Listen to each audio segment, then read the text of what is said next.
Paris. City of love, romance, and dreams. So they say.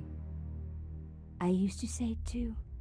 But ever since that day, the day of the murder, I've always associated my beloved Paris with death.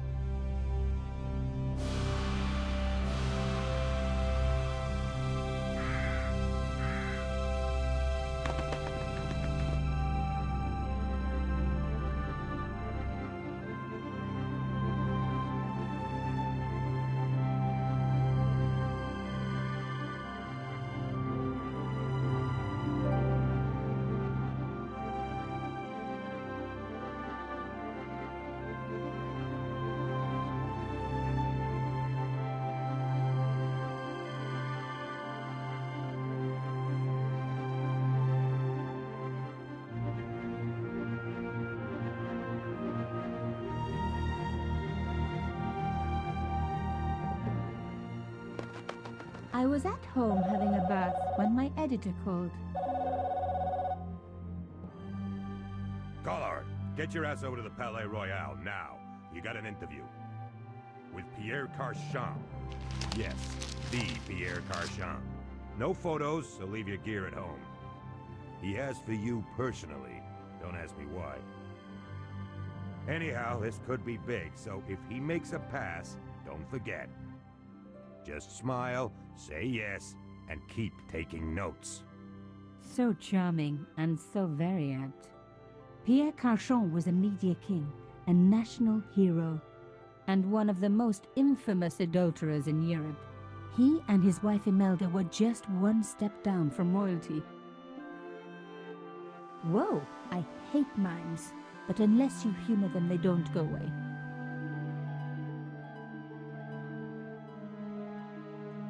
Here I was, the palace of the Media King and the Ice Queen. I pressed the doorbell and set in motion a chain of events which would change my life forever. Yes? What is it? Madame, my name is Nico Collard. I'm here to see Monsieur Carchon. Come up, we're on the first floor.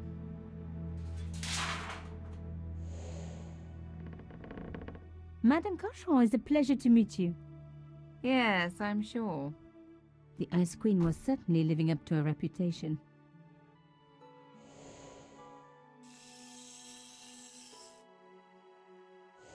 Will you be staying for the interview? Mademoiselle, I know little of my husband's business affairs, and I care even less.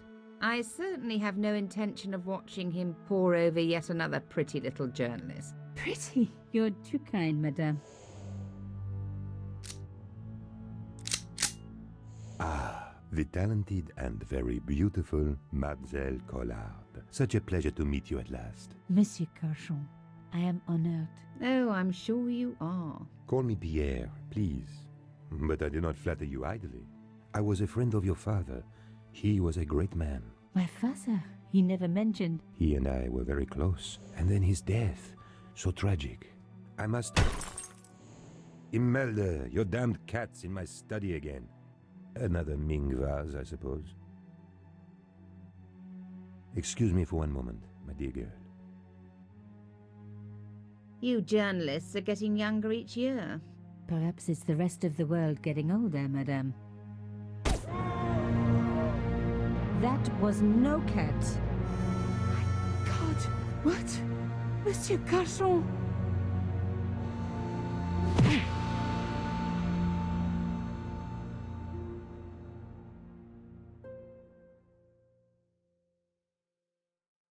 He's dead.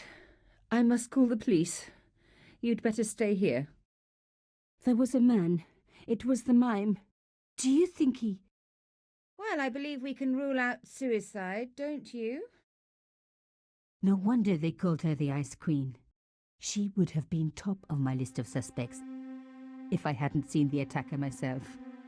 And if I hadn't come across a couple of murders just like this already. One of the most important men in Europe murdered And here was I, Nico Coulard, alone at the scene of the crime. Should I wait for the cops? Or start my own investigation? It was a no-brainer.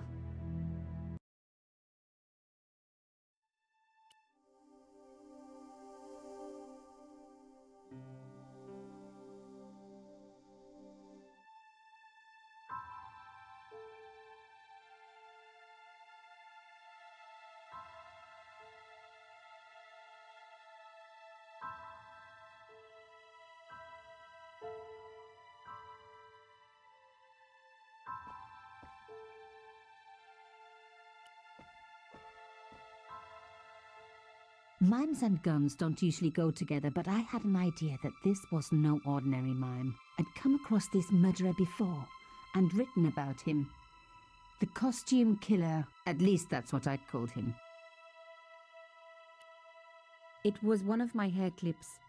My favorite, in fact. It must have fallen when I was knocked down. Some people hate searching corpses for clues. Me, I'm okay with it. Reminds me of an old boyfriend. In his pocket, I found a ticket stamped Bateau de la Conciergerie. Taking the ticket meant I tampered with the evidence. There was no going back now. Carchon had been shot. I closed his eyes. It was the least I could do for the poor fellow.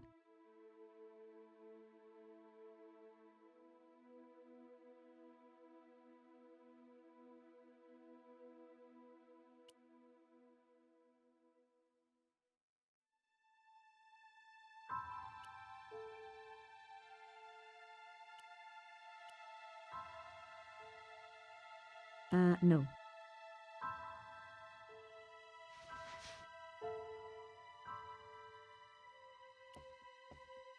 A bust of Pierre Carchon, humble servant of La France.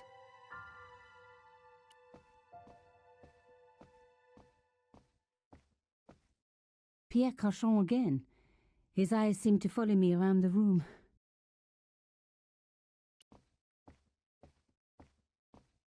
The bookcase was filled with obscure first editions.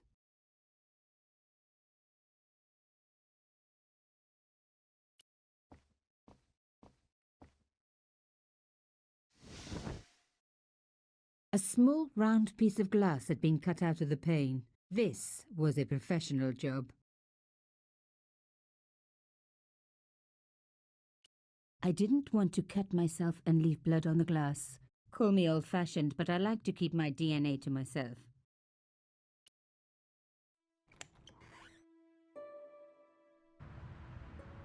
The killer must have used a ladder to reach the window. He was long gone. Guess he folded that ladder up, popped it in his pocket and took it with him.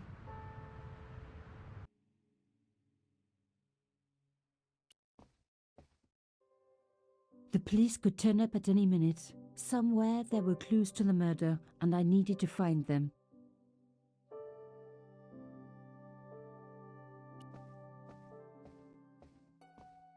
A Louis XIV table with an antique cloth. Imelda had taste. But hey, with a husband that rich, taste is easy. I reckoned that cloth might just turn out to be useful. Even my fingernail wouldn't fit into such a small hole. Aha! Nico, you are just so damn good at this stuff. Instead of comforting Imelda, I was ransacking her flat. Why? Because there was something going on here, and I had to get answers before the cops arrived. And hey, she'd been rude to me, so she had it coming.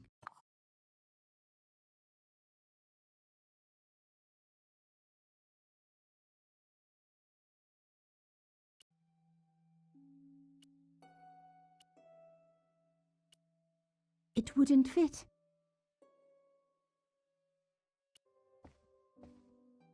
It was a tube of acrylic paint, French ultramarine. Just the color I was after for my bathroom. I'm sorry, I have to go. Someone is...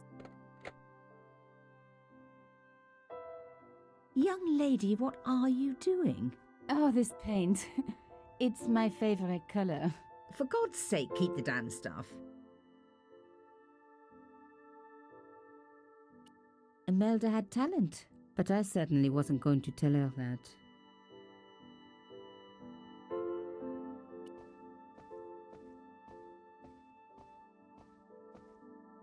Excuse me, madame. Yes? I am so sorry for your loss, madame. No, you're not. You're a journalist. Journalists don't feel sorry. Not true. We shall see. How did your husband know my father? I have no idea. You didn't know him? Thierry Coulard? Pierre knew a lot of people I didn't know, most of them women. Why would a mime want to kill your husband? Pierre had plenty of enemies. Half the husbands in Paris for a start. Why did your husband send for me? What did he want to discuss? I have no idea. His business was his business. He never told you anything? No, and frankly I preferred it that way. This is quite a scoop for you. I suppose you're already inventing the headlines. Just because I am a journalist. Don't patronise me. You're all cut from the same cloth. Do you have any moral sense at all? Yes, that's why I do this job. You do it to see your name in print. As if. My editor gets the byline, I just do the work. Well, don't expect my sympathy. The police will be here soon, madame. Is there anybody you would like me to contact? Family, friends? No, I have no family. Pierre and I were... He was all I had, really. Not much, was it? The dutiful wife. That was my role. He never talked, never let me in. I know one thing, madame. What? If you want to find out who killed your husband, then you let me do the job, not the police. Why? How do I know I can trust you? Your husband invited me here today because he needed me. I think he knew somebody wanted to kill him, and he knew I could help. I doubt it was your database he was after. You're wrong. I was onto his killers already, I am sure of it. Please, you owe it to him. I don't know. All I need is a few more minutes to look around before the police come. You really do have a moral sense, don't you? I trust so few people. And perhaps Pierre really did think that you could help. Of course it wouldn't have stopped him seducing you too. Here, take this. It's the key to the drawing room next to the library at the end of the hall. It was Pierre's room. I rarely went in there. I couldn't. I was too scared of what I might find. Thank you. I promise you won't regret this.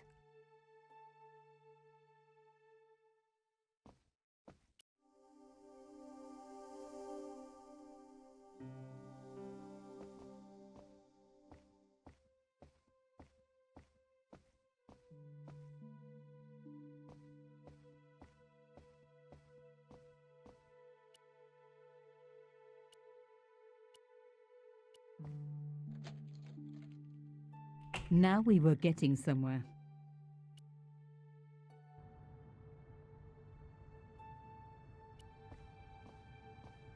The painting showed the Cachons together, in love. As the poet said, the past is a different country. Or did I read that in a fortune cookie? There was the very faintest of clicks.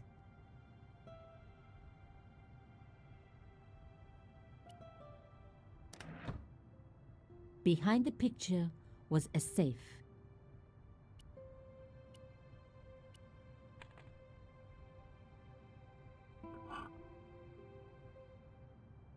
In the safe was some kind of artifact.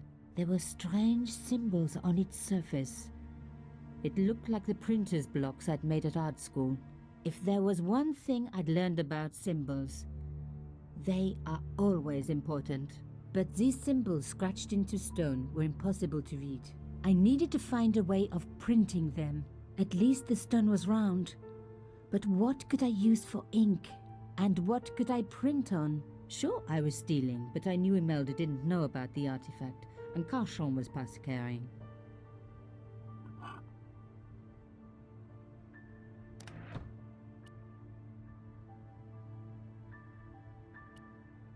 Putting the paint straight on the cylinder would be too messy. The paint would go everywhere. I smeared the paint all over the cloth. When I do messy, I really like to put my heart into it. I hoped this was going to help. They don't make lace like that anymore. I wiped the paint-covered cloth over the surface of the stone cylinder. It took me such a shame they had to fire him. Ah well, concentrate, Nico, concentrate.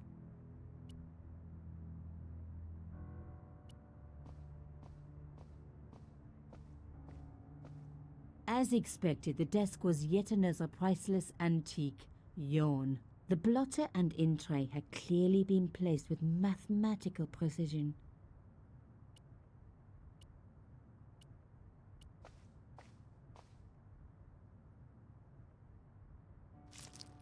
Genius! The roller and the paint worked just as I planned, but what did it say? It was some kind of coded message. It read, "Sub judice." I may not have learned a lot as a journalist, but that was a term I knew well. It means a legal case that is before the courts. Below it was a sequence of letters that made no sense. I suddenly realized there was a connection between the boat ticket and the coded message. The boat ticket was stamped Bateau de la Conciergerie. The Conciergerie on the Ile de la Cité, by the river, housed the ancient law courts. So, sub judice could in this case mean literally under the law courts, below the Conciergerie.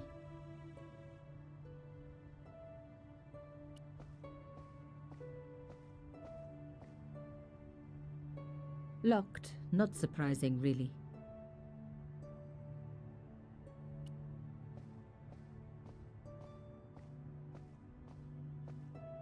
This wasn't the time for me to lie on the sofa doing my Marie Antoinette impression, though it is very popular at parties, especially with gay guys. Don't ask me why.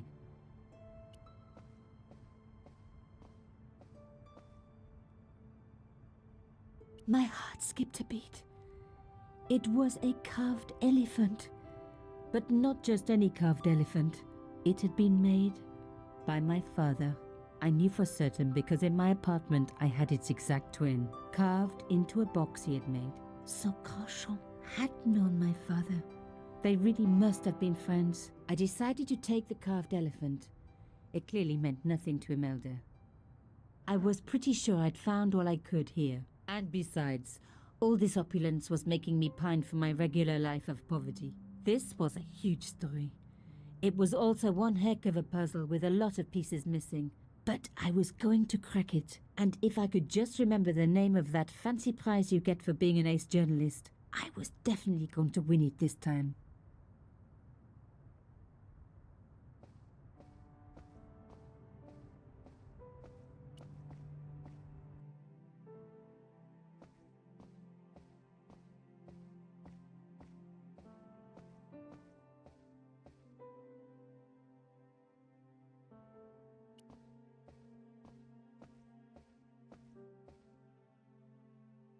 Did you find anything useful?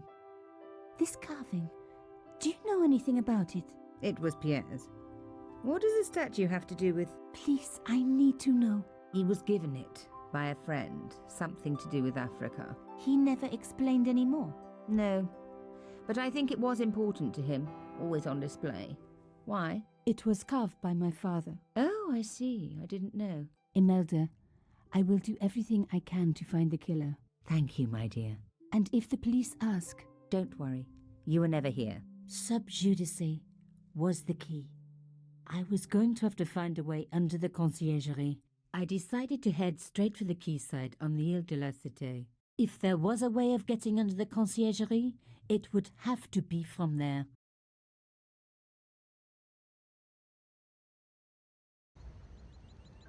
Cauchon wasn't the type for messing about on the river. He was up to something down here. Something that got him killed.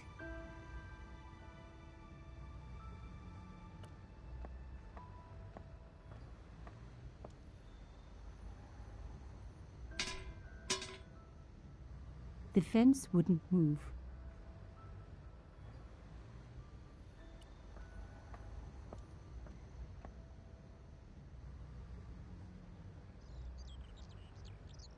This fence wouldn't move either.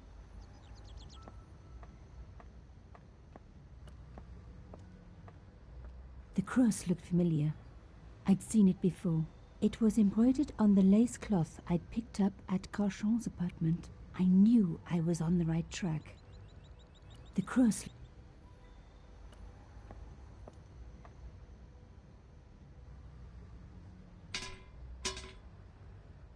I tried pushing the fence, but it wouldn't move.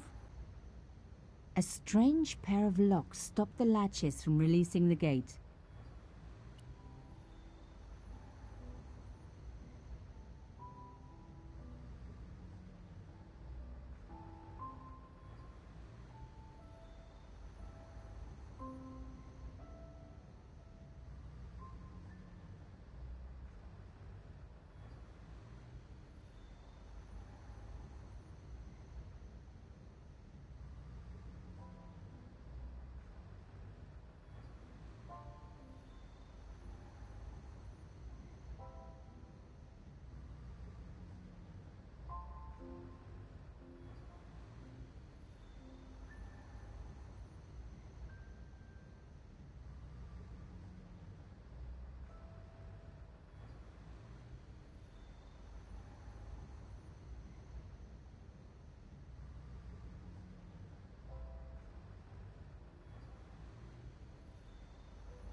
Yes!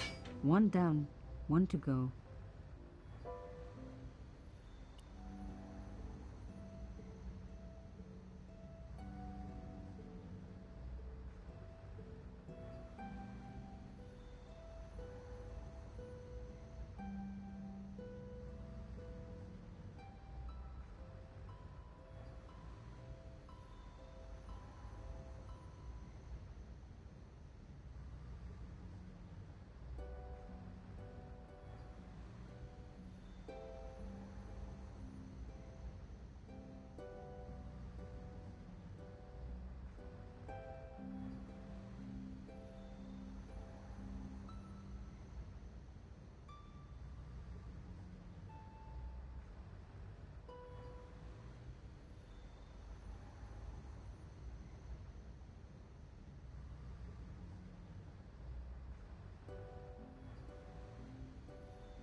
Nothing like a good convent education for honing your lockpicking skills.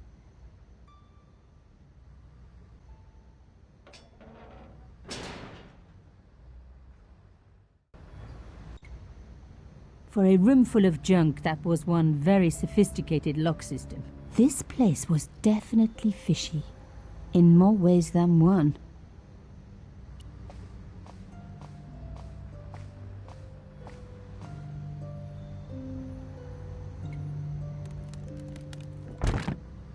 Oops. An old shell case. I wondered what that was doing there.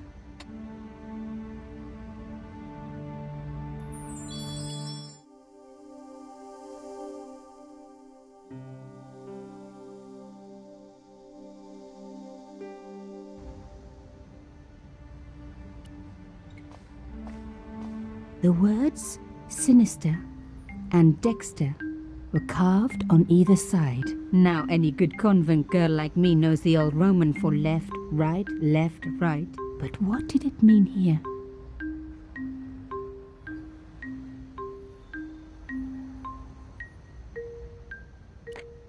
Nothing happened.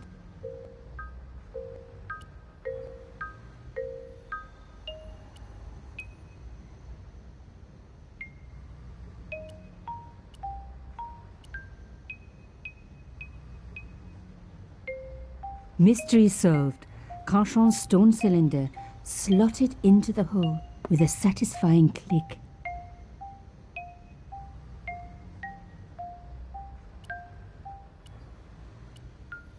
Rolling out the painted cylinder had given me a print of a secret message. It read, Sub Judice.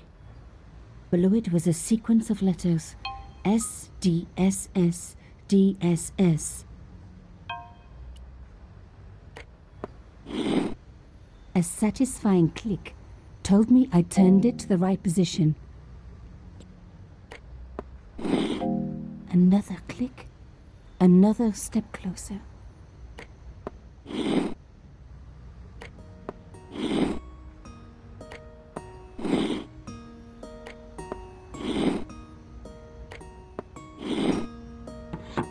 I love the sound of locks clicking open.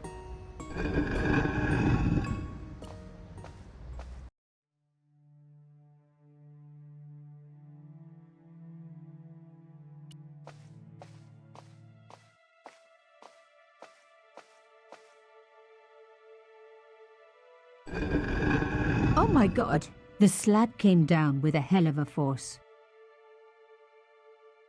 With nothing to hold it up, the cross dropped back down again. If I was going to get a closer look at the panel, I'd have to find a way of keeping the cross up.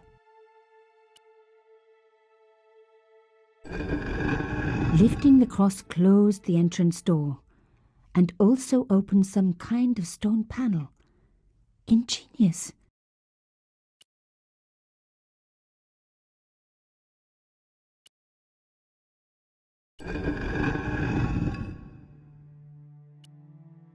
It was the beautiful elephant my father had carved.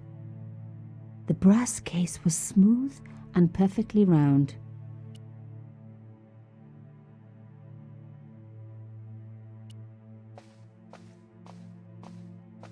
The panel wouldn't move.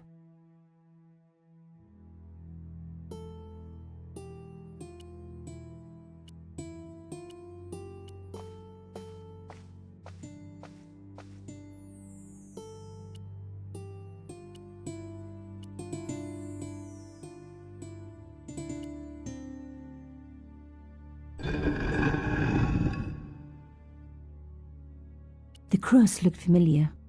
I'd seen it before.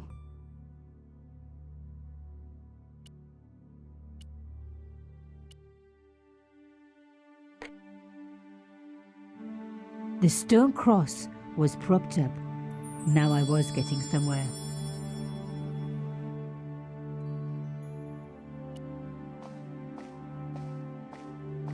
I touched the slot. Nothing bad happened, which was good. I've always been attached to my fingers. This slot was designed for something specific. But what?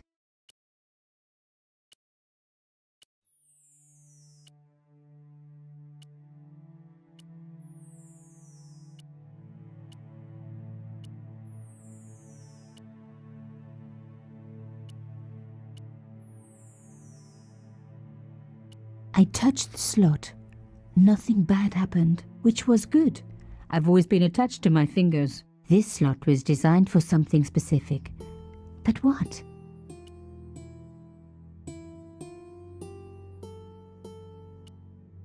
No. No. No. No.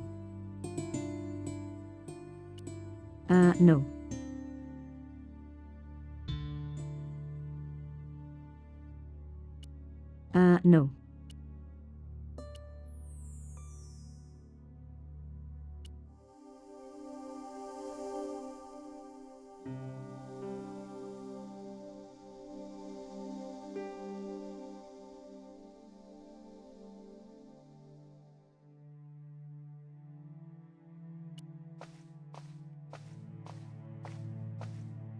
I removed the shell case.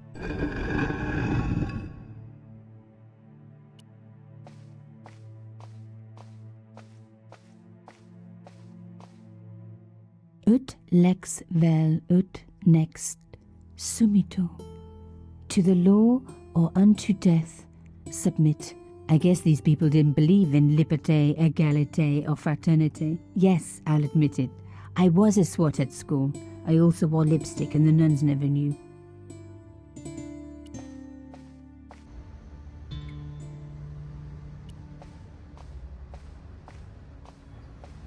I'd wrecked the skiff.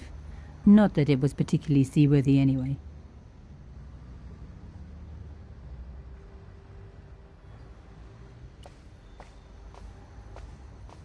It was almost as if the fence was intended to double as a bridge. I really didn't want to pull the fence back up and risk trapping myself in this place.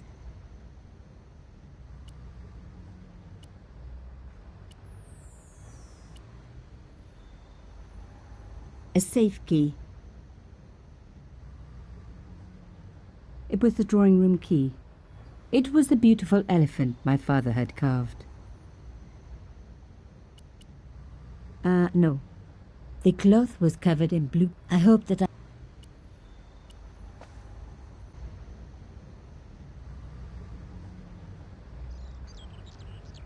I wasn't leaving yet. I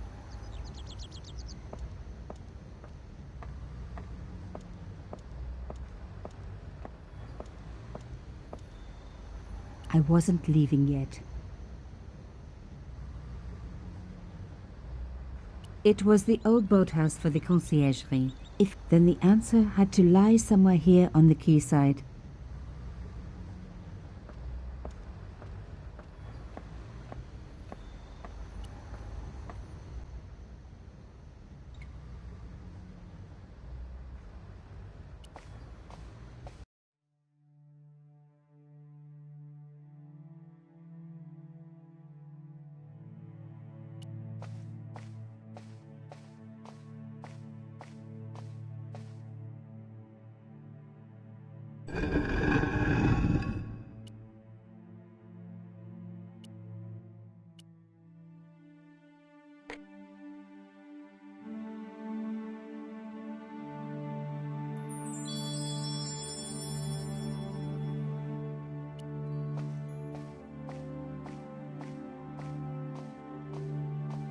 No way would I be able to force the door open. I touched the slot. Nothing bad happened, which was good. I've always been attached to my fingers. This slot was designed for something specific. But what? A round slot precisely carved into the stonework.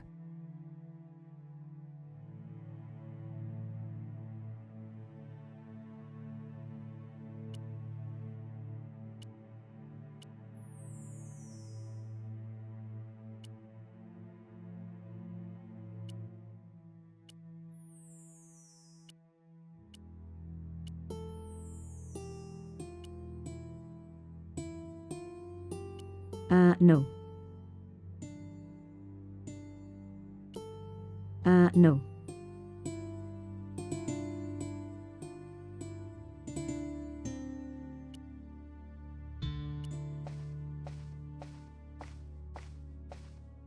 I removed the shell case.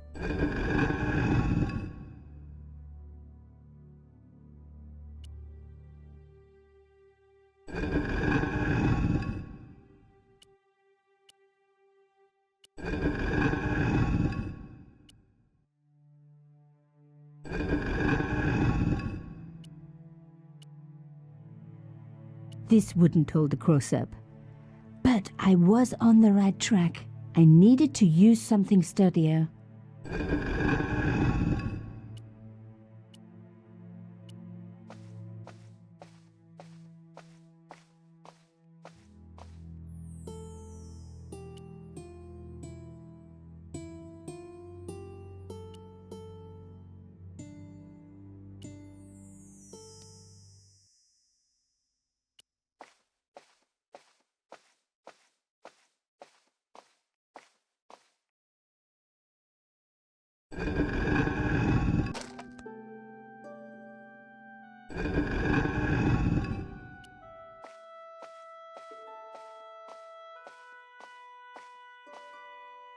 The stone slab had flattened one end of the shell case.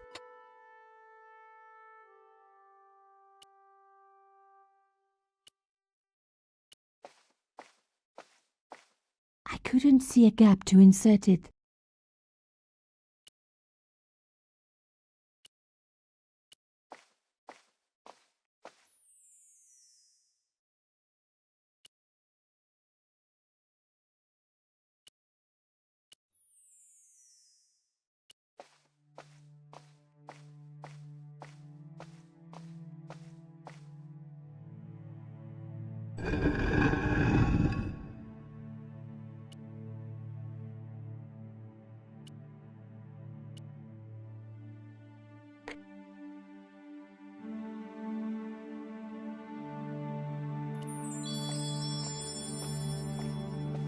I touched the slot. Nothing bad happened, which was good. I've always been attached to my fingers. This slot was designed for something specific. But what?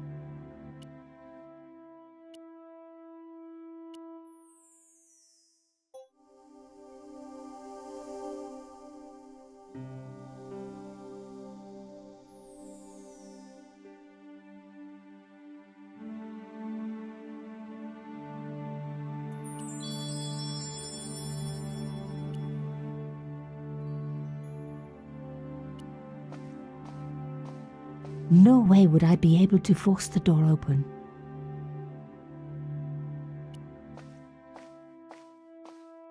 A round slot precisely carved into the stonework.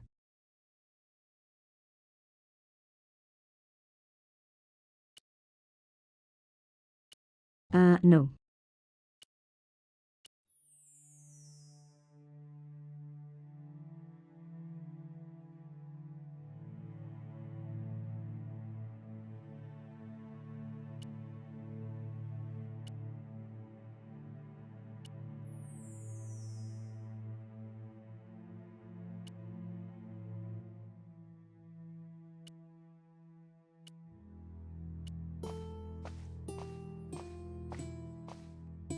I removed the shell case.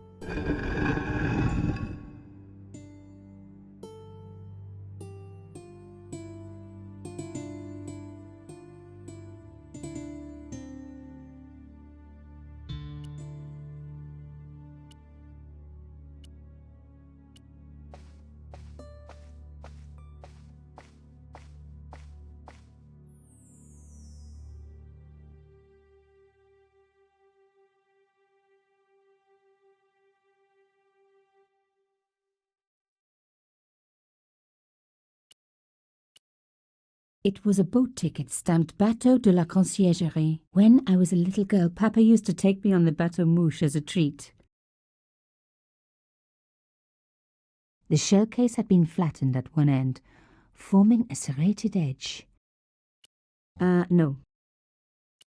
No. No.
couldn't see a gap to insert it.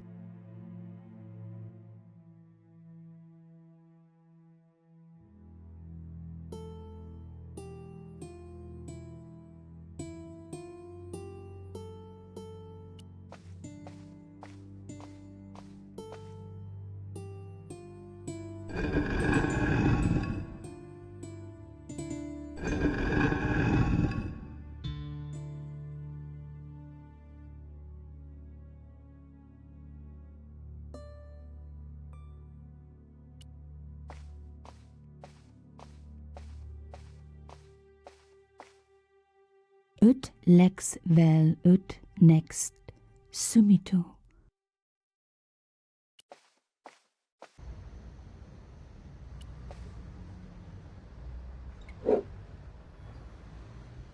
I removed the stone cylinder.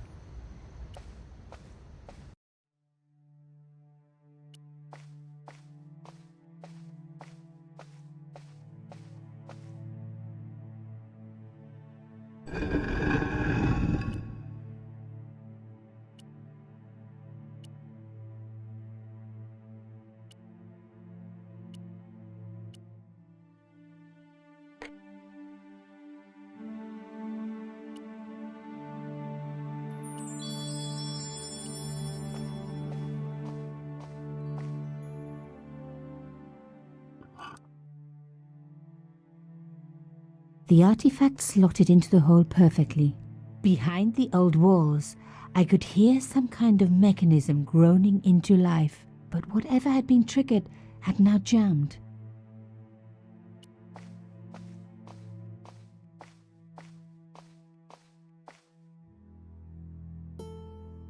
The gap was too thin for me to get a grip. I needed something thin enough to prise the door open.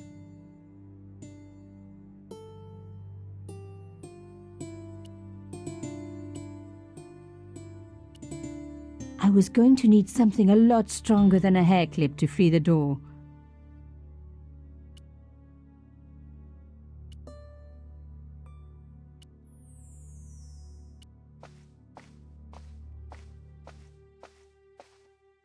I removed the shell case.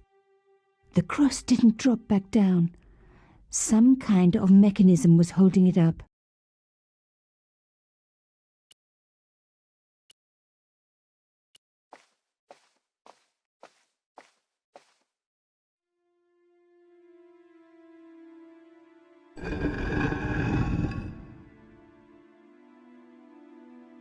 Another good use for a shell case. Another secret room. Somebody had something to hide. But was it what I was looking for?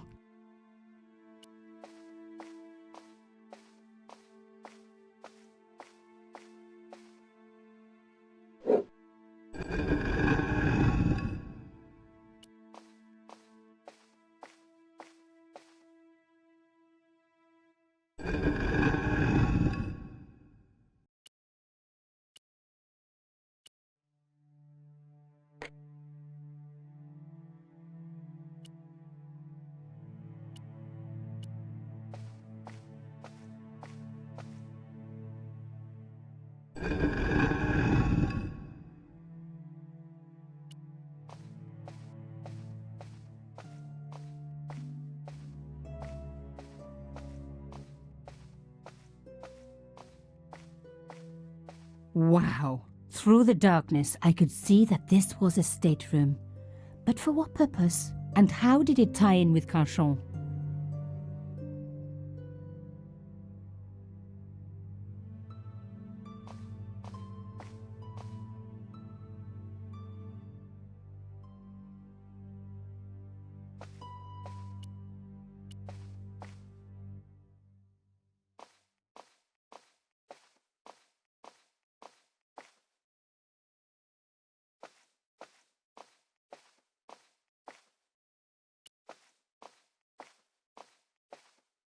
Amazing! The thing still worked. The room...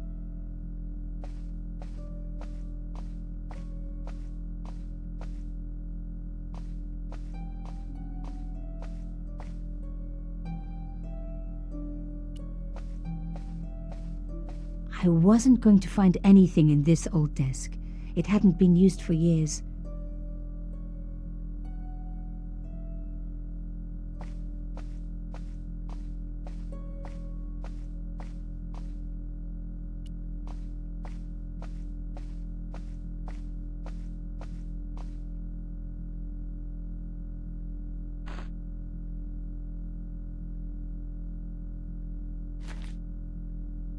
Inside the drawer, I found a note written in some kind of code.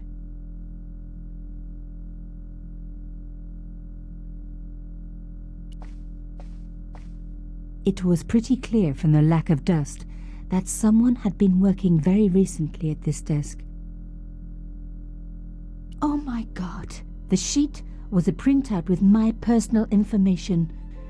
Everything from my favorite food to my waist size. They were right about chocolate. But come on, guys, I'm a size 10. There was even a picture of me, taken with a telephoto lens. Carchon wouldn't have taken these pictures himself.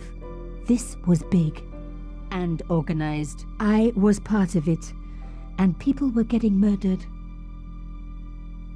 This was the article I'd written about the costume killer.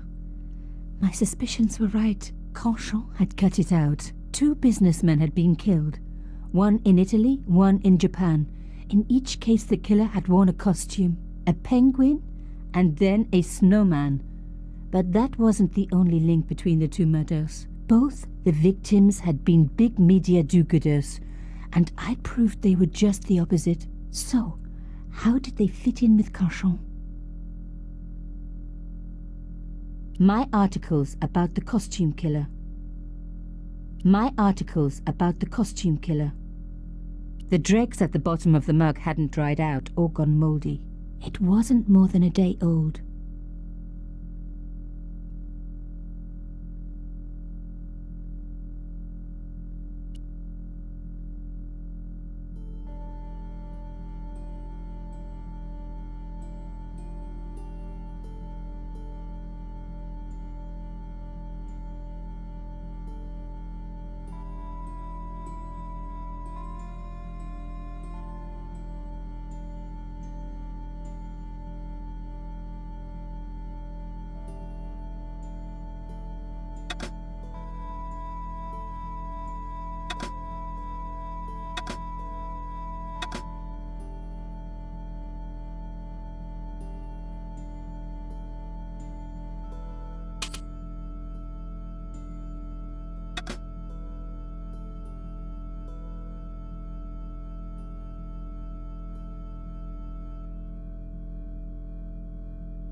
I had decrypted the note. It read, "Here. Full report to follow. But this is too urgent to wait. Arno and Yamada both dead. This is not a coincidence. Indeed, it seems that all of us who came together in July are in danger. Take great care. X."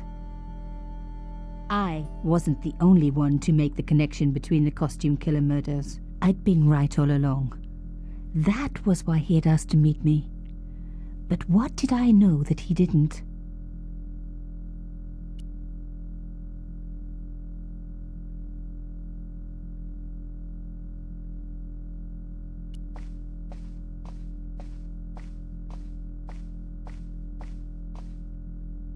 The flags had faded, but their message was still pretty clear.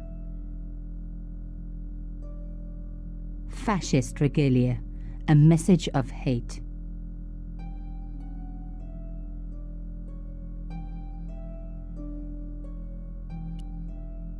The flags had faded, but their message was still pretty clear.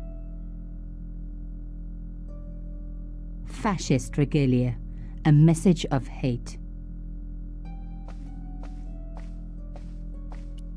A door like that always has something important behind it. I had to find a way to unlock it. That wasn't going to help.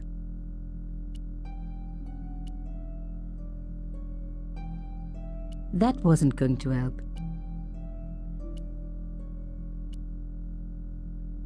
That wasn't going to help.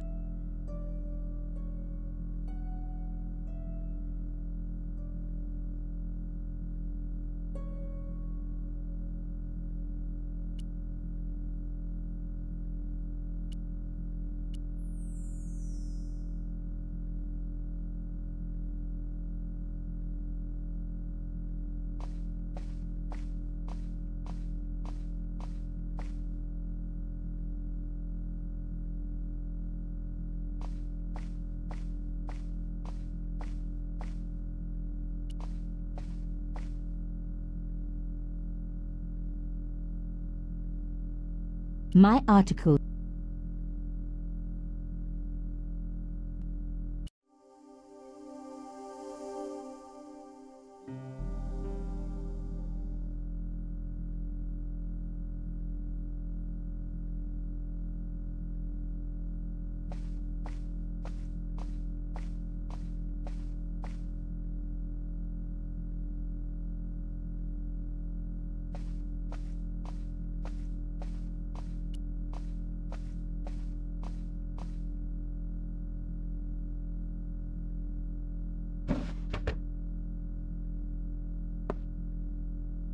Damn, don't you just hate it when that happens?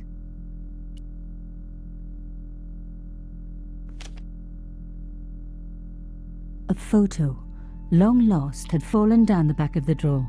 It was very old, but there was no mistaking the guy in the foreground. Carchon. Behind him were soldiers, a burning village, and a corpse. The photograph was cropped on the right-hand side. Somebody else in the picture obviously didn't want to be in it anymore. I wasn't surprised. This was Africa in the 60s. An uprising was being brutally suppressed. And here was Mr. Media himself, Carchon, doing the suppressing. The photograph was not just powerful evidence. It was also my ticket to one explosive story. I had enough for a story, an amazing story that was going to make my reputation and blow Carchon's to pieces. I needed to get home fast and start typing.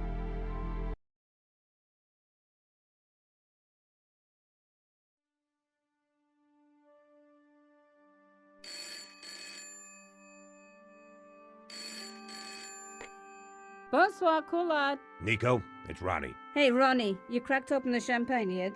Are you crazy? What's wrong? Wait a minute. You didn't print it, did you? Course I didn't print. That's the best piece I've written. The last, as far as I'm concerned. It's important. It's suicidal. You can't destroy a national hero. He deserved it. His corpse isn't even cold. Ronnie, 2 hours ago I told you what I'd found. You loved it. You begged me to write it up immediately. 2 hours is a long time in newspapers, Nico. Someone's got to you, haven't they? Listen up, Nicole, and listen good. Pierre Carchon had a lot of friends. Powerful friends. For your own sake. Forget what happened. You got it. End of conversation. Good night. This should have been my big break, but I knew there was nowhere else to sell this story. If Ronnie wouldn't print it, nobody would.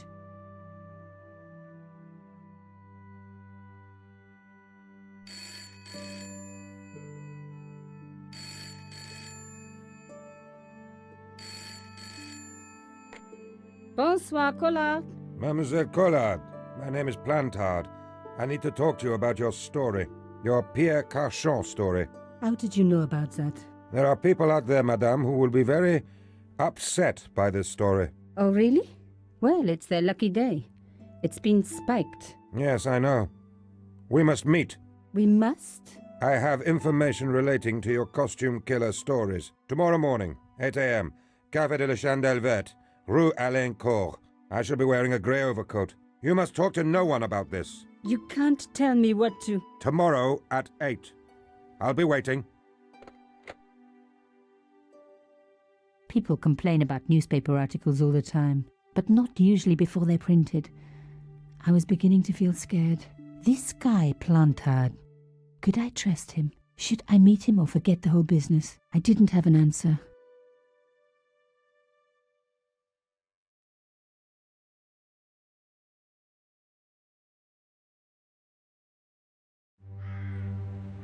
I'd only been in Paris for a week, but already I'd fallen in love with the city. My latest discovery was a little cafe, La Chandelle Verte. I was pretty sure the waitress was taking a shine to me. That old Stobart charm, I guess.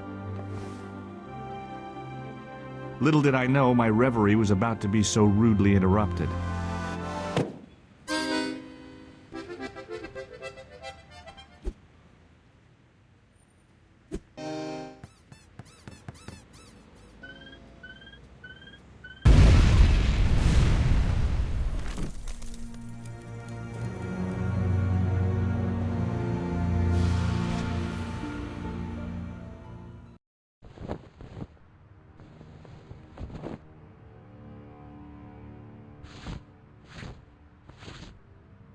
As I picked myself up, I was really angry. 1 minute I'm on vacation, the next minute some clown's blown me up. I knew right away what I was going to do. I was going to find that clown and bring him to justice. Because justice matters. Justice is up there with liberty, and equality, and, fraternity. After all, that's why I'd studied law, wasn't it? Well, that and the money, of course.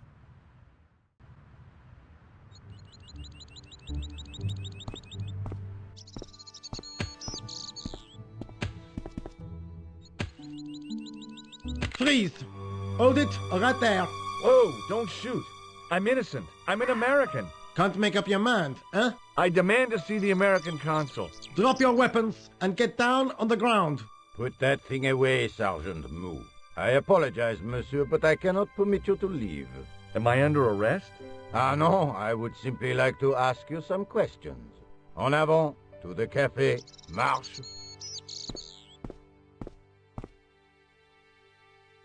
What a mess. This bombing is an outrage, is it not? Stop that, monsieur. Has it occurred to you that he may be dead, Moo? Oui, monsieur. But I prefer to look on the bright side.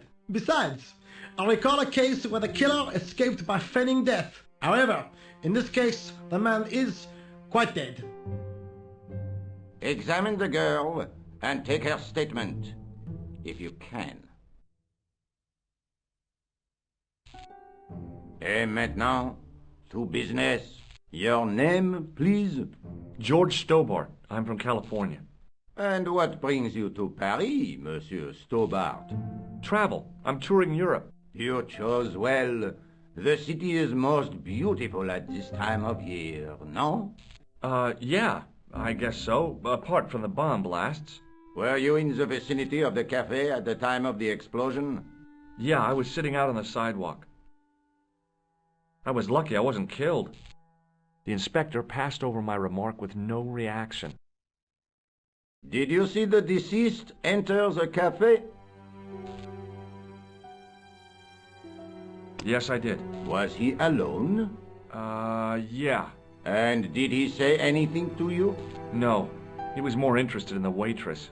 Did you see anyone else in the cafe? Yeah, there was a guy dressed as a clown. He was carrying an accordion. An accordion? Bon. The picture is forming in my mind, and it is not a pretty one. Is the girl all right, Moo? She'll live. She confirms the American statement. A clown with an accordion, no doubt an elaborate and eccentric disguise. Very well. Eh bien, I have heard enough. What do you mean? I am satisfied that you know nothing. You may leave. I hope this little incident does not spoil the rest of your vacation. What about my personal safety? Can't you at least give me some advice? What can I say? Stay alert and look out for suspicious characters. And don't cross the road until the little man shows green. Great advice. I honestly believe you are in no danger, monsieur. Should you remember anything of importance, please contact me. My card.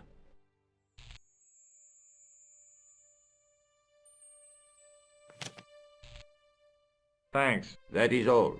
You may go. There's not much to go on, monsieur. On the surface, no. But what lurks inside the subconscious? If the door can only be opened. Are you serious, monsieur? I thought your interest in psychic detection was purely academic.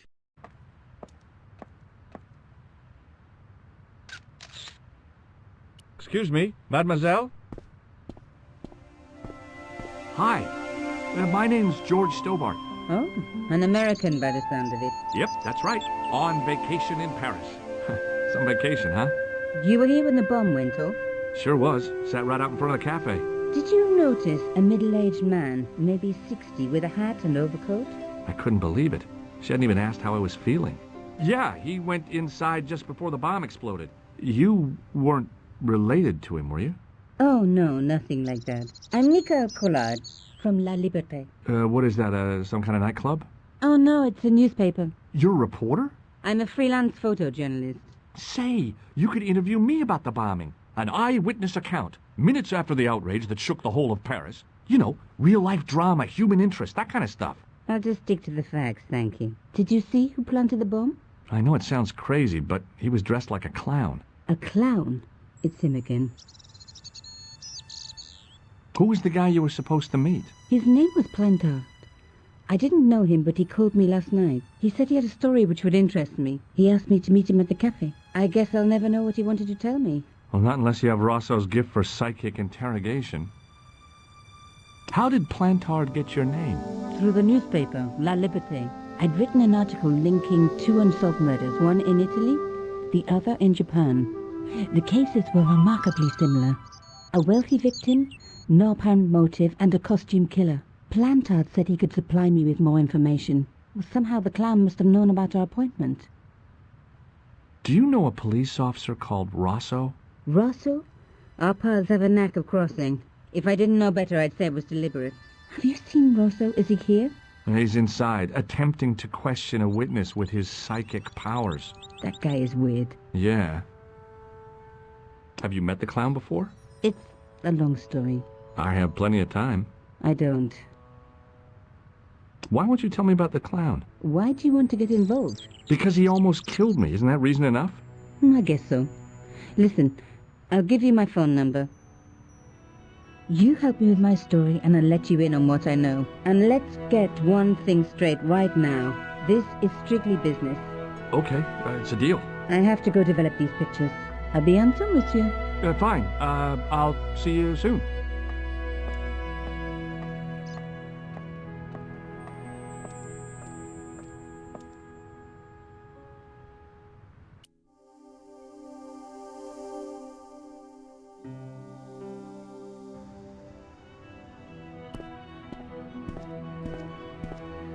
Sergeant Moo? Ah, Monsieur Stobart, n'est-ce pas? That's correct. You remember me. The retention of such data is part of my duty as a gendarme. That is how crime is fought, through attention to detail, not intuition. Yes, sure. I was one of the last people to see the victim alive, Sergeant. Does that worry you? Yes, it does. I feel I owe it to him to find his killer. That is best left to the authorities, monsieur. Did he speak to you? Tell you anything? No, he just grinned and nodded. Don't let it trouble you, monsieur. Go home and try to forget. I know the identity of the dead guy. His name was Plantow. Is that so? You knew him, did you? No, but We'll know everything there is to know about him soon enough. I'm trying to be helpful here. The best way you can help us is to go home, monsieur. What is Rosso doing with that girl? He is giving her the once-over, as you Americans say. Once he gets his teeth into a case, nothing will shake him off.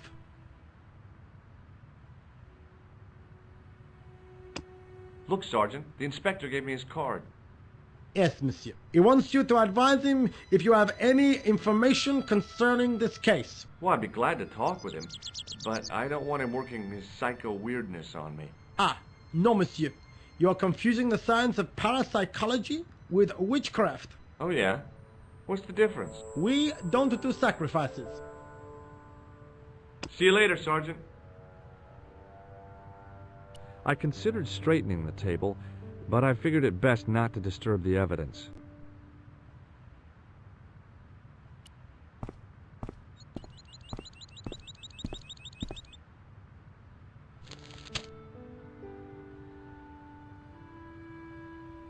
The leading article referred to the visit of a Nobel Prize winner from some unpronounceable Eastern European state.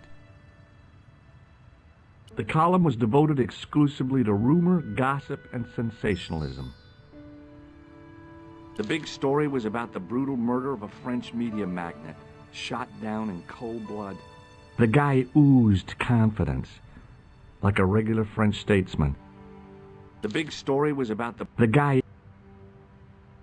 I noticed the writing at the foot of the page. It read, Salah Eddin, 1345.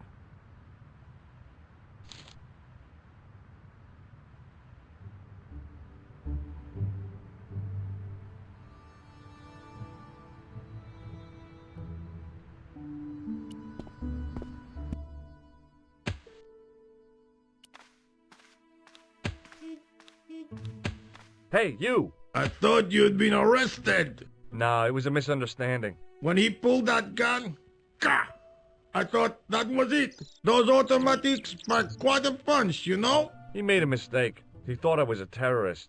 You? A terrorist? Ha! He was only doing his duty, I guess. Did you see an old guy with a briefcase? Wait, silly old coot. Do you know what he said to me? Work fascinates me, he says. I could watch it all day. Care beat. I could have knocked his block off. Did you recognize the old man? No. Should I have done? Was he a celebrity? No, but I guess he is now. His name was Plantow. Was? He's dead then? Yeah. That's too bad. Now I wish I hadn't called him what I did. If only I could turn back the clock. If only I'd been more tolerant. Regret and remorse are strange emotions. They really bring out the hammiest actors in people. Did you see a clown come by this way? A clown? Like in a circus? Yeah, with makeup and a big red nose. Huh! Those guys are funny, aren't they? Not in my experience. I love the circus, especially the horses. You haven't answered my question. Have you seen a clown? You think I've got time to watch everyone who passes by? Some of us have to work for a living. Look, I know you're busy, but surely you'd have noticed a clown. I told you already. I didn't see a thing. He was wearing multicolored baggy trousers and makeup. He'd be a poor sort of clown if he didn't. Listen, I have to find that clown. He's a killer. Say, who are you anyhow? A cop? No, of course not. I mean, do I look like a cop? No, but you act like one, sticking your nose in where it's not wanted. How do you know this guy's a killer? Did you see him in action? Didn't you hear the explosion? The cafe was blown up. I wondered what that bang was.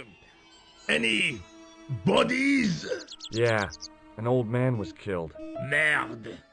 I didn't think it was that serious. What about the waitress? Oh, she's fine. Thank the saints. Would you like to read my newspaper? I haven't got time to read that. Can't you see I'm busy? You could read it on your lunch break. 10 minutes is all I get. And if my boss had his way, I wouldn't get that. He'd have me on a drip, so I didn't have to stop to eat. Oh, take the newspaper and quit complaining. Pah! Look at this! Damn bleeding heart liberals! Tcha! Save the dolphins! Catch them and eat them, I say! All that fuss over a bunch of fish! Nah, that's more like it! Look at the size of those! Like champagne bottle corks, no? Ah, what's this? Saladin running in the Prix de l'Arc de Triomphe. It's a racehorse? A horse? A legend!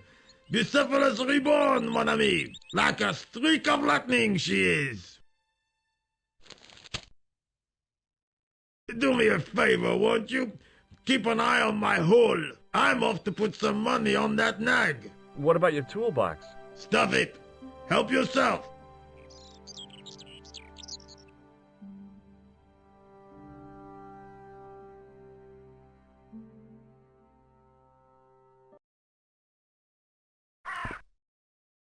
I found a T-shaped tool in the box. I didn't know what it was, but it looked useful.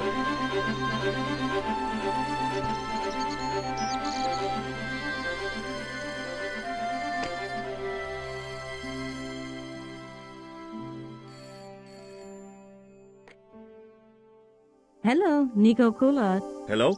It's George. Oh, hi. Well, I haven't had a lot of luck. You found nothing? No. Look, I'm very busy right now. Call me if you have any news, okay? Oh, yeah, I guess. Adieu, monsieur. See you.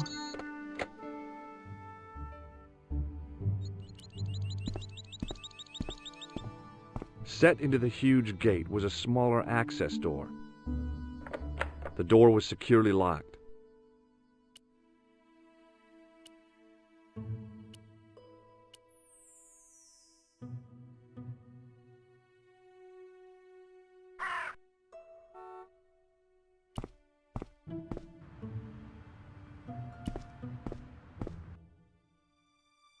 The clown had fled into this alley, but there was no sign of him now. I was intrigued by Nico and what she could tell me about the explosion.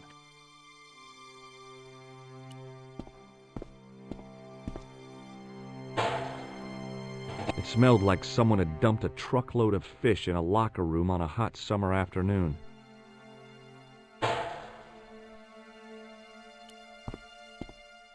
I took a deep breath and prepared to climb the drain pipe. I guess the clown hadn't escaped over the rooftops. I decided I'd had enough of messing with that drain pipe.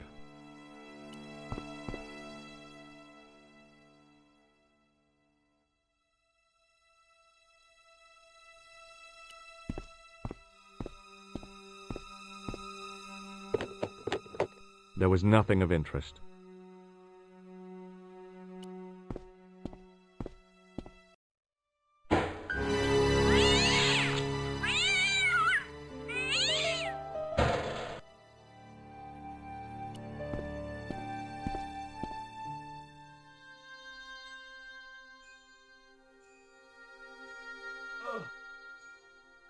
The cover was too heavy and awkward to lift with my bare hands.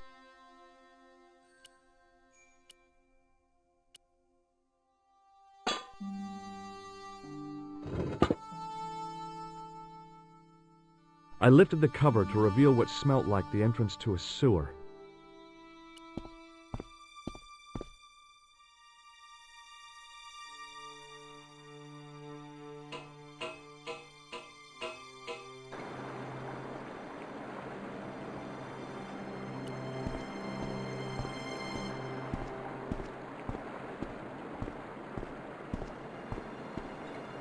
As I picked up the plastic ball, I realized it was intended to be worn. It was the clown's red nose.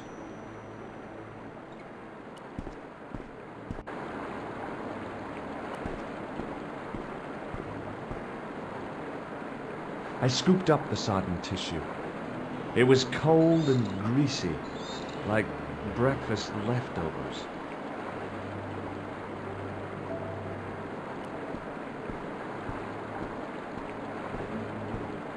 I took hold of the scrap of material and unsnagged it from the spike.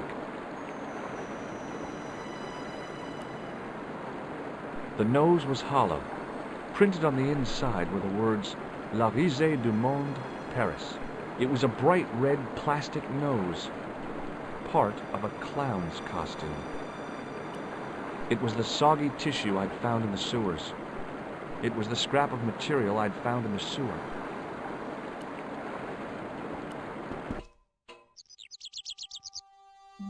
Hi there. Hold it right there, you sewer rat. I knew you'd come back, and now I've got you.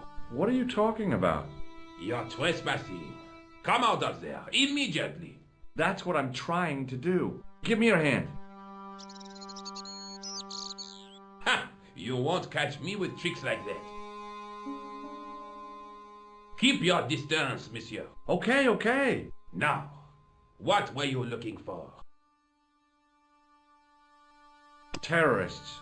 The meanest, nastiest, dirtiest bunch of guys you ever saw. Ah, Englishmen without a doubt. The filthy dogs. The day they opened that tunnel was a bad day for France, I tell you. If I still had the full use of my faculties, I'd march right over there and tell them so. Well, whoever they are, they blew up the cafe. What? The cafe? Blown up? Mon Dieu! That is awful. The guy who did it was a calculating, cold-blooded killer. He was disguised as a clown. I followed him into the sewer, and I think he came this way. Ah, mon Dieu! Then, the man I chased, do you think that man and the clown are one and the same? Well, yes, it had crossed my mind. Ah, that still does not explain what you are doing down the sewer. For all I know, you are in league with him. Oh no, I'm just a tourist. Most tourists are content with the Eiffel Tower, the Louvre, or the Pigalle. I didn't realize my waste pipes were such an attraction. Tell me about the man you apprehended. What is there to tell? He was a typical criminal type, just like you. Do you know the waitress at the cafe? Oh, she isn't hurt, is she? No, she's fine. Oh, thank heavens. A poor girl like her isn't safe with the likes of you roaming the streets. Can't you understand? I'm not a gangster. I'm an American tourist. That's what you say. Does the name Plantar mean anything to you? No, it doesn't. Who is he? The man who was killed in the cafe. I'm gonna find the guy responsible. I'll find him. Even if it means following him down every sewer in every city in Europe. Bravo! You need some sensible boots. You won't get far in those stupid sneakers. Was the guy you saw carrying a briefcase? I didn't notice. Now are you going to leave? Or do I have to call the police? Take a look at this false nose. I've never seen it before in my life. What does this tissue mean to you? Nothing, monsieur. It's disgusting. What on earth possessed you to show it to me? Someone has emptied their nostrils into it. Do you recognize this material? I am not telling you anything. Perhaps you'd like to take a look at my card? What is this? Inspector Augustin Rousseau? What does that say? Hominoid Division? A homicide. I think the ink's smudged. Then you are not a tourist. Okay, I'm not. I lied to you, and I'm sorry. Don't apologize, monsieur. You know, I had a feeling there was something different about you. It is your posture, your poise. Oh, yes. There is no mistaking the bearing of a disciplined man. And I should know. I was in the army, you know. When I was your age, I was fighting for my life in the African desert. How can I help you, Inspector? Does this piece of material mean anything to you? That is the same cloth as the jacket I found. I'd recognize that pattern anywhere. Tell me about the man you apprehended. He was a mean one, monsieur. He grabbed me in an arm lock. His face suddenly next to mine. His grip was like iron. But he did not know what he was up against. Oh no! He made a big mistake when he took on one of the desert hyenas. Yes, I get the picture. Do you know the waitress at the cafe? You can't suspect her, surely. Just answer the question, please. Yes, I know her. Quite well, you could say. She came to work at the cafe 6, 7 months ago. I look forward all week to the relief she gives me when she visits. Really? So you'd miss her if she wasn't there? Oh, mais oui! Who else would I find to cut my toenails? Does the name Plantar mean anything to you? No, it doesn't. Was the guy you saw carrying a briefcase? Why, yes, he was. Clutched in his arms like a baby. That belonged to his victim. Oh, what do you think was in it? Drugs? Stolen jewels? I don't know. But the killer thought it was worth a man's life. Nothing is worth that, monsieur. Now, about the jacket you found. Do you have it here? No, monsieur. One of the sleeves was badly torn, so I sent it for repair. A pity, because otherwise it was a fine piece of quality tailoring. It had the tailor's name inside on the label. Where did you send the jacket? I gave it to an itinerant Romani seamstress. Just my luck. Was there anything in the jacket pockets?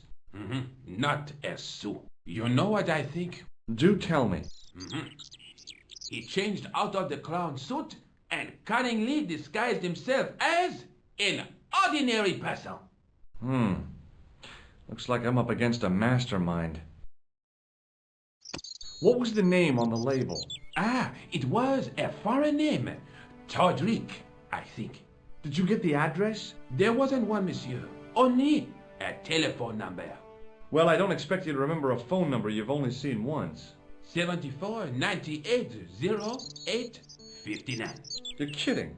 That's his phone number? Yes, that's it. A little trick with numbers that I learned in the desert. I was taught the technique by a Tuareg shaman. That's incredible. It comes in handy at the supermarket checkout. Do I get a reward? Honesty, monsieur, is its own reward. Then I'm glad I do not rely on honesty to pay the bills. I have to be going. Thanks to your help, the citizens of Paris can sleep a little easier tonight. Vraiment? I was only doing my duty, monsieur. Good luck, Inspector. I hope you catch that killer soon.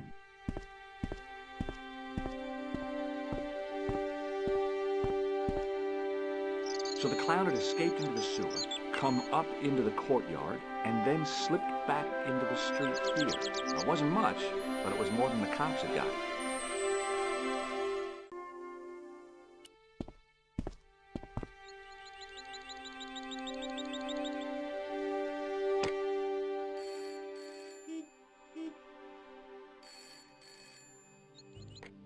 Hello?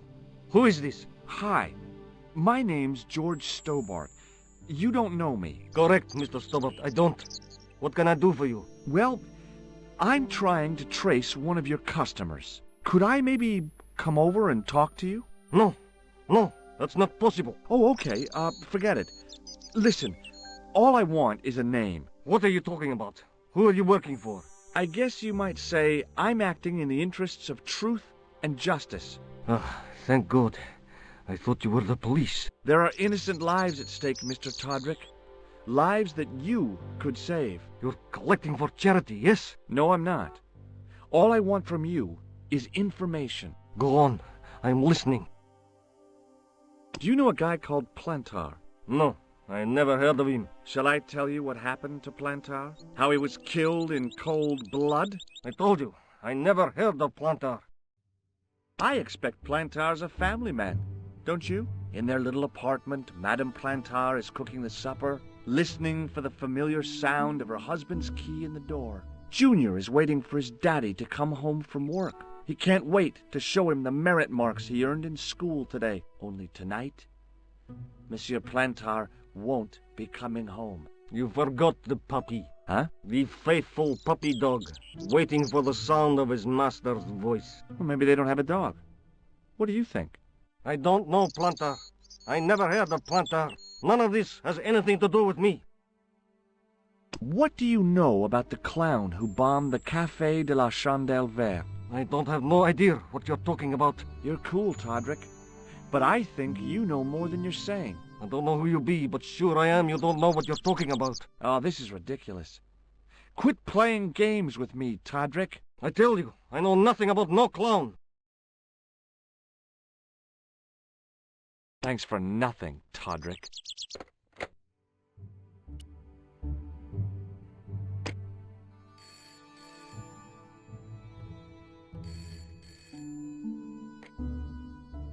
Hello, Nico Collard. Hello? It's George. Ah, oui. You said to call if I could help. Have you any news for me? You bet. I met a witness who spoke to the clown. And I know where the killer gets his suits. No kidding. Hey, I'm impressed. You are? Well, it wasn't easy. Look, why don't you come here to my apartment later this afternoon? Fine. Where do you live? 361 Rue Jarry. Okay, I'll come over. I was used to working alone, but I had to admit it felt good with George on the case too. But there were some things I was going to have to do alone, and fast. I needed the answers to some questions. Who was the costume killer? And why did he murder Carchon? Why did Carchon ask for me to interview him? How did he know my father? And why was my editor so scared? There was some kind of secret war going on out there, but who was on which side? One thing I did know.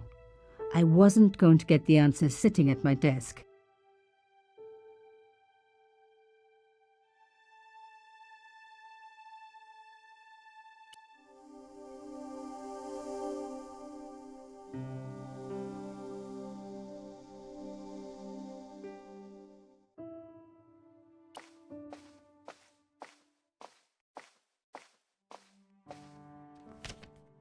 It was a photograph of my father, the first one I ever took, with the first camera he ever bought me.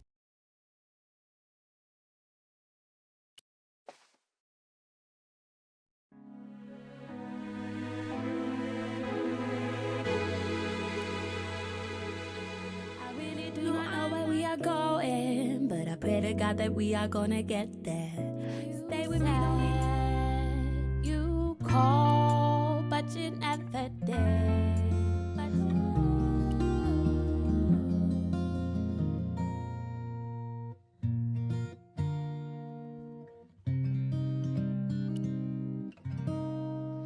Every time you come around.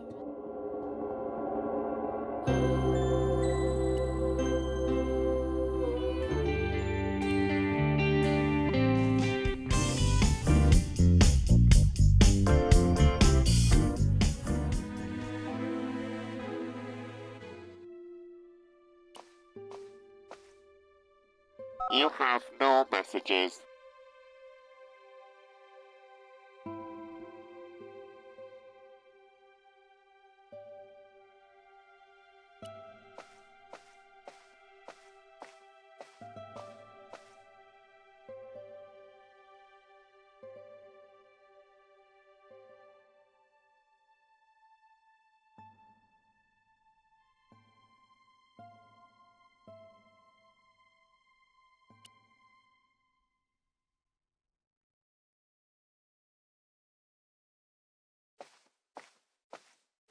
There wasn't anyone that I needed to call.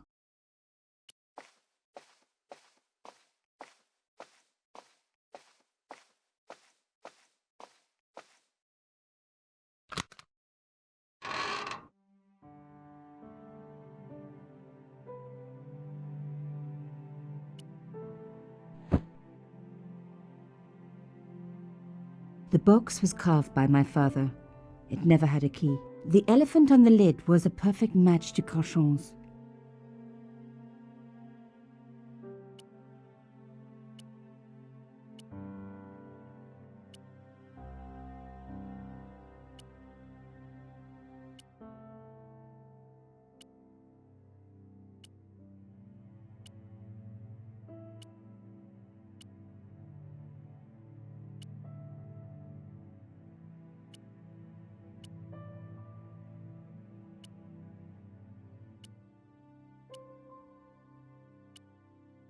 The box was one of the few things my father left me.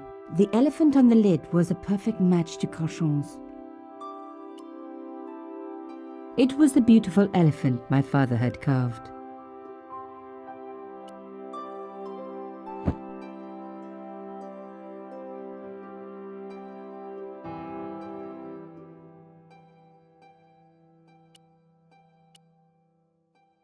I couldn't do anything with that.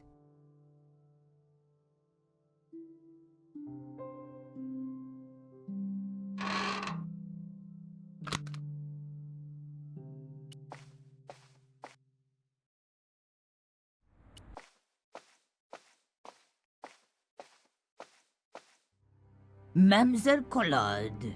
Oh, hello there. Don't tell me I'm going to meet a tall, dark man. No, I don't think so. Why would you say that? Oh, just a wild guess. Anyway, your cousin's female and very pretty. What? Your cousin from Marseille. How could you forget her so soon? She was only in your apartment yesterday. Ah, really? Such a charming young girl. Isn't she? And in my apartment, you say? She let herself in, of course. She's got a key. Suddenly, everything made sense. My apartment had been bugged. That was how Plantard knew all about my article. How did I know? Because the only cousin I have is a sweet little guy called Jean-Marc, who runs a patisserie in Le Touquet. These people were determined, which meant they were also very dangerous. I suppose she'd forgotten which apartment was mine. Oh, Miss Collard, you're a mind reader. That's just what she said. Oh, I bet it was. Well, I'd better be going. See what my sweet cousin's been getting up to. Au revoir, mademoiselle.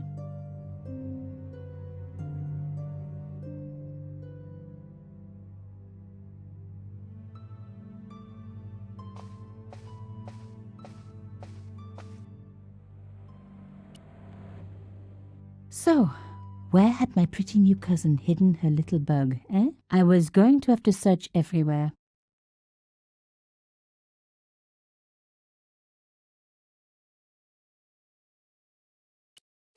My first teddy.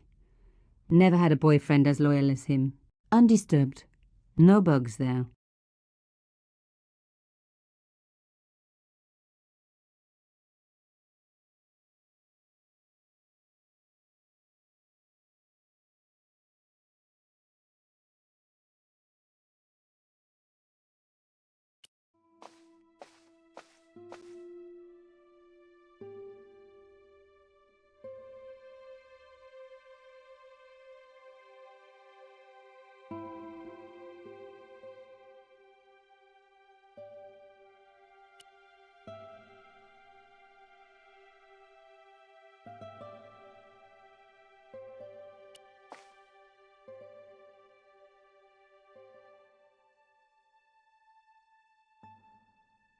No bug. Just a 20-year-old piece of gum.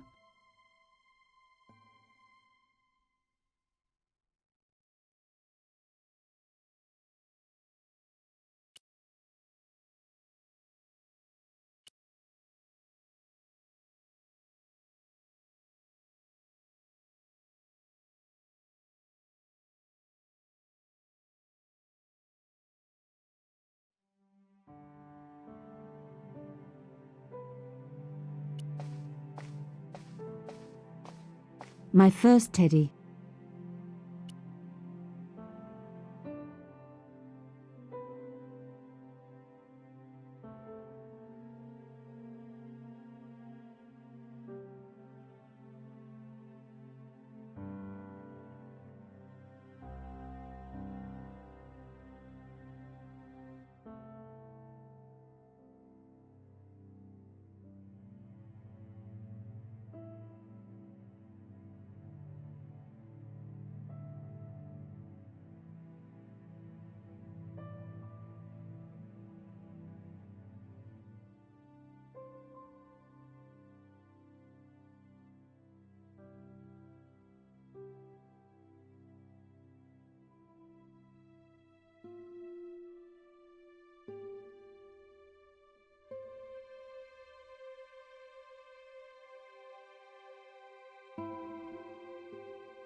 It was a photograph of my father. They hadn't placed the bug on the photo.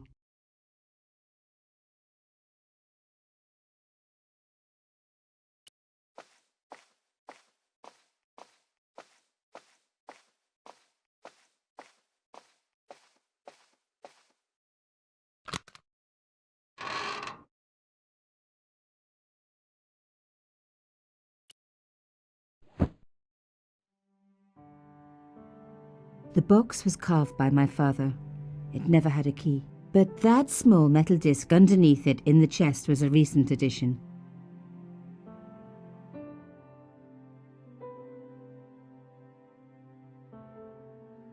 The box was one of the few... The elephant on the... But that small metal disc underneath it in...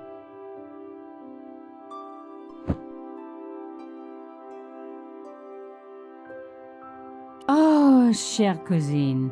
You left me a little present. You shouldn't have.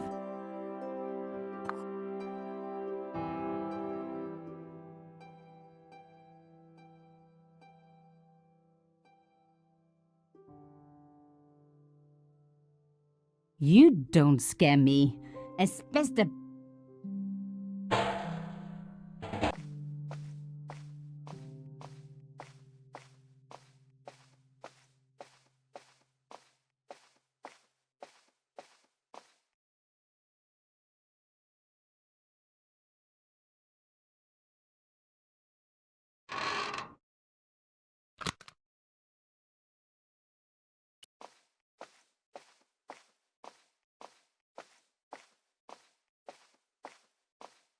There wasn't anyone that I needed to call.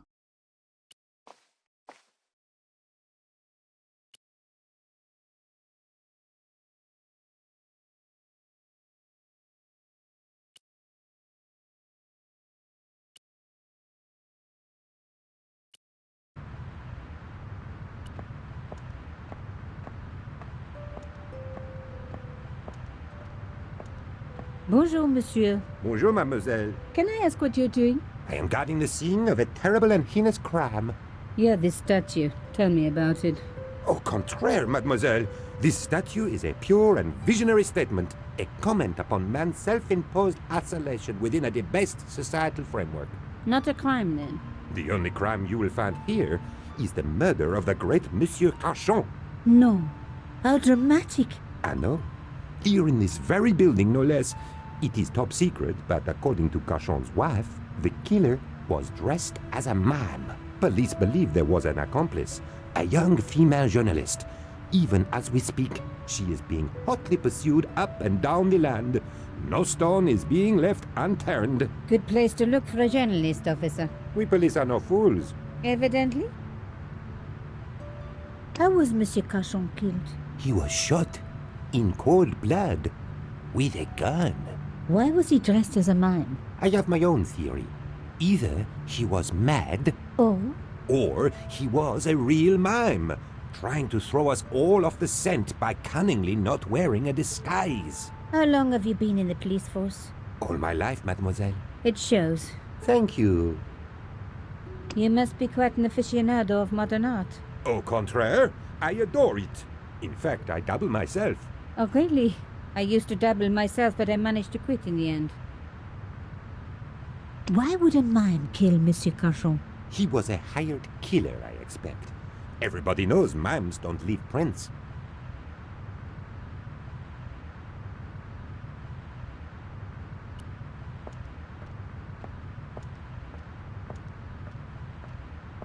I would be obliged if you did not touch the art, mademoiselle. It was held in place by wires. Maybe it wasn't that after all.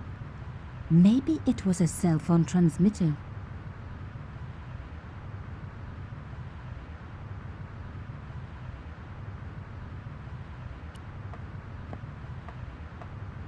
Just your average modern art retaining wire. Please do not finger the wires. They are high-tension titanium-coated wires, especially imported from Birmingham, in England. This guy was either into art or wire, or both. If they were to become freed, this superb piece of kinetic engineering would topple and fall. At the same time, the force of the recoil would take your eye out.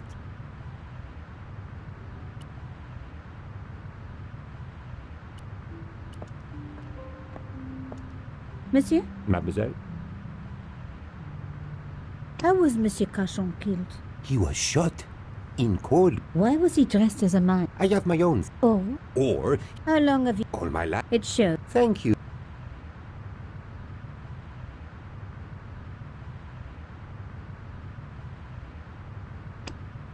What do you think of my elephant?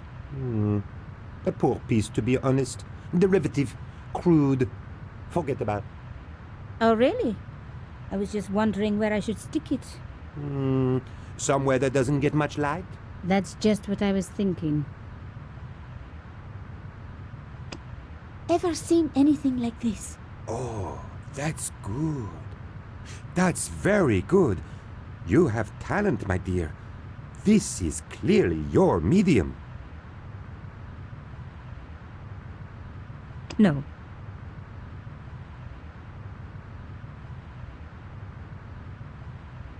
No. Take a look at the shell case. My God! This must be from the gun that killed him! Are you sure? I think it is from an army field gun. Ah, yes, of course. The size, that's the giveaway, isn't it? Ever seen one of these? Not since I was a boy. My father taught me how to whittle using a metal cylinder like that. I bet that kept you quiet. Indeed it did. I'd never talk to him again. He died before I finished. Ever see symbols like these? Only at the bottom of a bottle, mademoiselle. Ha!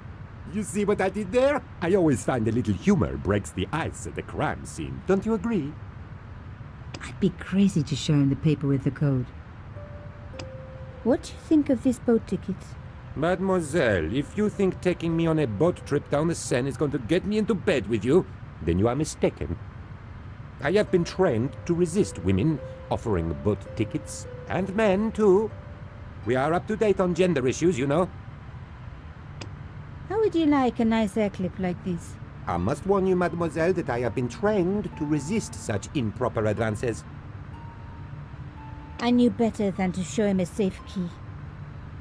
You must be... Oh. Really? Why wouldn't...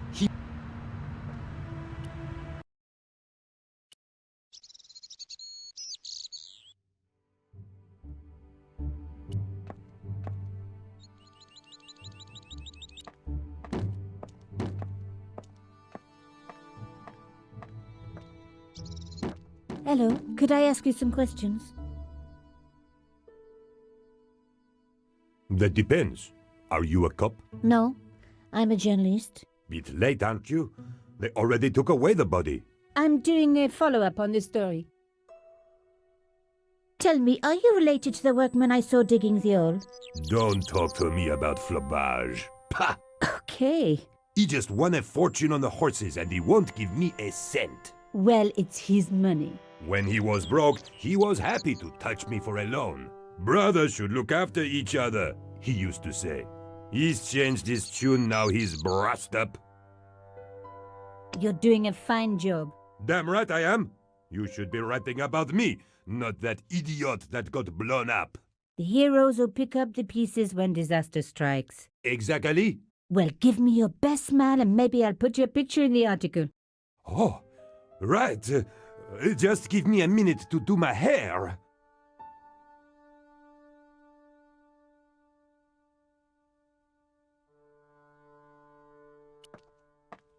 The police had removed the body, but nothing else looked disturbed.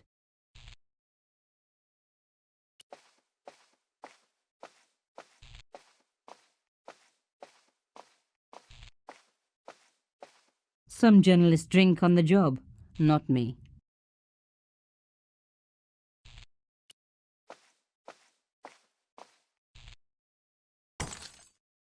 Oops, stupid thing.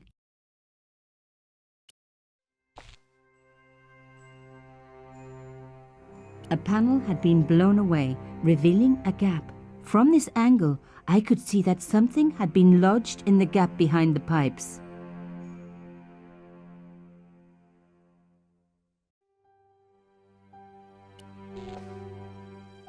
Behind the table were some damaged pipes. Voila! The police and forensic teams had missed a vital piece of evidence. Some kind of pouch. On the pouch was the cross symbol of Carchon's organization. I was on the right track. On the pouch was inside the pouch were two items: a strange metallic artifact and a letter in some kind of code. Another coded message using the same cipher system. So, Plantard was involved with Carchon.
Plantard.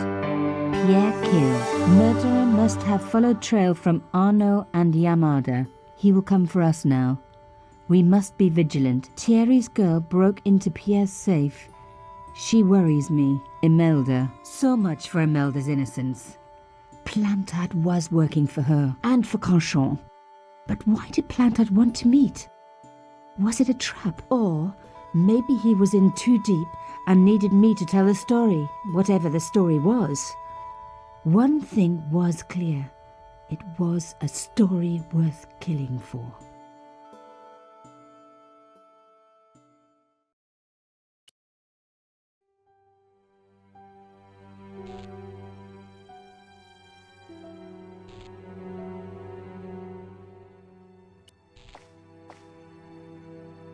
Hey, what about my photos?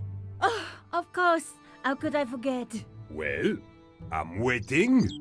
Get your camera out. Camera. Oh, I forgot. It broke. Alors, they should never send a woman to do a man's job. Well, this woman had fooled him easily enough, and found the evidence the police had missed.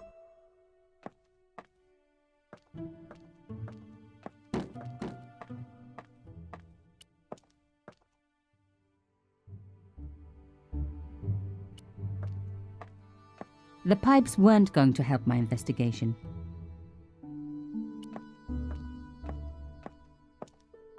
There might have been clues down there, but I was relieved I didn't have a sewer key.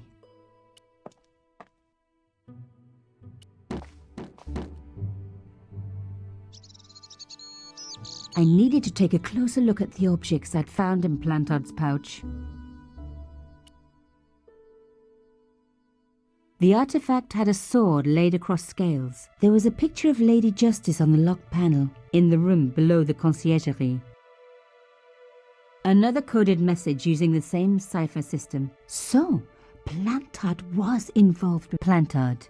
Murderer, he, him, so, and or whatever.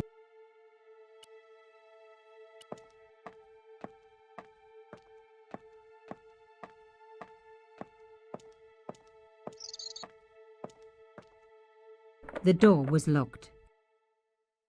The strange metal artifact I found in Plantard's pouch had pointed back to the quayside.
Plantard's key fitted the lock, so he must have used this place too.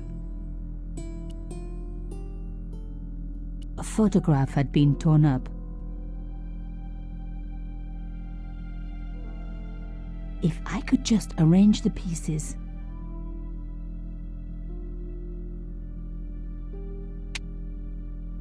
Oh my God, it can't be.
There was no doubt about it. It was a picture of my father.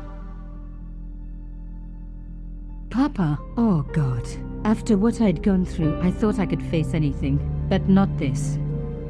My father, the one person in the whole world who I truly admired, standing with Crachon while those murderers carried on with their evil work. My father, grinning at the camera. I couldn't believe it. I realized that I desperately needed to get to the bottom of this story, and that I really needed George.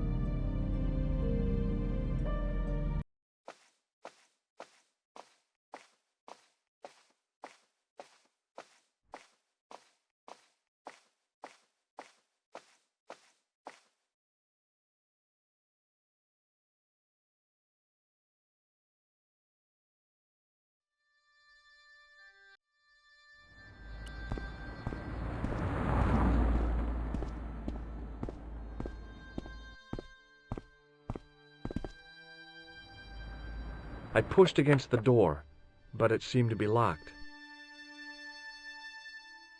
The door was shabby and in need of a coat of paint. I couldn't imagine the Collard woman living here. Oh, hi. Bonjour, monsieur. Would you like me to foretell your future? No thanks. I'm very good. It only takes a minute. Thanks all the same, but I'm not superstitious. Besides, if it only takes a minute, that's not much of a future to look forward to. Do you know a young woman called Nicole Collard? Yes, I do. She lives upstairs from me in the apartment block across the street. I tried the door, but it's locked. You know, I've told the landlord about that 1,000,000 times. It is a damp. The whole building is like a sponge. It sucks up the moisture from God knows where. You mean the door is stuck because it's swollen? That is correct. There is an art to opening it. Don't shove too hard. Just give it a gentle nudge above the lock. Thanks for the advice. How long has Mademoiselle Collard lived here? A few months. She's in for a shock when the cold weather comes. Drafty windows, insufficient heating. It's a struggle to keep warm. The only reason I stay is because the rent is cheap. Your young lady, she deserves better. I thought Mademoiselle Collard was a successful photographer.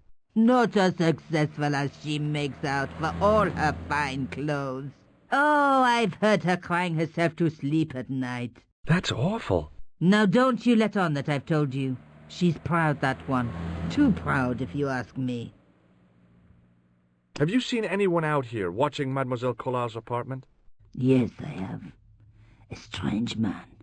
Tall and thin as a broomstick. He kept his face hidden, but I saw his eyes peering from evil little slits. How was he dressed? A long brown raincoat with an hat. Or like Humphrey Bogart? Yes, but he didn't have Bogart's charisma. Besides, this guy looked like he needed a toilet. You never saw Bogart clenching his buttocks like that. Is there anything else you can tell me about Mademoiselle Collard? No, monsieur. Are the flowers for sale? Oui, monsieur. Okay. I'll take a bunch of those white ones. I wouldn't do that if I was you. No? They are lilies, monsieur. Some people associate them with death. Yikes. Well, thanks for telling me. What other flowers do you have? Dahlias? What do they signify? Insecurity? I don't want to give her the wrong idea about me. What about the tall yellow ones? Those are iris, the flame of passion. And the little yellow ones? Sensuality. Well, they're no use to me. I want to make an impression, not jump down her throat. I've changed my mind. Will you tell my fortune? You're going on a long journey. My, oh my. What a surprise. Can you tell me anything I don't already know? How does this fortune-telling routine work? If I knew that, I wouldn't be selling flowers for a living. Haven't you ever wondered why you were blessed with the gift? Well, it's a bit like satellite television, I suppose. Some of us are born with a built-in receiver dish. I just happen to be one of the lucky ones. Can you really foretell the future? Only time will tell, monsieur. The strange thing is, I can't seem to see myself in the future. Other people, I have no problem. But when I try to see what might happen to me, nothing. That must be scary. Maybe. I figure it's a kind of natural safety mechanism. Either that, or I don't have a future. Do you recognize this nose? No, monsieur. What can you tell me about this tissue? Nothing. What can you tell me about this material? It's a very expensive piece of cloth, monsieur. See you later. That's right, monsieur. You will.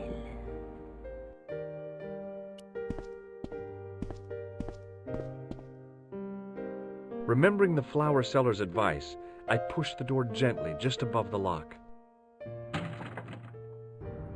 Hi. Bonjour. I'm glad you could make it, monsieur. Please, call me George. Fine. I'm Nicole. Take a seat, George.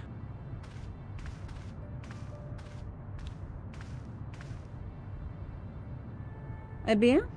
And what have you been up to? I've been exploring the sewers underneath the cafe. I thought I could smell something bad. The clown used the sewer to escape and to change out of his costume. I guess he was in a hurry. He left his jacket behind. And? I got his tailor's phone number. You had better luck than I did. Luck, she said. Luck. Hard work, I'd call it. What happened? My editor told me to drop this story. Can you believe it? But you're not going to do that. Oh, no. I'm going to find out what's behind these killings. It just doesn't add up. It almost feels like some sort of conspiracy. The police in 3 different countries have kept very quiet about the murders. The press don't connect them at all. They blame them on political, religious, or militant minority extremists. Well, that covers just about everyone. Tell me more about yourself. There's nothing much to tell. Well, how'd you get into photography? I guess I owe that to my father. He bought me my first camera. I was 8, and my parents had just split up. Did you live with your father? Yes. My mother went off with her new boyfriend. I didn't mind. Papa was all I needed. 4 years later, he died in a plane crash. Oh, I'm sorry. It's all right. I don't mind talking about him. He was more like an older brother, really. Always joking and laughing. Papa always wanted me to study art. That's why I went to college. Did you learn about photography at college? God, no. I couldn't afford the materials. We were billed for everything we used. Paint, canvas, paper. Most of my year turned to minimalism. It was cheaper. I used to go poaching in the park for squirrel hair. The only time I wasn't hungry was the term I did printing. I used to eat the potatoes. You're making fun of me, aren't you? Oh, no. Tell me more about the clown's previous victims. The first was Arnaud Bellotta, the millionaire pharmaceutical baron. He made his money from amphetamines in the post-war slimming and diet boom. Imagine it, millions of housewives literally speeding their butts off. The only witness in the case was his Filipino au pair. She swears he was lured to his death by a snowman. What about the clown's second victim? Yamada, the controversial Japanese politician. He inherited his fortune from his father's electrochemical consortium. How did he die? At the hands, or should I say flippers, of a giant emperor penguin. A snowman, a penguin, and now a clown. I had been about to add mime to the list, but stopped myself. I really didn't want to have to explain to George about my father's involvement with Cachan. You know, I hate to admit it, but this is scary. And I'll tell you this, I will not be accepting any invitations to costume parties. I don't blame you for being scared. I am too. But this story could be my only chance for a big break. Or an early death. I found a piece of material near the cafe. When I showed it to the concierge, he recognized it right away. It's very distinctive, all right. Just wait until you see this. I developed a film I shot at the cafe. Here, George, it's an enlargement I made. Look what that guy's wearing. Checkered pants. The same material as I found in the sewer. That's right. This guy shouldn't be difficult to find. Oh, no? Take a close look at his right cheek. A scar in the shape of a horseshoe. Or a crescent moon.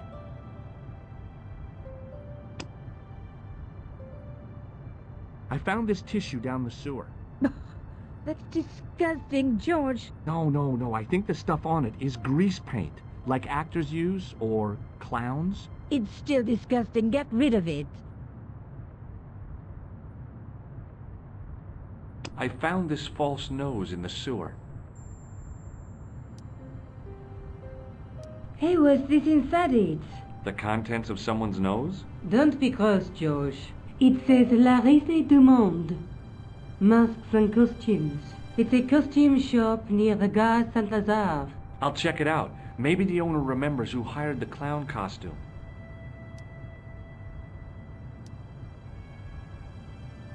How come you enlarged this photograph of me? Because I noticed the guy behind you, of course. This is the tool I used to get into the sewers. Fascinating, George. You're not interested, are you? Oh, of course I am. I think it was very brave of you to go down those sewers. Yeah? Well, it was kind of scary, but... well, I had a job to do. I have to go. Okay, I'll see you later.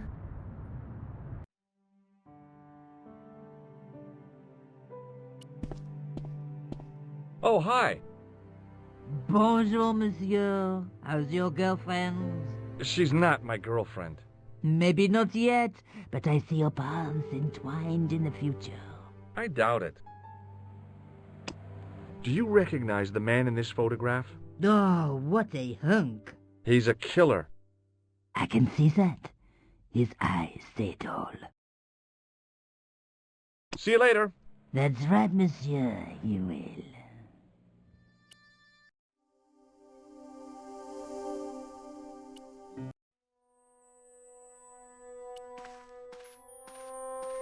Excuse me. Bonjour, monsieur. Please, come in. Welcome.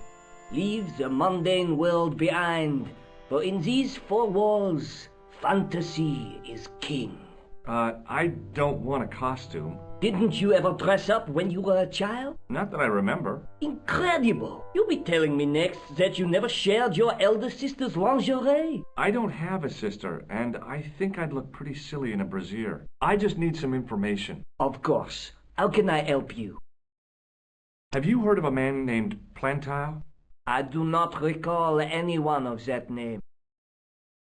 I'm looking for a man who hired a clown costume from you. Oui, monsieur. I do not see how I can help. Don't you keep a record of costumes that you've rented out? Of course, monsieur, but... Well, then I'd like to check your records. Give me the names of everyone who's rented a clown suit. Impossible. There are too many. Do you want this red nose back? Not after it's been worn, thank you. Do you recognize this man? Oui, monsieur. I sold him some grease paint. Does this dirty tissue mean anything to you? Let me smell that.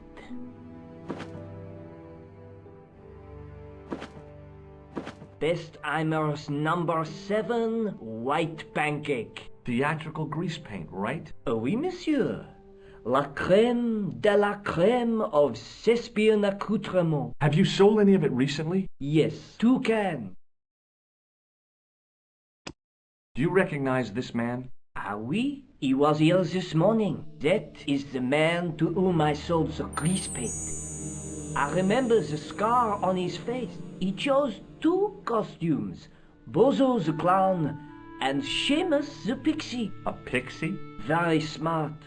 Green silk with a taffeta lining. He gave me his name as Monsieur Khan. Thanks for your help, buddy. My pleasure, monsieur. Allow me to shake you by the hand. Huh? Well, okay.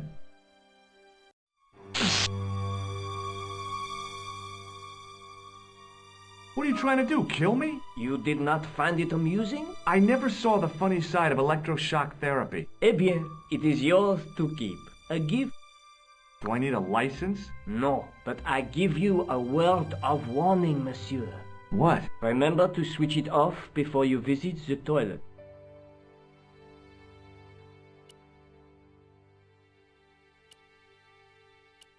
Oui, monsieur? Do you want this buzzer back? No, you keep it. Thanks for your help, buddy. My pleasure, monsieur.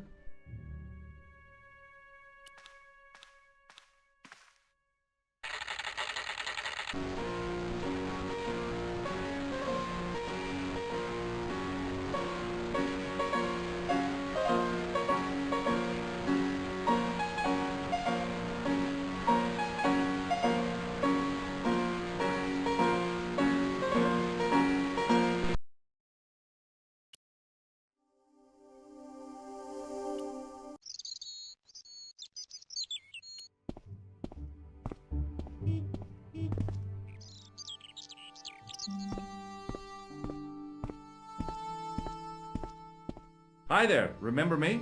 Ah, mais oui, Inspector. Have you found him? Who? The man in the sewer, of course. I'm, sifting through the evidence.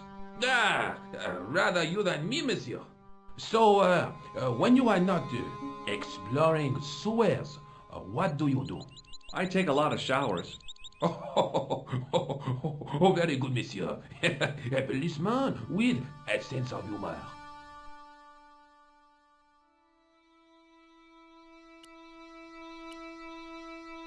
Hi there, remember me? Ah, mais oui, Inspector. Have you found him? Who? I'm... So I take... Oh. Hi there. Huh? Who?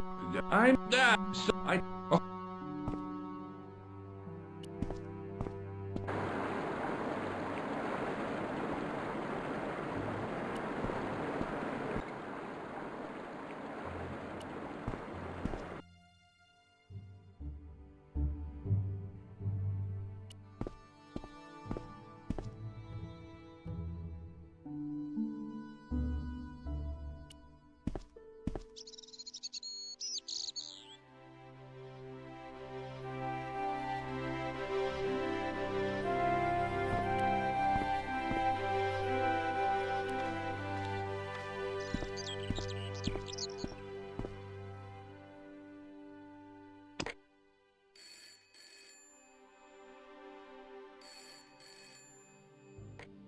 Hello? Who is this? Mr. Todrick? Oh, it's you again. What now?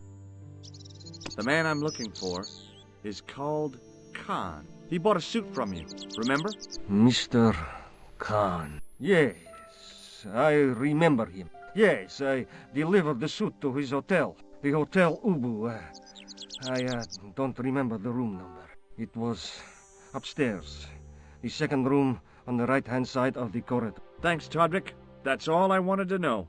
Now I've got you, Mr. Clown.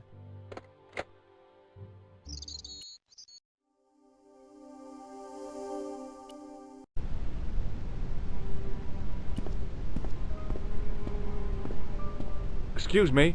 Yeah? Have you seen a guy dressed as a clown? No, I ain't. Don't tell me I missed him. Oh, that's too bad. I love the clowns, don't you? I've seen daytime television that was funnier. I love it when the little guys get hurt. That figures. Custard pies, hose pipe down the pants, then smack! A plank in the kisser. You ever meet a guy called Plantar? No, I ain't. You missed your chance. If you're quick, you'll catch him at the coroner's. Do you happen to know a guy named Khan? That ain't nobody I know. Do you recognize the guy in this photograph? Is this a trick question? No, I simply asked if you recognized him. Okay then. Nope, I don't. See you later. Not if you see me first. Excuse me. Yes? I'm looking for a clown. Are you trying to be funny? No, I really am looking for a clown. There are no clowns here except you. Have you heard of a guy called Plantar? No. That name means nothing to me. Do you know a man by the name of Khan? No, I don't. It's very important I get to see him, and... I told you, I don't know him. Do you recognize the guy in this photograph? No, I never saw him.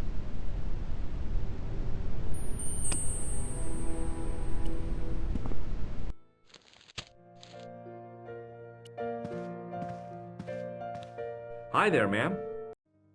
Well, hello. What can I do for you? I'm looking for a man. You disappoint me, my dear. For one foolish moment I thought... But never mind. Aren't you going to tell me your name? George. George Stobart, ma'am. How sweet! I once had a stable boy called George. I am Lady Piermont. The common reaction is to kneel and stutter, but it's not obligatory. A real lady? I mean, you're an honest-to-God aristocrat? Oh, I don't know about that. Few of my ancestors are honest, not even to God. I can trace my family back to the Normans, but don't let that intimidate you, George. Beneath that impressive pedigree, I'm just flesh and blood. The blood may be blue, but the flesh is the plump beef of old England, so to speak. You appear distracted, George. Is there any way I can help you? Did you know there's a gangster out front? What makes you think he's a gangster? The Italian suit and the bulge in his pocket? I know plenty of men with Italian suits and bulges in their pockets. That doesn't necessarily make them gangsters. I'm looking for a murderer. Good heavens! You're a private detective. That's correct, ma'am. What's the term you Americans use? It's on the tip of my tongue. I believe what you're thinking of is Dick. Precisely. Have you come across a man who calls himself Khan? I am familiar with only one person named Khan. Genghis Khan, the legendary Mongol barbarian chieftain? No, darling. Kevin. Kevin Khan? I never heard of him. I'd be most surprised if you had, darling. He's a pharmacist in Hemel Hempstead. Organises fundraising for the Rotarians. Lovely man. Does he have a scar on his cheek? I really wouldn't know, sweetie. Are you here in Paris on vacation? No, darling, I'm on holiday. I needed to get away after Algy's funeral. I didn't realize you were mourning the loss of a loved one. I'm not. He was my husband. I'm sorry to hear about your husband's death. You wouldn't be if you knew him, my dear. It gave me the opportunity to take a well-deserved holiday. Daphne suggested a change of scenery. Paris, she said. A wild romance is just what you need to take your mind off the inquest. Well, the closest I came to romance was being wooed by a drunken Breton chef. I must say I was disappointed with his coq au vin. Not at all what I was expecting.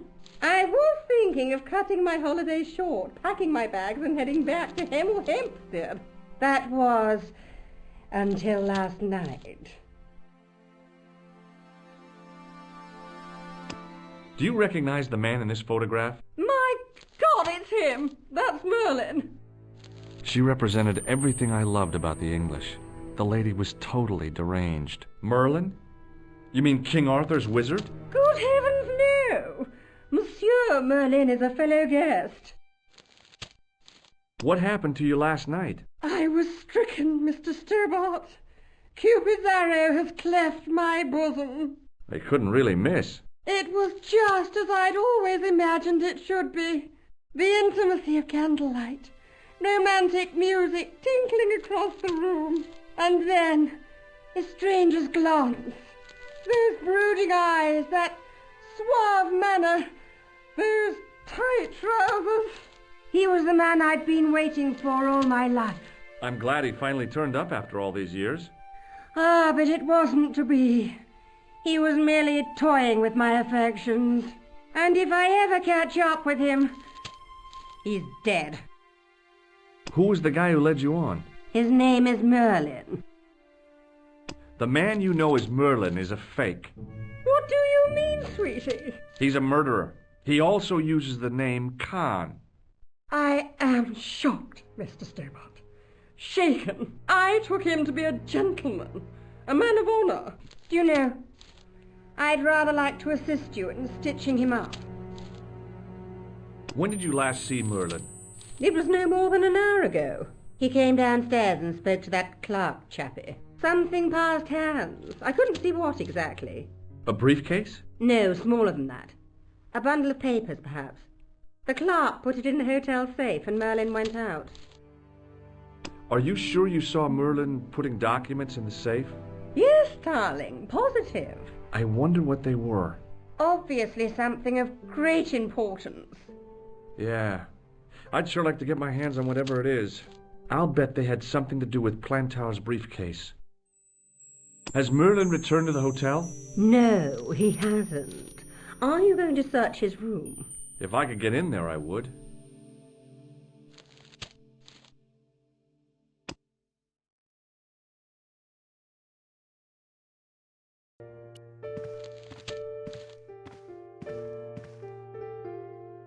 Excuse me, didn't I see your picture in the news? You're that Nobel Prize winner from some unpronounceable Eastern European state. Yes, that is me, in person. I don't want to worry you, but have you had any threats on your life? You know, mysterious phone calls, letters made up of headlines cut from the newspaper. I don't know what you're talking about. Do you know a guy called Plantow? I don't know anybody in Paris. Oh, well, this guy's dead anyhow. Why do you ask me about dead men? I have seen enough of death to last me a lifetime. I'm, sure you have.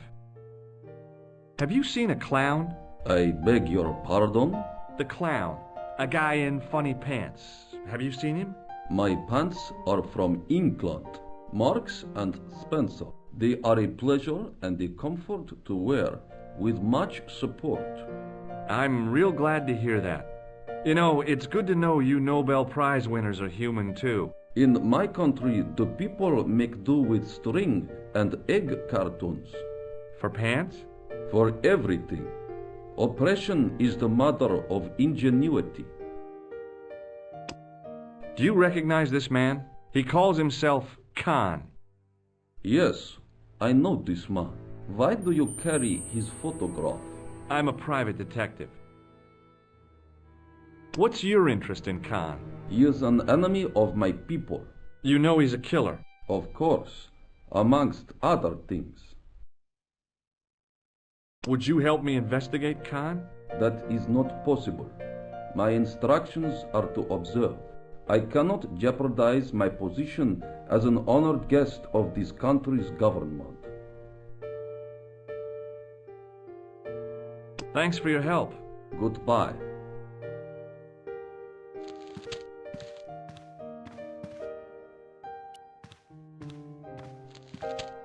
I want some information. Who are you? The police? I'm conducting a private investigation.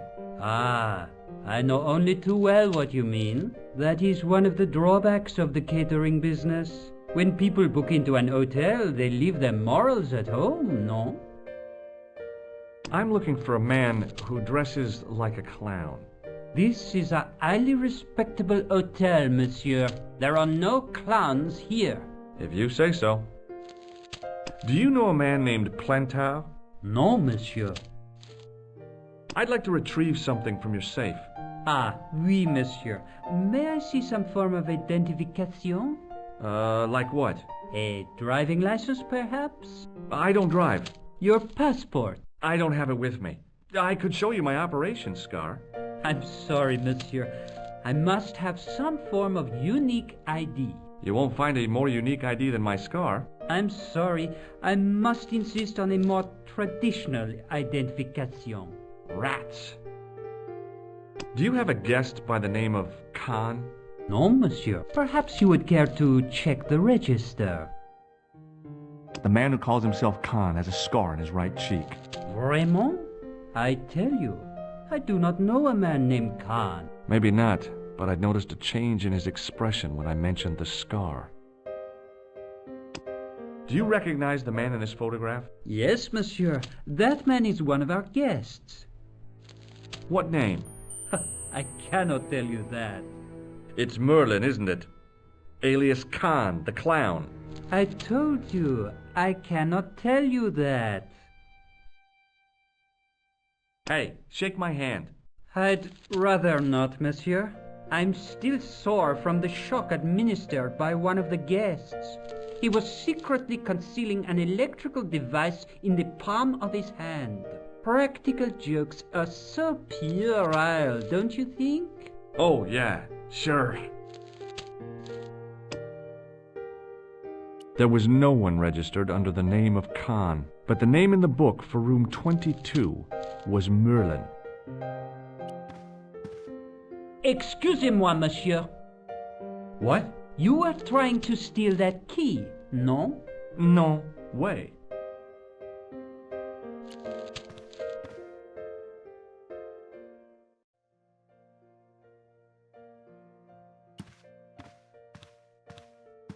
If the tailor's description was correct, this was the killer's room. The sign on the door read 22. The door was locked.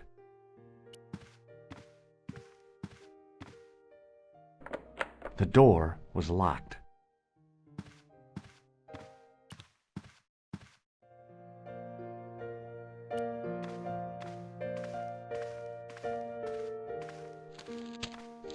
Hi, ma'am.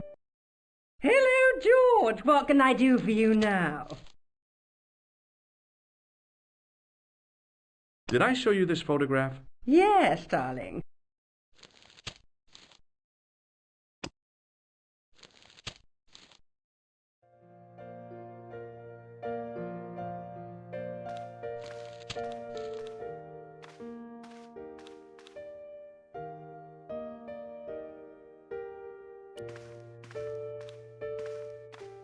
What now, monsieur?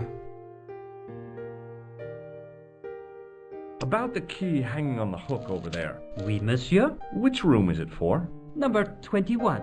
Is that room taken? No. The guests checked out this morning. I'd like to check into room 21. That is not possible. How come? You said it was vacant. It is reserved for another guest. Rats. No, monsieur. Dutch. I believe Khan, the man with the scar, is also known as Merlin, the man who has taken room 22. What of it?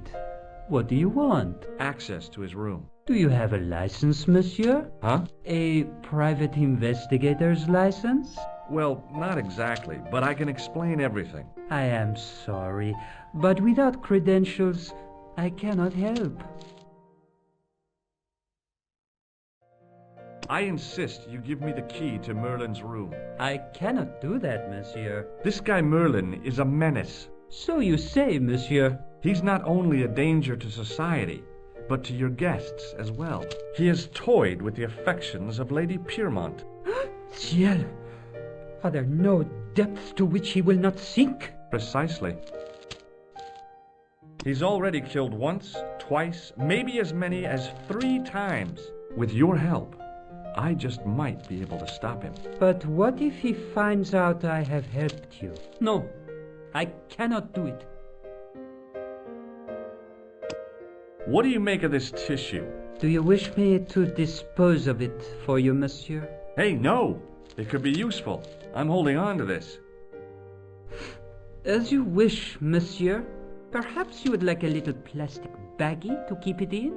Nah, it's fine the way it is. Do you recognize this red nose? No, monsieur.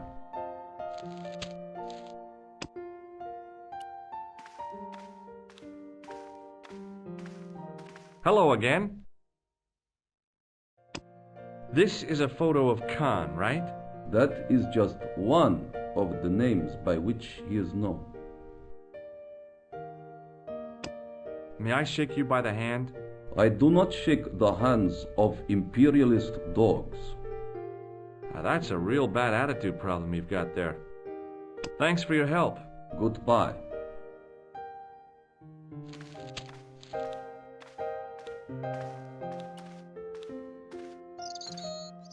Just a minute, monsieur. What's your problem? No problem, if you cooperate. What do you want? Just a routine security check. Nothing to worry yourself about. Oh, well, all right. Search him, Flap. You bet. Hey, knock it off. Get off, you big ape. Nothing, Guido. Zilch. Our apologies, monsieur. What? I had to report you to the authorities. Round here, we are the authorities. You want I should break his arms? No. Let him go, Flap.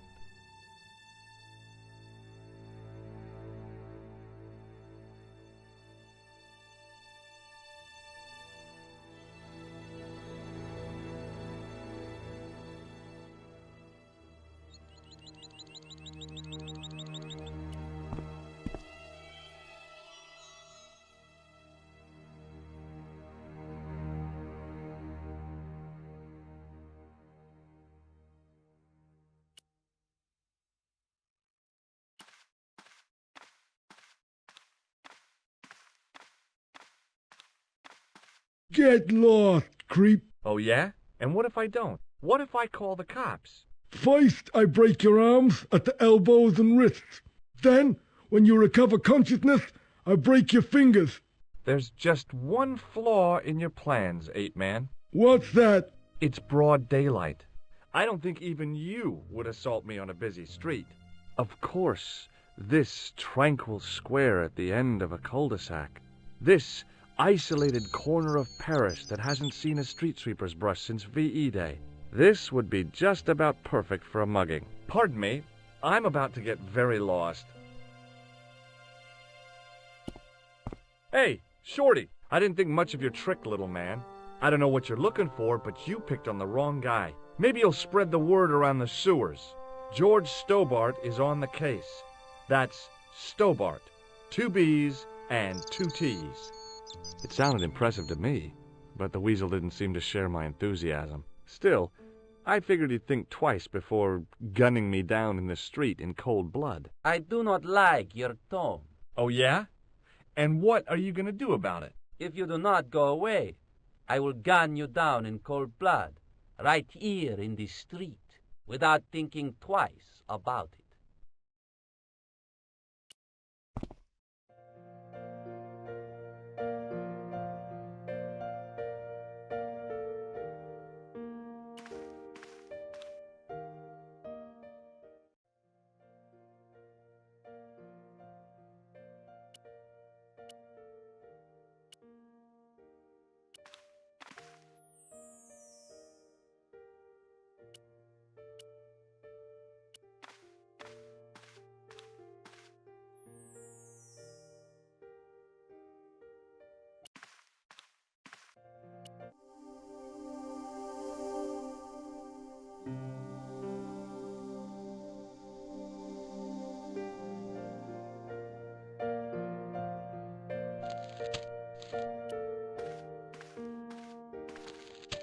Hey, ne touche pas! Just looking. What now, monsieur? I've just been manhandled by a gorilla. Yes? I do not see any signs of a gorilla. No, not a real gorilla. It was a guy who looked like a gorilla. It happened right out front of this building. Let me get this quite clear. Are you complaining or bragging? I want to know what you're going to do about it. The scrawny one has a gun. I suggest you contact the police. Can't you do anything about them? What goes on in the streets of Paris is hardly my responsibility. Aren't you concerned that your guests are being intimidated by gangsters? No one else has complained, monsieur. Did they steal anything from you? Well, no. They didn't find what they were looking for. What was that? I don't know. I don't think they did either. What do you make of this tool? Stunning, monsieur. I bet you handle it like a professional.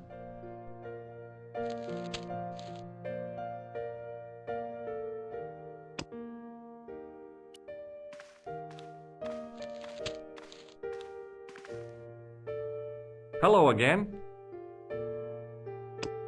This is a photo of Khan, right? That is just one of the names by which he is known. What does this clown's nose suggest to you? In my country, we have no use for clowns. I'm glad to hear it. They were dealt with most severely in the last cultural cleansing. What about the mimes? Did you get them too? All gone. Our streets are mime-free. Sounds like heaven. Have you any idea what this tool might be used for? I cannot guess. Would it mean anything if I told you it was for lifting drain covers? Such technology fills me with wonder. Does this goo-smeared tissue mean anything to you? No, it doesn't. Thanks for your help. Goodbye.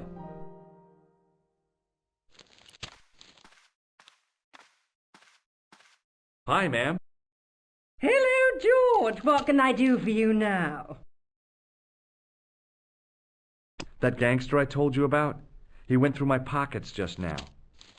Good heavens! One never knows what to expect in foreign parts. Thank you for the warning, young man. I shall hide my credit cards in my underwear. Would you distract the clerk while I borrow a key? Are you asking me to aid you in a criminal act, darling? Oh, no. It's the key to an empty room. And why, may I ask, do you wish to gain access to an empty room? Do you plan to squat? No, ma'am. Scouts honor? I was never in the Boy Scouts, ma'am. Oh, you should have been. What were your parents thinking of? It's a fine way for a boy to get licked into shape. Now tell me, why do you want to get into that room? It's next to the room the killer is using. Ah, so you plan to eavesdrop on Merlin? I was hoping there might be a connecting door. Well, how can I refuse? I shouldn't think my feminine charms would be much use in this case, but a good dose of English arrogance might do the trick.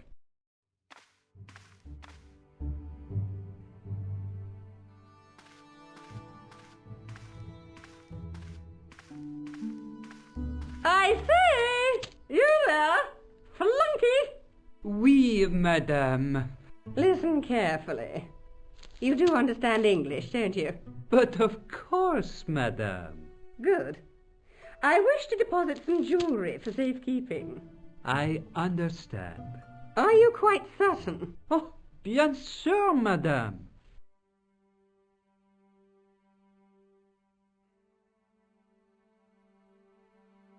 Over to you, my dear.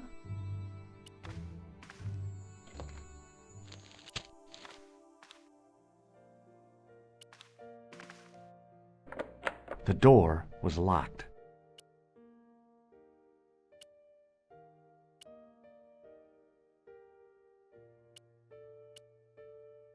Maybe it wasn't the right room, but this was the right key.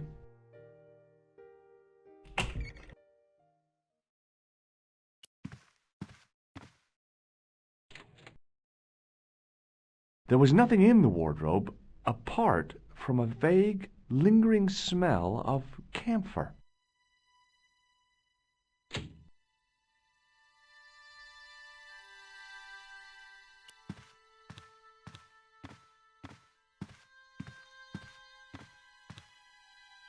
The cabinet was empty, but it smelt of onions. No kidding, it really did.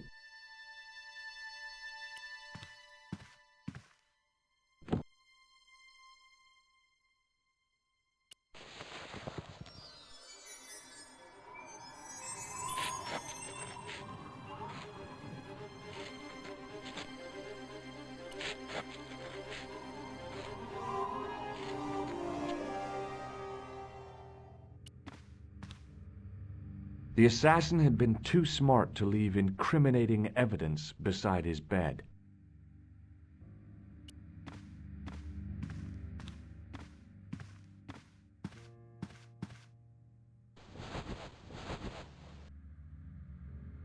The bed was freshly made, and the crisp white sheets told me nothing about the killer's habits.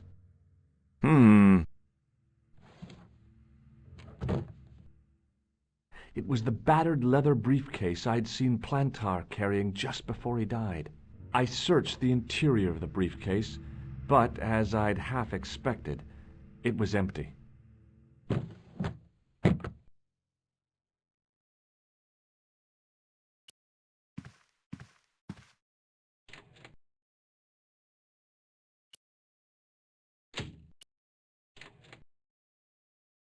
The closet was a solid, impressive piece of antique furniture.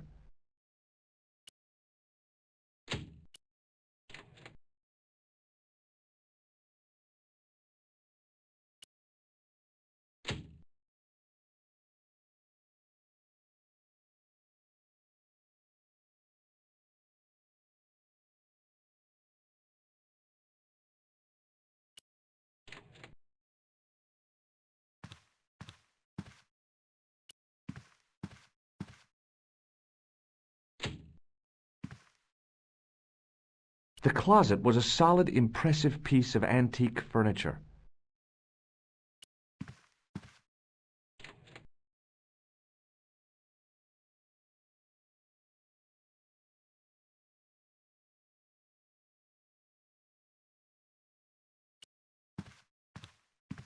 It was Khan. I had the kind of feeling in my stomach that would usually send me running to the bathroom.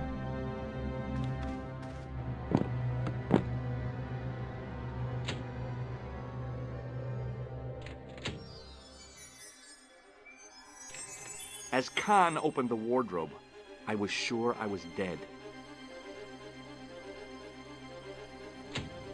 But he grabbed his pants quickly and didn't even see me. I didn't usually spy on men getting changed. But this guy was a killer, and I didn't want any surprises. He left his checkered pants on the bed.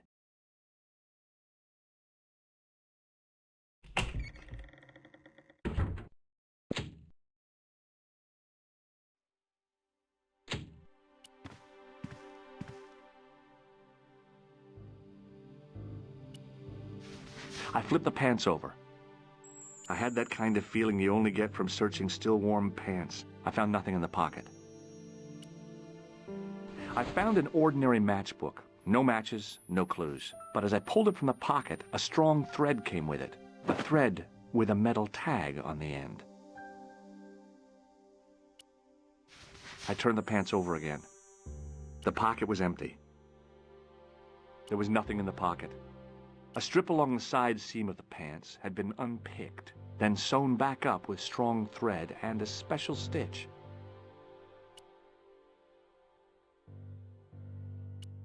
The matchbook bore a pattern of swirling color and the words, Club Alamut. It was a key ring.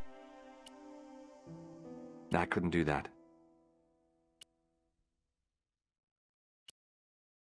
I couldn't do that.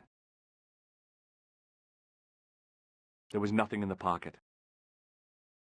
A strip along the side seam of then sewn back up with strong thread and a special stitch. I turned the pants over again.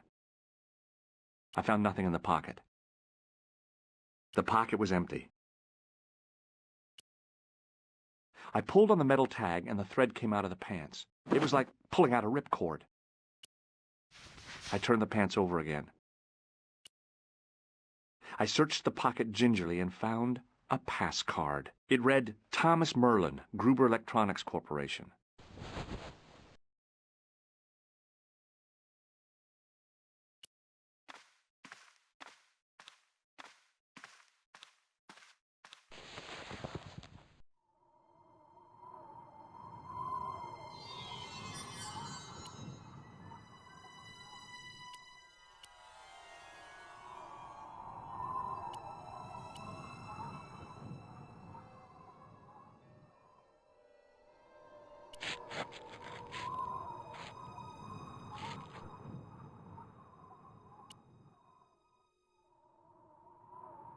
It was the card I'd found in the hotel bedroom.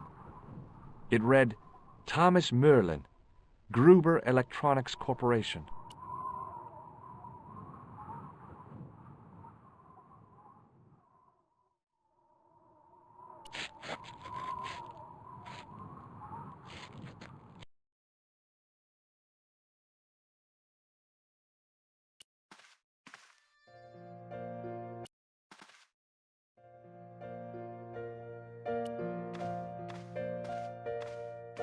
There was no one registered under the name of but the name in the book for What now, monsieur?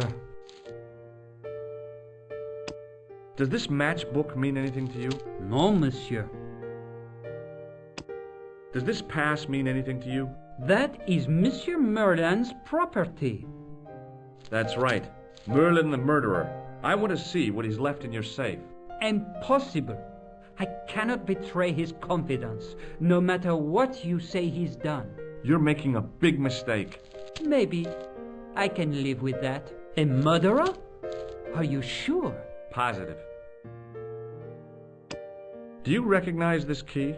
That is the property of the Hotel Ubu. Correct. May I ask how it found its way from the little hook to your pocket? Would you believe it was put there by a poltergeist? No, monsieur.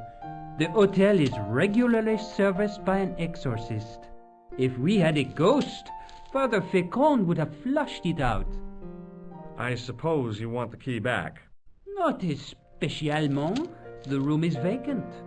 Since you are so determined to conduct your little investigation, I won't stop you.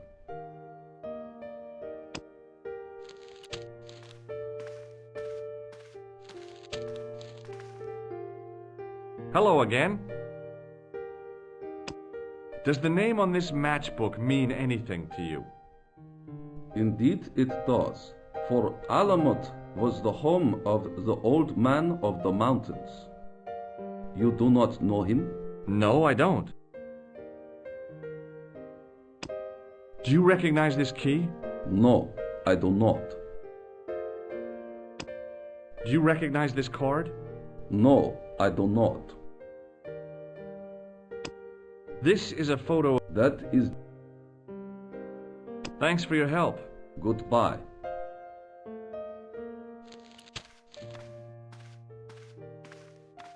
Hi, ma'am. Hello, George. What can I do for you now? I found this pass in Merlin's room. So, that deceitful little man is passing himself off as an electrician, is he? Uh-huh. This guy probably has a million faces. I showed the pass to the clerk, hoping he'd give me Merlin's papers, but he wouldn't buy it. He's too scared. I'll give him something to be scared of. Follow me, George!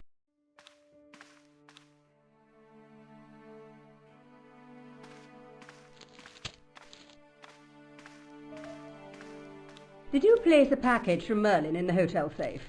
I did, madame. And did my friend here show you Merlin's identification? Indeed he did, but... What's the problem? He isn't Merlin. A mere academic detail. Give him the package. But that is against the law. I happen to be a justice of the peace, you silly man. I am the law. If he tries anything, shoot him, George. My pleasure, Lady Piermont. One moment, please. You know, I haven't enjoyed myself this much since Greenham Common. I don't know what I would have done without you, Lady Piermont. Voilà, monsieur. Le manuscrit de Monsieur Merlin. Thanks. How satisfying. An Anglo-American alliance that actually worked. The clerk had given me a tightly rolled sheet of parchment. I decided not to unroll it until I was safely back in Nico's apartment.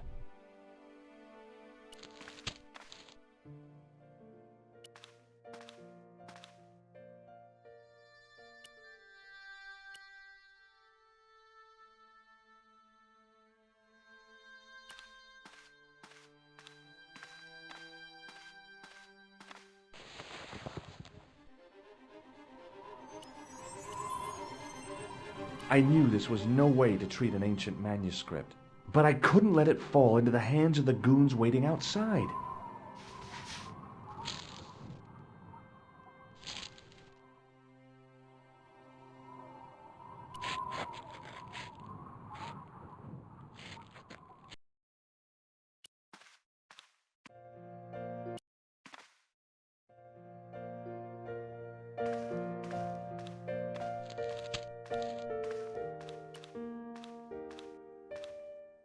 Hold it right there. Search him again, Flap. Nothing, Guido. Okay, let him go.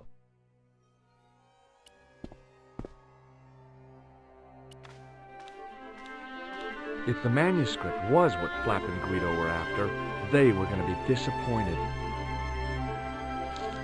I couldn't wait to get back to Nico's apartment and check it out.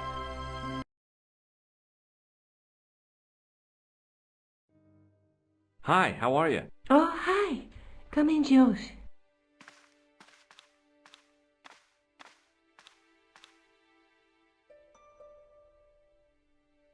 I found this matchbook in the killer's hotel room. It's from the Club Alamut. Never heard of it. Is there anything written inside it? No, what were you expecting? If this was a movie, there'd be a clue. A name or an address. That's no use. There aren't even any matches in it. Oh well, I'll keep it as a souvenir. I found this in the killer's room. What is it, a credit card? ID, Thomas Merlin, of the Gruber Electronics Corporation. Never heard of him or the company. What are you doing to help trace the killer clown? Research, George. Yeah? You have a copy of the clown's yearbook? I have a telephone and lots of contacts. Oh, well, did you find anything useful? Not yet. I'm employing my first and most useful weapon. What's that? Patience. Oh, I've heard of that. Isn't it a substitute for decisive thinking? Do you have a boyfriend? Not anymore. There was someone. A guy in my final year, but it didn't work out. Neither did my degree. I'm sorry. I'm not. Tell me more about your family. When I was a little girl, I used to spend the winter with my grandfather and grandma. They were the best times, warm and safe in their tiny cottage. My grandfather rolled cigarettes while grandma made hot chocolate and cakes. One day, he stopped his scrolling. He put the lid back on his tobacco jar and took me in his arms. I laughed and wriggled, but he hushed me to be silent. With his unshaven chin all scratchy in my ear, he told me his secret. What did he say? He said, I don't smoke, but she likes to think I do. What a weird old man. Don't call my grandfather weird. He was the nicest guy ever. I wish I was back in that cottage instead of this crummy apartment in this noisy city.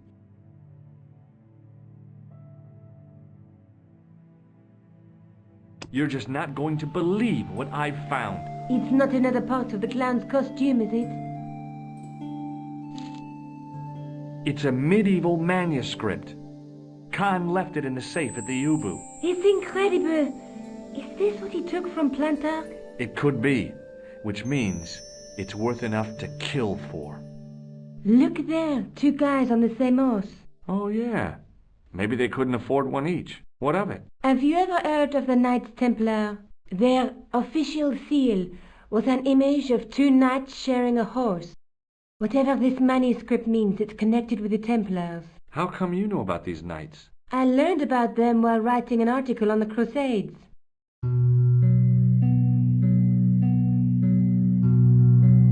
This guy, named Hughes de Payen, arrived one day at the court of King of Jerusalem. He offered to protect the Christian pilgrims from the displaced Muslim armies. The king would be able to guarantee safe transit to Christians in the Holy Land. Safer journeys meant more pilgrims, and pilgrims meant trade and wealth. The Templars proved invaluable to the king as a mercenary army. It was said that they never asked how many the enemy numbered, just where they were. And as the years went by, the Templars grew in wealth and numbers. They were so rich, even kings came to them for loans. But at the height of their power, they fell foul of the King of France. He rounded them up and turned them over to the Inquisition. Thousands of Templars were subject to torture and confessed to heresy. Of course, at the hands of the Inquisition, there wasn't much they wouldn't confess to. The last Grand Master Jacques de Molay was burned alive. Jeez. So the treasure is hidden, waiting to be discovered? If there ever was a treasure, it's been lost for 600 years. Anyway, we're supposed to be investigating a serial killer, not a medieval treasure trove. But maybe that's what the clown and his accomplices are after. Maybe this manuscript is the key. You'd better leave it here for safekeeping. Let's take another look at the manuscript. There's a guy working on a loom. He's weaving a carpet or a tapestry. Or a duvet cover. It's a clue to a place, I reckon. Somewhere famed for weaving and ships. Where folk live in barrels? It beats copper boxes. There's a guy with a sword and a bull. The only mythological bull I know of is the Minotaur, but he was only half bull. I don't think I'd like to be half a bull, even if it was the bottom half. What's that object between them? It looks like a gem on top of a tripod. A knight with a crystal ball. Now, there's something written on the scroll beside the knight. Yes, but it's written in Latin. Per disciplinam mea lux videbis. By my teachings, you will see the light. You speak Latin? Where did you learn a trick like that? A trick? I studied law, okay? I can read Latin. My, you're touchy. Tell me that again. There's a woman looking at her reflection in a mirror, but the reflection has 3 hideous faces. She reminds me of the wicked queen in Snow White. She was the one who said, "Mirror, mirror on the wall," wasn't she? She made me cry so much when I was a kid. Mom carried me out of the movie theater. She didn't frighten me in the least. Like I said, I was only a kid. I didn't like the crocodile in Peter Pan either.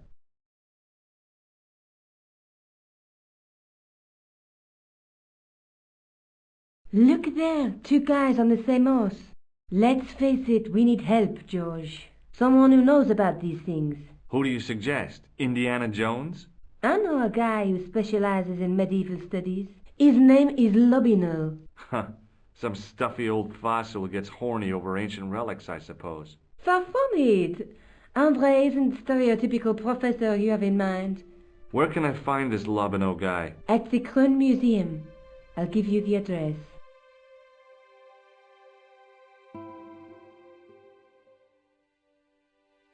Let's take another look at the...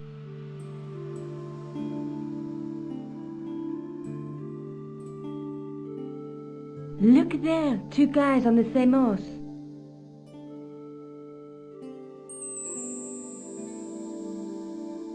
There's a guy with between them. There's a guy... There's but the reflect... I have to go. Okay. Don't forget to look for Lobino at the Krone Museum.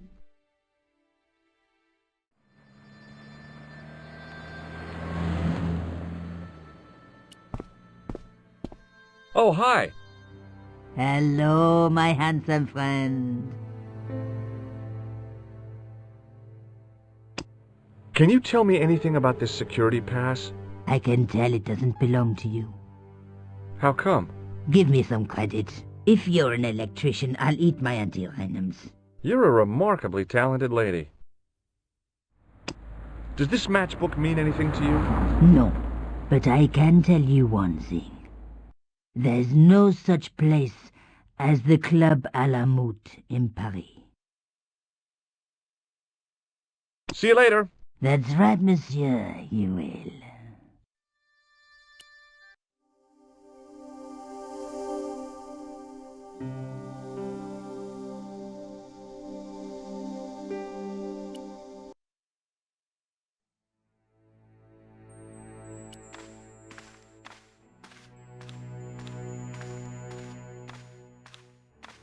Excuse me, Sergeant. What do you want now?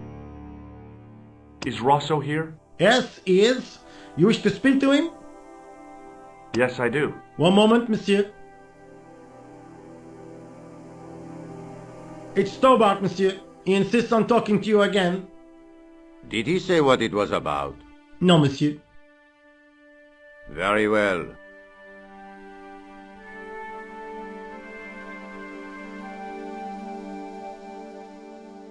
Hi, Inspector. Remember me? But of course, Mr. Stobart.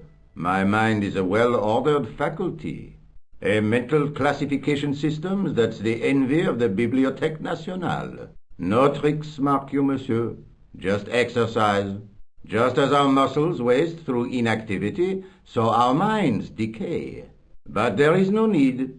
If only people would learn to exercise their wits daily. If he was trying to impress me, it worked. He was pompous and patronizing, but he had style. Eh bien, if you called about the bombing, you're too late. Investigations have been closed. But I have been taken off the case. What about the murderer, the dead guy? It is out of my hands.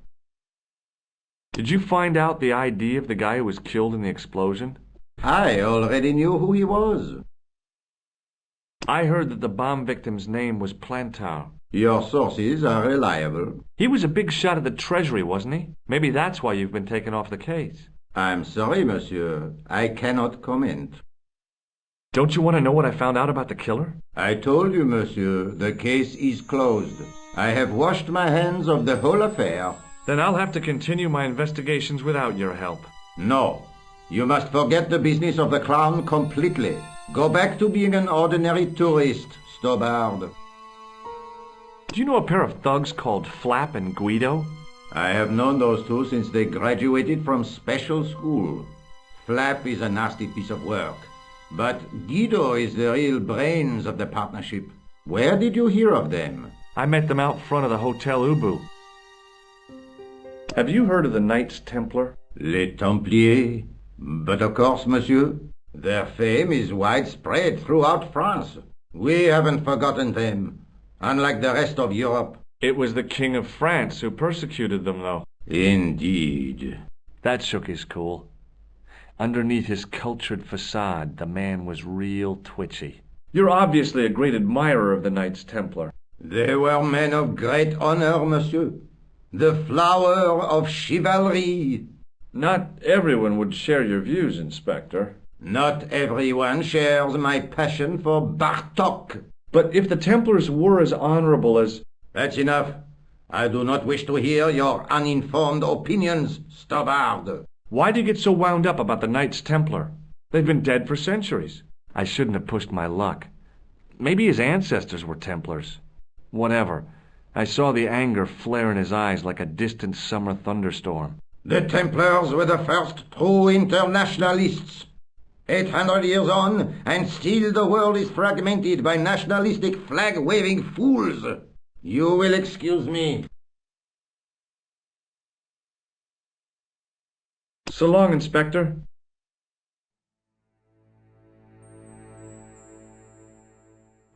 I'd like to report an assault. Yes, monsieur? Where is the victim? I'm the victim. I've been harassed by a pair of thugs. I see. And where did this alleged assault take place? Outside the Hotel Ubu. They stopped me as I was leaving and went through my pockets. Could you describe the suspects, monsieur? One looked like a gorilla, and the other looked like a weasel. Their names are Flap and Guido. Bon. I'll get them this time. Do you know a man named Khan? He's a shifty-looking guy with a scar on his right cheek. No, monsieur. He also calls himself Thomas Merlin. I'm sorry, Monsieur Stobbart. I don't know him. Has this man any connection with the bombing of the cafe? Yes. I believe Khan was the name he used when he hired the clown costume. I found this red nose in the sewer. What were you doing down there? Fishing for clues. That's where the clown went. You still insist you saw a clown, monsieur? Of course. And this novelty nose proves it. It will take more than a plastic proboscis to convince Inspector Rousseau. You don't want this as evidence, then? Certainly not, monsieur. No. Does this matchbook mean anything to you, Sergeant? That's a double-line Swedish with a crosshatch Bergman strike strip. Now, that's unusual. Pre-war Anderson hinging. Really? I haven't seen a reinforced Anderson outside of a private collection. It's rare, then? In this part of the world, yes. There are only 3 places these are made. Taiwan, Manila, and Slough. Do you recognize the man in this photograph? No, monsieur. It's the guy who bombed the cafe. The clown. This man looks nothing like a clown. He's taken off his grease paint and costume. Then there is nothing to link this man with the killing. Nothing? Look at those murderous eyes. Hardly likely to get him convicted. Do you recognize this dirty tissue? No, monsieur, I do not. I found it in the sewer. Perhaps it would be better if you put it back there. No way. This could be an important clue. If you say so, monsieur. Would you like to shake my hand, Sergeant? Not while I'm on duty, monsieur. The gesture could be misconstrued. What do you suppose this tool is used for, Sergeant Moo? It looks like something an obstetrician would use, monsieur. It was with tools like this that the clown made his escape. I don't understand. He opened up the hole and disappeared into the bowels of the earth. If you say so, monsieur. See you later, Sergeant. It was just some police paperwork, a search warrant.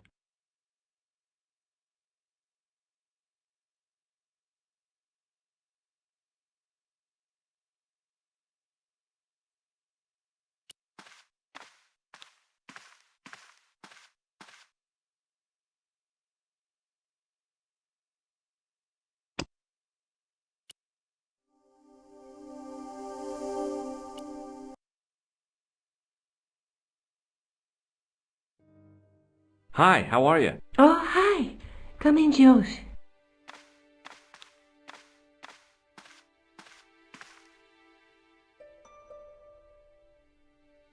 What are you doing to help trace the killer clown? Research, Joe. Yeah? I have a telephone. Oh. Not yet. What's that? Patience. Oh. I have to go. Okay. Don't forget to look for Lopinot at the Kron Museum.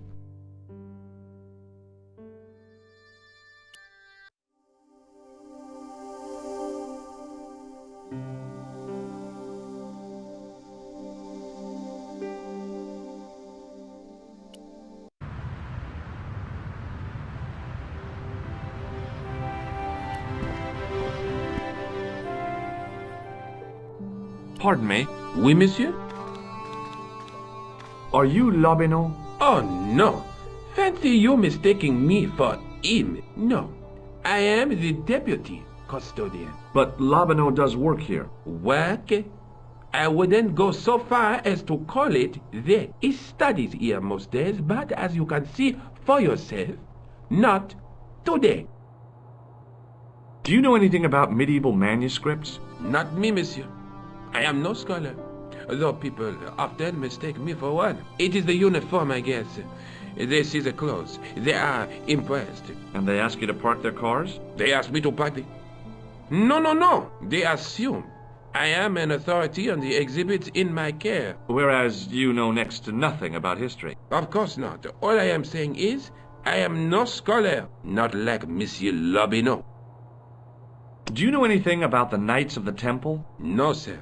Not a sausage. Do you recognize the man in this photograph? No, monsieur. Is there any reason why I should? I guess not. What does this tool mean to you? That belongs in a museum. Pardon? It is a priceless historical artifact, if I am not mistaken. No, it's a plain old tool for lifting drain covers. Do you recognize this red nose? I don't think so. What do you make of this tissue? It is absolutely disgusting, monsieur. Do you recognize this ID pass?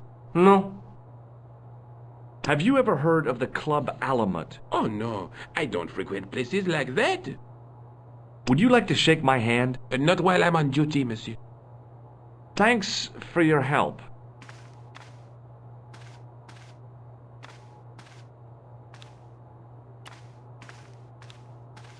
Attention!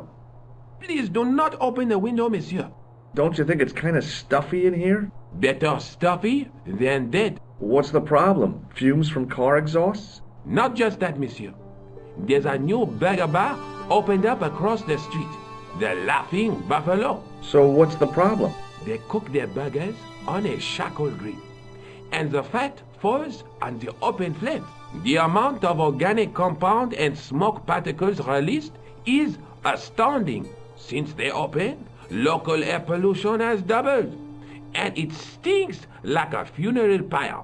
That is why I keep the windows closed.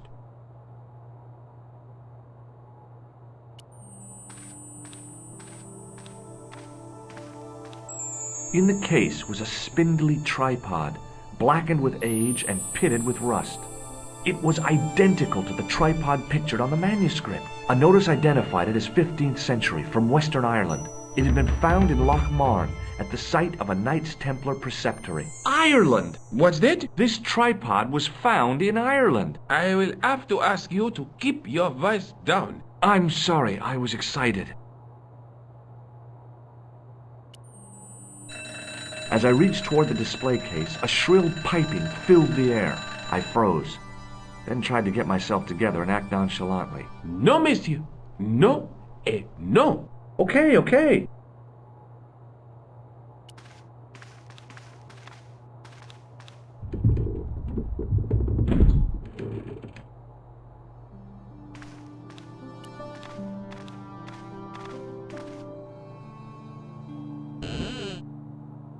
Leave it alone. That closet is over 3,000 years old. Closet? It's a sarcophagus.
Watch out!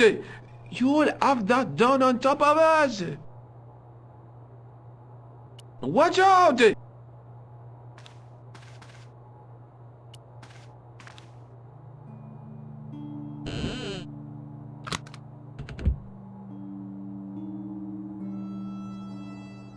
This is ridiculous. I could be here for hours.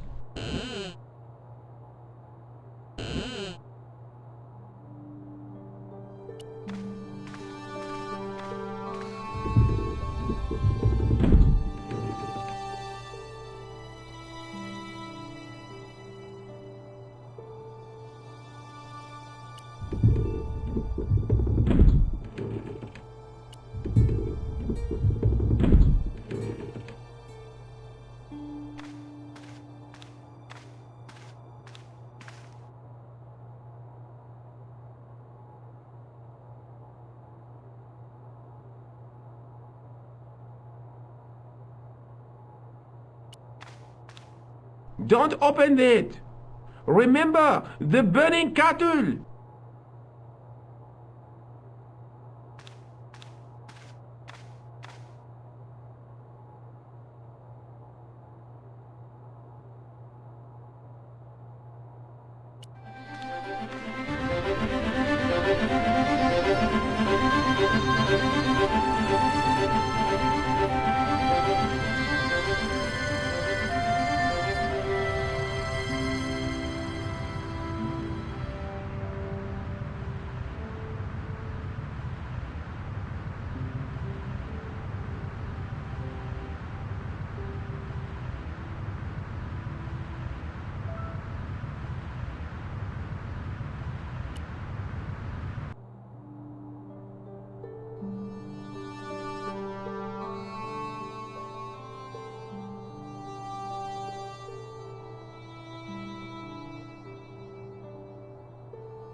Hi. I've been to the Crew Museum. Did you speak to Lobineau? No, he wasn't there.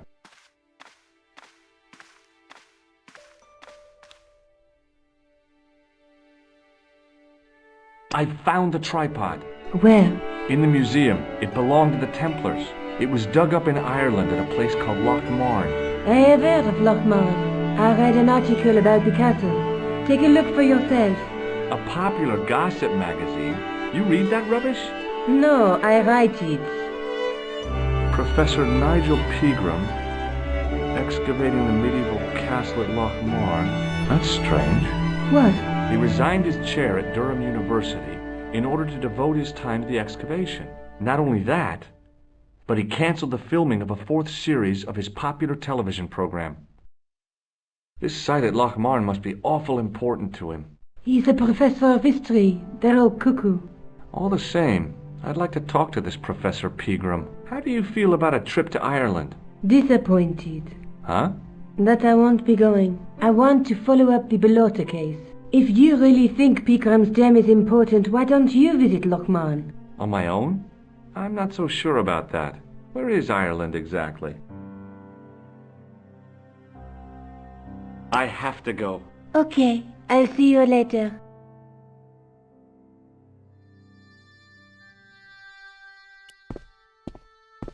Oh, hi. Hello, my handsome friend. See you later. That's right, monsieur, you will.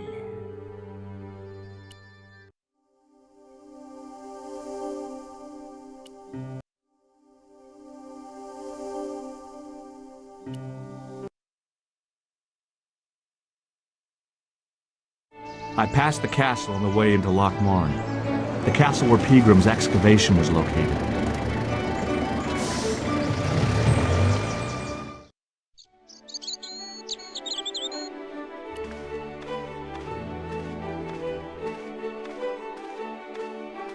Hi there. What? What's your name, kid? Who are you calling kid? Who the hell are you? I'm George Stobart, and I'm with the good guys. You're a head case, mister. A few sandwiches short of a picnic. Cut the crap and tell me your name. Liam McGuire. What are you doing hanging around the bar, McGuire? I'm on the run. From me dad. Why? Did you do something bad? I ain't done nothing, boss. You can tell me, kid. Is it your dad? Oh, sir. He drinks every last penny down his evil throat. And there's me poor old mother, bedridden and dying of presumption. I tried to buy her medicine. Chopped firewood for Father Mahoney till me fingers bled. The old skinflint cheated me too. But I took the pennies he gave me back home. Look, ma, says I, see what your darling son has earned with his own sweat and blood. When suddenly, me dad appears and grabs the loot. I'm off to Dublin heavy drinking, says he. Watch out till I get back. That's why I runned away. Something in the grin on his face told me he wasn't being strictly truthful. Compared to him, Huckleberry Finn was a candidate for Altar Boy of the Year. What can you tell me about the castle, McGuire? What do you want to know? Well, can I get inside? No, it's locked up. Does anyone live there? No. Only, what do you want to know? Oh, nothing. You know something about the castle you're not telling me, don't you? No. What is it you're covering up? Is it something you're scared of? I ain't scared of nothing. I'll give you one last chance to tell me about the castle. Oh, yeah? And what if I don't? Then I'm taking you back to school. Oh, there's a ghost. It's called the Phantom o' Loch Man. You're not telling me you believe in ghosts, are you? Mister, I seen it with me very own eyes. Last Tuesday night, I went up to see what that dig was about. I just reached the top of the wall when I hears this awful noise. What sort of noise? A horrible snuffling and snorting, like O'Brien's pig, only worst. It was coming from inside the castle. Did you find out what was making the noise in the castle? No fear. I just sat there on the wall like Humpty Dumpty. The moon was cracked and greasy like an old dinner plate. The yard was full of shadows. I could have been hiding anything. I would have gone home, but my legs had lost their stuffing. Did you get to see the ghost? Indeed I did. And a fearsome sight it is too. I sat on my arse, waited while the moon went down. Then out it comes from the shadows, all grey and tattered and hunched over like an old bent willow. Then I hears this spluttering and splashing and horrible laughter in the dark. I was so scared. Why, I fell off the bloody wall. I'm sure there's a rational explanation for what you saw at the castle. There is. The bloody place is haunted. Have you seen a guy dressed as a clown? Here in Lochmarn, they all dress like clowns.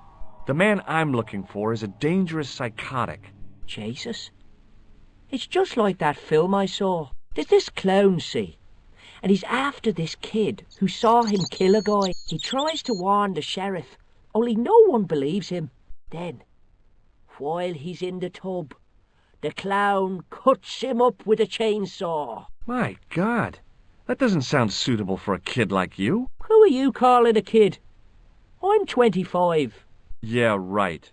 You're not a day over 14. Oh no, it's 25 that I am. Married with a car and 3 kids. 10 kids if you count the wives. Do you know a man called Pegram? Can you describe him like on the telly in the cop shows? He's an English archaeologist. I know the man you mean if he's the one. Can you tell me where I'd find Pegram? No, I can't, 'cause he's not here now, but if I sees him, I'll ask him. Do you know what Pegram was doing in the castle? Digging for buried treasure. Jewels and gold and skeletons, like in the films. Have you ever seen this man before? What a slimy character. No, I never seed him. What do you think this tool is used for? Lifting drains. dead right. How did you know that? Work experience course at school. It gives me a choice of going down the drains or up the chimney. You're kidding.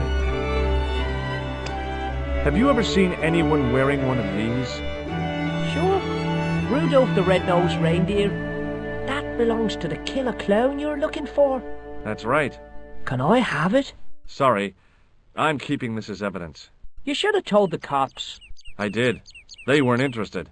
You should run tests on that, mister. You could identify the murderer with a sample of his snot. Yuck. I don't think so. Ever heard of Thomas Merlin or the Gruber Electronics Corporation? No. Do you recognize this matchbook, McGuire? No, sir. I never seen it before in my life. Give me your hand. Get lost. Oh, come on. I just want to show you a little trick. No way, mister. I don't do tricks. Father Mahoney told me I'd burn in hell if I did. I just want to shake your hand, that's all. No way. See you later, kid. Okay, mister.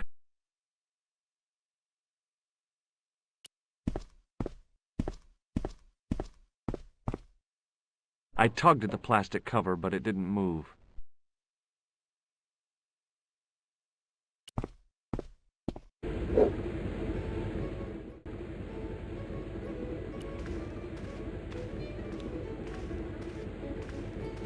He wasn't listening. Hello there. My name's George Stobart. Pleased to meet you, I'm sure. I'm O'Brien. Can I help you? Have you heard of the Phantom? More than that. I've seen it. And let me tell you, it's a dreadful spectre. So it's not just a local legend. There really is a Phantom of Lochmarn. Oh no, I was talking about the Phantom of the Opera. Have you ever heard of the Knights Templar? I most certainly have. A remarkable institution. Did you know? They were the originators of our system of credit. Their financial empire stretched from the Atlantic to the Caspian Sea. With bases in so many countries, they had to establish new methods of fiscal transfer. So, the Knights Templar were nothing but a bunch of bankers. I don't get it. Are you saying these Templar guys invented bank charges? In a manner of speaking, I suppose they did. What a dirty trick. Didn't anyone try to stop them? Oh yes, they were arrested and many were burnt at the stake. Good. They bloody well deserved it if they were anything like my bank manager. What can you tell me about the castle, Mr. O'Brien? It's a fine site now, isn't it? Dates back to the 10th century, you know. Most of the existing building was added much later, of course. Are the ruins open to the public? Oh no, it's much too dangerous. Anyway, there's nothing of interest remaining. How can I get into the castle? Well, those walls were built specifically to stop people getting in, Mr. Stobart. But I dare say you'll find a way, if you've the will. Can you tell me about the tripod which was found at the castle? Now, there's a bone of contention and controversy. It was dug up by an Englishman of the archaeological persuasion. Who was this Englishman? Professor Pegram, the same man who dug up the gem.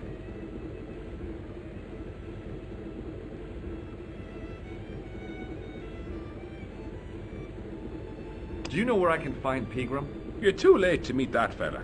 Is he dead? Not that. But he's gone from the village. A sore point with our esteemed host, I might add. Do you know where Pegram is gone? I'm sorry, but I don't. He upped anchor in the dark and shipped out before the dawn. Why did he do that? Who knows? A guilty conscience or a secret assignation. Whatever the reason, he'll not be missed in Lochmarn. Maybe now the fuss about the gem has died down, we can get back to normal. What can you tell me about the gem which Pegram found? Now there's a gem which should never have been taken. A man would have to be full of greed to covet that stone. What's your interest in the jewel? You're not a reporter, are you? Oh no. Thank the Lord for that. Why is Pegram's departure upset the landlord? He's lost a paying guest, that's why.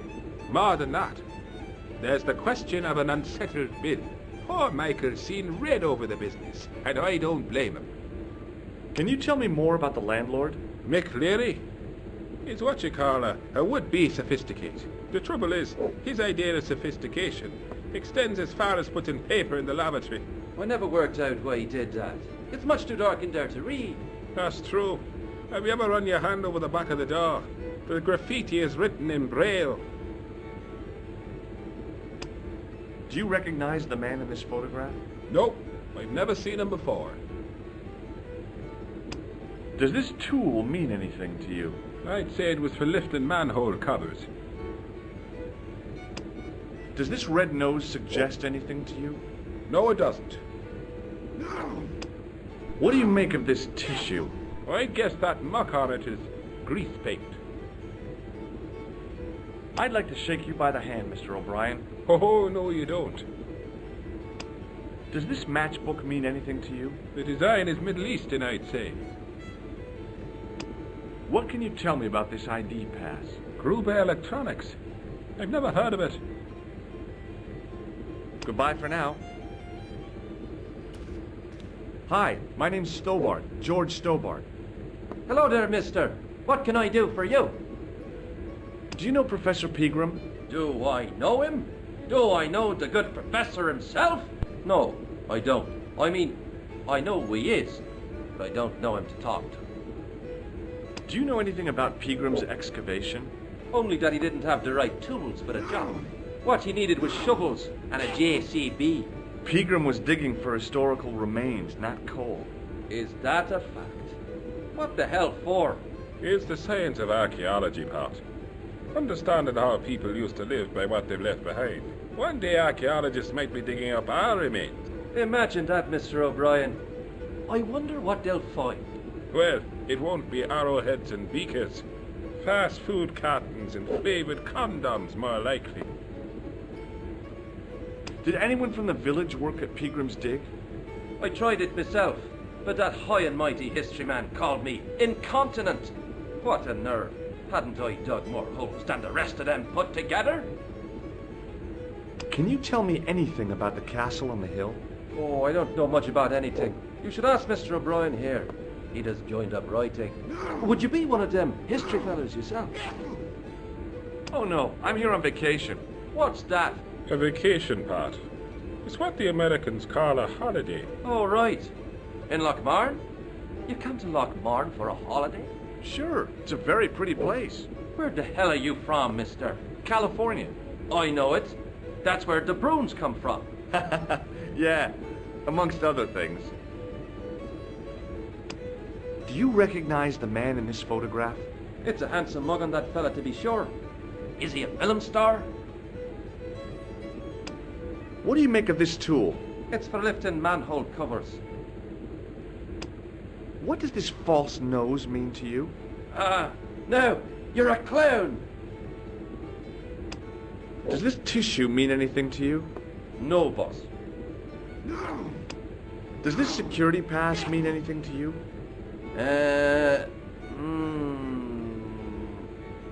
Well, no. Do you recognize this matchbook? No. May I shake your hand? No, you can't. Well, how come? Because I'll spill me beer if you do. Bye for now.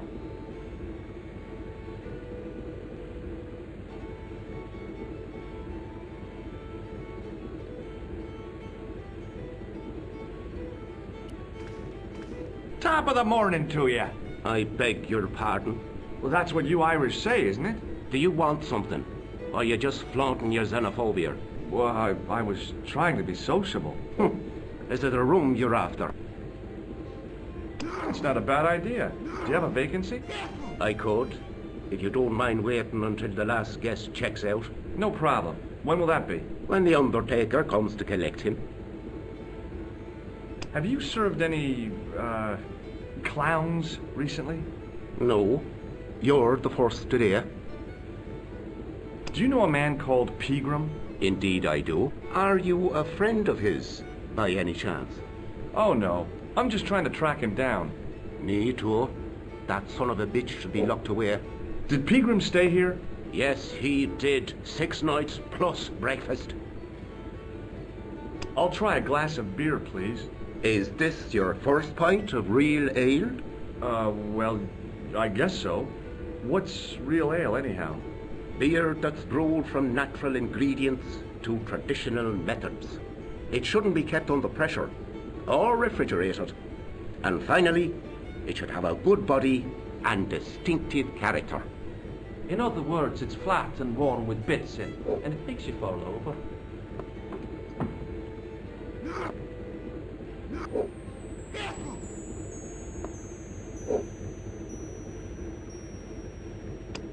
Do you recognize this man? No, I don't. What do you want with him? I've got a score to settle. I don't want any trouble in the bar, mister. If it's a fight you're looking for, see Father Mahoney. A priest? A man of the cloth? Sure. And he teaches the boys how to box at the youth club. According to Mahoney, it develops character. Isn't that right, Pat? Didn't he teach you the art of pugilism? Doyle. Sorry, Michael. I was miles away. What did you say? Never mind. Here's something which might interest you. It doesn't. Does this false nose mean anything to you? No, it doesn't. Does this tissue mean anything to you? That's disgusting. Uh-huh. I found it in the sewers. Well, what's the idea of waving it around in my face? You're worse than old Ron. Put it away, man. Hey, bartender? Landlord, if you don't mind. Sorry. Shake my hand, why don't you? Now, why should I do that? What have you got up your sleeve? Nothing. Come on, just shake my hand. Not just now, mister. I have to be careful on account of the health restrictions. Aw, jeez. Do you recognize this matchbook? No, sir. Do you recognize the name on this card? No. Should I? Nah, it was a long shot. Look, I gotta be going.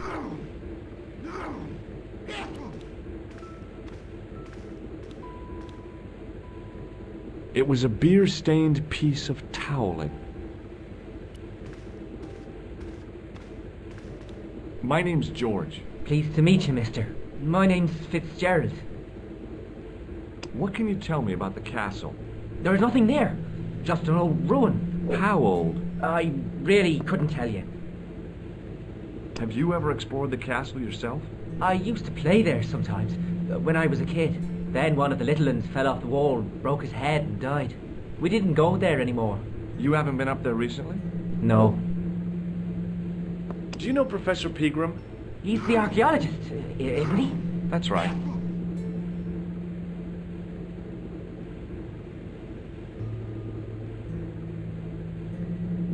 Did you work at Professor Pegram's dig? What gave you that idea? Can I get you another drink? Oh, no, thank you. I shouldn't be drinking at all. I'm on tablets for my nerves. More than a pint and I'll pass out. Do you recognize the man in this photograph? No, I'm sure I don't know him. What do you think this tool is used for? Something to do with horses? Wrong. It's for opening manhole covers. Oh, really? Well, you learn something every day. What does this red nose suggest to you? Blood. Why's that? I used to bleed a lot when I was a kid. Every time there was a playground scrap, I'd end up with a bloody nose. I wouldn't have minded, but I wasn't even involved in the scraps. What does this tissue suggest to you? Nothing. Check out this pass. Thomas Merlin? No, never heard of him. Does this matchbook mean anything to you? No. Ever seen this towel before? Doesn't it belong on the bar? Very observant, Fitzgerald. Shake my hand. It's a trick, isn't it? Damn it, you're right. I can't seem to fool anyone. See you later.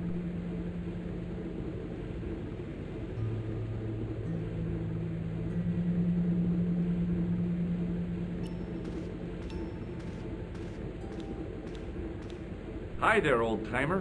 What?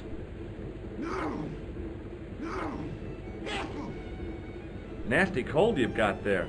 As soon as the words left my lips, I regretted them. Is there such a thing as a cold which isn't nasty? I put the question to Father Mahoney. Father, says I, Why were we born to suffer snot? What did he say? He said, it's my reward for being out all night like a sinner. Pious prig. Anyway, this is no ordinary cold. Tis the hay fever. Pollinosis? Thank you. You're not a policeman, are you? Excuse me? Police? No. I'd know it if you were. Can I buy you a beer? Very kind, I'm sure. But I don't drink the stuff Leary sells. What's wrong with it? I've seen what it can do. Can you tell me how to get into the castle? Don't even think about it, me bucko. Lochbarn Castle is haunted. That's what the kid outside told me, but I don't believe it. Then you're a fool. Ghosts don't bother me. I still want to visit that castle. You can't. It's not open to the public. There's no one around to stop me, is there? That's right. Nothing human, anyhow. Have you ever seen the ghost? To be sure. With me very own eyes. Can you describe the ghost? It was horrible. A wee stunted beast, long beak, straggly, flappy wings. Are you sure it wasn't a wild animal? A rabbit or a skunk or something? Skunk? In Lochbarn? That'll be the day. No, that was a ghost, to be sure. I think I know what you saw on the castle wall. I know what I saw. I don't think so. It was the kid, McGuire. What? He was up on the wall last Tuesday night. He thought you were the Phantom of Lochbarn. Oh! Do you know Pegram, the archaeologist? That's the scrawny fellow who was poking around at the castle, isn't it? No, I don't know him. What's that you're making? It's a necklace, me bucko. Oh, sure. Made out of steel wire? That's right.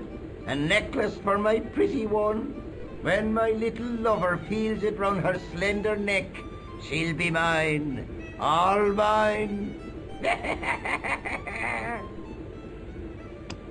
Do you recognize the man in this photograph? I can't tell without me glasses. Can you identify this tool? No. What does this red nose mean to you? Nothing. You could make use of this tissue. Never use them. Those things are unhygienic. Take a look at this ID card. I don't know anything about it. What does this matchbook mean to you? Nothing. Go away and stop bothering me. Could you use this towel? I could, but it wouldn't be much use for anything else. Hey, would you like to shake my... no, on second thought, forget it. I'll see you later.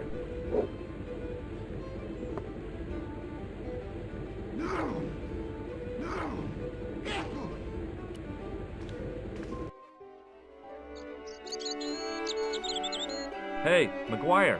What? Do you know anything about Pegram's Dig? He wouldn't let me anywhere near it. I offered to help, but he chased me off. I didn't want to see his smelly old hole anyhow. Did anyone from the village work at the dig? Pegram brought some students and bums with him. He reckoned no one in Lochbarn would know what to look for.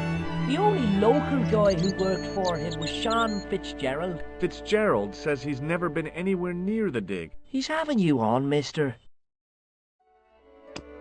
What do you make of this, kid? Hey, that's one of Leary's towels. He'll skin you alive. That old windbag doesn't scare me. Anyhow, I'm only borrowing it. You're pretty cool, mister. For an old guy. See you later, kid. Okay, mister.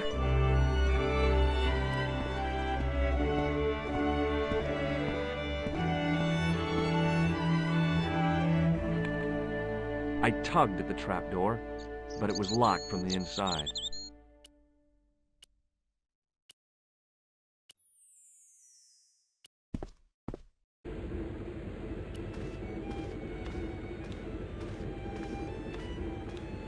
Excuse me, Mr. O'Brien. Hello there. What now? Do you know Sean Fitzgerald? Yes, I do. What you want with him? I want to talk to him about working at the dig. What makes you think he did? The boy outside told me. I can't imagine anyone employing Sean Fitzgerald on a dig. He wouldn't know a post hole from his elbow. Does this towel mean anything to you? Sure, it's one of Leary's towels. Are you planning on stealing it? Just borrowing it, if you must know.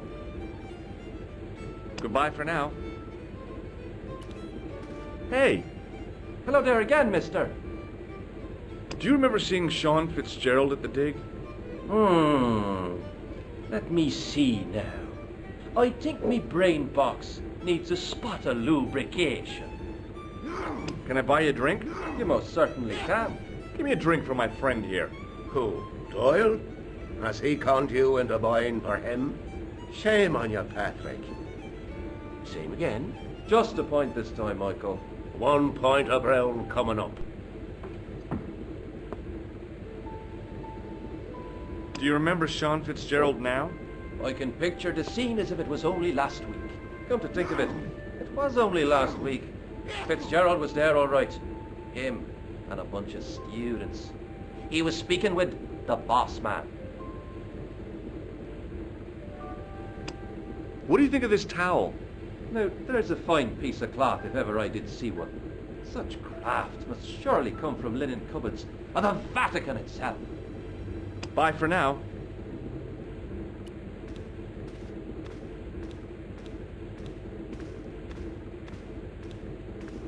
Hello again. What? I'm looking for Sean Fitzgerald. Have you seen him? Never heard of him. Don't you come from around here? None of your business. I didn't ask where you come from, did I? I'm from California. That's your problem. Did you ever see Fitzgerald at Peagram's dig? I never heard of either of them. If I was a woman, I wouldn't think much of a wire necklace. It's not made for a woman. I've got my sights on tastier dishes than women. Flesh as smooth and tender as a maiden's. Bones as soft and white as a newborn babe's. Rabbit, that. That's what gets my juices flowing.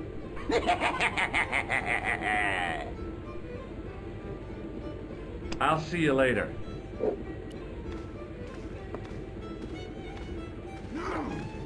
Mr. Fitzgerald? Doyle told me you definitely worked at the dig. He's seen you there. You might as well admit it. I knew this would happen. I knew I'd get caught. I need to talk to Professor Pegram, if he's still alive. What do you mean? Is he in danger? Yeah, you too, if I'm right. You're not from the Social Security. Hell no. What makes you think that? Well, I was claiming benefits at the same time I was working for Pegram. I'm not in a position to make judgments, Sean. That's between you and your conscience. All I want is to talk to Pegram about the gem. But he's not here. I know that.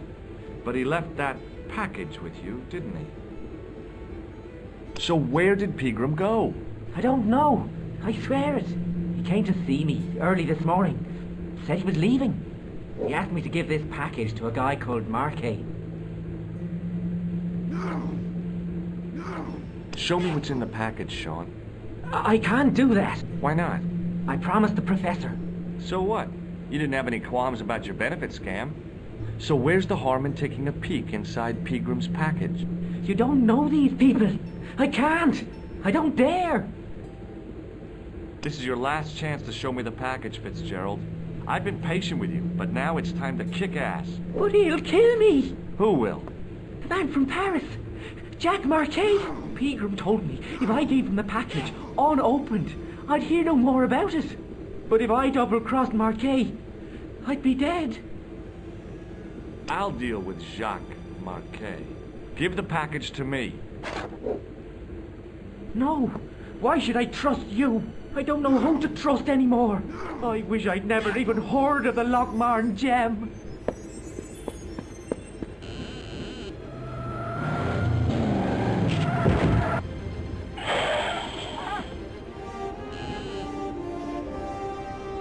Hey, I just seen a big red...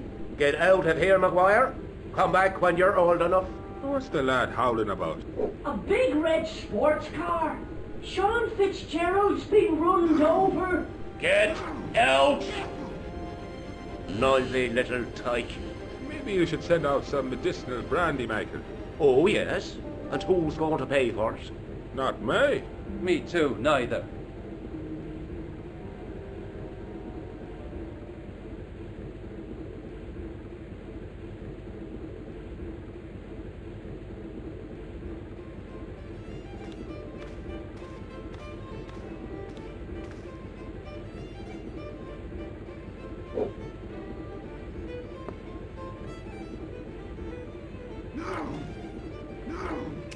As soon as the old guy looked away, I grabbed his piece.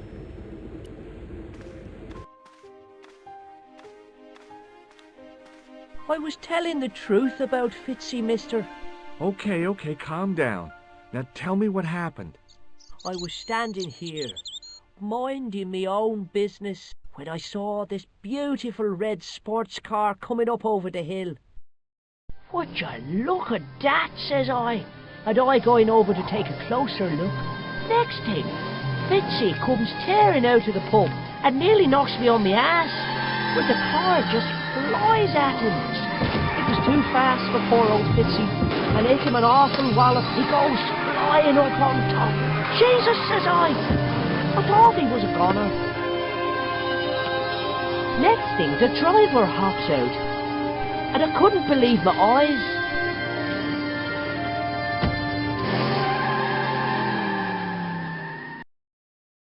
He was dressed like a bloody pixie.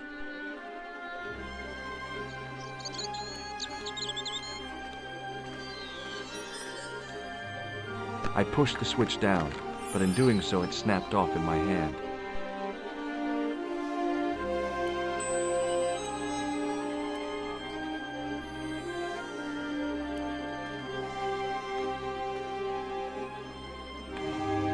I tugged at the trapdoor, but it was locked from the inside.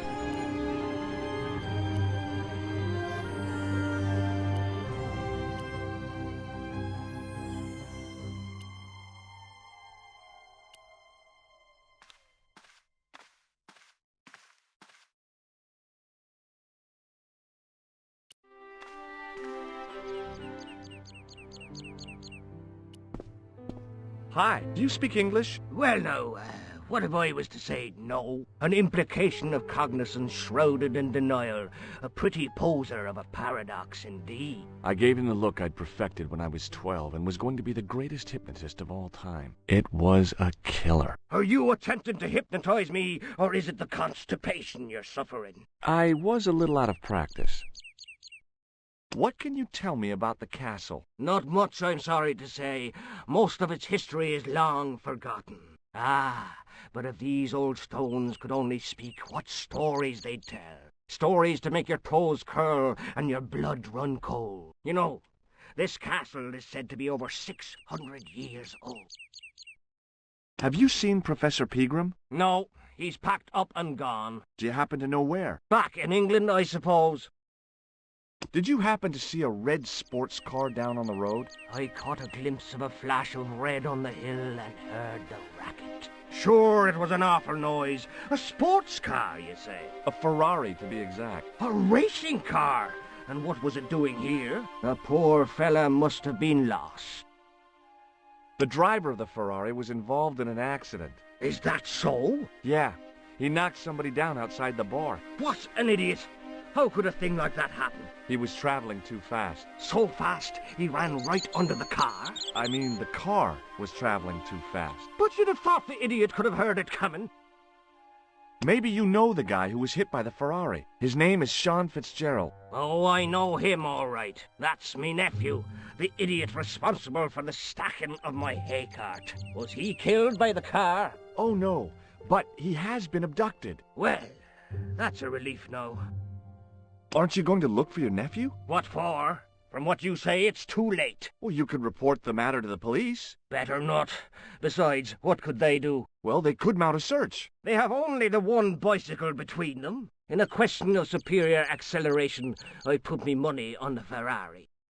I think you ought to know exactly what Sean has gotten himself into. I'm not sure I want to know. But you're his uncle. His own flesh and blood. You're right, but what can I do? If I'm not here to guard it, some idiot might try to climb the haystack. What a moral dilemma. Stay here and guard this potentially lethal agricultural construction, or to go off in search of the prodigal nephew, the very man responsible for said hazard? It'll need some thinking about. Why, there's no problem. You're right. Why didn't I think of it before? We'll demolish the haystack. You don't have to demolish the haystack to go look for Sean. I'll stay here in your place and warn anyone who's silly enough to climb it. Marvellous! I think I should start me inquiries in the bar. He strode off in the direction of McDevitt's bar, leaving me to contemplate the stack of hay.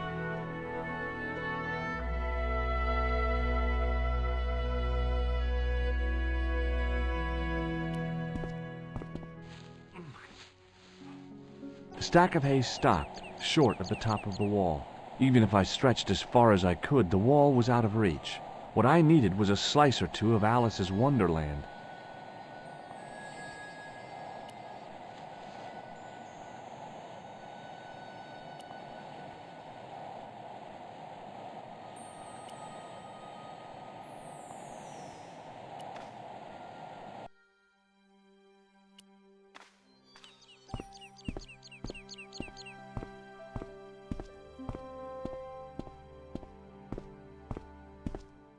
Pushing with all my strength got me nowhere.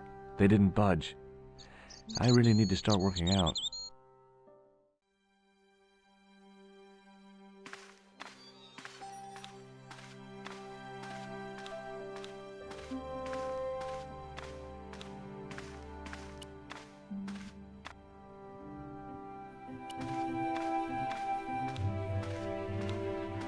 Hey, McGuire. What? Did this pixie have a scar on his cheek? I couldn't see. He was wearing a stupid mask.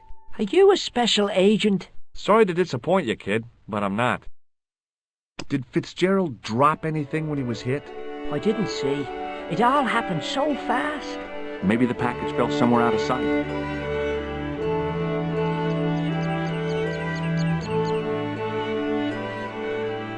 See you later, kid. Okay, mister.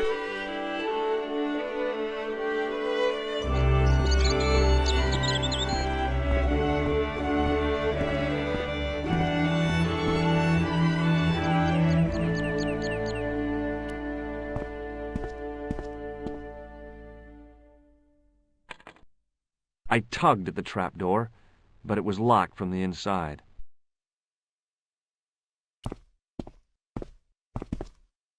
It was impossible to return the switch to its original position.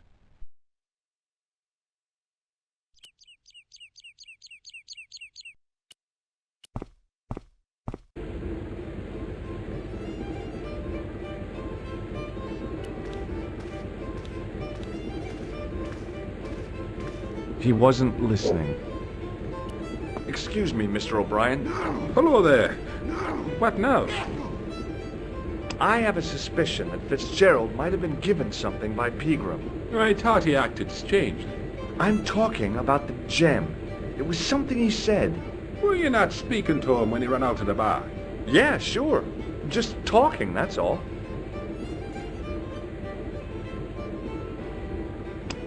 What do you make of this piece of wire? It looks ordinary enough to me. Goodbye for now. Hey! Hello there again, mister. Bye for now.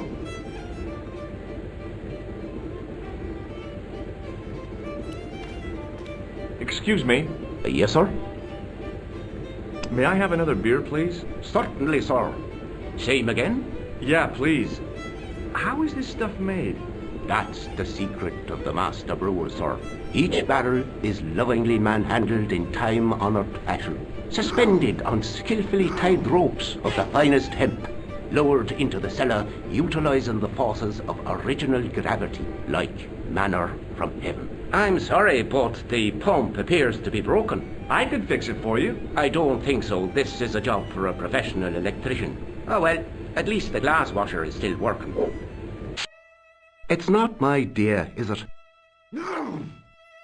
It just so happens I'm an electrician. Check out my credentials. Well, no. Isn't that marvellous? Here's a house bedevilled with faulty wiring of a wayward nature. Here's you, an electric man, with a little plastic card to prove it. I still want to see what you can do before I let you touch me beer pumps. You can make a start on the glass washer. And when you've finished that, will you take a look at the pumps? No! Careful!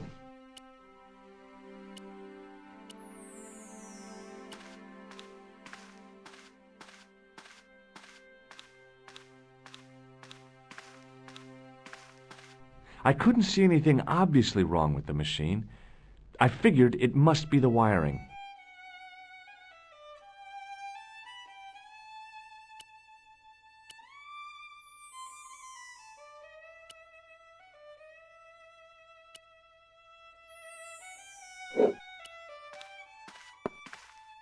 No! No! I couldn't see anything. It was an electric glass washer. It looked even older than the barman.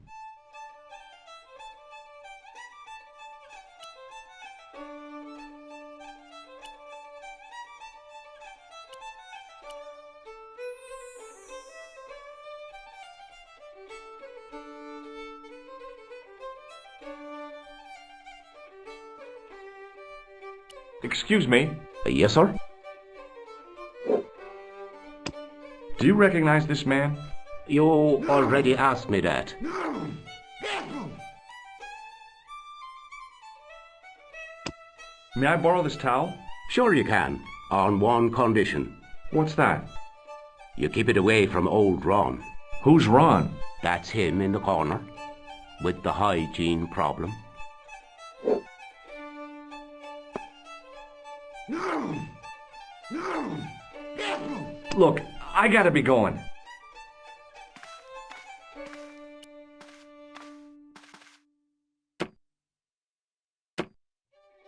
I used all my knowledge of electrical engineering to examine the plug.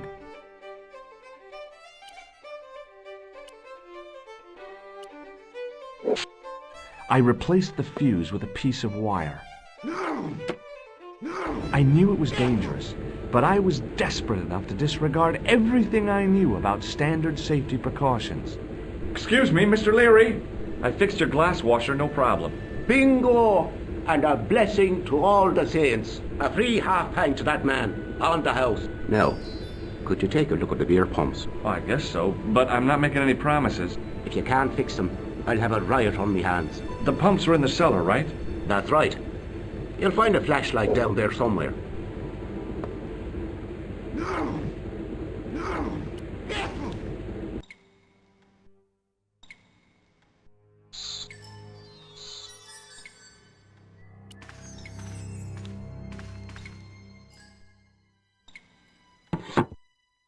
I pushed the lever and heard the grating of metal, but nothing appeared to happen.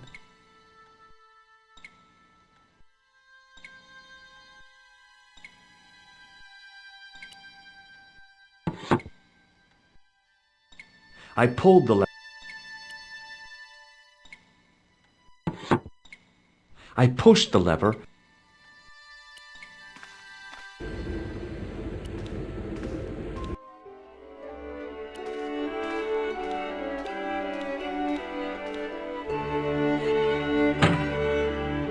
I lifted the trap door, and an overpowering smell of stale beer rose from the cellar below. I looked down on a stone-tiled floor, way too far to jump. Excuse me. There was a nasty feeling in my guts I usually associated with light opera. It was Khan. What's the problem? Did you see what happened here a few minutes ago? What was that? A man was involved in an unfortunate accident. I didn't see anything. What about the boy? He doesn't know anything either. The kid, well, you know how it is in these rural communities. Not enough genes to go round. I prayed McGuire had the sense to keep his mouth shut. Was the guy hurt bad? He's been taken care of, but he thinks he dropped a small parcel. You didn't happen to find it, did you? If I had, I would have taken it to the police. Of course. Thank you.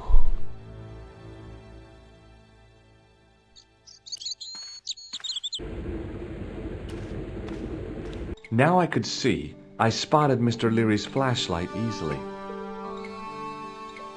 Then I noticed a flash of light, something sparkling beneath the open trap door.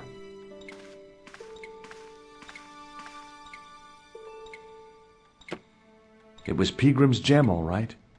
A large, uncut blue stone. I guess I was already under its spell. Did you find it? What? Whatever you was looking for. Yeah. Listen, McGuire, I want you to keep this to yourself. No problemo. Just chuck us up a crate of lager. No way, you're not old enough. We can sell it and make some cash. Forget it, kid. I couldn't betray Mr. Leary's trust. I could, for sure. That old misery guts deserves it. If you want to do me a favor, keep a lookout for that guy in the suit. Okay. But it'll cost you a packet of chips. Oh, and shout if you see that Ferrari.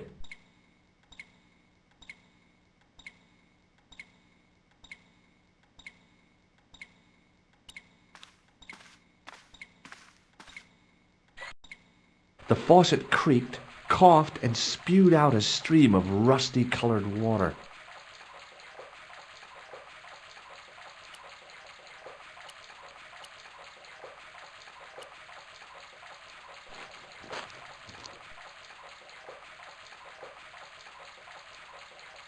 I held the towel under the faucet and soaked it with water.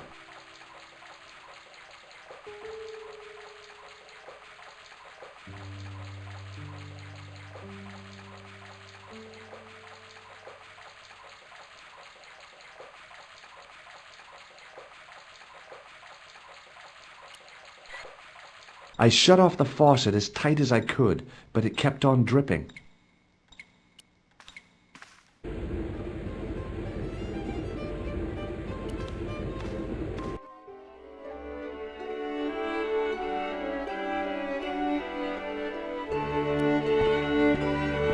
Hey, McGuire.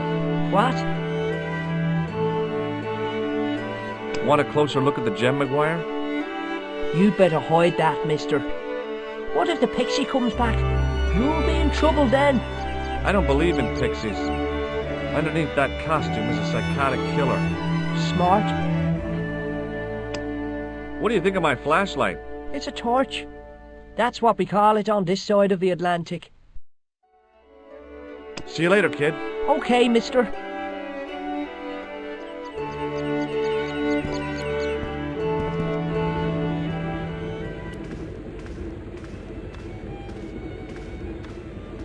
Excuse me. Yes, sir? Look, I gotta be going. No!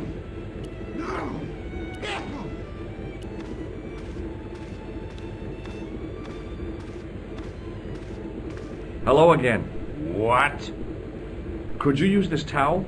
I could, but it wouldn't be much use for anything else. Ah, so you're making snares to trap rabbits. That's right. Do you have a problem with that? Damn right I do. Isn't it painful? Only if I get me fingers caught. I'm talking about the rabbits. Do they feel much pain? You bet.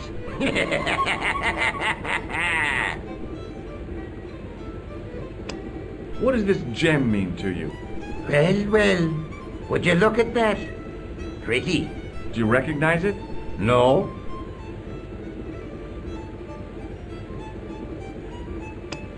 Could you use this towel?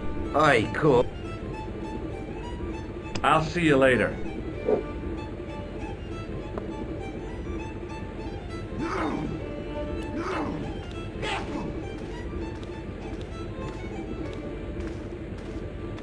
Hey! Hello there again, mister. Bye for now.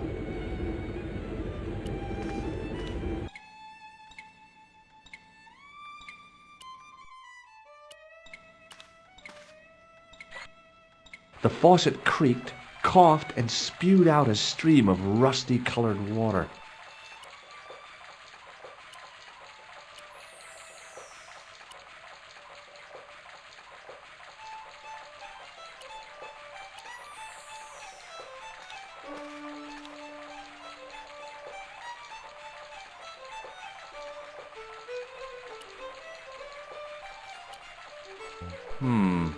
Maybe not.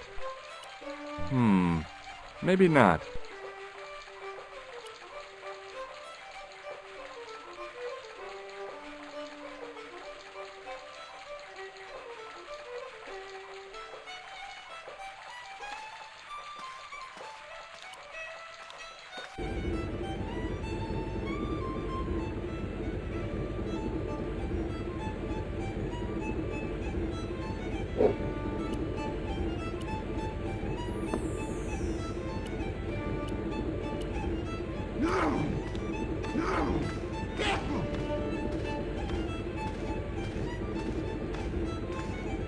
Excuse me, Mr. O'Brien. Hello there. What now? Did I show you this towel? Yes, you did. What can you tell me about the gem which Pegram found? Now there's a gem which should never have been taken. A man would have to be full of greed to covet that stone. What's your interest in the jewel? You're not a reporter, are you? Yes, that's right. And not a bloody news hound. Well, you're wasting your time here, boy. You'll find the people of Lochman are a tight-lipped and cautious lot. Why? Have you got something to hide? It's just that we don't like to wash our dirty laundry in public. Goodbye for now. Good riddance to you.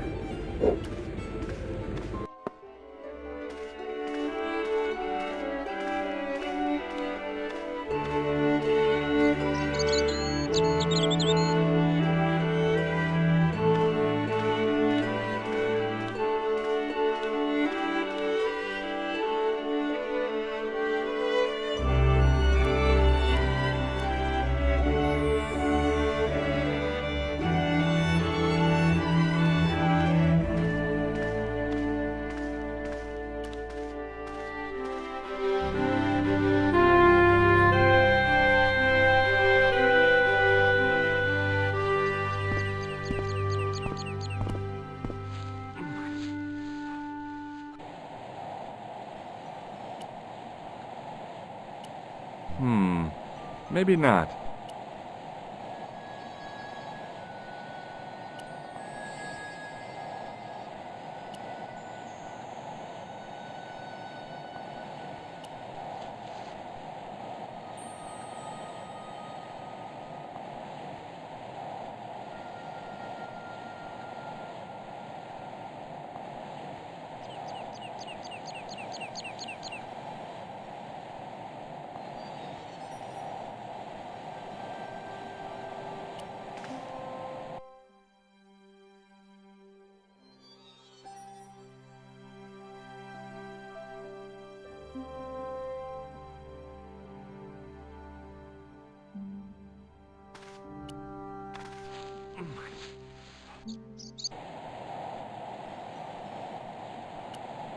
I pushed my fingers into the narrow crack.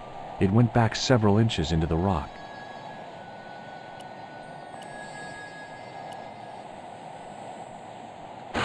I inserted the end of the lifting key in the mortarless crack and gave it a firm shove. It remained lodged in the wall, jutting out to form a step.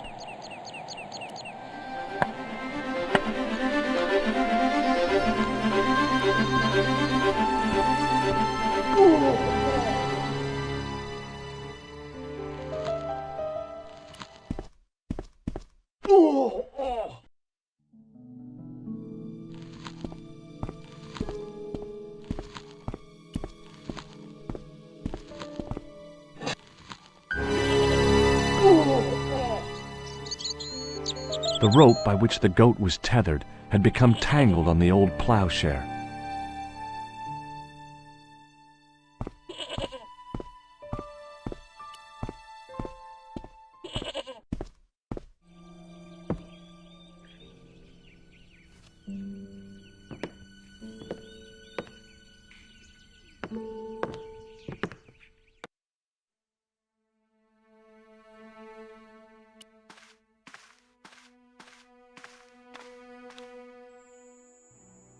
As I dipped my fingers into the soft white powder, I realized what it was.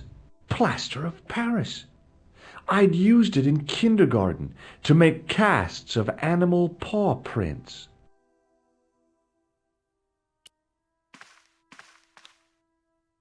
I tried in vain to move the panel.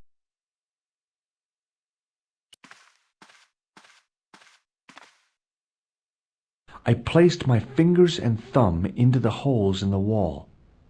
Nothing happened.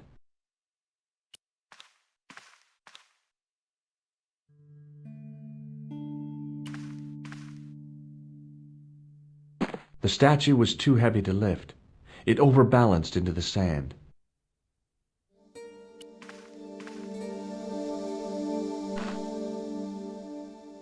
As I swung the stone upright, I noticed it had left a pattern of holes in the sand.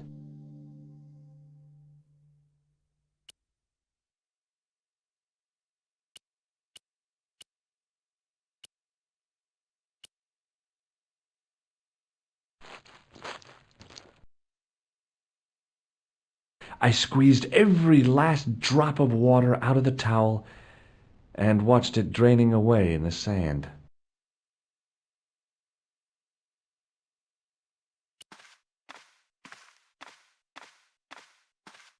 I reached into the sack, but it was empty.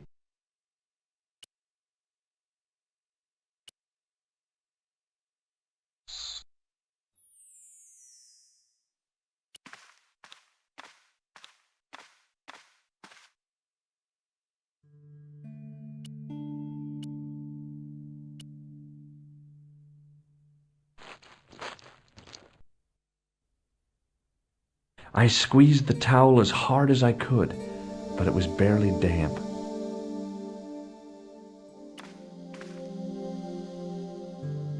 The statue was too heavy to lift.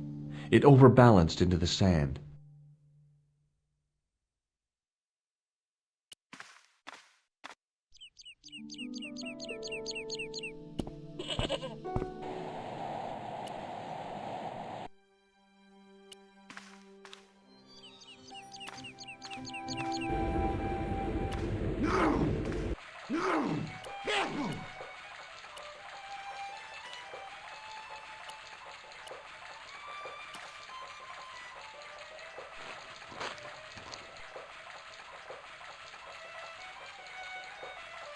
I held the towel under the faucet and soaked it with water.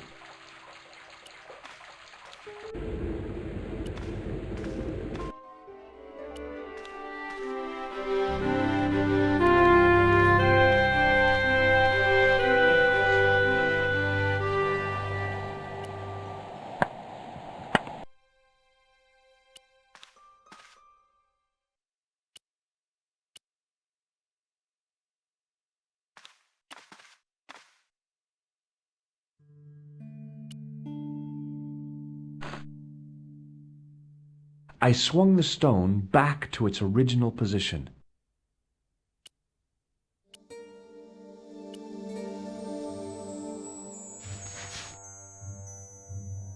I sprinkled the plaster on the sand until the holes were filled.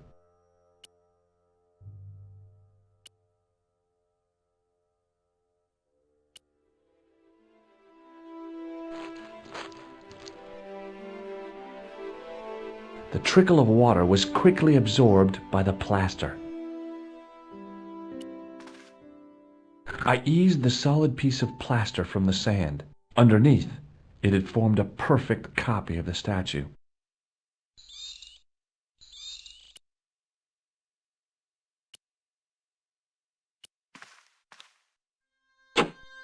The hardened plaster cast fitted snugly into the 5 matching sockets. There was a soft thud, then silence.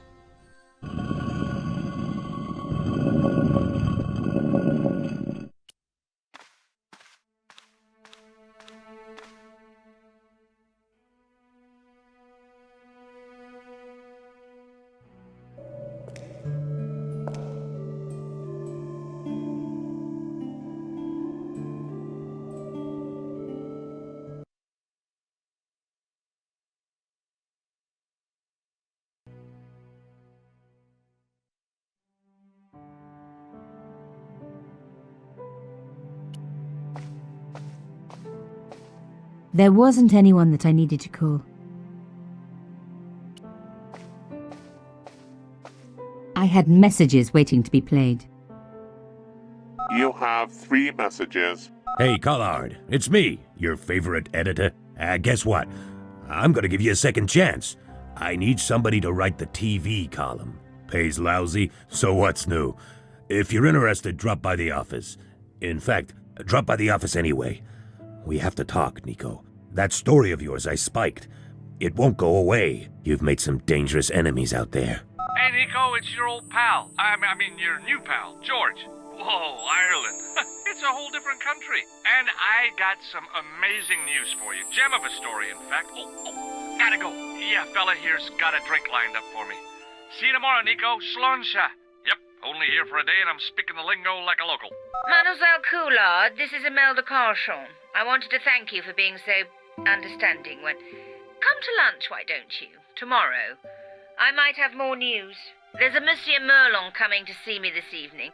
He says he knows why Pierre was murdered. In fact, he'll be here shortly. I shall let you know what he says. Goodbye, dear girl. Till tomorrow. Merlin? Oh my God. Merlin's the killer. I'd better get over there and warn her now. When it came to being two-faced, Imelda was up there with the best. I owed her nothing, but I couldn't just let her die. I arrived to find the Palais Royal courtyard deserted. I only hoped that I'd beaten the assassin here. I had to warn Imelda before it was too late.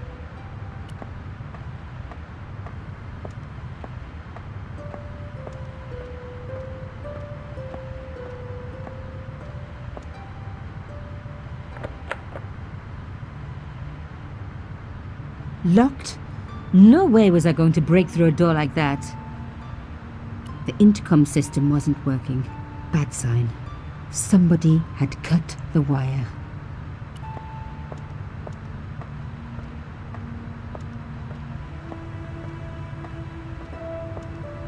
Fixed tight. Presumably to stop critics stealing it. Who else would want to? That broken window looked like the best way in.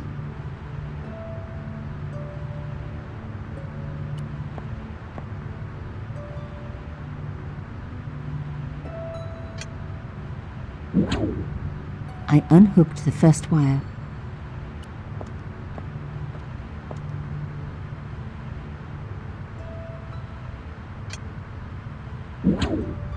I released the second wire. Even with both wires removed, the statue remained upright.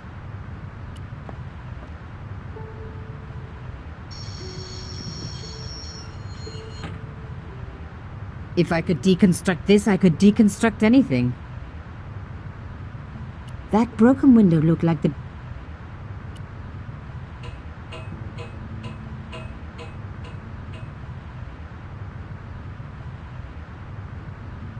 The plastic sheet was thick and strong. I'd need more than my hands to tear it.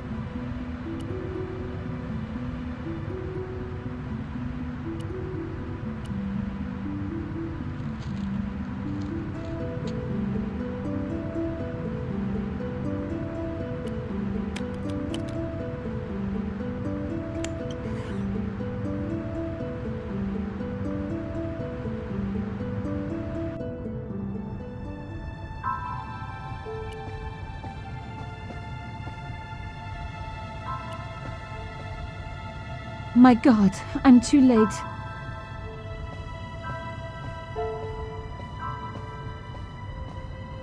Imelda. Oh no. Nico?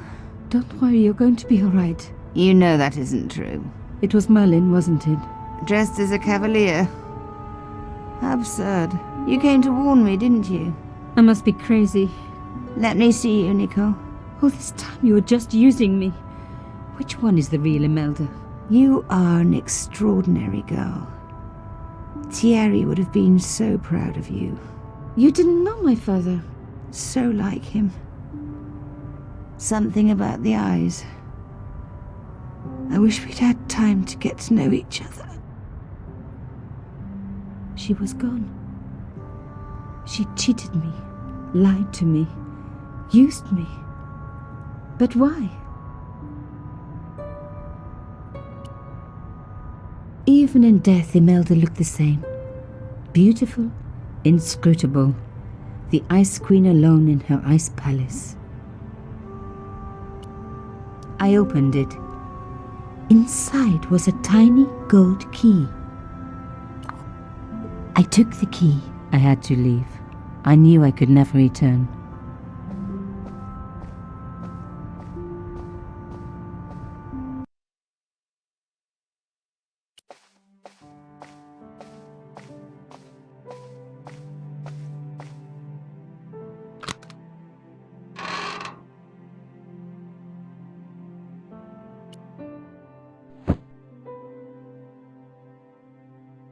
The box was carved by my father. It never had a key. The elephant on the lid was a perfect match to Carchon's. I took out the key. I couldn't believe it. Imelda's key opened my father's box. I dreaded what I was going to find inside. It was a photograph of Imelda. But why here? In my father's box. I felt as if a black hole had swallowed me up. Imelda and Carchon grinning, while behind them a village was being razed to the ground, its people butchered. And there, next to them, staring out at me across the years, my own father. There was a letter. I feared there was even worse to come.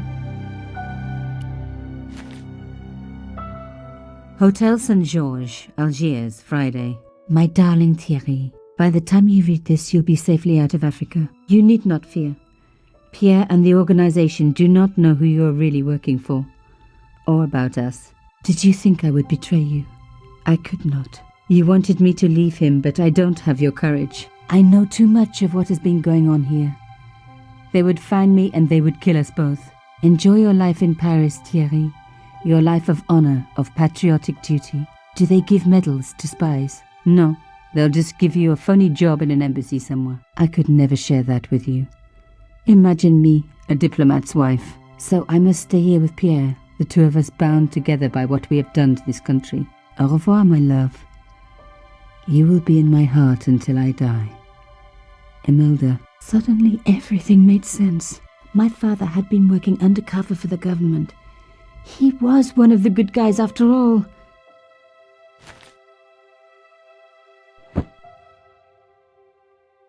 He and Imelda must have fallen in love. She'd found out who he really was, so he had to leave. It had broken her heart, but she had never revealed it to anyone. I knew I couldn't either. Whatever he was doing, he'd had good reason to keep it secret. I decided I would respect that and tell nobody.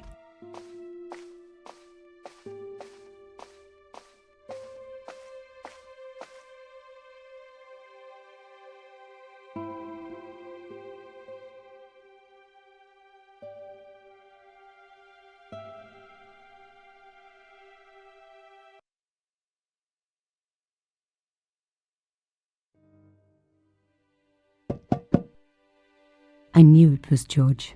For a moment I was tempted to pretend that I was out, or ask him to go away and come back later. But then...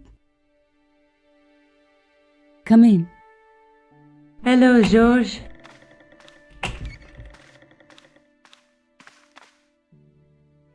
So, where did you stay last night?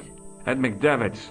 I got to drinking with Doyle and a couple of the guys. That explains why you look so ill today. Did you get any sleep at all? Not much. I had to share the room with another guy. Did he snore? Hardly. He was dead. Then Leary woke me in the middle of the night to help bail out the cellar.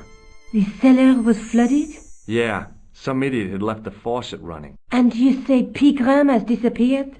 Without a trace. But my visit wasn't a complete waste of time. Pigram's gem? The Templars' gem. Whoever Jacques Marquet is, he's in for a disappointment. Jacques Marquet?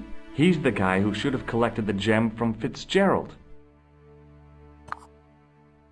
What are your plans? I want to find out who, what, or where Montfaucon was. All I've got to go by is the name and a picture of a hanged man. Let's take another look at the manuscript.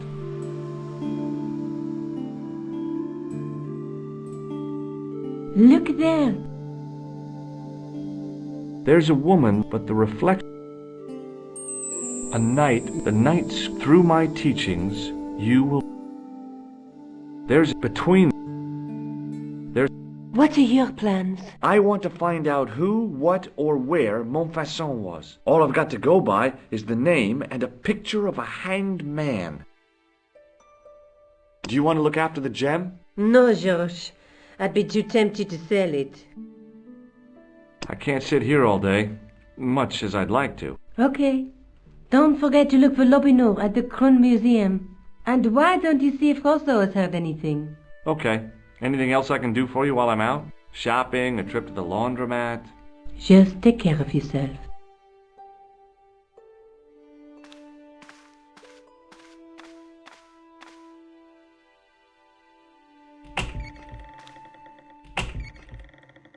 I so much wanted to talk to George about everything that had happened, but I knew I never could. My father's connection to Africa would have to remain a secret forever. His bravery would be known only to the government and to me. Revealing it would just damage his memory. People would take the story and twist it. Before long, he would be the villain and Carchon would be the hero. I know how they do that. I'm a journalist.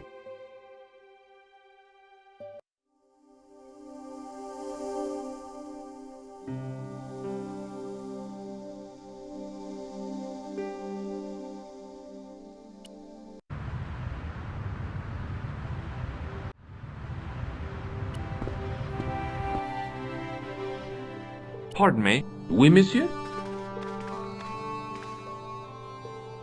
Do you know anything about the Knights of the Temple? No, sir. Not a sausage. The sign on the tripod says it was found at a Templar preceptory. It does? Yeah. It doesn't mention John Dee at all. Most remiss. You don't know anything about the tripod, do you? No, I don't. I never had much of a start in life, you see. I owe what little education I gained to my uncle. He was an optician, but he also doubled as the village school teacher. He taught me the alphabet. Wait, 19 letters of it. The bottom row of the chart was too small even for him to read, so he left them out. Why don't you start over and enroll for adult education? You know, I never thought of that. Do you think if I studied art and did all my homework, I could be a professor of history? At your age? Dream on. Do you know anything about medieval manuscripts? Not me, monsieur. I am no scholar, though people often mistake me for one. It is the uniform, I guess. They see the clothes. They are impressed. And they ask you to park their cars? They ask me to park the... No. They assume I am an authority on the exhibits in my care. Whereas you know next to nothing about history. Of course not. All I am saying is, I am no scholar, not like Monsieur Lobineau. Can you give me any further information about the tripod? Certainly, monsieur. It's infamous. That tripod, that belonged to John Dee. What's the importance of John Dee's tripod? Dee was the most famous escapologist of the 16th century. The Houdini of his time. Don't you mean alchemist? Escapologists use ropes, chains, and handcuffs, not tripods. Well, whatever he was, that is the tripod he used in his experiments. What kind of experiments did John Dee perform with his tripod? Oh, the usual. Didn't you study chemistry at school? Yeah, but we skipped over thaumatology. Can I take a closer look at the tripod? What? Get it out of the case? Ah, no! That tripod is protected by a sophisticated surveillance system. How sophisticated? A painfully loud alarm bell. How is the alarm bell triggered? By the slightest pressure on or movement of any part of the case wherein that tripod is situated. It strikes me that to call your alarm system sophisticated is Well, stretching the truth a little. It has never failed yet. The sophistication is in its simplicity.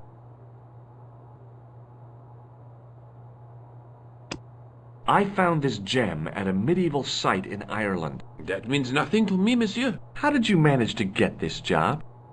I had the right qualifications, a military manner, squeaky shoes, and an irrational hatred of children. Thanks for your help.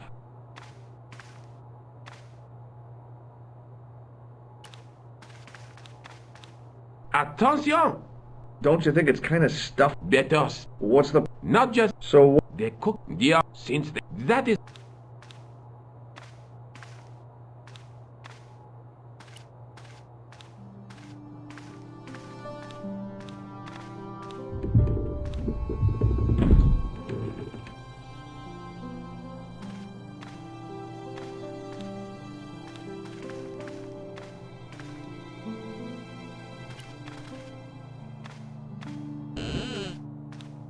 Leave it alone. That closet is over 3,000 years old. Closet? It's a sarcophagus.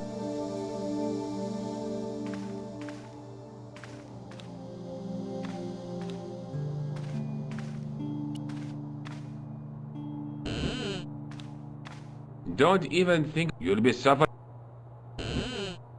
I always wondered how it felt to be a mummy.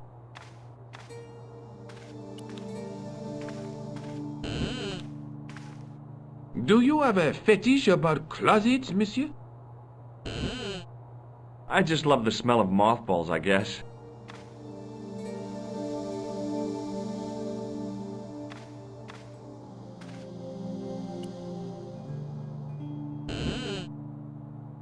No, monsieur. Okay.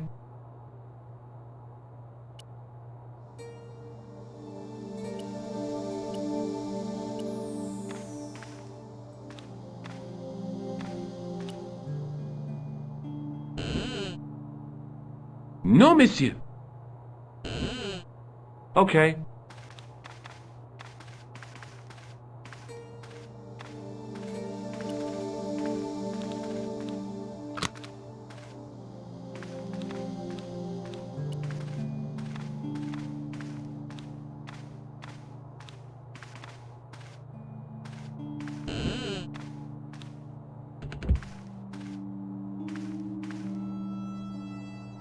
This is ridiculous. I could be here for hours.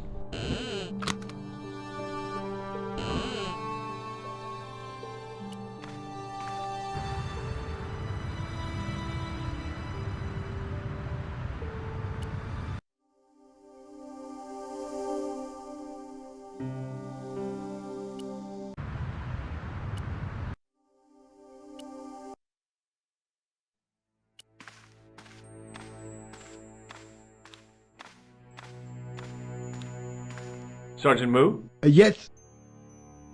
Have you heard of a man called Marquet? Yes. He used to be known as the Mole of Montmartre. I heard he's been hospitalized, probably by one of his rivals. Which hospital was Marquet taken to? The Hagenmeyer Clinic, in the Avenue des Hérissons. Why was Marquet known as the Mole of Montmartre? Because he lived in Montmartre, I suppose. Yeah, but why the mole? I don't know. Maybe he ruined people's lawns. I'd like to report an assault. Yes, monsieur? Where is the victim? I'm the victim. I've been harassed by a pair of thugs. I see. And where did this alleged assault take place? Outside the Hotel Ubu. They stopped me as I was leaving and went through my pockets. Could you describe the suspects, monsieur? One looked like a gorilla, and the other looked like a weasel. Their names are Flap and Guido. Bon. I'll get them this time. Maybe not. See you later, Sergeant.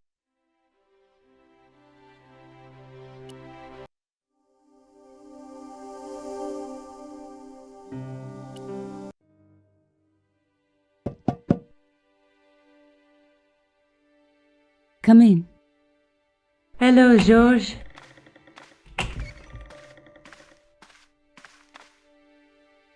What are your plans? I want to find out who, what, or where Montfaucon was. All I've got to go by is the name and a picture of a hanged man. I can't sit here all day, much as I'd like to. Okay. Don't forget to look for Lopinot at the Kron Museum. And why don't you see if Rousseau has heard anything? Okay. Anything else I can do for you while I'm out? Shopping, a trip to the laundromat? Just take care of yourself.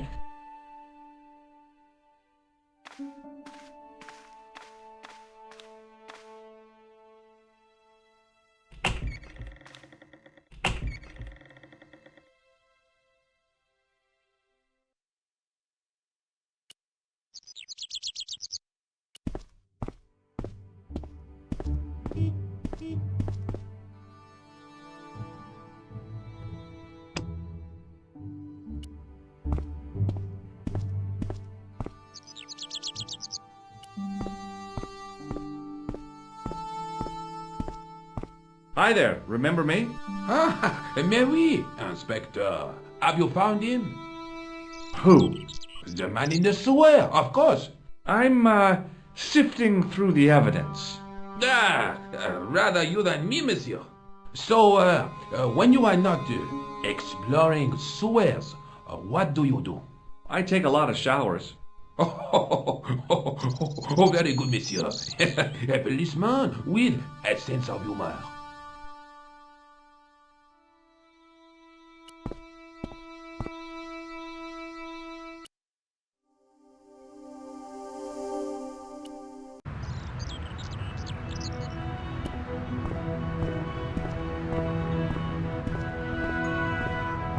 I felt a little guilty as I tried the door, like I was about to rob a grave. I gripped the handle with an involuntary tremble in my hand and pulled. The door was locked.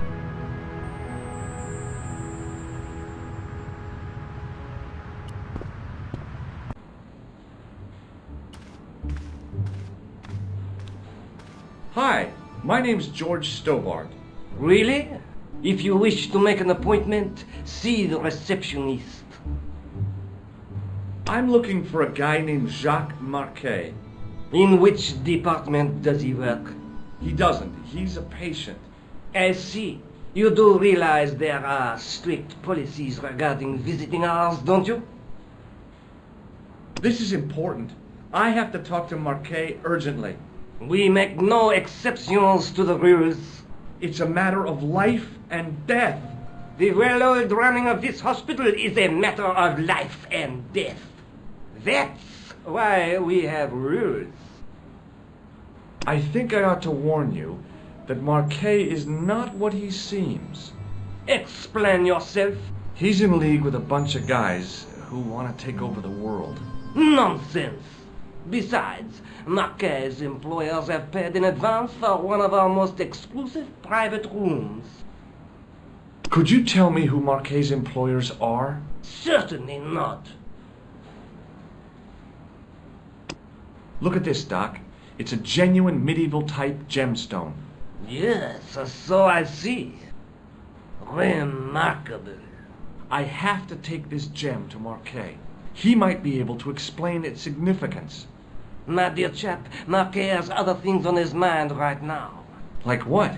His catheter, for one.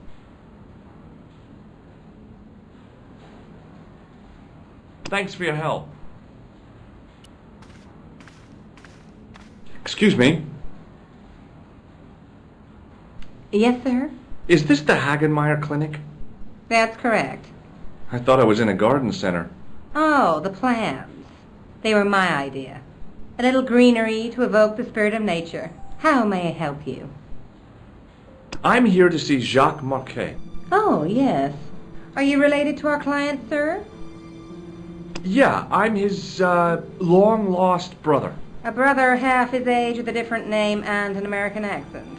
Yeah, people always say that. I blame Mom. We were separated at an early age. After a mix-up in the nursery at the Oakland shopping mall. I've never heard anything so ridiculous in all my life. I guess not.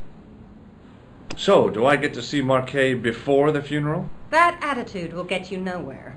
My instructions were quite clear. No one gets to see Marquet. So unless you can prove you're a relative or a close acquaintance, you're wasting your time here. Has Marquet been visited by a man in a clown costume? Oh, no. You haven't seen a man in disguise? Well, there's Theodore the Bear. He comes every Thursday to entertain the children. Personally, I think he scares them half to death in that crummy old bear suit. If I was stuck on my back with tubes in every orifice, he's the last person I'd want to see. Has Marquet had a visit from a pair of gangsters? I should hope not. Can you describe them? A thin guy who looks like a weasel and his friend, the gorilla. Sounds as if they escaped from the zoo.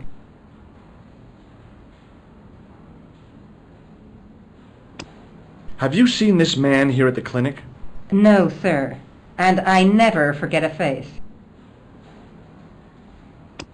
What does this gem suggest to you? I advise you not to flash that around. I'd like to shake you by the hand. Don't be fresh, young man. Have you heard of the Club Alamut? No. It sounds romantic, doesn't it? Thanks for your help, ma'am. You're welcome.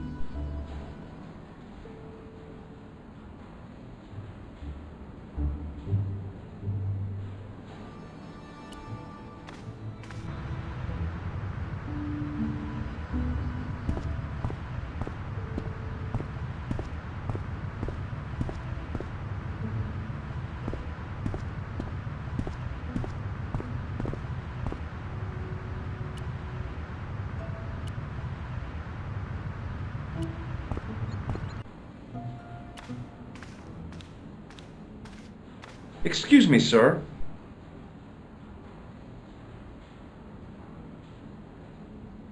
Thanks for your help.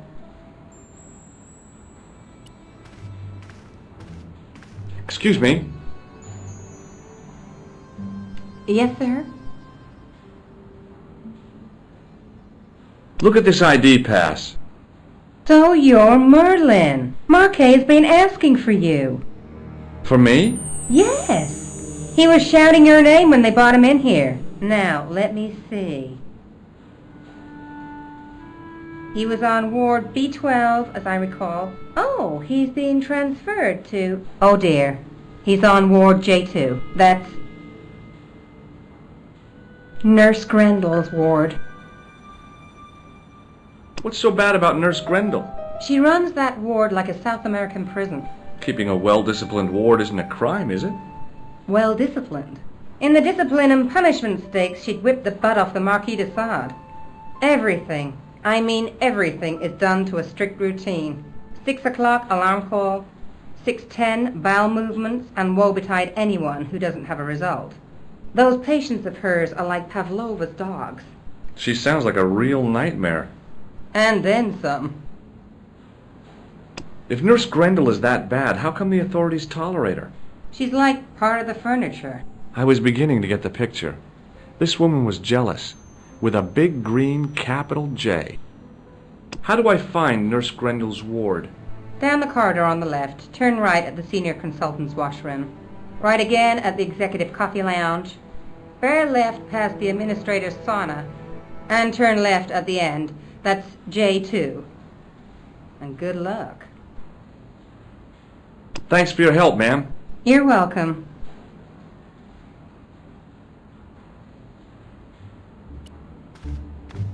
As I turned the corner, I saw the source of the hellish noise which echoed through the corridors.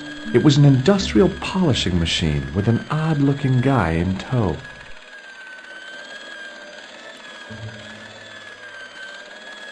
Hello. What's that? I said hello. Oh, hiya. I'd like to talk to you for a minute. That's what I thought you said. Don't look so down in the mouth. No matter how bad things seem, I never let life get on top of me. Oh, yeah? What's your secret? Why, it's easy. All you have to do is smile and whistle this little tune. You know what? If you start whistling, I'll bust you in the teeth. It's a deal. Have you seen any unsavory characters lurking about in the corridors? No, sir, I haven't, but I've got nothing to worry about. What's that, Mr. Shiny? You'd take good care of the rascals, I'll bet you would. With a friend like him, I've no fear of oppressors. It must be a great comfort. He is. Would Mr. Shiny be your polishing machine by any chance? Please, don't call him that. He's more of a friend than a machine. I've had Mr. Shiny for 3 years, and he's never let me down once. How come you got so attached to a polishing machine? I asked you not to call him that. He's got a name, you know. Yeah, Mr. Shiny. It's just that... You think it's odd, don't you? I don't mind. The rest of the staff think I'm twisted. I heard them snorking behind me back when I gave Mr. Shiny his weekly pull-through. Do you know where I'd find a patient called Marquet? No, I'm not allowed on the wards with Mr. Shiny. Would you like to shake my hand? Not until I've washed, if you don't mind, sir. See you later. Yeah, take care now.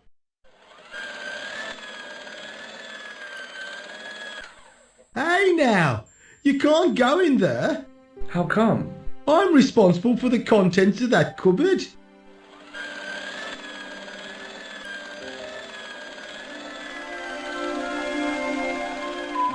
As I tugged the plug out of the socket, the polishing machine coughed, spluttered, and died.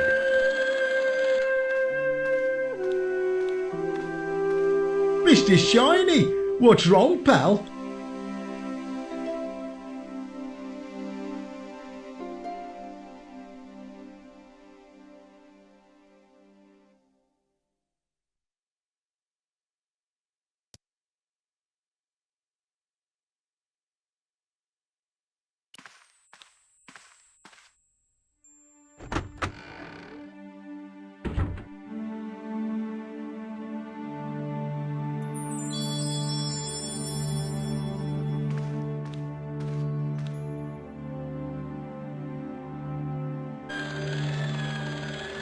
The connector in the socket supplied electricity to the polishing machine.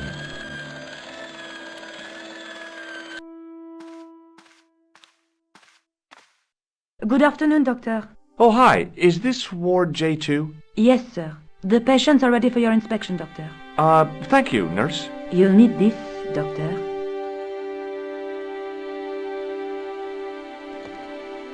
She gave me a long, narrow metal box and a stunning smile.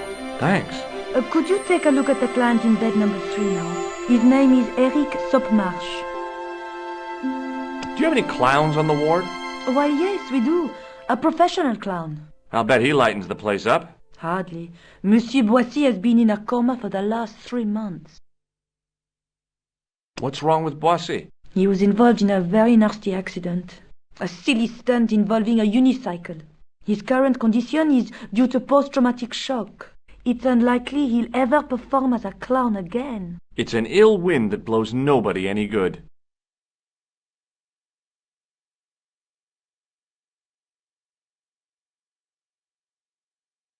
Do you have a patient named Marquet on this ward? Oui, monsieur.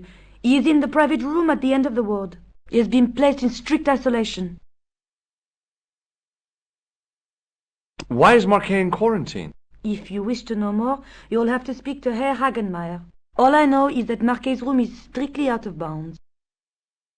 Do you know who paid for Marquet's room? No, of course I don't. Preferential treatment like that must cost an arm and a leg. That's not my concern, monsieur.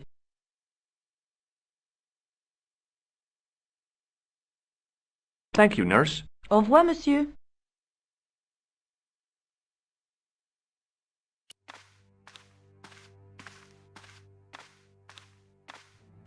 Hello? Anybody home? Who are you? My name is Dr. Stobart, and I'm here to steer you down the rocky road to recovery. Dr. Monroe said there was no cure for what I've got. Your problem is you stayed in bed too long. Are you sure you're a qualified doctor? You better believe it.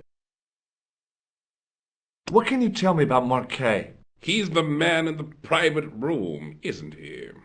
That room was mine before I was tossed out like a common squatter. Do you know what's wrong with Marquet? They won't even say what's wrong with me. Tell me, Doctor, what's your opinion? It's too early to say. But I've been here for 3 months. What's your impression of Nurse Grendel? She's a very efficient young woman. Efficient? You make her sound like a vacuum cleaner. I've no complaints. The woman in reception described Nurse Grendel as a monster. Well, that's simply not true. She's quite strict, but that's her job, isn't it? You've got to have discipline in a place like this. I'm going to take your blood pressure. Why? I'm a doctor. It's my job.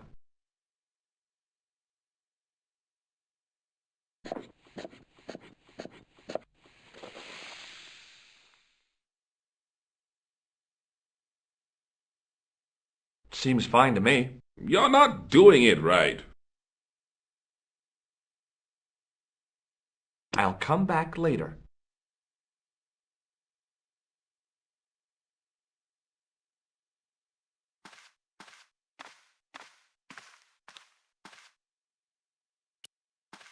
Pardon me, nurse. Oui, monsieur? What is this device? It's for taking the patient's blood pressure, doctor. Thank you, nurse. Au revoir, monsieur. Doctor!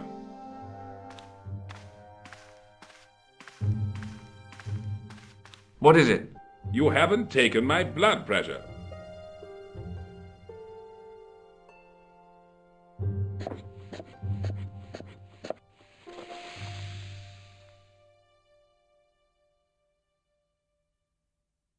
Seems fine to me. You're not doing it right. Of course I am. No, you're not. Dr. Monroe never did it like that. I can't take a satisfactory reading while you're excited like this. I'll come back later. Hi, it's me again. I'm going to take your blood pressure. Why? I'm a doctor. It's...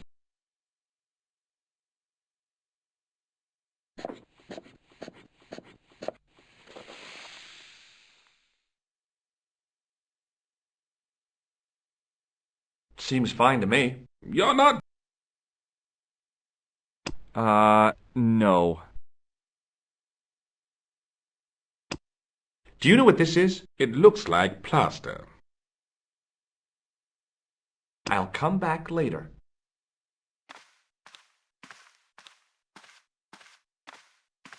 Oh, doctor. What now? You didn't finish taking my blood pressure.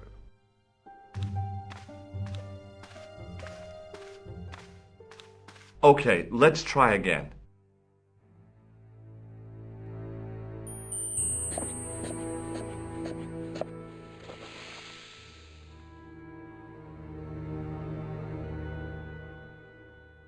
You don't have the first idea what you're doing, do you? I'll come back when you've recovered your manners.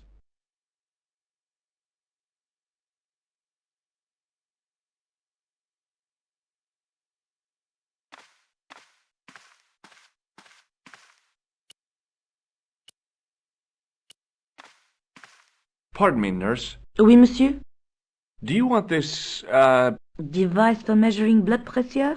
Yeah, do you want it back? No, thank you.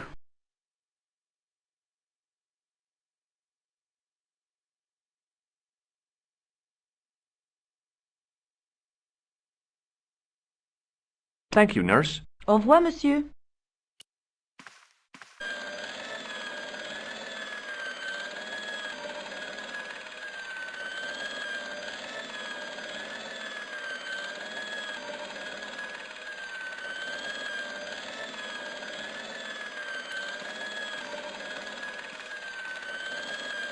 Hello. Oh, hi! No whistling, right?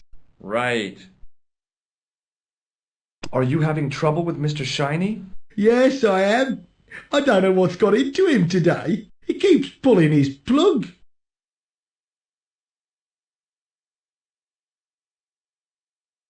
See you later. Yeah, take care now.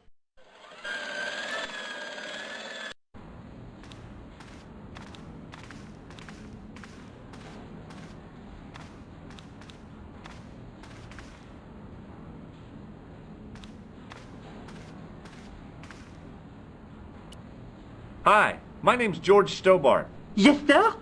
Pleased to meet you, sir. Call me George if you like. Are you sure? Yeah, that's my name. My name's Benoit, but everyone calls me Bunny. Bunny? That's right. I used to have this cute habit when I was a kid. Keep it to yourself, Benoit. Do you know anything about a patient named Marquet? No, sir, I don't know much about any of the patients. I've never met a doctor who admits that he's only human. I'm only a trainee, sir. I'm sure I'll get the hang of things. Do you know the nurse on Ward J2? No, monsieur. This is my first day here. I can't wait to get my hands dirty.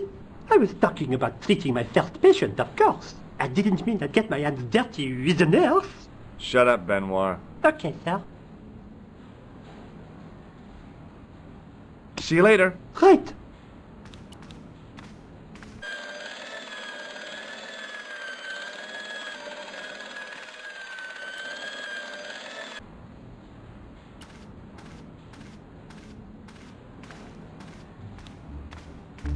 Excuse me, sir. Aha! Just the man. You must be the new boy. Yeah, I must be. Well, stop wandering about and make yourself useful. Bunny, come here, boy. This is Benoit, my nephew. Can I trust you to look after him? He is fresh out of medical school. It will open his eyes to see a real doctor on the job. I'll bet. Show him around. Let him see some real suffering.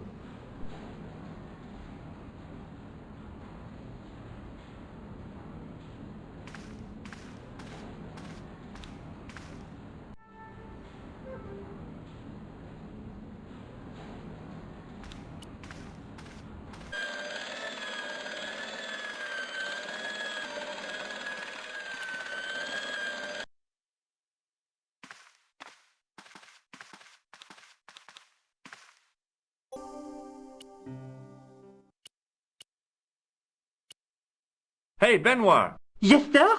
Here, take this pressure gauge. Thank you, sir. What do you want me to do with it? Well, keep it safe until I think of something. Follow me, Benoit. I'm right behind you, sir. Hi, it's me again. I'll come back later. Hey, Benoit! Yes, sir? Do you still have that gauge I gave you? Ah, yes. What do you want me to do with it? Use it on Eric Sopmarsh. Okay.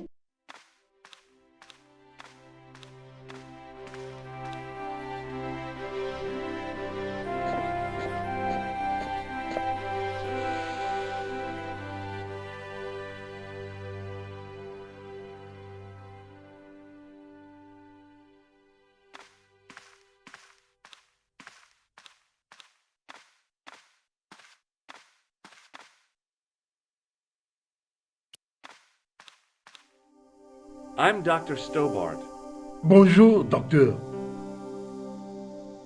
Have you seen any suspicious characters on the ward? Yeah, I have.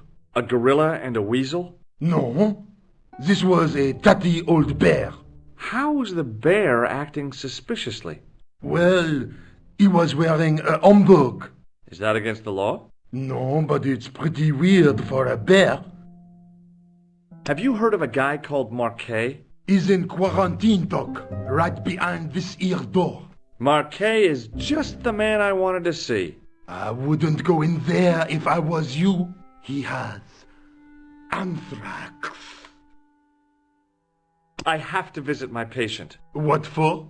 Routine. I have to check he's still breathing. What if he's not? I'll sign the certificate and register his bed as vacant. That's a cold and distant attitude to death. Well, I've been institutionalized to the point of godlike aloofness. The white coat suits you. Thanks. Catch you later, officer. Au revoir, Doc.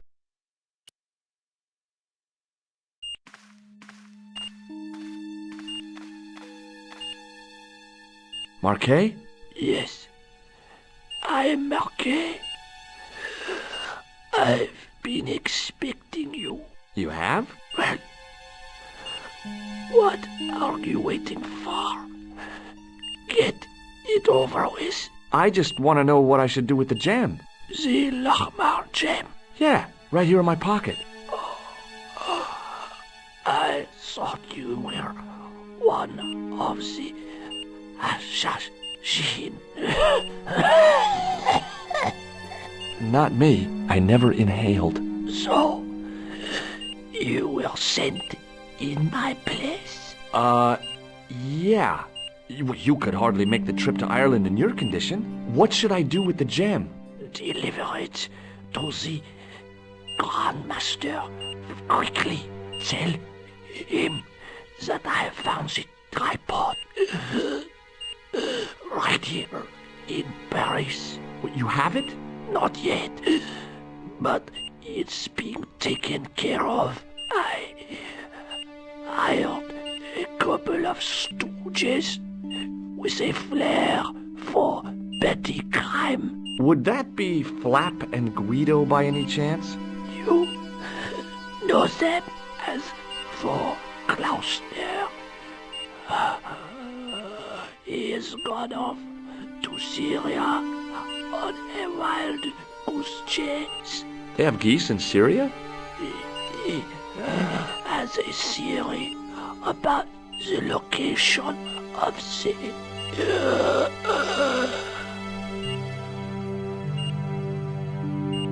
That's enough excitement for one day, Monsieur Marquet. What are you doing here? Talking to this patient, of course. Monsieur Marquet is my patient. If Herr Hagenmeyer was to hear that... Okay, I'm going. I'd learned all I could from Marquet anyhow.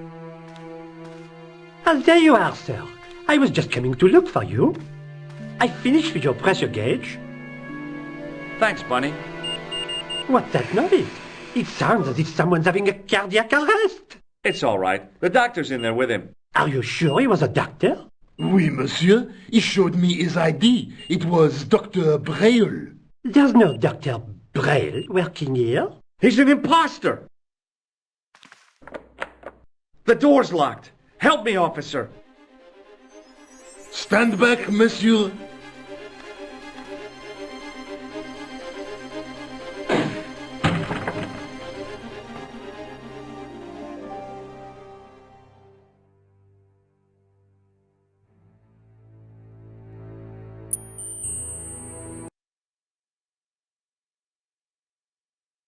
Hello, Georges. I found Jacques Marquet. Did he talk? Yeah, he talked. For the very last time. He's dead. Yeah, killed in cold blood by a bogus doctor. That's despicable. What kind of guy would pass himself off as a doctor and take advantage of a dying man? Was it Khan? No, I don't know who he was, but it certainly wasn't Khan. He got away, out the window. Have you ever heard of the Hashi Ashin? No. Marquet said that they were his biggest enemy. His biggest enemy was the bogus doctor. Don't remind me. That guy was evil. He had wild, staring eyes like a dead fish. I'll never trust a doctor again. Do you think the assassin was responsible for killing Marquet? I don't think so.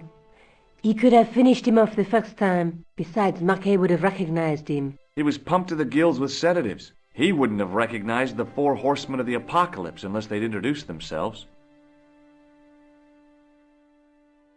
Do you want to look after the gem? No, Georges. I'd be too tempted to sell it. I guess I'd better go back and talk to that weirdo. Which one? Rousseau or Sergeant Mou? Oh, but you're referring to André. I'll let you work it out.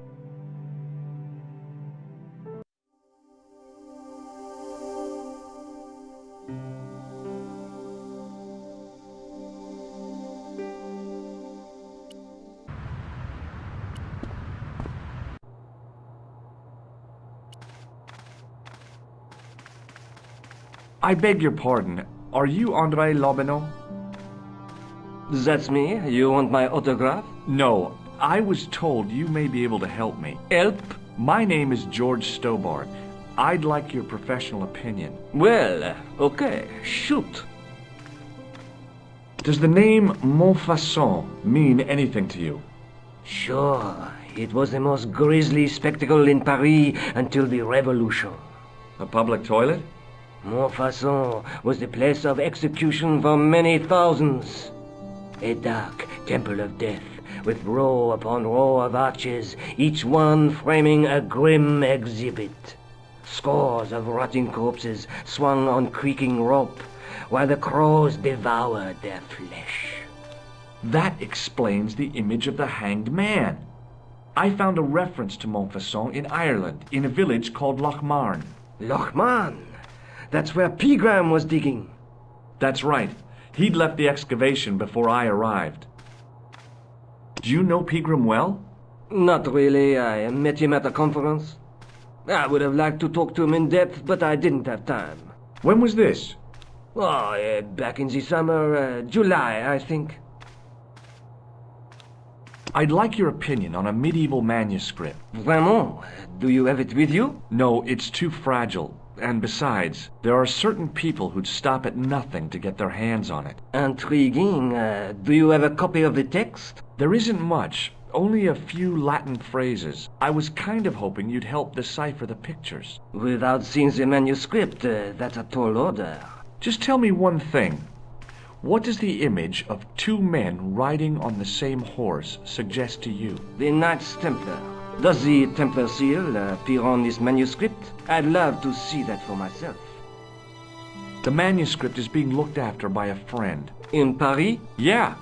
Not far from here, in fact. Well, just give me the address and I'll come round and take a look. I'm not so sure about that. Maybe I should check with her first. A female friend? Yeah, she's a woman.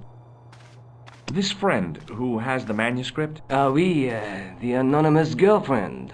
She lives at 361 Rue Jarry. Ah, I know it well. I'll drop by. Just as soon as I can.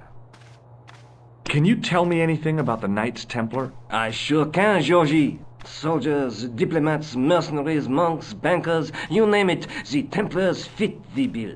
The greatest fighting force in Christendom, the militia of Christ. Jeez. How did the Templars get their name? From the building in which they set up their headquarters. The King of Jerusalem gave them part of a mosque on the Temple Mount. It was said to have been the site of the original Temple of Solomon. The order became known first as the Knights of the Temple, and later as the Knights Templar. You're a mine of information, André. Glad to be of help, Georgie. How come the Templars became so wealthy? There was a constant stream of new recruits to their ranks, many from noble families. They were required to swear a sacred oath of poverty, chastity, and obedience. So, their money, goods, and lands were donated to the order. The Templars soon held land in France, Scotland, England, Spain, most of Europe, in fact. The poor Knights of Christ became the wealthiest power in Christendom. Is it true the treasure of the Knights Templar was never found? Who knows? So little knowledge of what really happened remains. Or, if it does, the truth has never been made public. What do you mean by that? The Templars have attained mythological status, like the King Arthur of the Britons. There are people even now who say the Templars still exist. Do you think that's likely? No, not for a minute. I think you ought to know that the tripod is going to be stolen. The Lochmarn tripod? No. It's true. I can give you a description of the thieves. Before the supposed event has taken place? I heard them planning the raid. They're wasting their time. The tripod is protected by a state-of-the-art alarm system. Well, don't say I didn't warn you. Why don't you loan the tripod to me for safekeeping? Because I'd never see it again. Well, don't you trust me? It's not a question of trust, George. That tripod is hundreds of years old and extremely fragile. I get your point. Have you ever heard of the Hashashin? Why, yes, it was a radical Muslim sect whose name became synonymous with murder. It was formed in 11th century Persia, shortly before the Crusades. At roughly the same time as the Templars. Yes, they gave a new word to our language, Assassini, the assassins. How did the assassins get their name? From the legend surrounding the secrets of their initiation rites. A young man who sought to join the sect was given hashish until he drifted into dreams. He awoke to find himself in a fabulous garden with everything he could wish for. The freshest water, the most delicious food, the choicest hash, and the most delectable women imaginable. Cool. Do you have the address? I haven't finished the story. There was a price to pay for this taste of paradise. Wouldn't you just know it? The young man would wake the next day to find himself back in the real world. He was told that he'd been given a glimpse of the heaven reserved for holy martyrs. A heaven he would enjoy for eternity if he was willing to join the Hashashin. How did the assassins operate? Well, as I explained, the new recruits would be only too willing to die for the cause. They'd be instructed in the use of the dagger, poisons, and disguise. Then, the Grand Master of the sect would name an enemy of Allah. And they'd stop at nothing to eliminate that enemy. You got it. They were fearless and deadly. Does the cult of the assassins still exist? Take a look around at the world today. You tell me. Where was the site of Montfaucon? To the northeast, near the Canal Saint-Martin, but there's nothing there now. The old gibbet was torn down during the Revolution.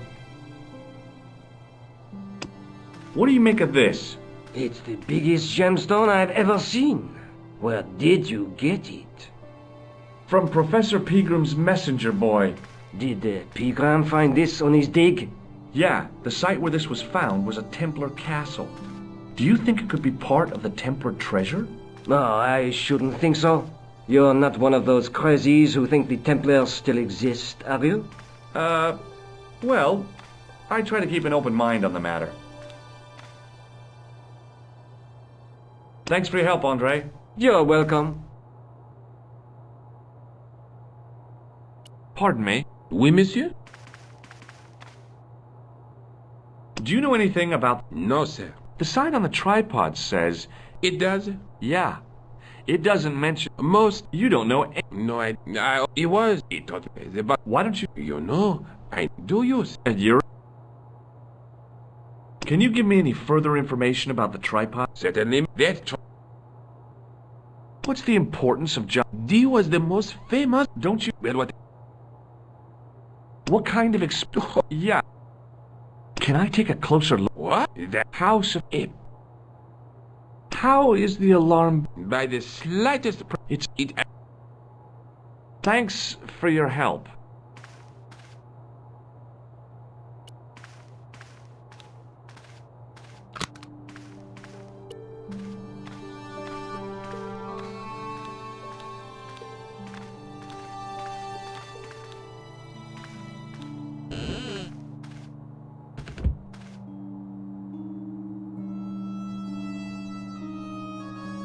It is closing time, Monsieur Lobineau.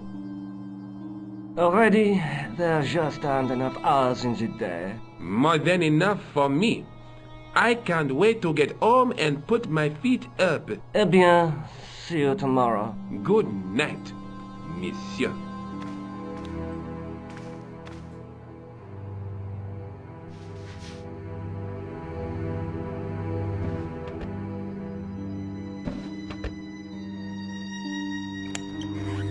Quit fooling around, you moron! Get your ass over here and bring that flashlight.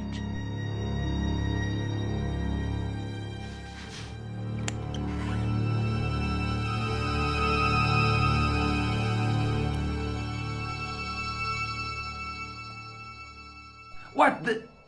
Who's there? Let's get out of here!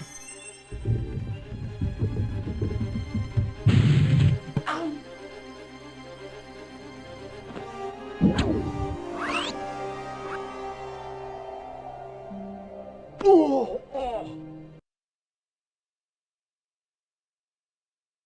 And when I woke up, I was at the police station. Luckily, I managed to persuade Rosso I was innocent. Poor Georges. What a mess. I bungled the whole thing. I don't think so. You made a pretty good job of distracting those two crooks. Yeah, but the killer got away with the tripod. No, he didn't. He's not the only one who can dress up in costume. You mean it was you who stole the tripod? Oh, hell, Nico. I could have been shot. Those dogs are more likely to shoot their own feet. I just wish you'd told me your plans. We're supposed to be in this together. And how come you dressed up like a pantomime cat? Don't sulk, Georgie, please. Oh, rats. And don't call me Georgie. Oh, I really thought you'd be pleased. After all, we've got the tripod. Oh, by the way, I had a visit from André Lobineau. Oh, yeah. I hope you didn't mind me giving him your address. Not at all. It was lovely to see him again. He was over the moon when I showed him the manuscript. It's not often he gets that excited. He made a sketch of the knight's crest to take back to the museum. I believe he's identified the family who bear that crest. I sure hope so. I'd better get back to the quest.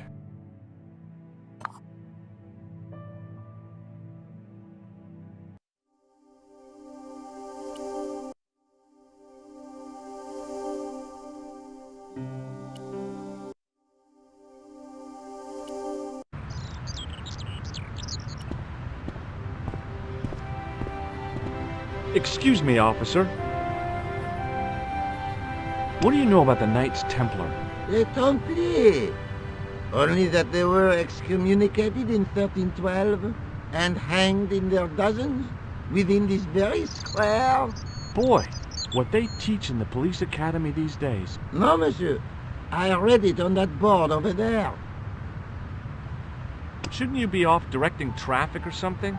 You have seen the Parisian traffic, no? Yeah, so? I could direct the traffic. The most dangerous, the east side of Rome. Or I can sit here and enjoy the sun, the architecture, and the so-so Sauvignon. Which would you choose? Yeah, but I'm not a policeman. What happened to duty? An excellent question, monsieur.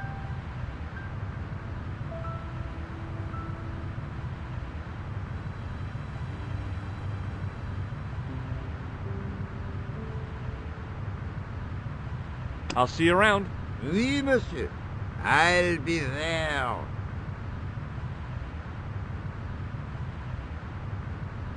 I had no desire to talk to the crowd. Hey, you with the balls. Oui? How did you learn to be a juggler? Juggler? What is this juggler? It's you. You juggle, that makes you a juggler. No! I am a jongleur. A jongler?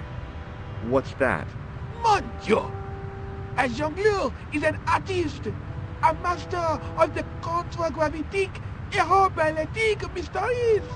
In centuries past, the courts of the crowned heads of Europe had the jongleurs, witty, erudite men to whom the monarchs turned in their hours of need. Wait a minute, wait. Let me get this straight. Our enemies are at the borders, plague ravages the land, and the peasants are revolting. Thank God we've got Chuckles the Jongler to throw his balls around. I don't think so. That juggling doesn't look so difficult. Oh, it does not, does it not? Perhaps you feel you could do better, no? I'll give it a try. Be my guest. I had no idea what I was doing. But this guy was obviously an idiot, so how difficult could it be?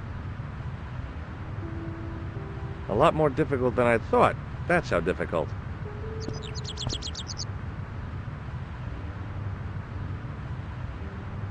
Still, it was my big chance to be derided by complete strangers. Not so easy after all, is it? No, I guess not.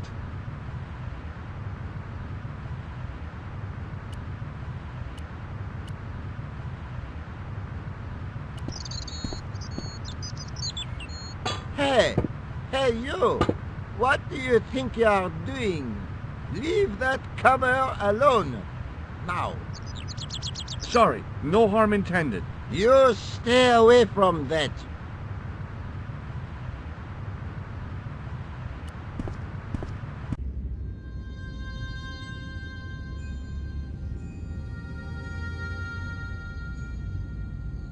I didn't have time to sit around.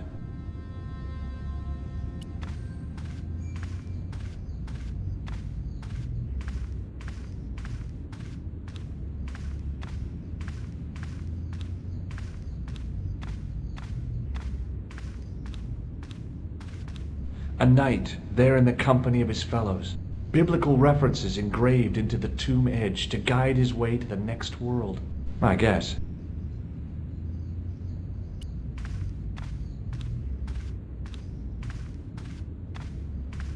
A scroll was a symbol of scholarship. I knew that much. A scholarly knight. That rang a bell. A very Spanish bell. On the end of the staff was some kind of disc with a cross on it. Around the base of the disc was a hairline crack.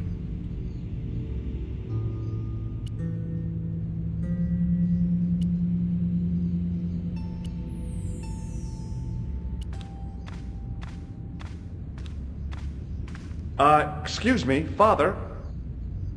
Pardon?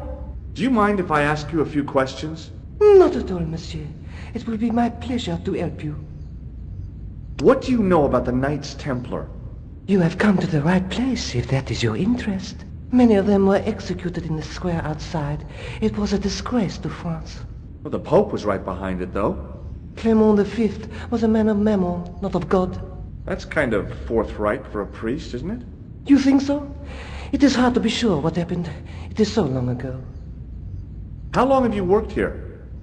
Hardly work, monsieur. This is a calling. I have been helping Father Flambert for nearly 6 months now. I guess you don't know much about the history of this church, then? Just a little. You've got quite a shine on that candlestick. Ah, oui. Anything less than best would be an insult to the Almighty. I guess so. I never thought of it like that. I've got a medieval tripod. How about this for a gem? It is very beautiful, monsieur. And yet, I feel that there is an air of suffering about it. Catch you later. Au revoir, monsieur.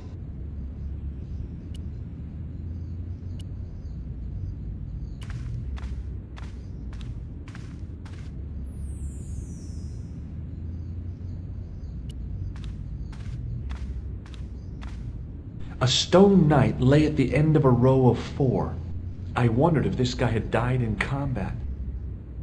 A stone knight lay in full stone armor, blank eyes looking at the ceiling. Carrying all that armor around must have been hard work.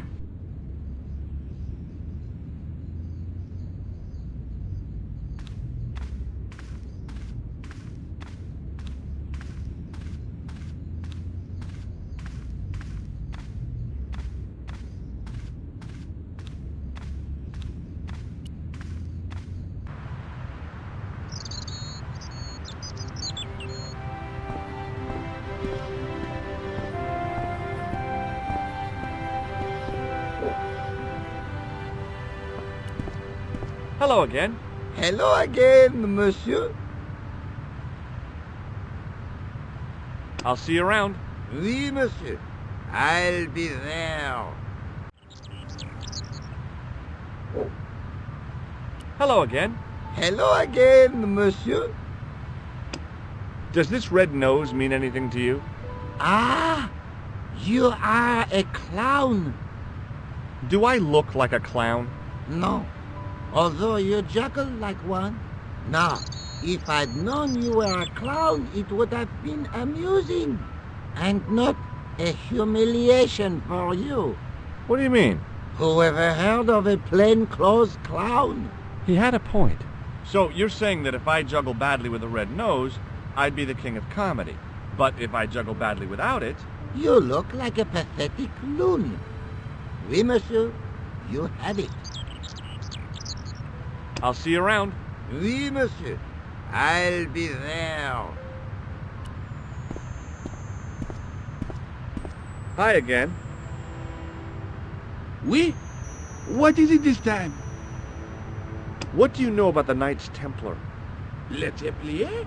Ah, the last Grand Master, Jacques du Molay, was burned on an island in the Seine in 1314. Wow. You're pretty well educated for a juggler. No, monsieur. I read it on that board over there. I'd like to have another try at juggling, please. You have gone on a crash course, perhaps? No. I just had an insight into presentation. Huh? Allow me to demonstrate. The balls, please. If you insist on completing your humiliation, monsieur. Okay, now for my secret weapon.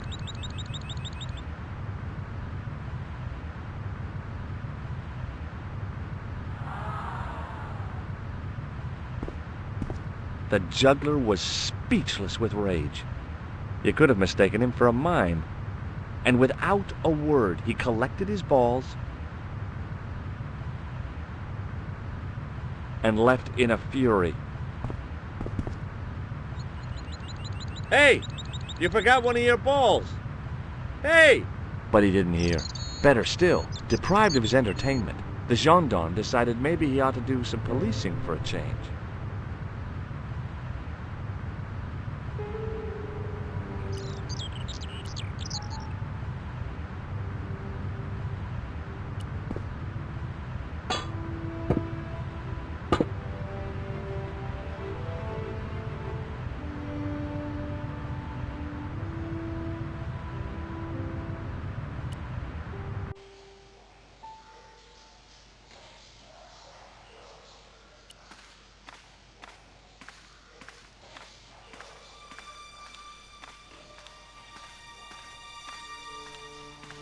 The wall had flaked, and anything once written on it had long since gone.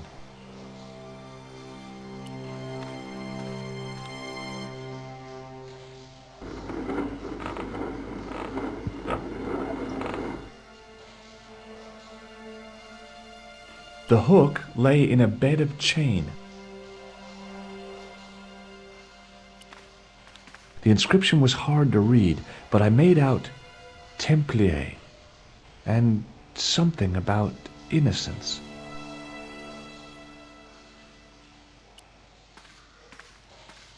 My medieval French isn't much, but the few words I understood seemed to say, "This is where the gallows used to stand." Maybe.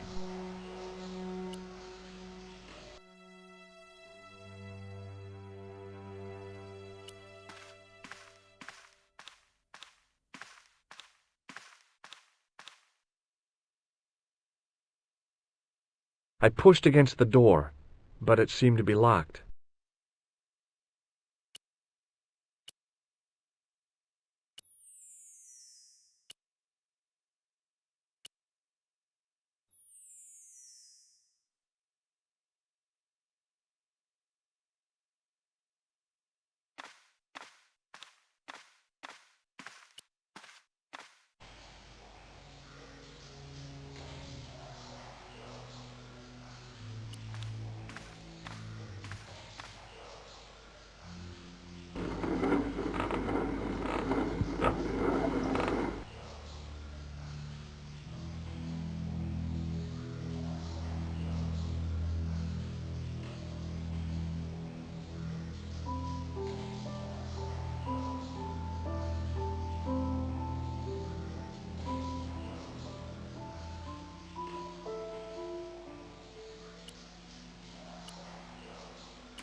It was time for some brutal destruction. Hey, that's hollow! I'd poked a hole in an historical site. If any archaeologists came by, they'd lynch me for this. There was some sort of mechanism hidden inside the wall, with a lever in the middle of it.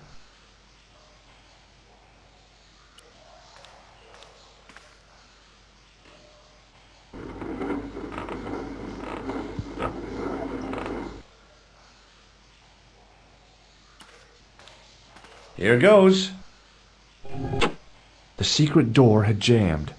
I couldn't get through that gap. I'd pulled the lever right over.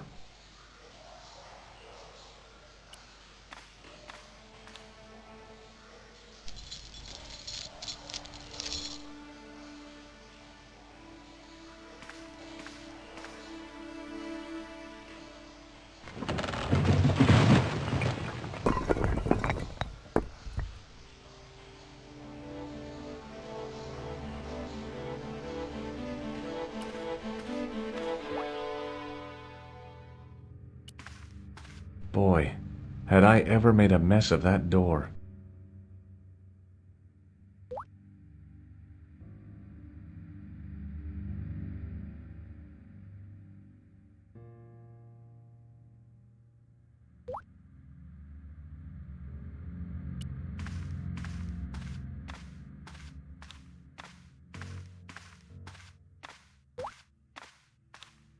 At the bottom of the steps, I could see a glow.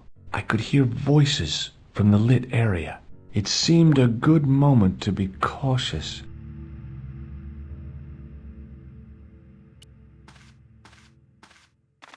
In the beginning was the end.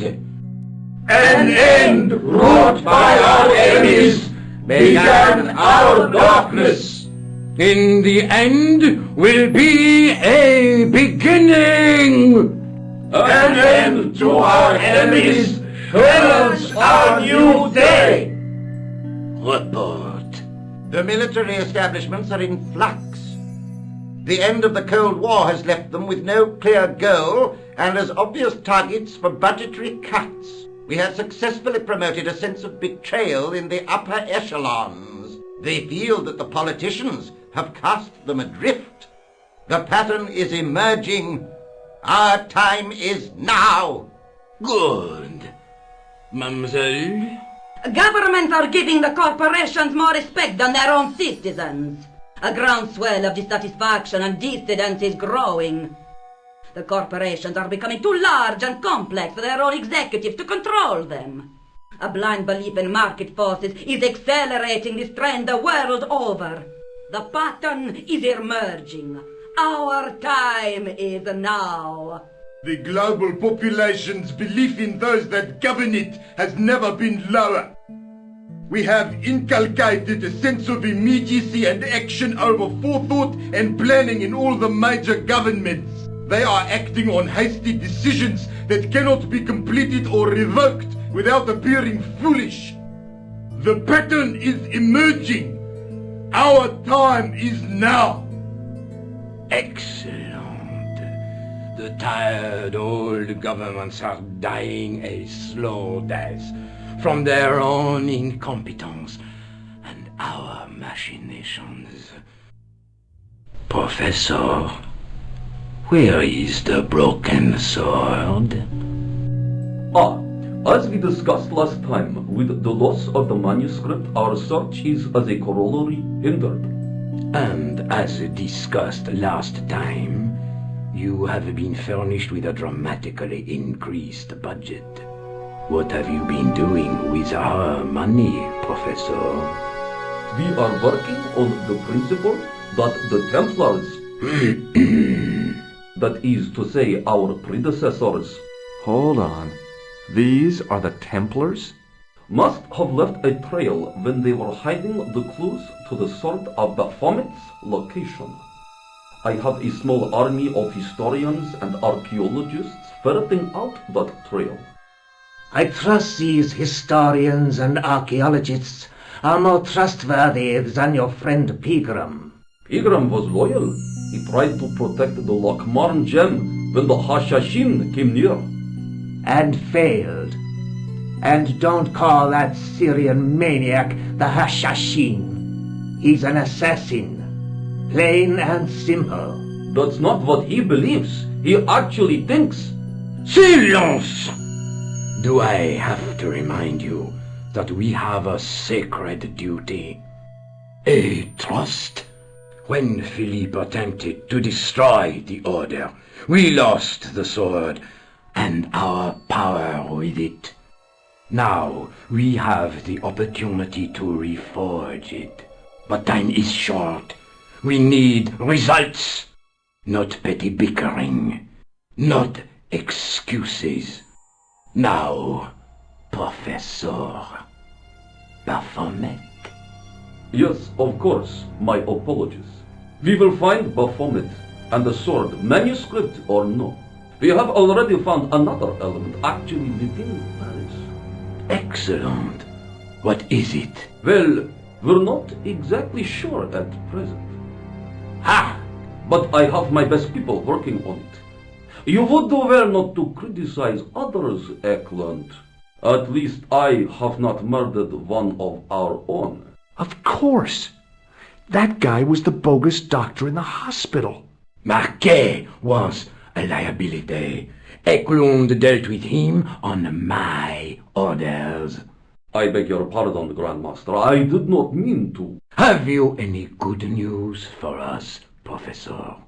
We already know 3 of the elements. We know that Klausner had obtained the lens before he vanished. Where was he? Syria. We know that he arrived, but after that, nothing. The assassin. I fear so. It's a shame. Klausner was a good operative. This will be our last meeting in person until we locate the sword of Baphomet.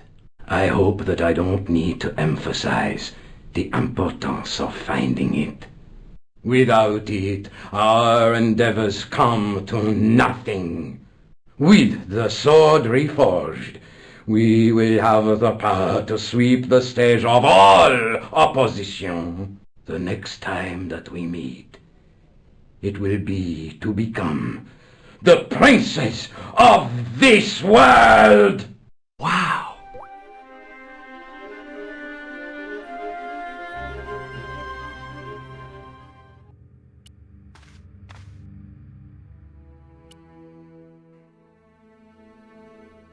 In the middle of the circle was a stump of stone, a shaft of daylight from the world above lancing down to touch it.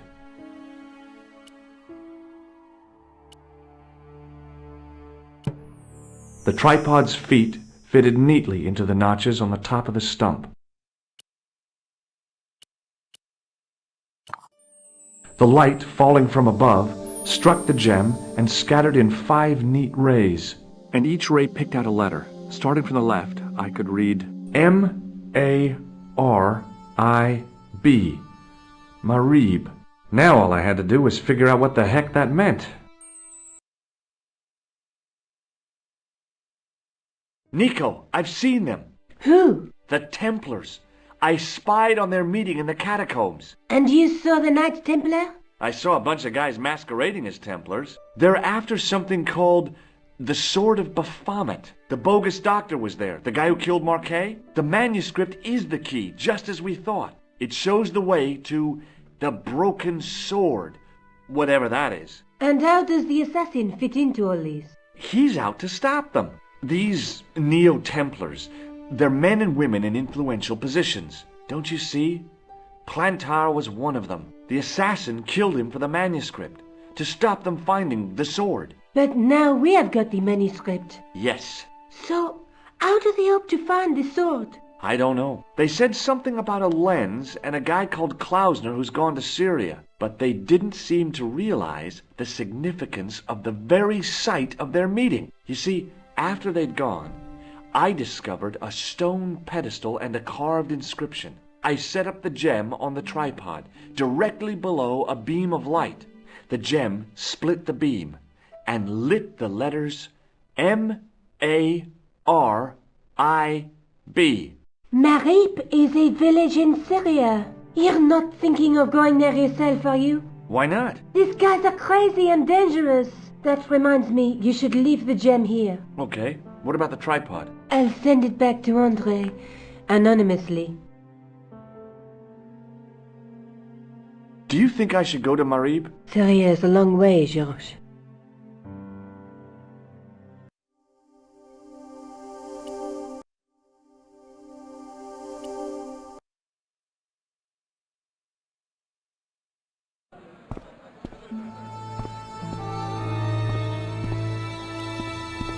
Hey there, young fella. Speaky you the English? Speaker you the Anglaise? Parlez-vous anglais? Yes, si, and indeed oui, and rather better than you by the sound of it. My name is Nijo. Welcome to my grand emporium of quality merchandise. So, this is your stand? Oh, yes, sir. Though stand does not begin to do it justice. The finest in this bustling metropolis. This is a bustling metropolis? Well, not per se, no. How much are those books there on the shelf? Have you any Syrian pounds? I think I might have a couple of Irish pund. Then they're too expensive for you, sir. You speak very good English. Thank you, sir. I learned from tapes that my uncle procured. Oh, a language course. No, sir. Jeeves and Wooster. Gussie, Fink, Noto, Aunt Agatha. What ho? Does the word Templar mean anything to you? Templar. Ah, Templar. Templar! Why, yes, of course. It does? Yes.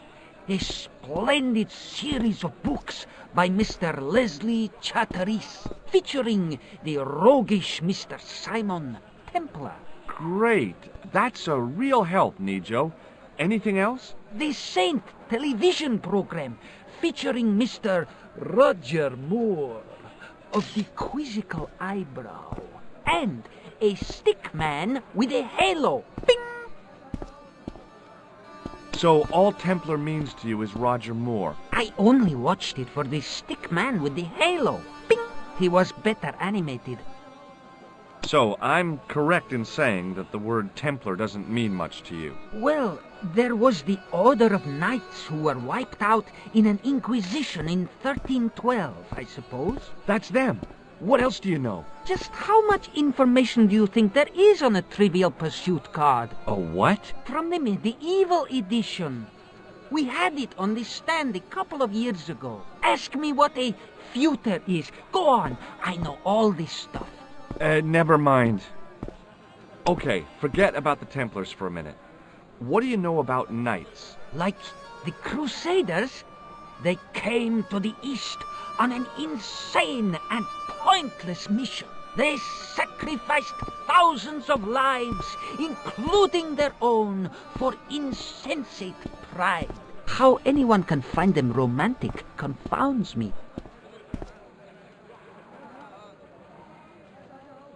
Here, shake hands, Nijo. I'd rather not, sir.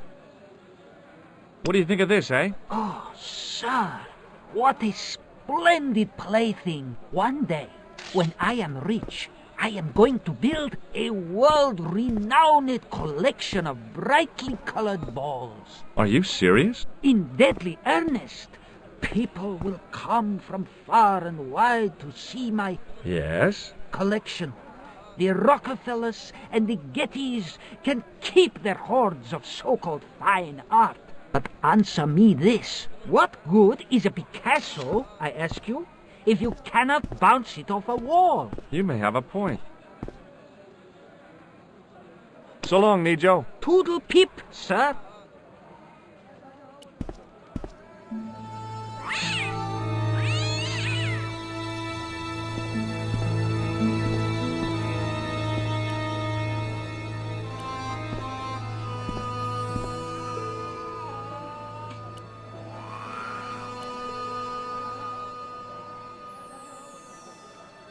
I hadn't come all this way to seek out curios.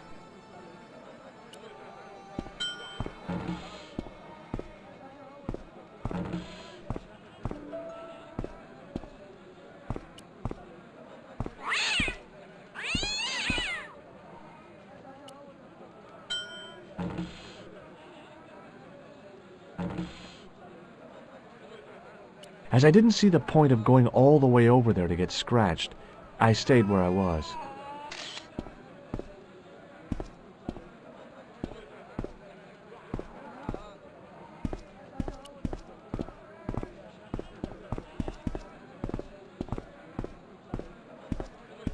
Hello. I was wondering whether you could help me. Why, hi there, handsome. What can I do for you? Hi, my name's George. I was just... Well, it certainly is delightful to meet you, George. My name's Mrs. Henderson, but you can call me Pearl, I'm sure. Okay, Pearl. I was... So nice to meet a friendly American face so far from home. Pearl? Yes, dear? I was just wondering if you could help me. Why, sure, precious. Have you ever heard of a group of knights called the Templars? Sounds familiar. I remember. Dwayne had a book. The Holy Something and the Holy Something Else, I can't quite recall. I read a little of it. And? Seemed like a lot of hooey to me. So, tell me a little about yourself, Pearl. Me?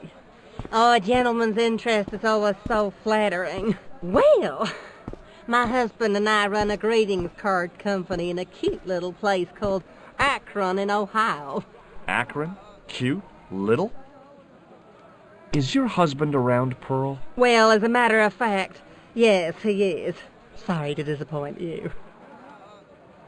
Have you talked to the boy on the bric-a-brac stand? Oh, you've met him? His name's Nijo, you know. Oh, he's just so cute, I could die. I'd love to bundle him up and take him back to Ohio. He might not thank you. I'm looking for something ancient, you know. Something to impress the folks back home. The poor boy was trying to do his best, but we still haven't found anything. Do you know anything about medieval weaving? I do a little needlework, but gosh. It's okay. It was a long shot. I've got to go now, Pearl. It's been a pleasure, George. Don't be a stranger. How did this guy make a living selling useless old machine parts in the middle of nowhere? The stand was hawking ancient machine parts. The merchant was selling fruit. I decided I might have some later.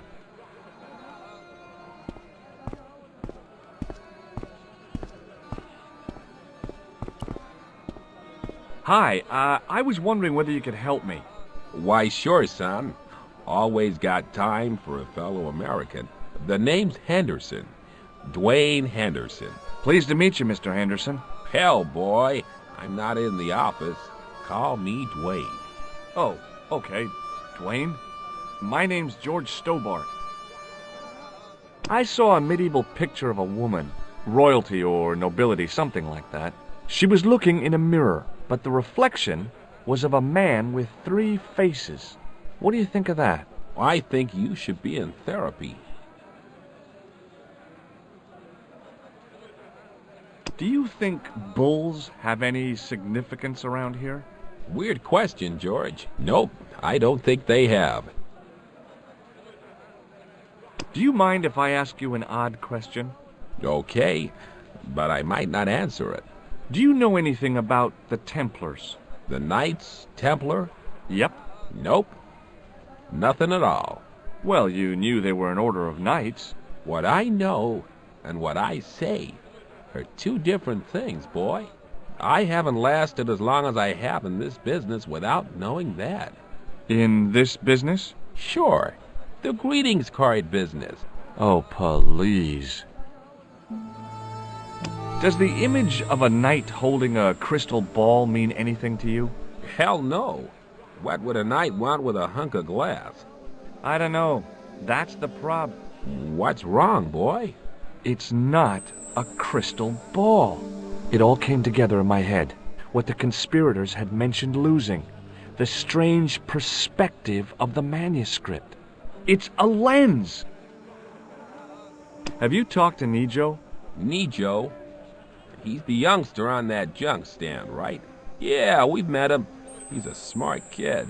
Speaks 4 languages, and he's never had a day's formal education. He should go far. Kept trying to peddle garbage on us, though. You're not going to find much worthwhile around here. I know that, and you know that. But try telling Pearl. She reckons there's antiquities in them there stands. You're a long way from home, Dwayne. Could say the same about you, George. Me? Well, I'm just sightseeing, that's all. Without a camera? Kinda lags to come all this way and not take pictures. Mind if I take a picture of you, George? What? Why? Ow! You could have warned me. You don't mind, do you, George? The folks back home will be real interested. What exactly do you do, Dwayne? Didn't I say? Oh, I run a greeting card company. Yep, we're based in Cleveland, Ohio. Cleveland? Pearl said you're in Akron. What was that? Nothing. Just thinking out loud. Where is your wife, Dwayne? Pearl? Oh, she's around, looking for bargains. How long have you been married, Dwayne? Hell, must be 30 years now. Okay, well, I'll see you around, Dwayne. Count on it, George. Hi, what's your name, sir? Hello, you buy kebab. Most good. I'd value your opinion on this, sir. Nah, you buy kebab. None? Well, goodbye. Have a nice day. Most good. In the still air, the smell hung around like bad smells do.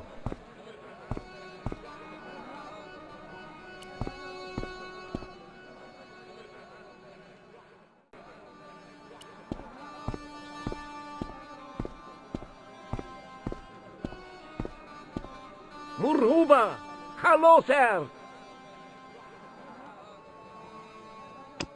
What do you think of this? Hello, sir! Lovely carpet!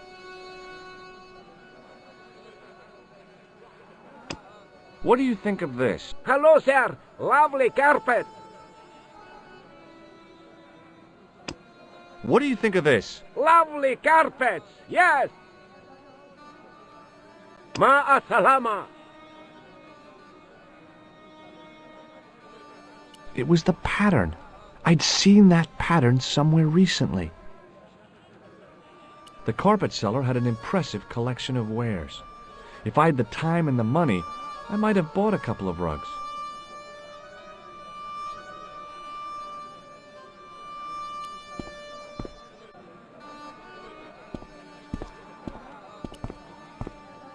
The stand had kebabs dangling from the canopy.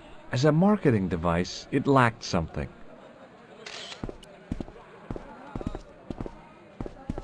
I figured going out into the countryside was a pretty good way to get lost.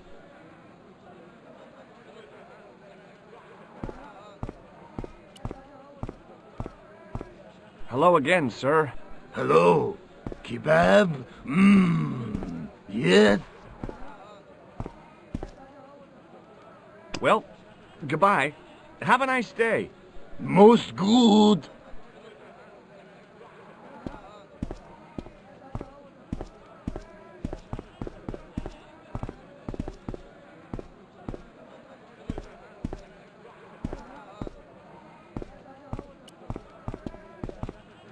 He didn't have anything that I needed.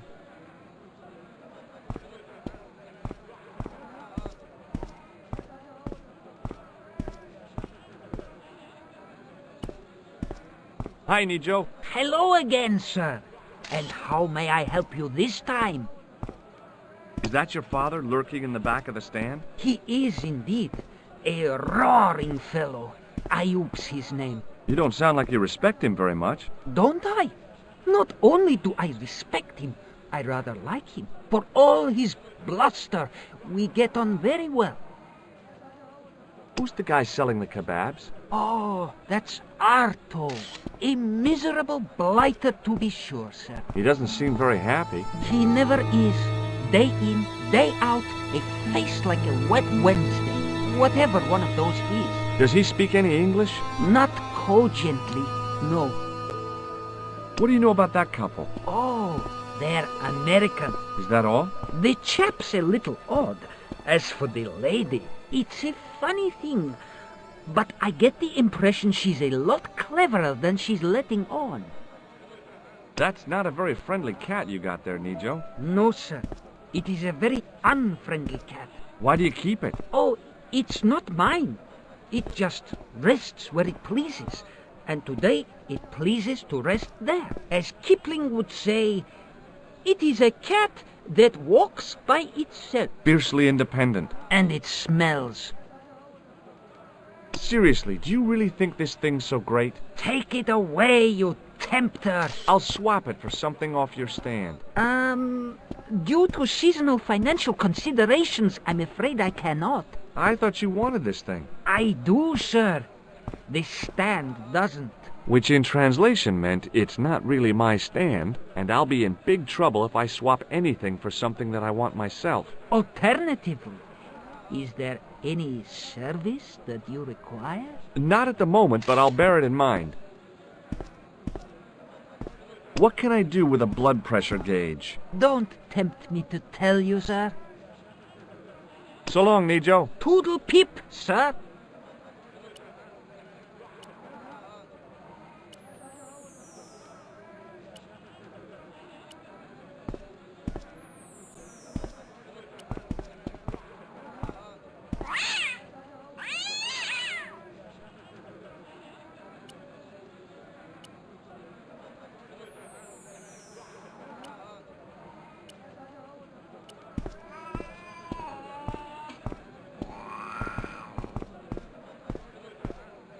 Hello again, Pearl. Why, hello, George. It's such a pleasure to see you again. What does this mean to you? Gosh, is this some sort of psychological test? No. Oh, well, in that case, it's a red ball. You said that your company is based in Akron. And Dwayne said it's in Cleveland, no doubt. Well, yes, he did. Dwayne was in the Marines and Vietnam, you know. Anyway, he got a medical discharge. Thing is, he gets confused. We moved away from Cleveland 5 years ago. Oh, I'm sorry. I didn't mean... He also gets a little paranoid. Thinks he's a spy or something. I'm so sorry, Pearl. Don't worry yourself, George. We live with it. What do you think of this? Oh, looks scientific. It's a blood pressure thing, isn't it?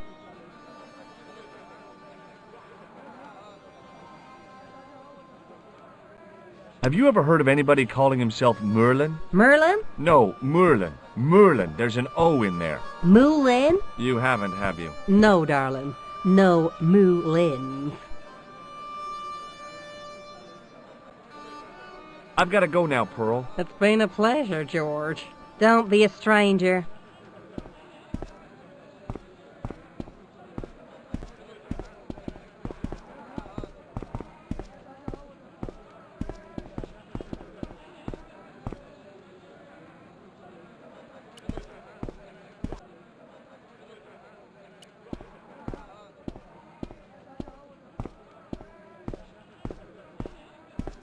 Hello, sir. Lovely carpet. Does this matchbook mean anything to you?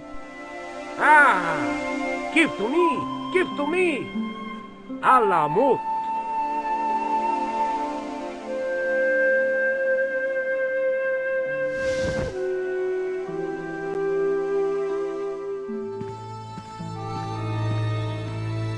Many beneficent greetings, my most fortunate possible friend. Huh? Do I know you, mister? No. No. And again I say, no. But, my friend, do you not see our mutual good fortune in this meeting? How frank do you want me to be? You are a traveler, yes? Boy, you must be the world's greatest detective. No. I am told that is Sherlock Holmes of the big forehead and slipper full of shag. I, as contrast, am world's greatest luxury taxi driver. I can see where this is going. I am Ultar, taxi driver and luxury guide per excellent. Yes. This I had to hear. Where does your heart desire to go? Simply mention the name to your obedient servant, and we shall fly there, swift as the eagle. Oh, well, I don't really want to leave Marib yet, but I'm sure that if I do, you'll be the first to know. Is good. You know where you want to go, you come to Ultar. Thanks. See you around, Ultar. Be having a pleasant day, full of shining experiences and happiness, my friend. Hi. Nice club you've got here. I was wondering if you could help me. What? I mean, I beg your pardon? I'm sorry, but I don't understand. No surprise there, all righty. He says sorry, but he not speak English. But he didn't say anything. He not have tongue. No tongue? What happened? It was bet. And he lost. He won. You should see other chappie. Oh, yes.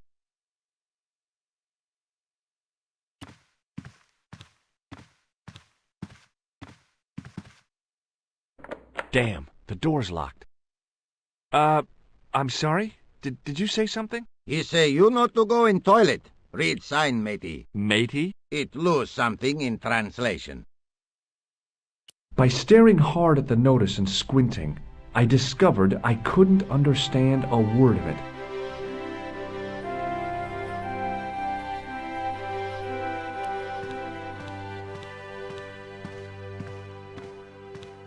There wasn't much point in trying to launch an in-depth conversation when I couldn't speak Arabic and he couldn't speak. Period. Hello again, Ultar. Praise be to Allah. I am blessed with your bountiful presence once more. This place is certainly hard to find. Oh, yes, it is most exclusive. The membership can be no more than...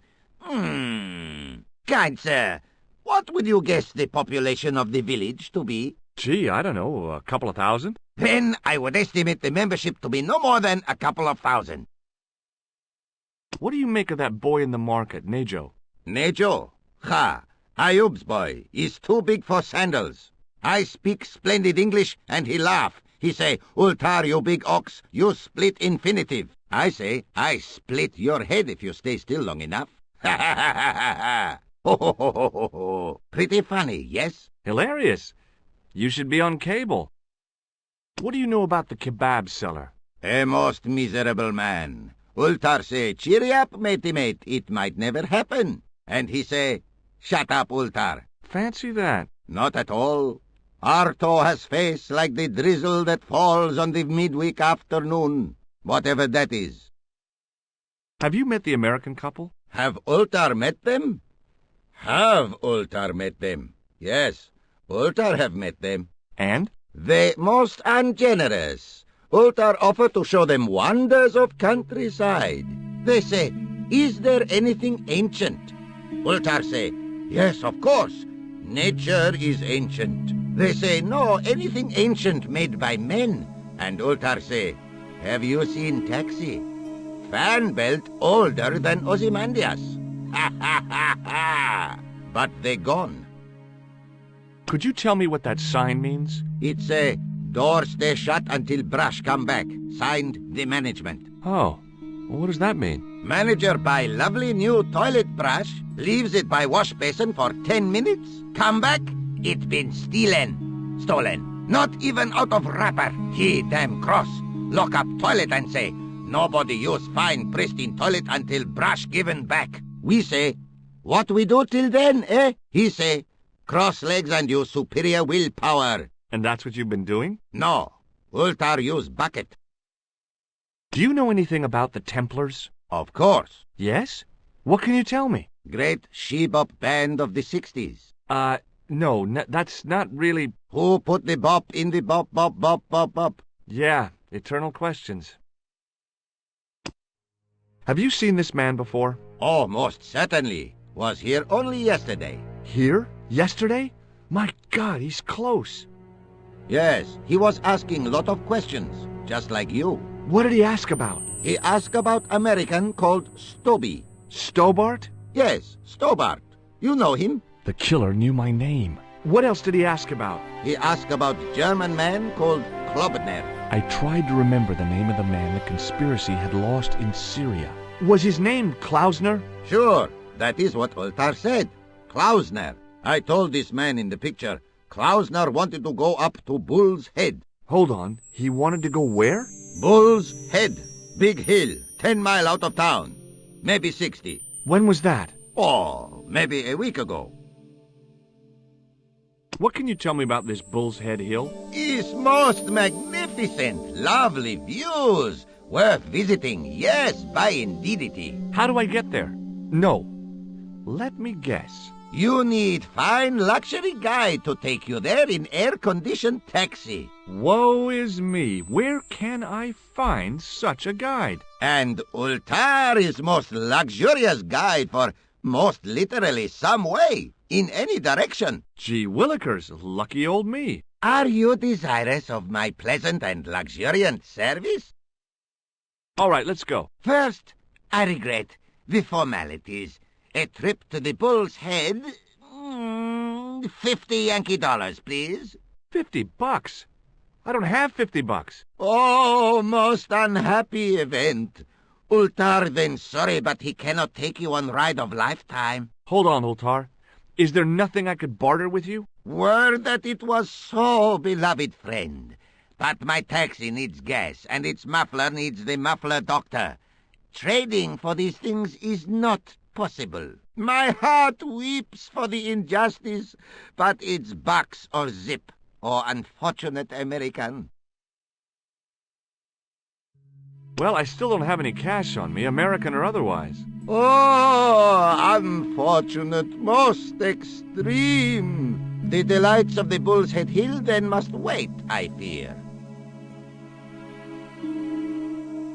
Well, I still don't have any... Oh, the delight... See you around, Ultar. May good fortune follow you, mister.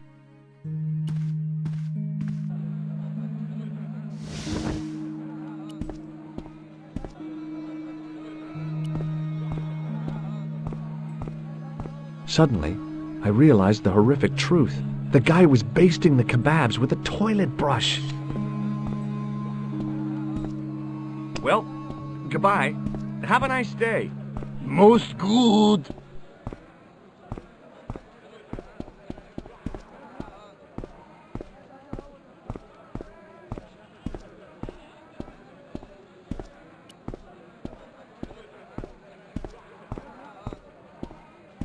Hi, Nijo. Hello again, sir.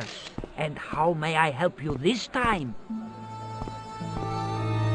That's not a very friendly... No, sir. Why do you... Oh, it's... Fiercely And it's... I met an interesting guy earlier, a cab driver. Ah, that would have to be Ultar, a barbaric sort of chap. Oh, he's not that bad. You know how he speaks in Pidgin English? That's how he speaks in Arabic too. Look, this is going to sound a bit strange, but I need Arto's brush. What? The brush he bastes the kebabs with? Yes. Let me find some dirty postcards for you instead. Nijo, this is serious. Arto stole that brush he's using from a friend, and I want to get it back. Perhaps I could help you, old chap. Maybe? Perhaps? Maybe what? Perhaps what? I do not wish to seem mercenary, sir, but I am a merchant, and merchants trade. Merchant? This isn't Sears and Roebuck here. Well, if you're going to be disagreeable... No, you're right. What would you like? I seem to recall that you have something that might alleviate my boredom. A globe of delight, a Rubicon spheroid of heavenly pleasure. You mean the ball, don't you? A tiny spherular form that barely spans my hand, yet promises hours of amusement. If you mean the ball, why don't you just say so? Can I have the ball back, mister? All right, here you go. Thank you, sir. People say bad things about Americans, but you're okay in my book. What people? What bad things? Never mind that now. Remember the brush? Right, yes, the brush. All you have to do with Arto is be polite. It lightens his day, makes it all worthwhile for him again. How can I be polite to the guy when I can't speak a word of Syrian? Arabic. That's what I meant. Simply memorize this phrase. Il ach il kalb. Il ach il kalb. Close enough. Now, go over to Arto and deliver those honeyed words even unto his delicate ear. He won't be able to do enough for you. Really? Really. So long, Nijo. Toodle pip, sir.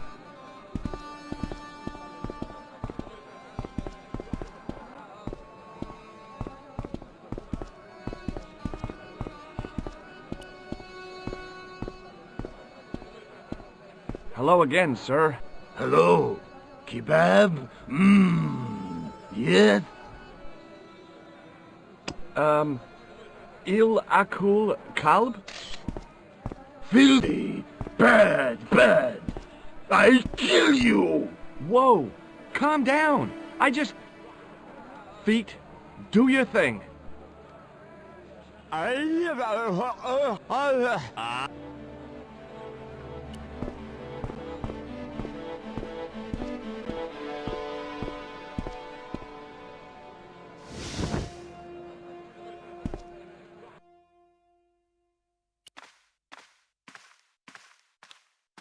Hello again, Ultar. Praise be to Allah! I am blessed with your bountiful presence once more. What does Il Akal Kalb mean? Who teach you that? Nejo told me to say it to Arto. And Arto come after you with big knife, yes? Yeah, how did you know? I know Arto. You tell him in bad Arabic that his kebab's made from dog meat. I said he was using dog food? No wonder he went crazy. No. Ultar not mean meat for dog. Ultar mean meat of dog. Oh. Ugh. See you around, Ultar. May good fortune follow you, mister.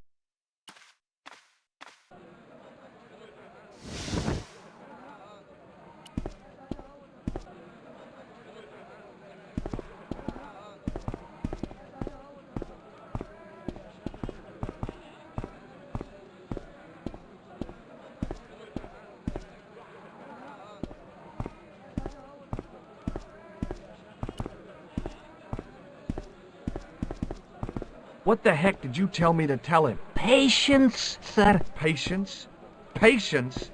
I've been chased by a homicidal kebab seller, and you expect me to be patient? But consider, sir, while you were running from the irate Arto wasn't using the brush. Hold on. Are you telling me that I've been used as a diversionary tactic? Your brush, sir. I can't believe that you put me on that kebab seller's death list for a toilet brush. The ends justified the means, sir. Yeah, but I noticed it wasn't your butt that was on the line, though. They also serve who only stand and wait, sir. Oh, spare me. So long, Nejo. Toodle pip, sir.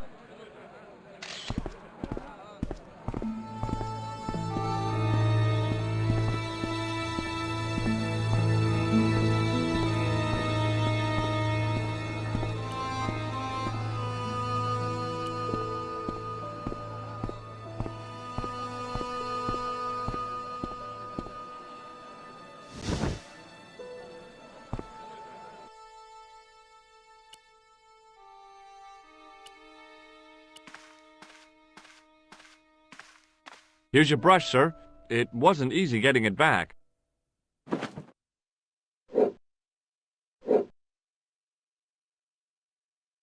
The manager took the brush from me, gave me the toilet keys as my reward, and stomped off. What was all that about? Manager, he say, bah, look at state of this. Need much cleaning and detergent before go around my, you bend. He said all that? Body language account for much, you know. Oh, yes, indeedy.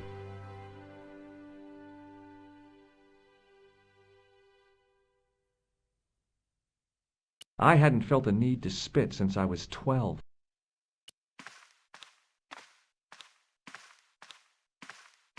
Even if I'd wanted to spit, my mouth was too dry.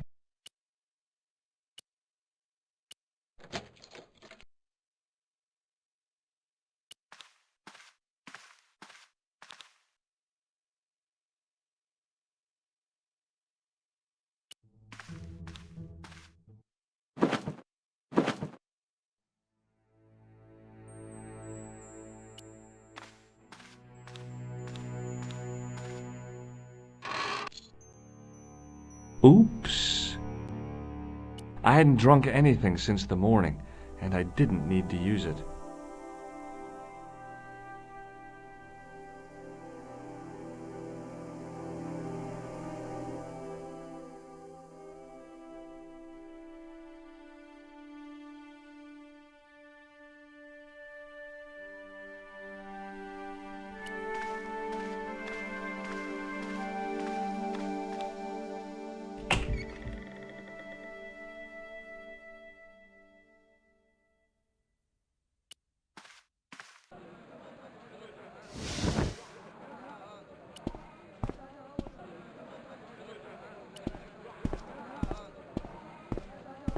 Hello again, sir.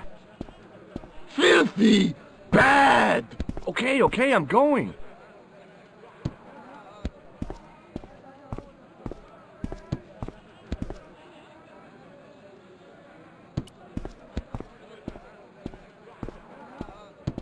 Hi there, Dwayne. Hi there, George. How can I help you, young fella? Have you met Ultar? Almost luxurious air-conditioned taxi ride, mister. Yeah, the cabbie. Tried to pull a bunco on us. Take us on a wild goose chase off into nowhere. Have you ever heard of a hill called the Bull's Head?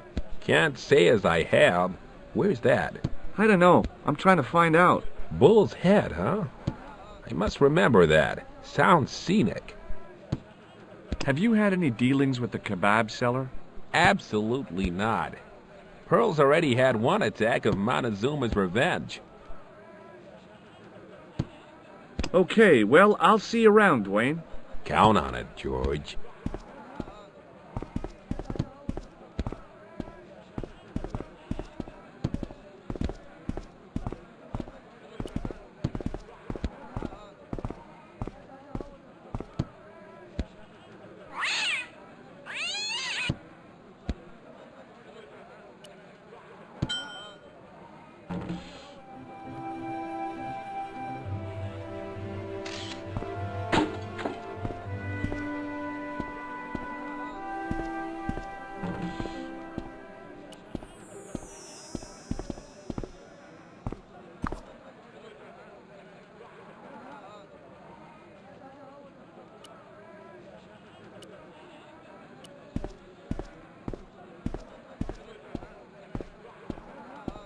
Hello again, Pearl. Why, hello, George.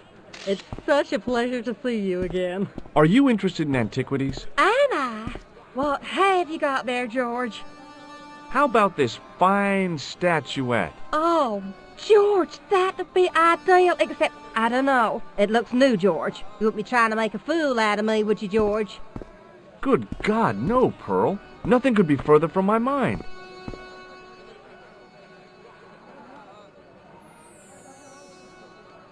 Have you had anything from the kebab stand? Heavens, no, with my digestion. Have you ever heard of a hill called the Bull's Head? No. No, I haven't. Is it nearby? I'm not sure. Sounds awful romantic. The Bull's Head Hill. Do you know what Il Akal Kalb means? My, sounds romantic. Yeah, I don't think it is, though. Have you met the taxi man, Ultar? Heavens, yes. What a big man. Very muscular. But you didn't go for a ride. Why, George, you're absolutely the most... Oh, you mean a taxi ride? No, Dwayne wasn't interested, so it didn't happen. I've got to go now, Pearl. It's been a pleasure, George. Don't be a stranger.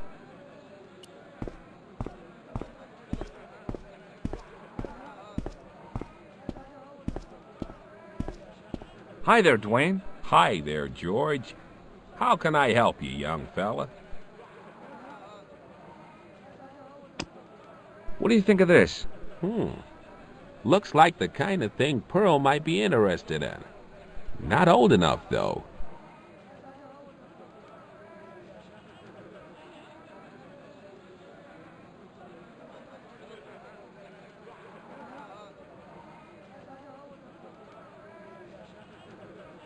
Okay, well, I'll see you around, Dwayne. Count on.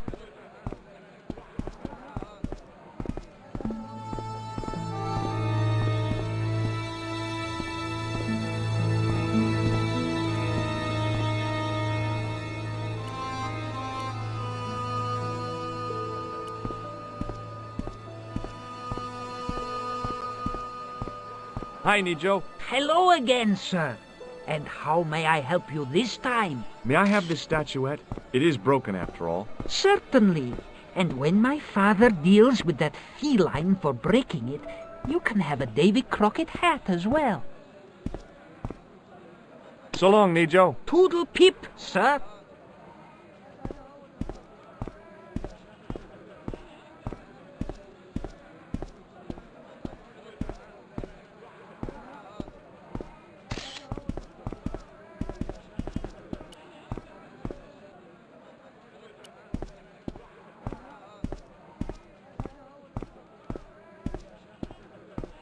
Hello, sir. Il akul kalb? Ha ha ha! You speak nature, yes? Ma salama.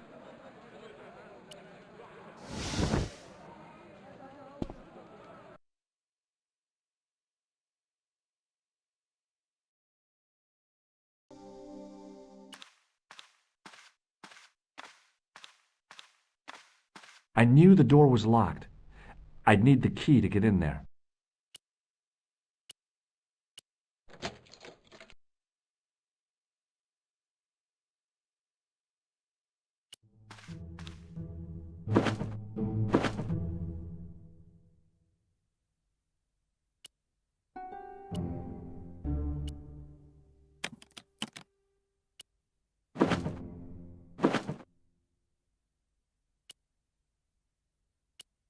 It was a length of coarse gray toweling from the toilet at the Club Alamut.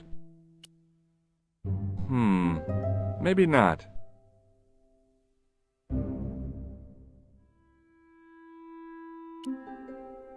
The grease paint had worked magic.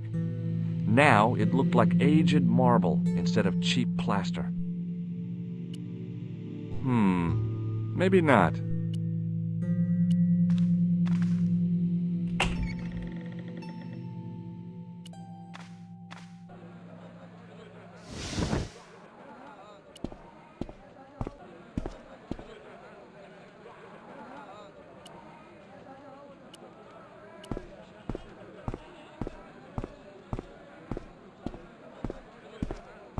Hi there, Dwayne. Hi there, George.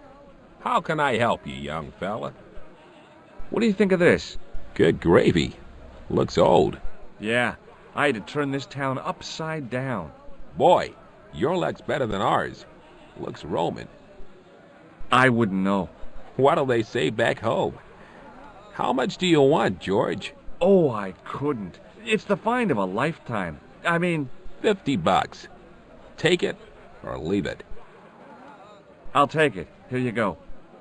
And here you go. Thanks for the money, Dwayne. This'll come in real handy.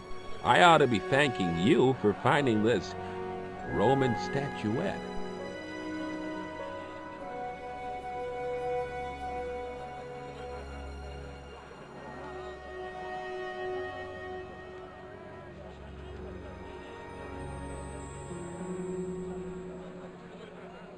Okay, well, I'll see you around, Dwayne. Count on it, George.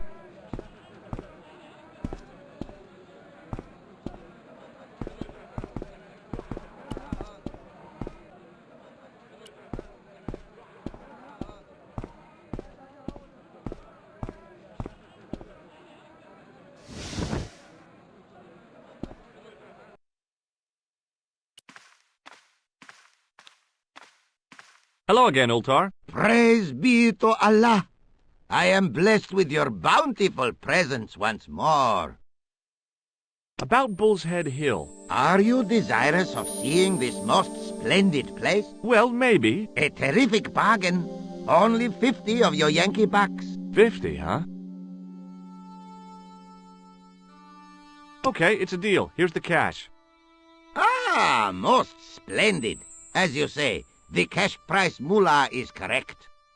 Mister, we make with haste. Where exactly is your taxi? Because the only vehicle I can see around here is an aging Army surplus truck. Yes? Ah. Okay, I'll be along in a minute.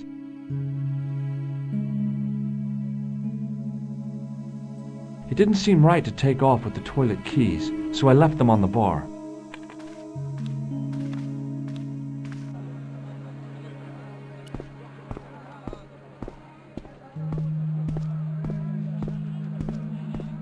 Hello again, Ultar.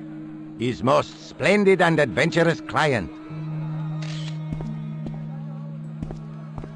That's your taxi? Oh, yes, most assuredly. Most entirely splendid taxi in all Marib. It looks like an old army truck to me. Bah!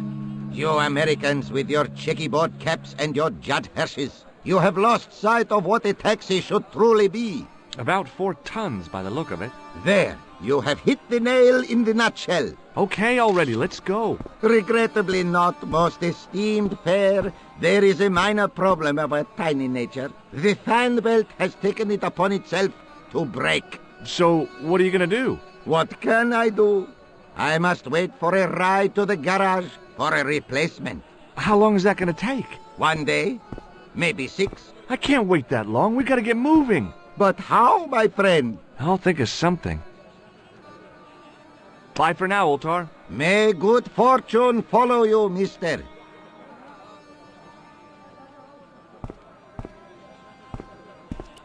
Hello again, Oltar. His most splendid and adventurous client.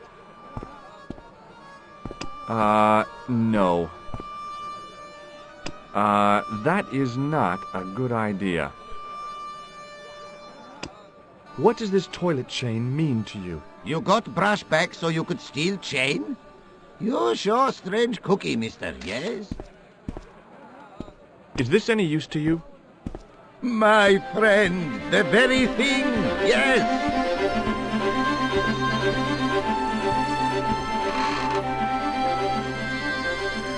Oltar took the towel from me, cut it in 2 lengthways, and gave me half back.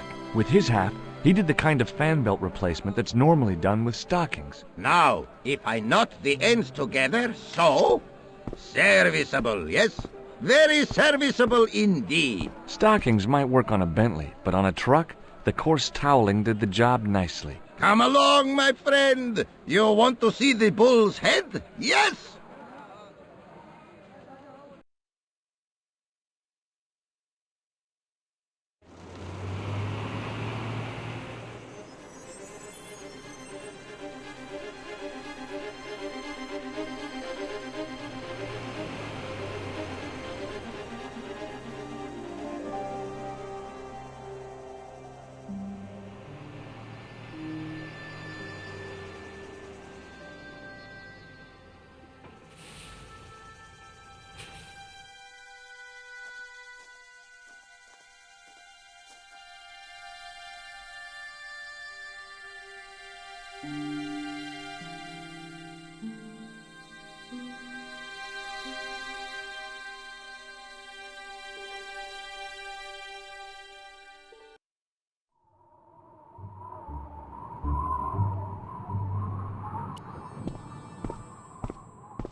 I could see that crack would make a good anchor point.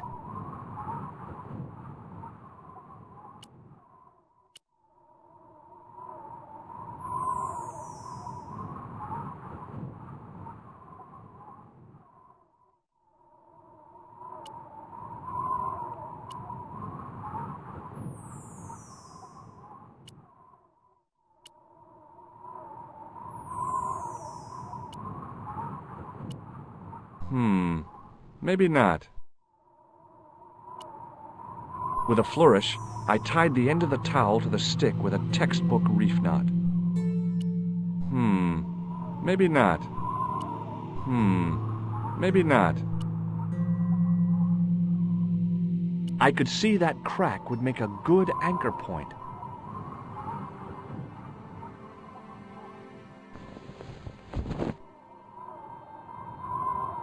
Well, that looked really safe, but I had no choice. I hadn't anticipated going mountaineering when I'd come to Syria.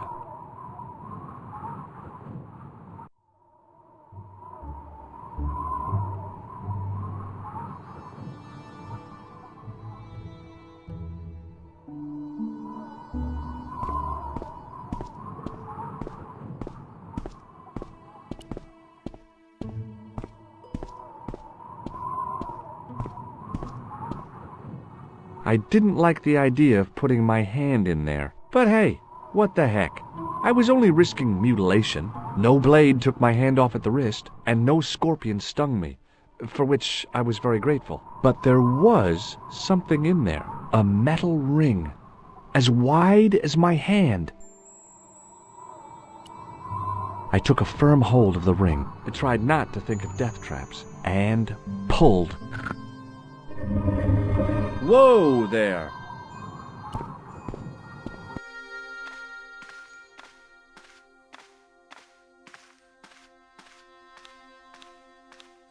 Around the corner, I found the corpse. Oh my God. Klausner? Large as life and twice as dead. I'd hardly had time to accept the fact when I heard the door mechanism start up again. Oh man, no! The door had slammed shut, trapping me. I had a bad feeling about how Klausner had died.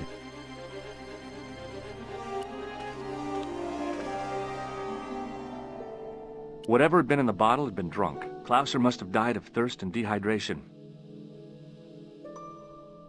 I searched the corpse. No portable phone, no demolition charges, no 5-course meal. You'd think international conspirators would go around better equipped. Bullwhips might be handy for exploring ancient ruins, but they're no use when you're trapped in a cave. Klausner clearly fancied himself as a latter-day Indiana Jones. I'd searched Klausner once. There was nothing on his body. I've done more fun things in my life than searching a corpse, but as my life expectancy wasn't great, I figured I should try every new challenge that came my way. I cautiously flicked open the jacket. Hey, what's this? I'd found some kind of lens, a very old lens made from a very hard glass. That settled it. The knight on the manuscript had been holding a lens the whole time, not a crystal ball. There was nothing else in the pouch.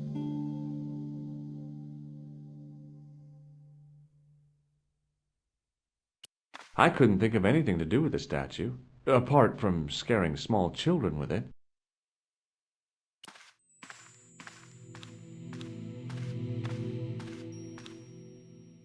I couldn't take the inscription with me. All I could do was stare at it and try to memorize it.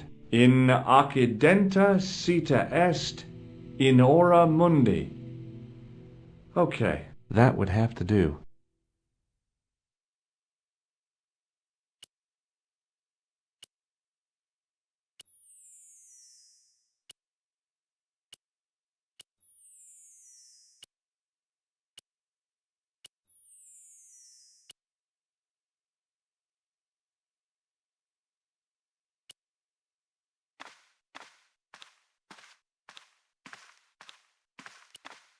I couldn't think of anything to do with the statue, apart from scaring small children with it.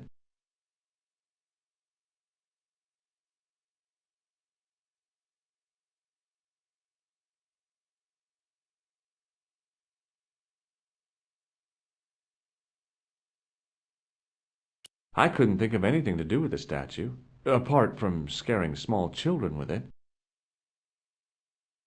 A stone head bearing 3 bearded faces. It was a strange image, but a powerful one, redolent with antiquity and ancient mysteries. The mouth's opening. It must be Ultar. My God, if he comes in, we'll both be trapped. Ultar! Don't come in! It's a trap! Stay where you are! You! Hello, Mr. Stobart. We meet in the most unusual places. Please, do not make any sudden moves. I have no desire to maim you. Did you say maim? I did. Dead men tell no tales, as you say. And I want to hear everything that you have to tell me. And what if I don't want to talk? Then I shall, most regrettably, have to kill you. Rest assured, however, that I am an excellent shot you would not suffer. Oh, that's good. Believe me, I'm really assured. It is rather dark in here. I think we should conduct our business outside. Why should I make myself an easier target? If I fire at you, Mr. Stobart, I shall hit you even in here. But unfortunately, my marksmanship will suffer. It could be the difference between hitting you in the leg or the groin. Boy, it sure is hot in here. No sudden moves, Mr. Stobart.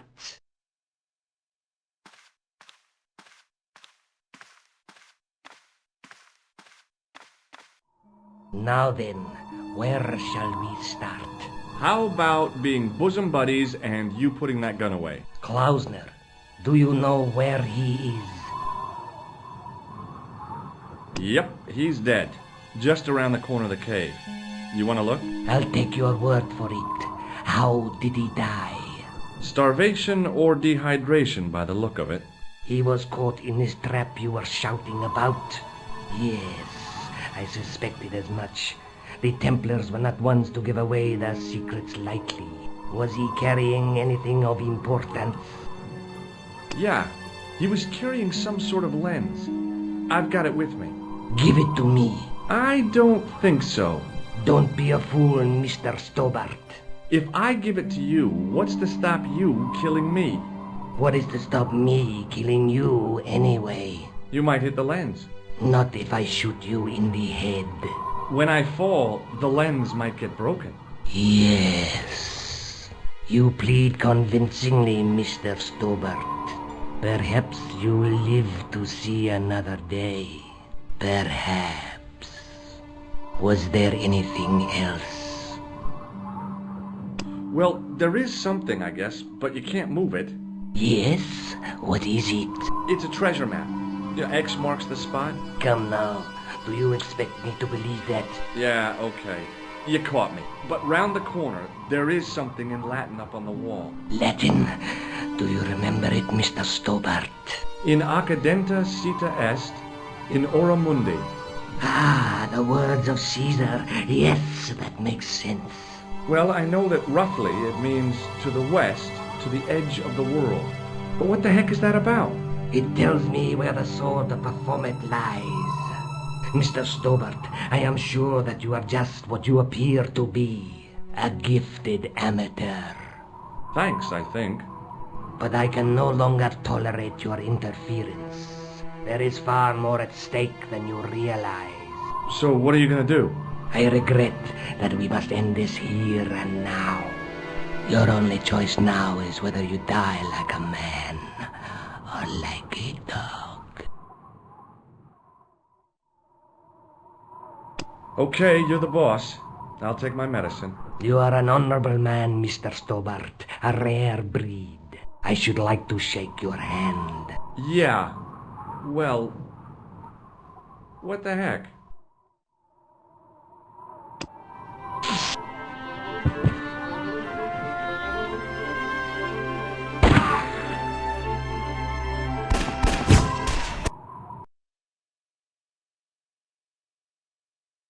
Luckily, the canopy on Ultar's truck broke my fall. Thank goodness for that. The worst part of the experience was Ultar's driving. What about the lens? Is it still in one piece? Oh, yeah. Well, it's good to see you again, George. Really? Well, I have to say, I'd have enjoyed Syria a lot more if you'd been there. I wouldn't have been much help. Anyway, you did just fine on your own. I'd better get back to the quest.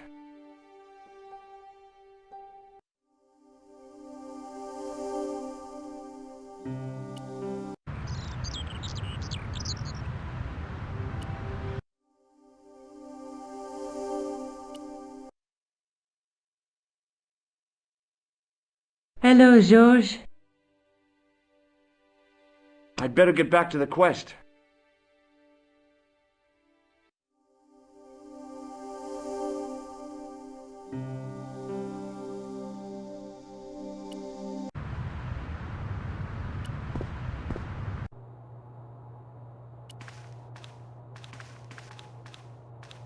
Hi, Andre. Hello, Georgie. Hey, I visited Nicole's apartment.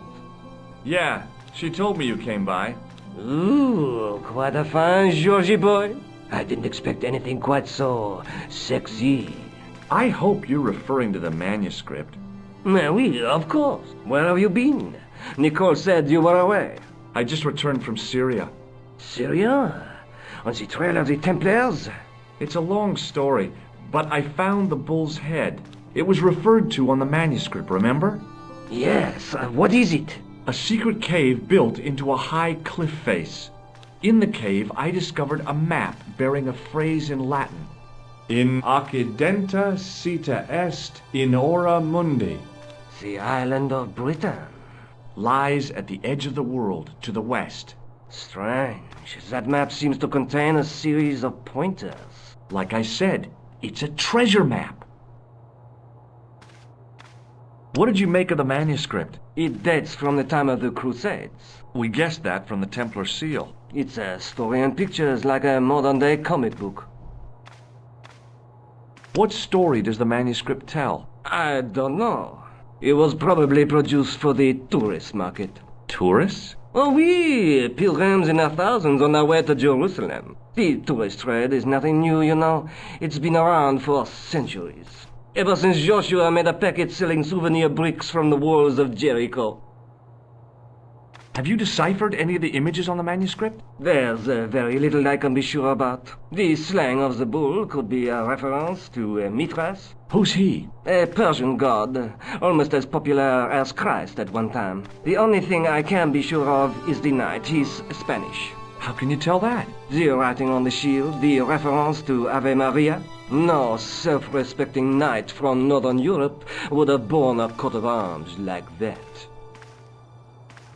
Can you identify the knight's coat of arms? I already did, Georgie. He's a member of the De Vasconcelos family from the Costa Calida. Were they famous? No. They're not mentioned after the 15th century. Oh. The spotlight of history moved on. They're probably long dead. Thanks for your help, Andre. You're welcome.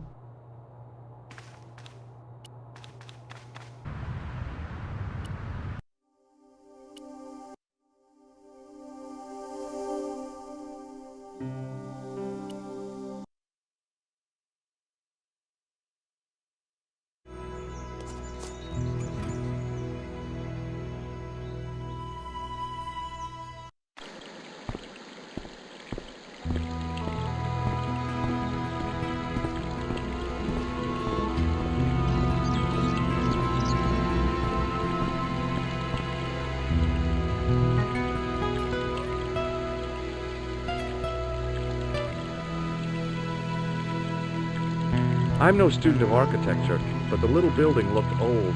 I wondered if it was some sort of summer house.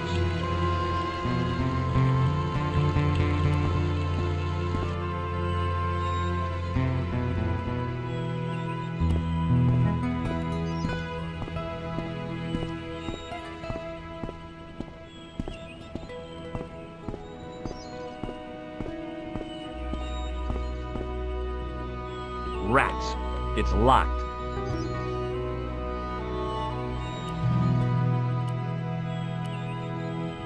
Rats. It's locked. Rats. It's locked.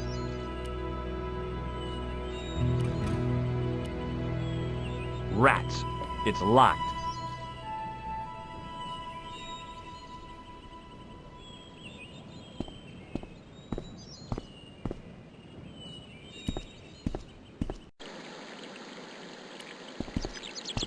Hi. Is this the De Vasconcelos house? Who wants to know? I could tell the old coot was going to be trouble. My name's George Stobart. I was wondering whether... The house is not open to the public. This is the De Vasconcelos house. And what business is that of yours, senor? Look, all I want is to speak to the head of the household. There is no household. Only the Countess and myself. Tell me about the Countess de Vasconcelos. She doesn't receive guests. That's all you need to know. You don't even know what I have to talk to her about. She hasn't won the lottery, has she? Yeah. That's it. The Countess has won the lottery, and I'm here to give her the check. Marvelous. May I see it? No. No, I have to deliver it to her in person. The Countess doesn't do the lottery. Oh, for crying out loud. Why'd you lead me on, then? To amuse myself. To make you look a fool. To make you go away. What do you know about the Templars? Who wants to know? Are you angling for a bribe or something? You have nothing that I want, senor, except the pleasure of your absence. The guy was obviously protecting the Countess against the whole world. But why? Have you ever seen a lens like this before? No, senor. Never. Maybe not. Do you recognize this man? No. What do you make of this? So that's it. You're a salesman. If I was hawking medical supplies, I can think of better places to hawk them. This lab pass mean anything to you? Nothing. Have you got any use for a fistful of plaster? No. Would you like to shake hands? I do not think so, senor. I'll be going for now. Adios, senor.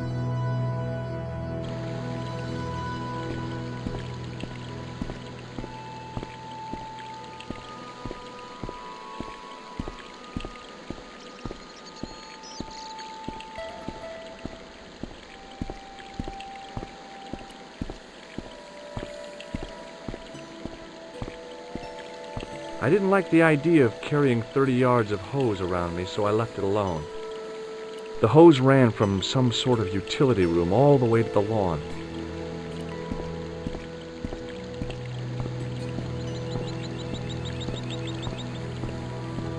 Hey, you. Yeah? What is it? You would not like it if people just wandered into your home, would you? Well, no, I guess not. Then show a little consideration. Okay. Sorry.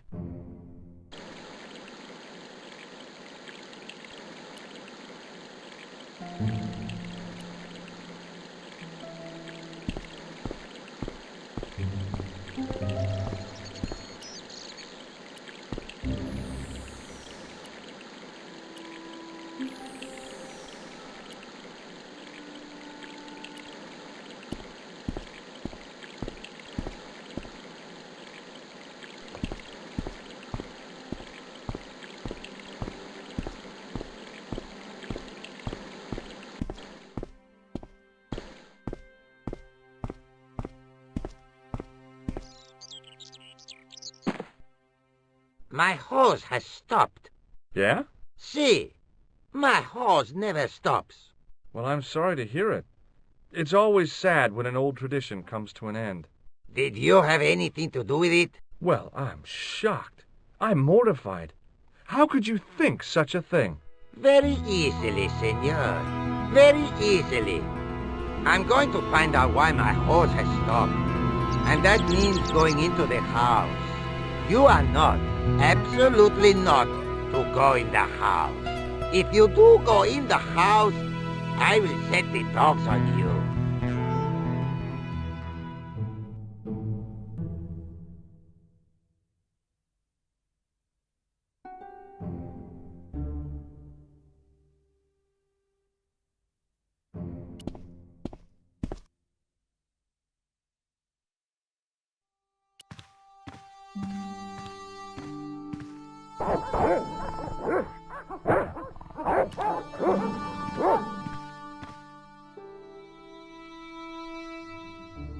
Hey, you. I know you are there, American. All right, you dogs. I'm coming.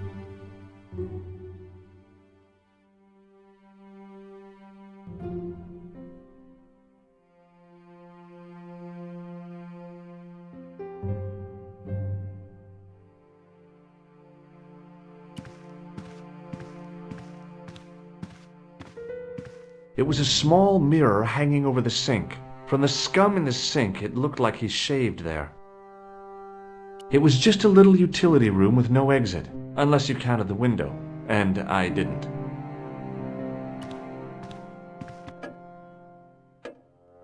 Madre Dios, who are you? My name's George Stobart. I'm sorry to burst in like this. You must leave at once. You're not wanted here. Please, if you'd just listen a minute. Very well. State your business, Senor Stobart. There's been a series of murders, part of some conspiracy. Anyway, the trail led me here. Here? There is nothing for the outside world here. Over 600 years ago there was. What do you mean? This whole thing ties in somehow with the Knights Templar. The Knights Templar are dust. They had a secret that was so important, they went to a lot of trouble to hide it. I do not see what this has to do with my family. Your family had a strong connection with the Templars, right? I believe that they have planted some clues here. Why should I believe a complete stranger who barges into my home? Just let me have a look around. If I find nothing... You'll be spending the night at the police station. Very well. Please, sit down. I know your family is involved with the Templars, but I don't know how. You should be asking how my family were involved, Senor Stobart. The Templars ceased to exist centuries ago. And as for the De Vasconcelos, the line dies with me. I'm sorry. Don't be. Okay, whatever happened almost 700 years ago. So, if the Templars left any clues, they're going to be in stuff that dates back to the early 14th century. Obviously. So, what do you have around here that's early medieval? Early medieval. Let me think. Well, the house is relatively modern, a scant 3 centuries old. Or, of course, the chess set. That chess set is over 600 years old? It must be worth a fortune. Indeed it is. Not that I would part with it, of course. No, I wouldn't either. That's the sort of thing that gets handed down to your children. Sorry. Its value is less than you might think. The set is not complete. One of the pieces is a modern replacement. As to the original, it was lost a long time ago. Nobody has any idea where it is? No. The children had it when they were taken. Children? What children? All in good time, Senor Stobart. May I examine the chess set? Certainly. But do not move any of the pieces. Okay, thanks. Close up, the modern piece stood out like a sore thumb. There was something else odd about the set. All of the original pieces had irregular bases. My lady, I have to warn you, there's a... You! Why, I'll feed you to the dogs. Lopez, what have I told you about feeding intruders to the dogs? But, my lady... Never without my permission. Senor Stobart, if I find that you're wasting my time, you will be fed to the dogs. Now, I want to show you something interesting. Follow me.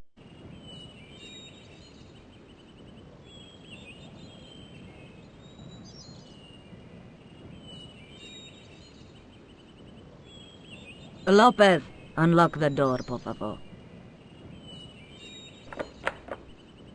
This is the only remaining structure on the estate contemporary with the Templars. Nice. What is it, a summer house? A mausoleum, Senor Stobart.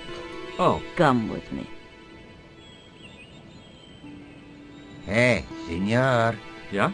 I do not know what you have told my lady to be shown these favors, but I do not trust you. You've got nothing to worry about. Aren't you coming in? No, the dead do not interest me. My garden is a living thing. I will be there. Wow, this is old. It was constructed in the 13th century as the final resting place for the De Vasconcelos Templars. It's well maintained. These are my ancestors, and they deserve respect. I come here at least once a week to say a prayer for them. Mind if I have a look around? By all means. The mausoleum contained 5 tombs for 5 of the Knights Templar, man-size in marble. Hanging from the ceiling was a huge yellowed candle. It looked really old and had never been lit.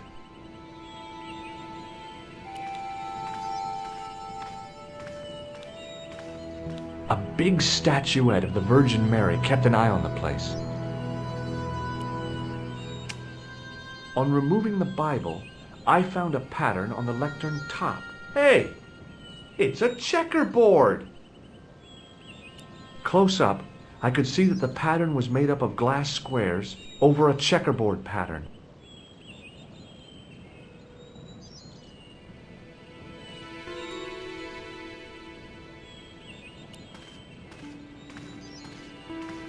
May I ask you something? You may ask. Who exactly are these people? My ancestors. These 5 men were all members of the Templars. 5 ancestors in the order. You must be very proud. Not 5, 6. Where's the 6th knight? He was lost to us. You lost an ancestor? It is a family matter. It can have no relevance. Well, it's connected with the curse of the De Vasconcelos, isn't it? Yes, it is.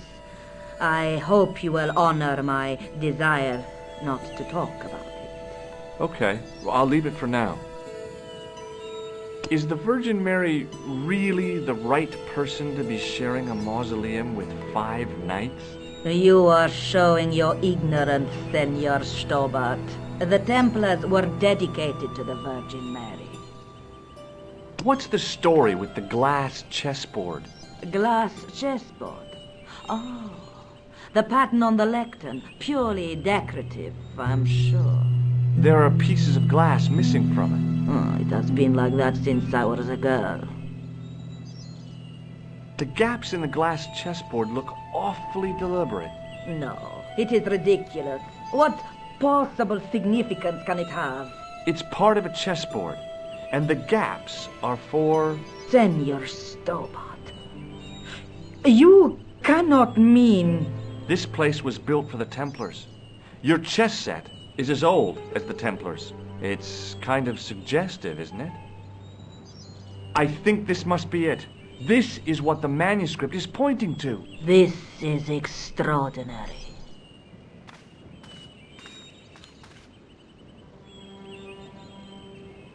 Am I to understand that the Templars left a puzzle here? And in all of this time we failed to realize that there was a puzzle? It was wonderful to watch the Countess change before my eyes. Right. Well, no time for wallowing in self-pity, eh, Senor Stobart? This mystery has had a good long run, but it ends here and now. All those years of fatalism were falling away from her. Lopez! Lopez! Put that hose down and listen! Go to the house and get my chess set. Yes, the old chess set! Now hurry! My, this is exciting, is it not? Don't get too excited. This could be a blind alley. Oh, I do not believe that for a moment. It's good to see you happy. Happy? You know, I think I am. While we're waiting, I'd really like to know what happened here. I mean, the curse and everything? It all began at the time of the dissolution of the Templars. Don Carlos had already left their ranks to become a scholar. Don Carlos, is he the guy who went missing? Si, but he had reckoned without the local bishop. Their bishop envied us our lands and determined to use the papal edict as an excuse to destroy us. Don Carlos was on one of his scholarly journeys when the Inquisition arrived. When Don Carlos returned, it was to find his loyal manservant slain and his children gone. They took the kids? But why? Oh, we will never know. The bishop denied all knowledge of the children's disappearance. But witnesses had seen his men kill the servant who had been charged to protect them. What happened to Don Carlos? He swore he'd find his children if he had to go to the edge of the world. He put on his armor and took up his sword and shield and rode out alone. He was never seen again. Lopez, you have the pieces. Si, my lady, as you asked. Por favor, Senor Stobart, would you be so kind? My lady. Calm yourself, Lopez. I believe Senor Stobart's motives are pure. Very well, my lady.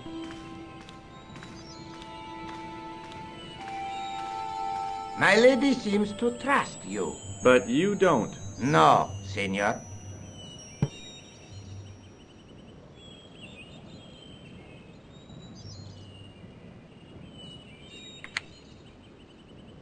It fits, Senor Stobart. It fits. Working quickly, I found which pieces went into which holes.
Red pieces in place, the square bases fit onto the white pieces. I just had to figure out where to place them.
Bingo! I mean, checkmate.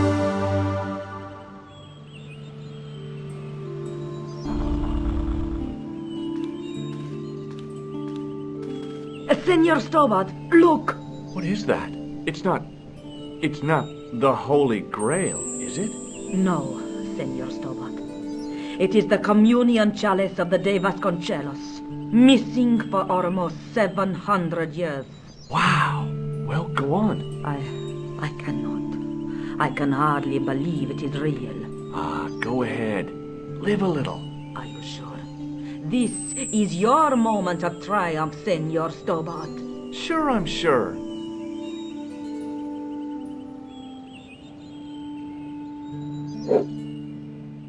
The possibility of death traps only occurred to me a few days later.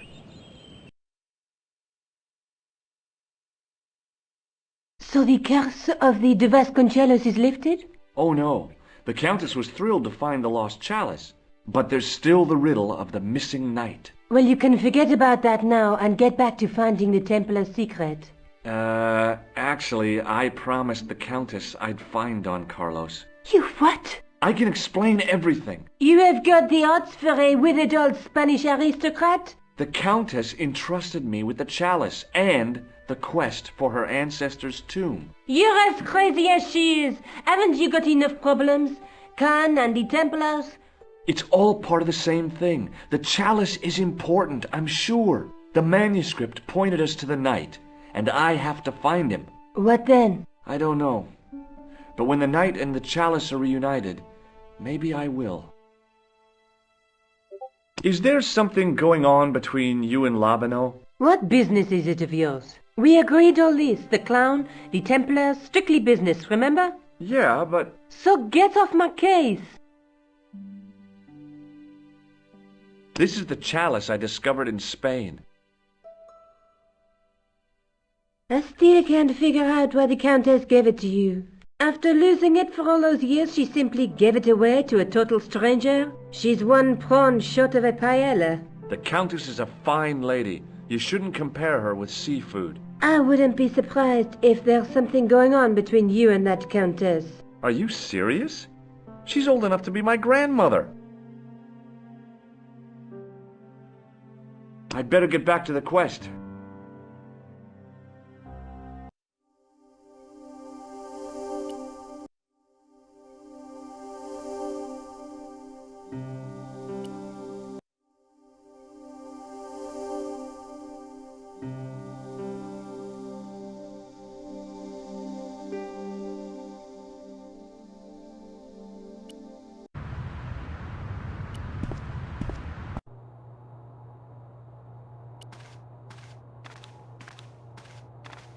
Hi, Andre.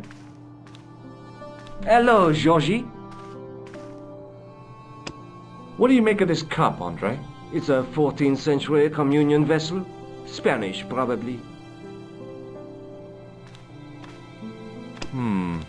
Maybe not. Thanks for your help, Andre. You're welcome.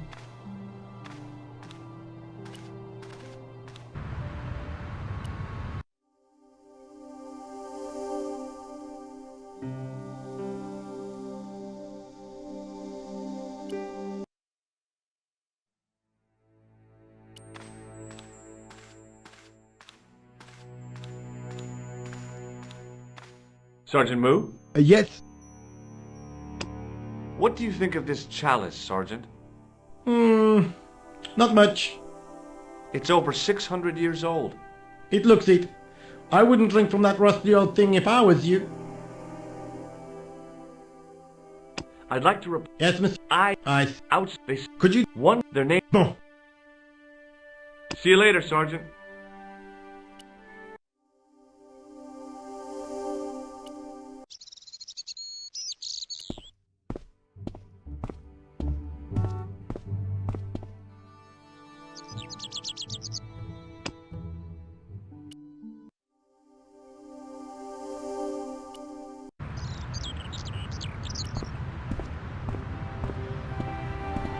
You're back. Oui, I have returned. Well, I wasn't expecting to see you back here again. No, Well, it is a strange thing, but I am here on duty. On duty? But you're just sitting there drinking wine. No, I am not just drinking wine. I am undercover. I must be missing something. You're in uniform. Precisely, monsieur. My cover is that of an indolent, wine-guzzling police officer. You've got me convinced. Merci.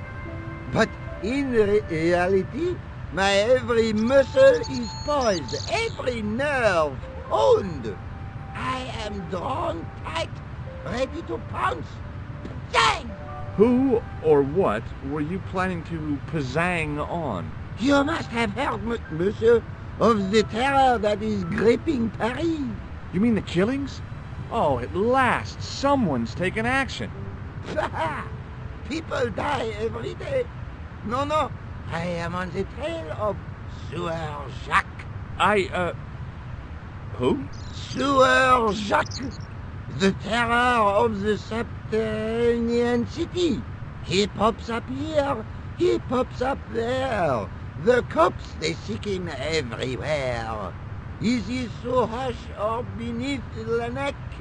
That damned elusive Sieur Jacques. Bravo, that's very good. Merci.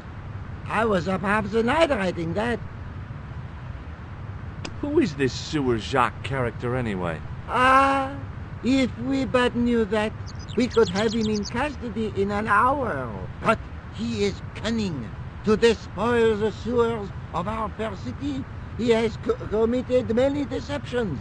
He has pretended to be a police officer and deluded a poor war veteran. Uh-oh. He has pretended to be a jongleur. Wow, is that the time? And an American tourist. What nationality are you, monsieur? Canadian. Well, gotta go now. See ya. Well, it's not everyone who can say they started an urban myth.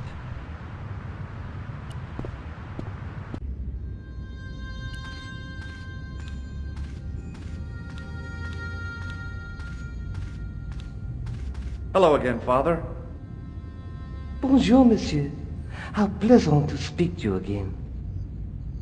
You must be proud to have such an incredible collection of stained glass. Pride is a sin, monsieur, but it is hard not to marvel when the light shines through them. It is a fine example of the artisan's genius. What do you make of this chalice? It certainly looks very old. About as old as this church, I think. There seems to be an engraving on it. Yeah? What does it say? I do not know. It is very tarnished. With your permission, I could try polishing it. I promise I will be very careful. That'd be very good of you. This shouldn't take very long. Feel free to look around. Okay, thanks.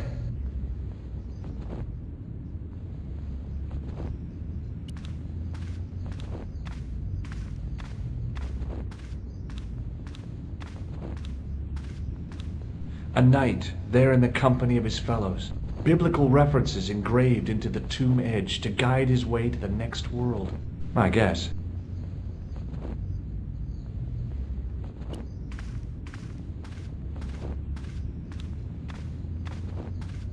A scroll was a symbol of scholarship. I knew that much. A scholarly knight.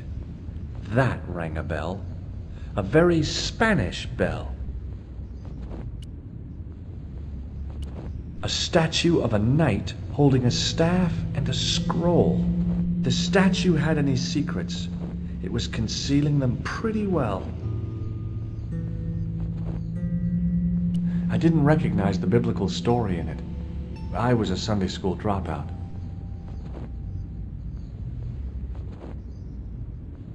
I didn't recognize...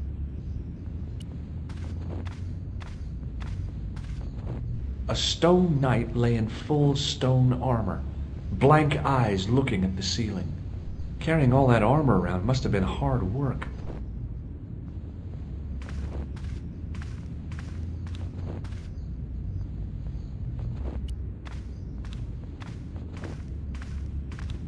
A stone knight lay at the end of a row of 4. I wondered if this guy had died in combat.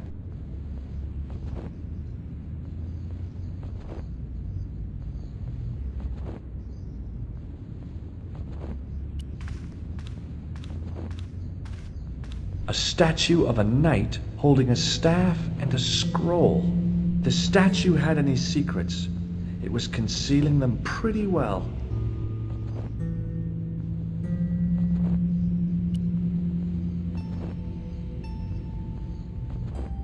Somehow it looked more modern than its neighbor.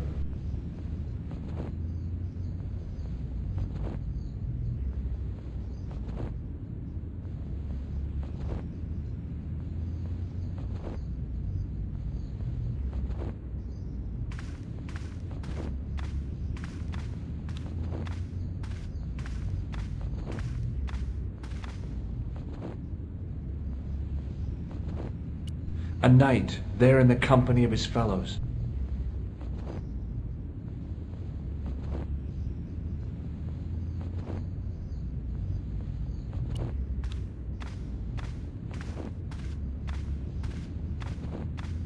A statue of a knight holding a staff and a scroll. The statue had any secrets. It was concealing them pretty well.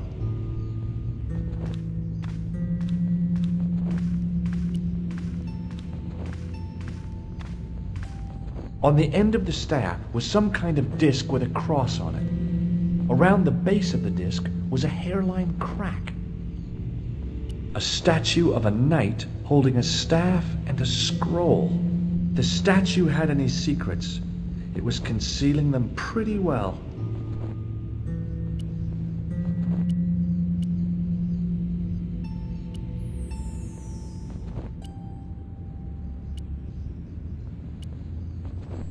The lens fitted into the end of the scroll like a hand into a glove. A statue of a knight holding a staff and a scroll. The statue had per disciplinum meum lux videbus. Hey!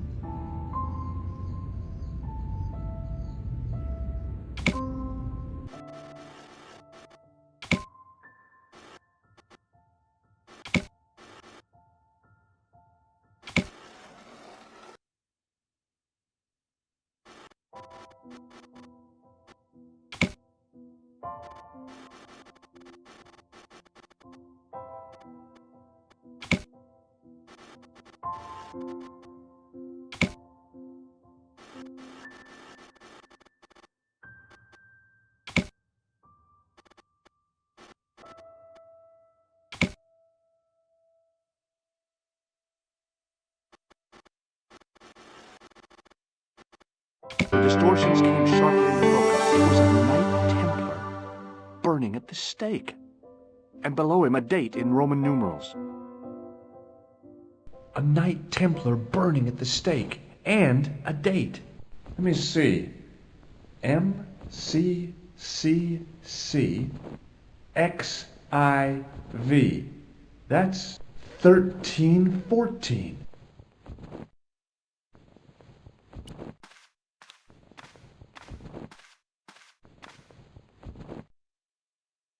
Hey, thanks. It is my pleasure, monsieur. What was the writing on the chalice? It was not writing, my mistake.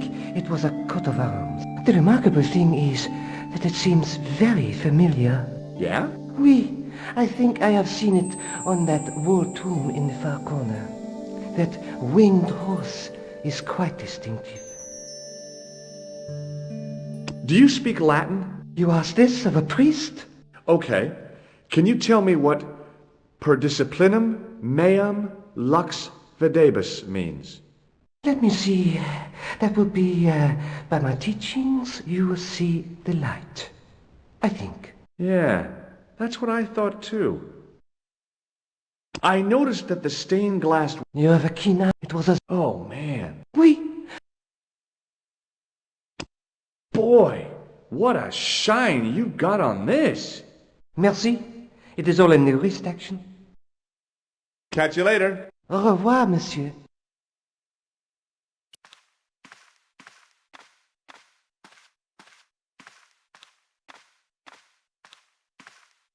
Now that my attention had been drawn to it, there was no mistake.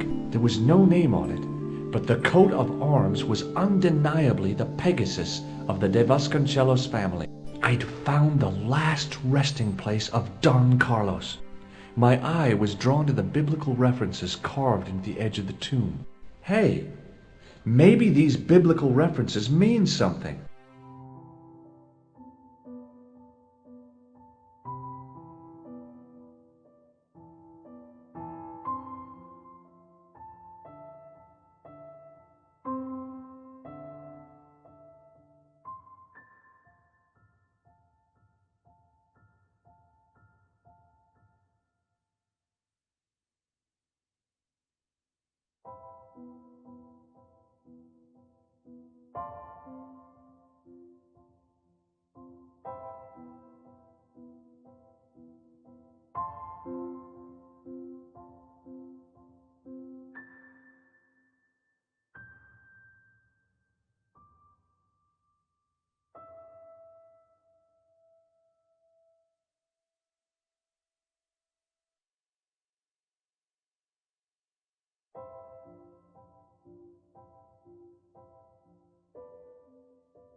Hi, Andre.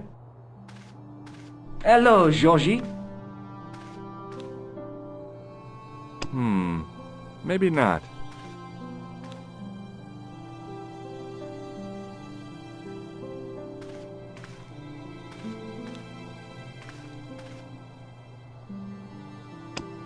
Does the guy in this photograph look familiar to you?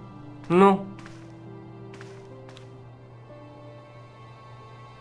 Thanks for your help, Andre. You're welcome.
Now that my attention had been drawn to it, There was no mistake. There was no name on it, but the coat of arms was undeniably the Pegasus of the De Vasconcelos family. I'd found the last resting place of Don Carlos. My eye was drawn to the biblical references carved into the edge of the tomb. Hey, maybe these biblical references mean something.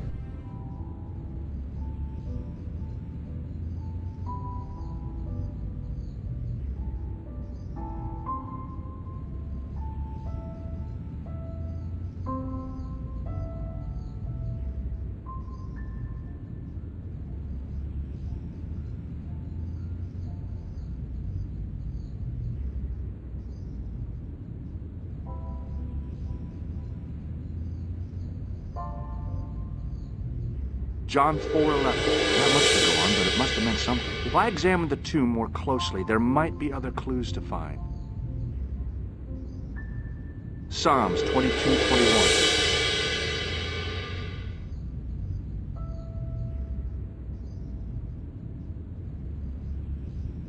Psalms 32:7. The numbers referred to a chapter and a verse in the Bible. Corinthians 14:5. There were no more references to find, but a series of Roman numerals ran around the plaque. I made a note in case they meant something. Psalms 32:7, John 4:11, Corinthians 1:4-5, and just one more, Psalms 22:21. I may not be perfect, but I've got a memory like a steel trap. The chalice had led me to these inscriptions, but it looked like a happy coincidence to me. After all, the De Vasconcelos arms were already on the manuscript. Nope, I was still convinced that the chalice had some significance all of its own.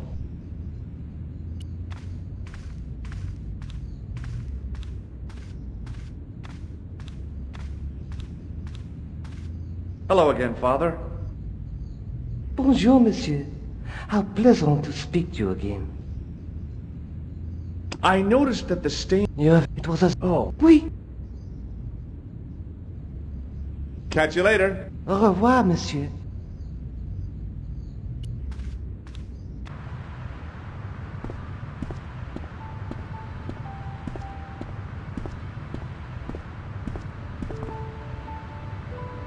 I think he suspected me of being the mysterious Sieur Jacques, and the last thing I needed at the moment was to be arrested for crimes against public sanitation.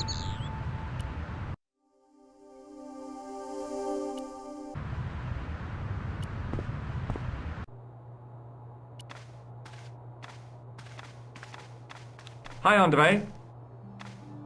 Hello, Georgie. While I was in Syria, I discovered a strange pagan statue. It was like a head with 3 bearded faces. Horrible. That sounds as if it could be Baphomet, the idol described by the Templars. The poor Knights of Christ had an idol that looked like that? Allegedly. The description of the idol came from the evidence extracted by the Inquisition. Mind you, not one statue or idol was ever found on Templar property. Until now, that is. Just last month, a statue of Baphomet was unearthed right here in Paris. Where? At the Institut Hermétique de Naval. The statue is beneath the foundations. It was discovered by some workmen while renovating the building. Can you tell me any more about the statue of Baphomet? It's a fearful image, even now. A bearded head. The base of the statue is carved with Templar symbols. One of the workmen noticed a curious stain at the base. He claimed it looked like blood. Blood? That's right. Thanks for your help, Andre. You're welcome.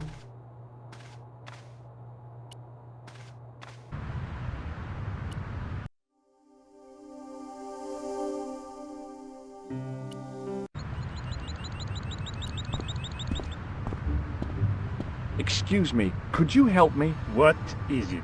I've got a few questions.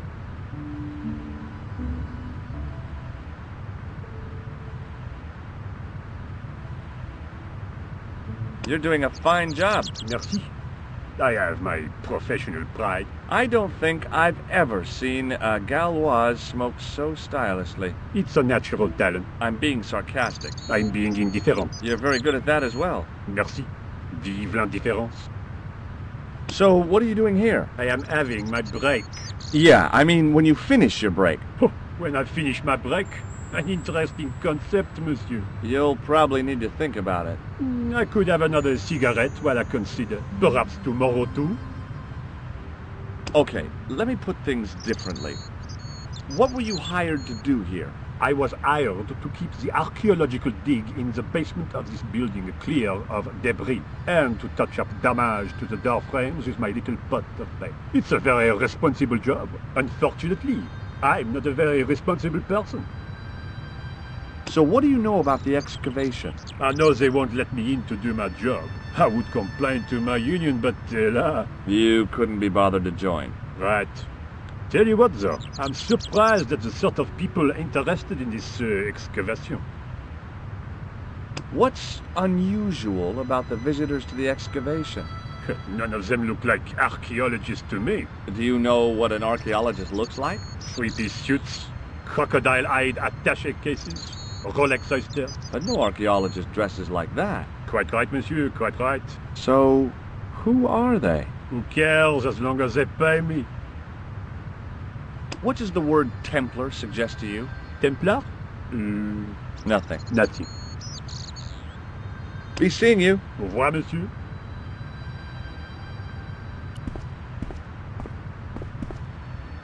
Hey, you! Get away from my dumpster. Okay.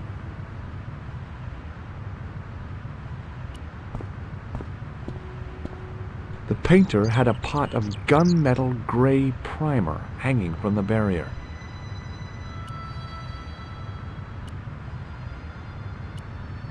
Hey, monsieur! Get away from my paint pot! Okay. I should think so. Meddling with a man's paint pot. Pah!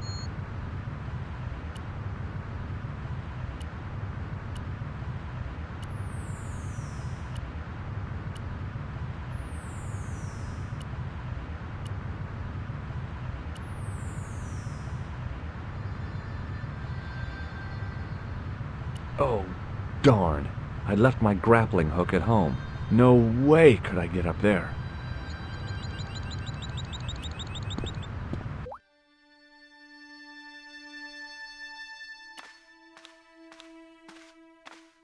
Hi? Excuse me? Oui? So, what exactly are you doing here? I'm guarding.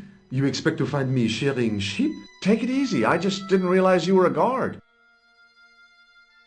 I'd like to know what you're guarding, please. That's a secret. It wouldn't happen to be an archaeological site, would it? Are you asking me or telling me? I'm telling you. Then why ask? I had a feeling this was no normal hole in the ground. What do you know about the Knights Templar? There was a long pause during which the guard said nothing. Then he said, Nothing. Nothing at all? Is this a test? What, like a history pop test? No, like a test. Okay, yes, it's a test. Then I know absolutely nothing about the Templars. The guard was being amazingly evasive. It was going to take more than goodwill to get past him. Have you seen this man before? Oh. You have? No.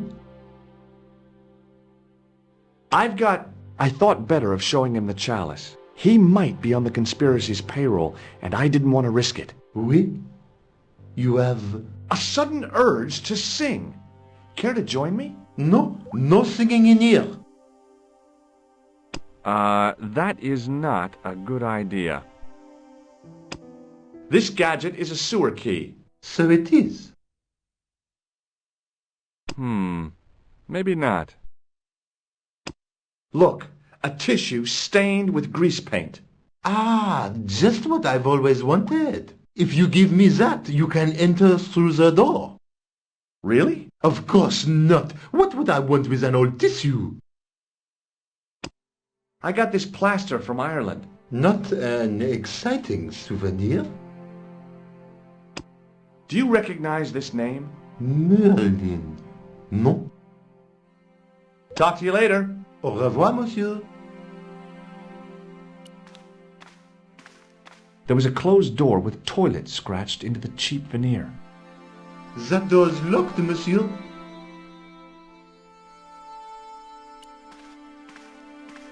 Hi again. What is it?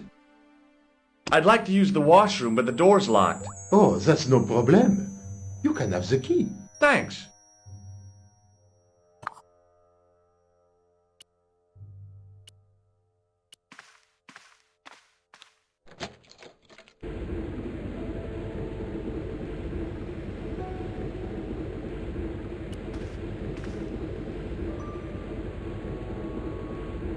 Oh boy!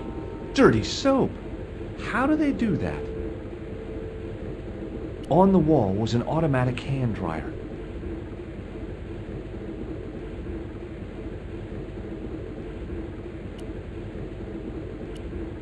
I couldn't do that.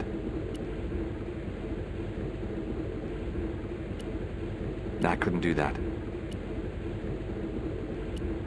I couldn't do that. I couldn't do that. Oh boy! Dirty soap! How do they do that? I didn't want to carry a bar of dirty soap around with me.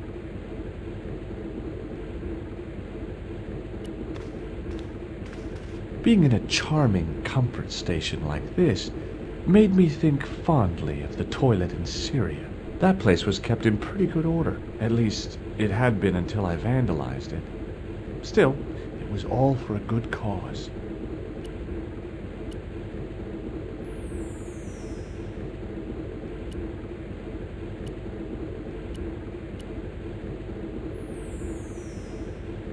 The thing felt really hot. Big demands seemed to be being made on it. I didn't want any coal.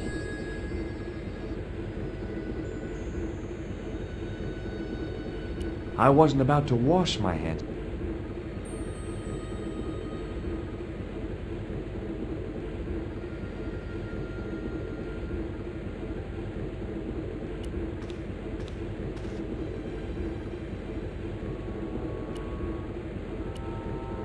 Perhaps I could make a copy of the key.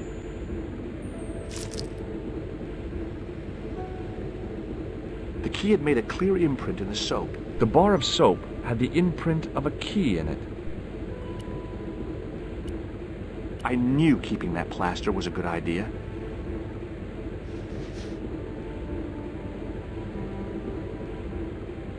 With the plaster and the imprint, I was on the right lines. I had filled the key's imprint in the soap with dry plaster.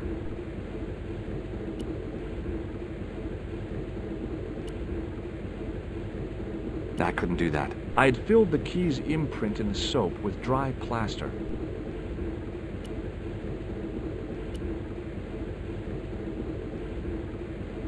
I couldn't do that. I had filled...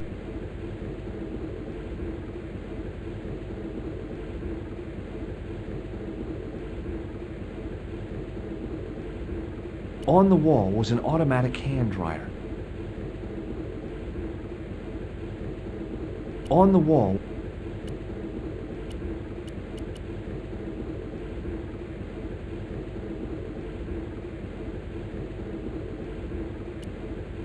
You can't make a cast without wetting the plaster.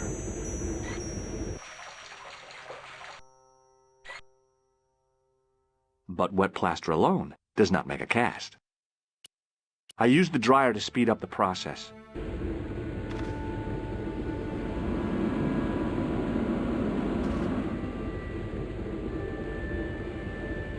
Well, it had taken a while, but I had made myself a completely unconvincing plaster key, way too fragile to use in a lock. I'd have to substitute it for the real one. Trouble was, it looked like plaster and not metal. Then again, that plaster statue in Syria hadn't looked like stone until I'd been a bit artful with it. Maybe I could improve the key as well.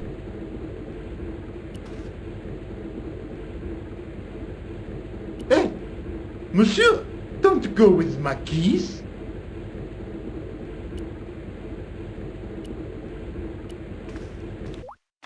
Hi again. What is it? Here's the keys. Thanks. Merci, monsieur.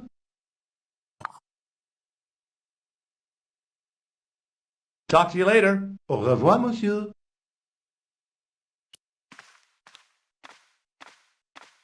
The doorway led to an old utility closet that had lost its door. There was nothing interesting in there. I couldn't imagine what I'd achieved by turning the dial.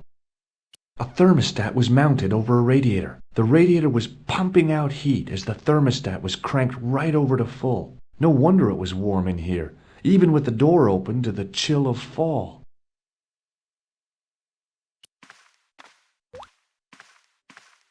I couldn't see any use for a collection of dirt and half bricks. There was a telephone on the far wall.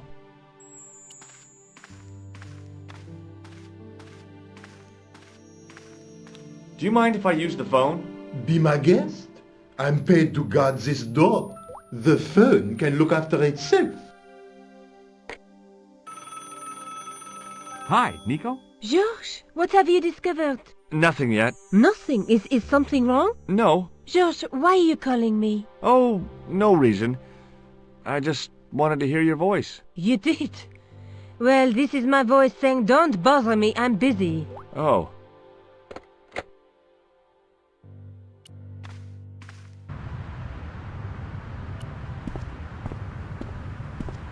Hi, it's me again. What now? Be seeing you. Au revoir, monsieur. Hey, monsieur! Get away from my paint pot! Okay. I should think so. Meddling with a man's paint pot. Pah!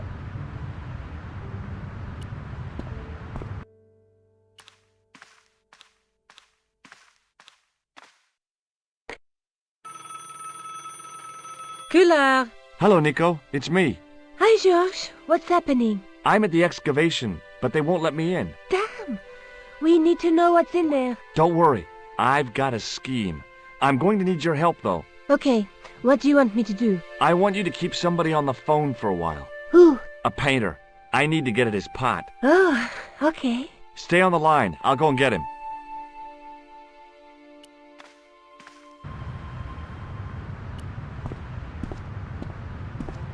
Hi, it's me again. What now? You've got a phone call. For me? Are you certain? It's a woman. She sounded hot. What woman? She must be mistaken, monsieur. Well, she asked for that hunk of a man with the nicotine fingers and his ass hanging out of his pants. Certainly sounds like me. Stand back. It wouldn't do to keep the lady from her hunk.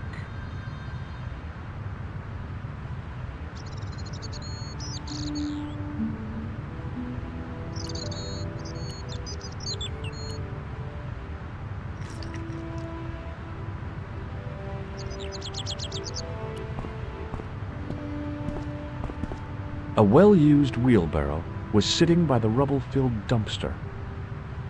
There was a dumpster full of debris, from the excavation, I guessed.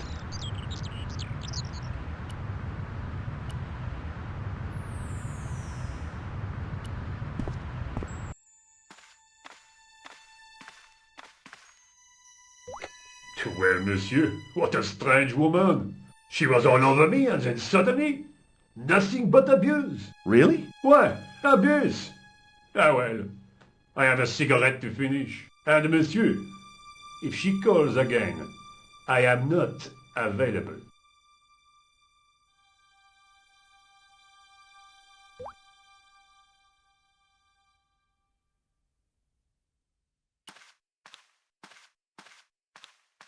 Hi again. What is it? It sure is hot in here. I have to have the door open to allow the workmen access, so why not? I turn the heat up. You could wrap up warm. I have my gloves if it gets cold, but why bother when it's warm anyway? I need to use the toilet again. Again? Already? I have this problem. How technical do you want me to get? Never mind. Here's the key.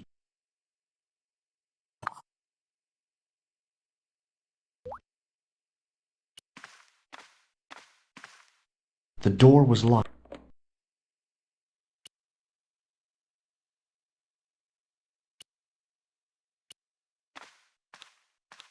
Hi again. What is it? No. Talk to you later. Au revoir, monsieur. Now, I'd substituted the fake key for the excavation key. It looked okay, but felt false. Hi again. What is it? I couldn't give him the keys. The false key looked pretty convincing, but it felt exactly like what it was. Painted plaster. He was bound to detect it.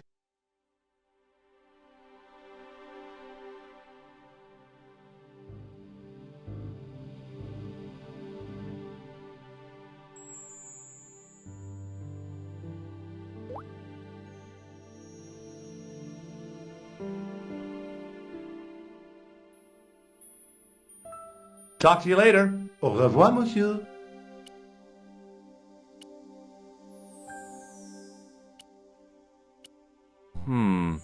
Maybe not.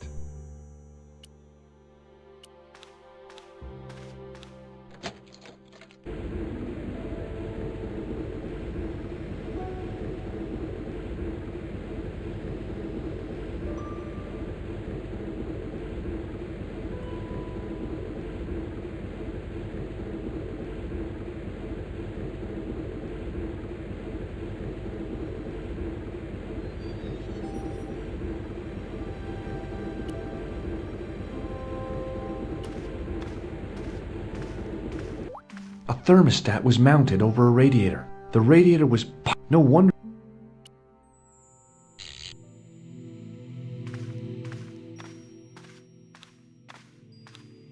I turned the heating off.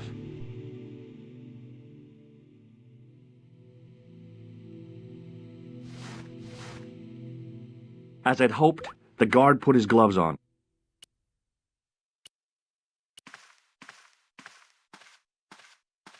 Hi again. What is it? I held my breath and hoped that he wouldn't notice the substitution. Here's the keys. Thanks. Merci, monsieur. After the amount of trouble I'd been through to get that key, I wasn't about to share with the guard how clever I'd been. Talk to you later. Au revoir, monsieur.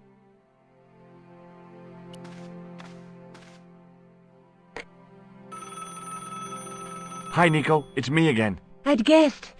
What do you want this time? What did you say to the painter? I shan't repeat it, Josh. Look, I need to get the guard out of the way. Could you call back and ask him to get the painter again? Okay, I'll call back soon.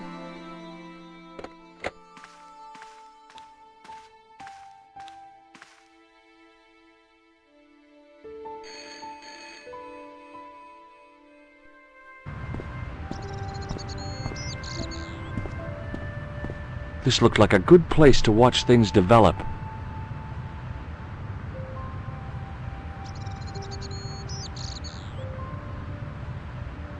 Hey, you! It's the phone. Yeah, who is it? How should I know? What am I, your social secretary? It's not a chick, is it? Yes, it's a woman. Are you going to answer it? Does she have a warm, sensual voice like molten chocolate? Yes, she has a really sexy voice. Now get a move on. I'm not talking to her. I can see that. You're wasting time talking to me. No, you don't understand. I refuse to talk to her. You refuse? You refuse? I'm wasting valuable time. Don't make me laugh. Your time valuable? You just stand around all day. I have a highly responsible job. Don't me, you elephantine oaf. My job is important. Impossible. They would have hired somebody competent in that case. Meaning what? Instead of which they hired a dismal rent-a-cop like you. All epaulettes and no brains. Why, you... This looked set to carry on for some time. It was too good an opportunity to miss.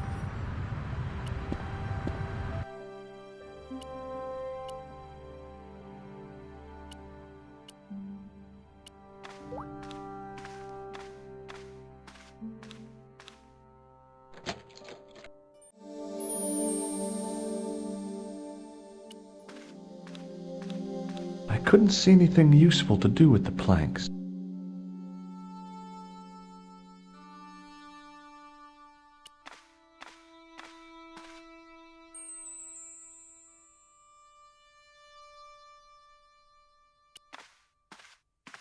There was no doubt about it. It was the same sort of idol I'd seen in Syria, Baphomet. The Templars had certainly been through here.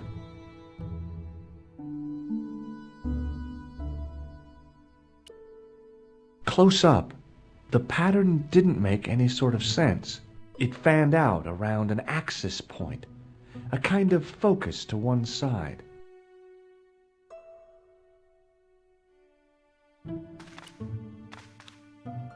Close up, the pattern, it fanned.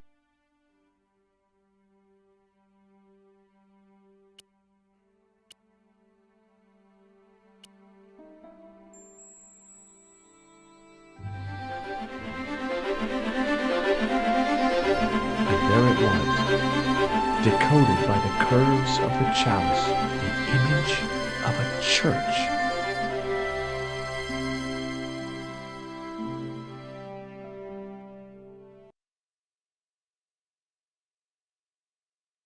I found out what the chalice was for. You've solved the puzzle? Yeah, there was a distorted picture at the Baphomet site. When I viewed it in the polished surface of the chalice, it changed. What did it show? A picture of a church with a square tower.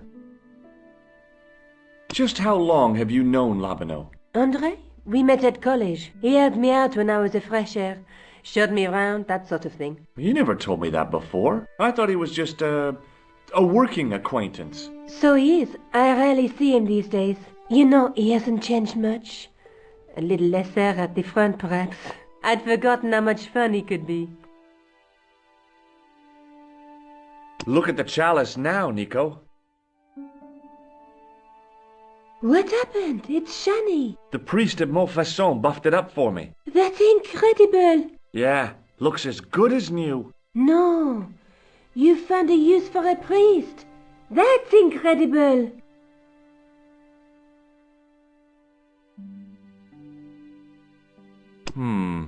Maybe not.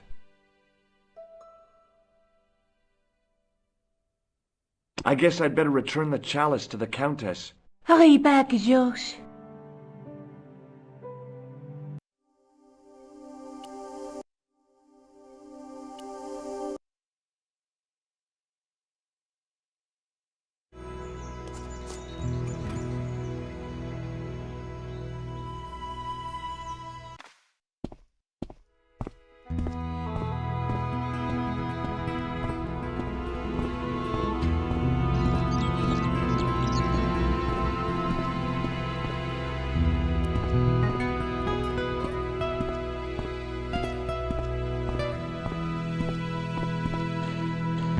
Hi there, Lopez. How's tricks? Senor Stobart, how pleasant to see you. You are well. Fine, thanks. Is the Countess in? She is waiting for you. I will show you up. It's okay, I know the way. Senor Stobart, I feel I owe you an apology. No, you don't. I was impolite on our first meeting. Look, Lopez, just forget about it. I came on like a snake oil merchant. I wouldn't have trusted me in your shoes. You do not understand. Finding the chalice has given my lady a new lease of life. It's a marvel. She smiles, she laughs. The tradesmen are saying that she is on Prozac. So the Countess feels that the curse is lifted. I would not put it so strongly. Your discovery of the chalice was proof that the Templars never abandoned the de Vasconcelos. It counts for a great deal with my lady. What's the story behind the chalice vanishing? When the Inquisition raided, in the absence of Don Carlos, it was believed that they had taken it. Naturally, they denied the charge, as they denied taking the children. And naturally, nobody believed them. But they were telling the truth. The chalice was hidden from them. You don't suppose they were telling the truth about the children as well, do you? Madre de Dios! I had not thought of that. But then what happened to them? I don't know. If the Inquisition didn't take them, then who did? You must speak to my lady of these. Count on it. Catch you later, Lopez. Adios, Senor Stobart.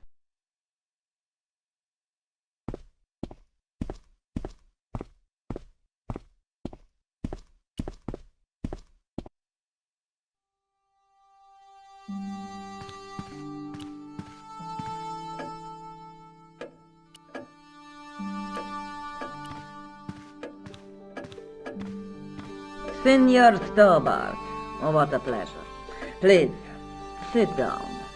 Hi, Countess. The pleasure's all mine. I've brought back your chalice.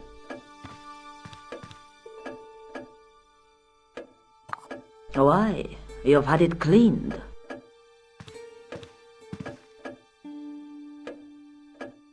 Yeah, I met an obliging priest with a soft cloth. Have you resolved the Templar mystery? No, not yet. I don't even know what it is I'm after. There are many stories of the knight secreting great wealth away. Whatever. All I know is I don't want the bad guys to get it. Ah, to be young and live in a world of moral absolutes. There's still the mystery of the missing chess piece. I do not think that it will ever be discovered unless the fate of the children is revealed. The Inquisition were suspected of taking the chalice and the kids, right? We know now they were innocent of the first crime. What if... They did not take the children either. Then what happened to them? The Inquisition admitted to killing Don Carlos's manservant. Now, this guy had been told to protect the kids at all costs, right? That is correct. I think he hid them and the chalice when he got wind that the Inquisition was coming. With him dead, and Don Carlos driven mad with grief, there was nobody left who knew the secret. You know what this means, don't you? I fear so. The children are still here somewhere. If this is so, then it is small wonder that the de Vasconcelos are cursed.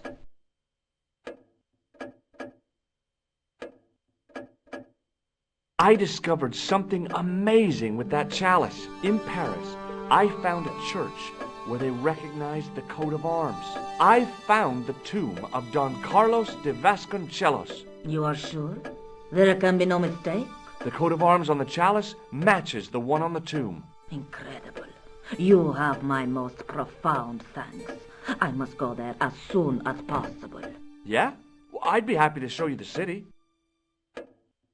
There's something else that I discovered carved on Don Carlos's tomb. Biblical references. What are the references, Senor Stobart? Psalms 32:7, Corinthians... I am not a good enough scholar to know the Bible chapter and verse. I meant, what are the quotations? You know, I forgot to ask the priest. I'll have a look around if that's okay. My home is your home. I shall remain here.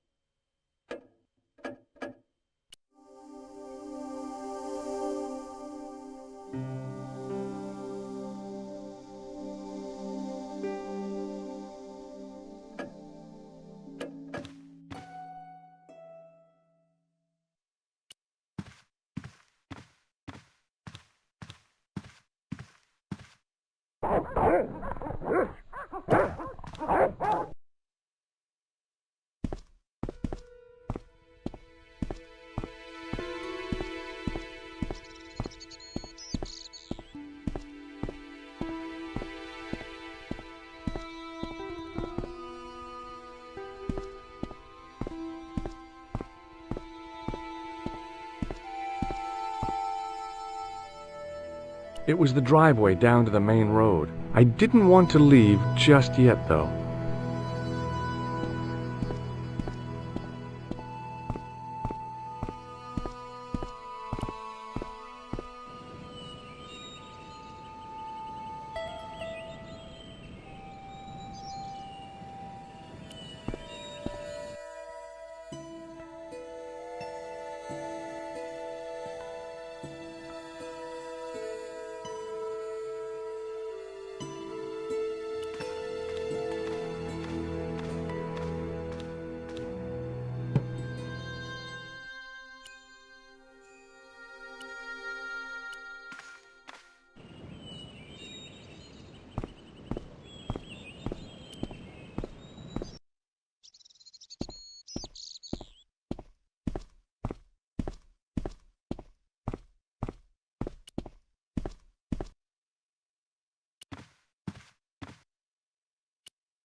Hello again. Mind if I sit? Please, be my guest. Here's the Bible from the mausoleum.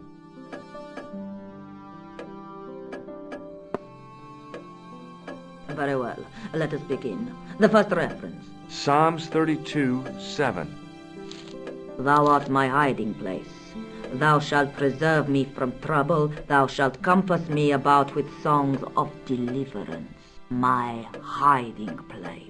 Don't get your hopes up too high. This might just be leading us to where we found the chalice. You are right, of course.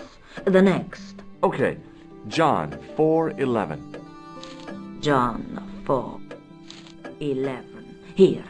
The well is deep. The next. Quickly. Okay.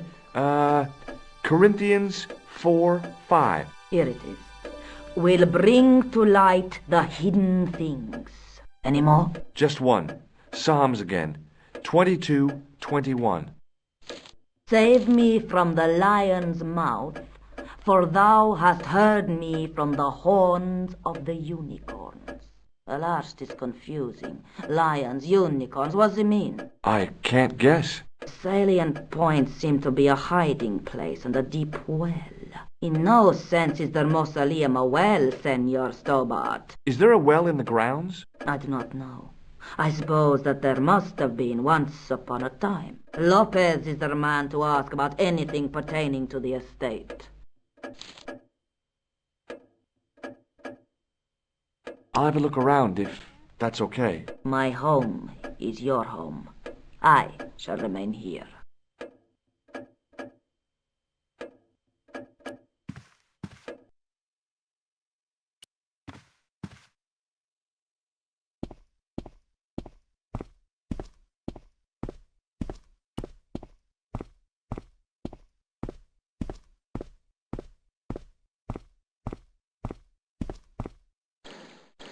Hi, Lopez. Got a minute? Certainly, senor. How can I help you? You must know just about everything that there is to know about this place. See, I have lived my whole life here in the service of the De Vasconcelos. Do you know of a well anywhere around here? A well? Si, senor. This used to be a fortified villa. How can you last a siege without water? Great. So where is it? How should I know? The well was covered over in the last century. It was dangerous, you see. And you have no idea where it was? None. It was hidden even before my grandfather's time. You must have a vague idea of where the well is. It must have been in the old house's courtyard, so that would put it around here. Here? Okay. Now, how do we find it? There might be a way. Let me think about it. Any ideas yet? Not as yet, Senor Stobart. I shall give it more thought. Any ideas yet? Not as... Catch you later, Lopez. Adios, Senor Stobart.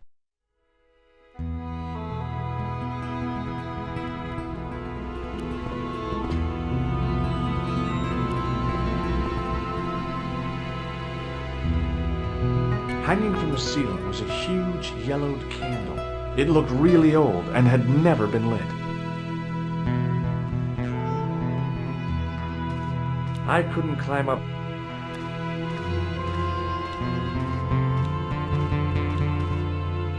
Now what? There was nothing to snuff. Feeling like an idiot, I put it down again.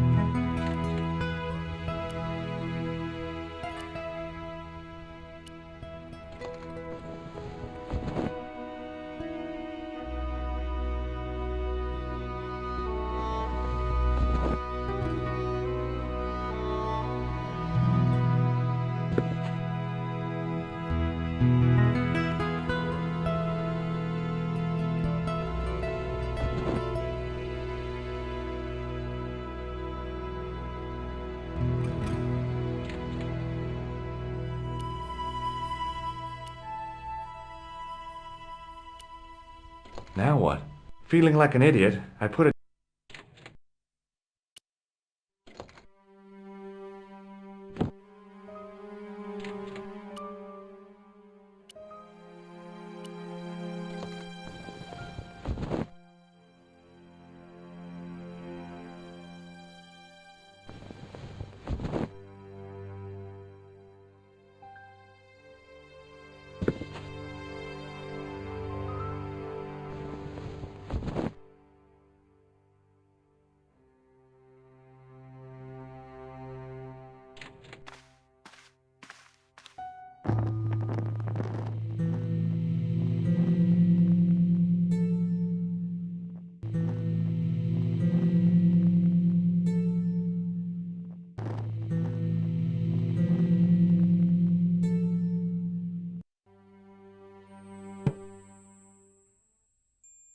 The candle had burnt brilliantly, but only for a couple of minutes.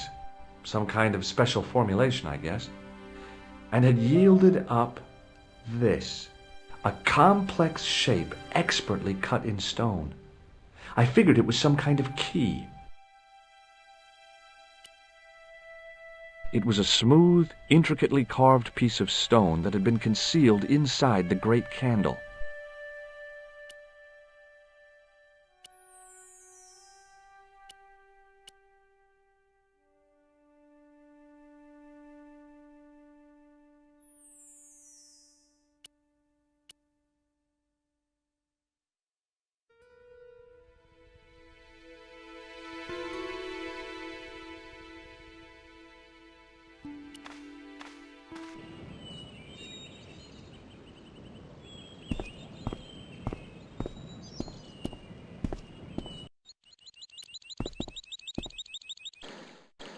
Hi, Lopez. Got a minute? Certainly, senor. How can I help you? Do you know what this is? No, senor. Is it some kind of key? Yeah, I think it probably is. Where did you get it? It was hidden inside the big candle in the mausoleum. And you burnt it? I wondered what the light was I saw through the window. My lady will be furious. The candle was centuries old. Ah. Any ideas yet? We are looking for a source of water, see? Yes? For generations, the Spanish country folk have had a secret way of locating water, even if it is meters beneath the ground. Ah, you're not talking about water dousing, are you? Eh? You know, you get a stick and walk around until the stick twitches and dig there. Oh, you've heard of it. Yeah, I think most of the planet has. Okay, let's get a stick. Uno momento. It must be a special stick. A Y of hazel. Right. Do you have any hazel trees? See? Here. That is hazel.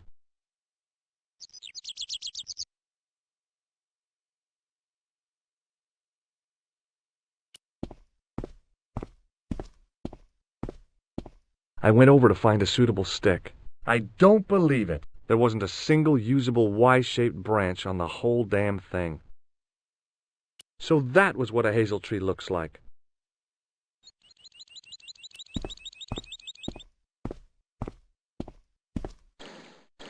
Hi, Lopez.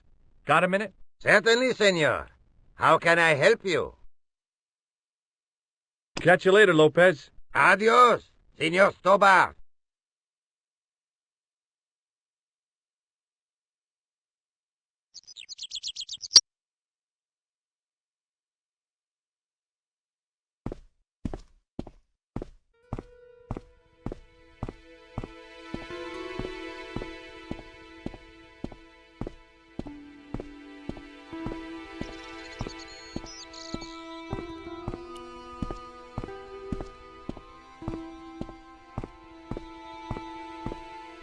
So that was what a hazel tree looks like.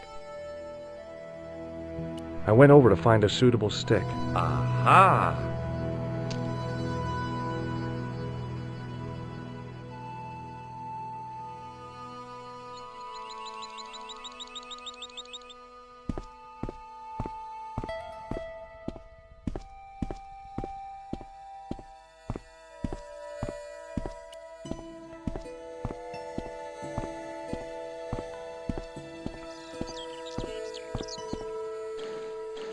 Hi, Lopez. Got a minute? Certainly, senor. How can I help you? Well, I got my divining rod. Now what? Simplicity itself, senor. Hold the wand at the upper ends of the Y. Apply a little tension with your wrists so that the slightest movement of the wand's tip is clear, and walk slowly and steadily over the area. Sounds easy enough. We'll find this well in no time.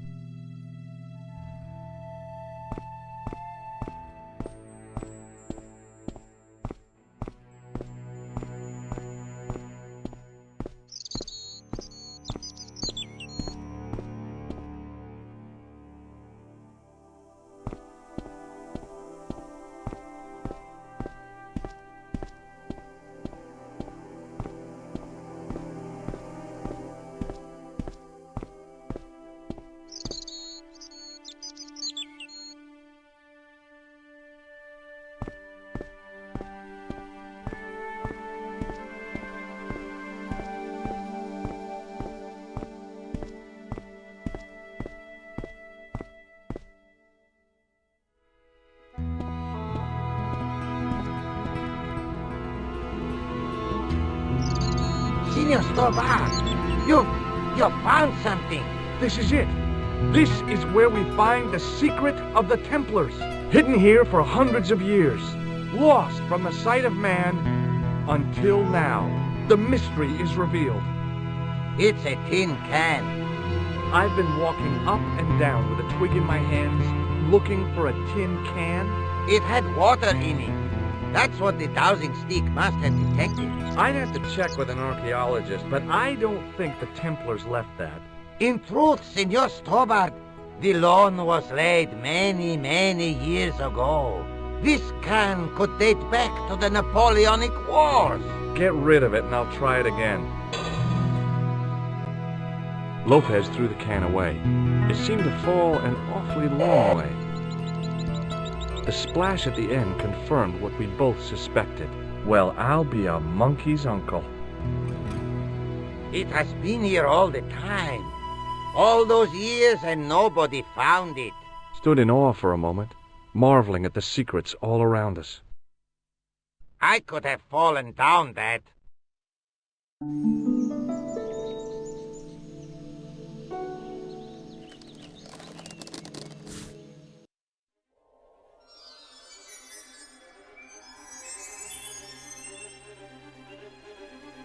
The well had been lost for decades at least. The air was cool after the noon sun, but that's not what gave me goosebumps. I have a really, really bad feeling about this.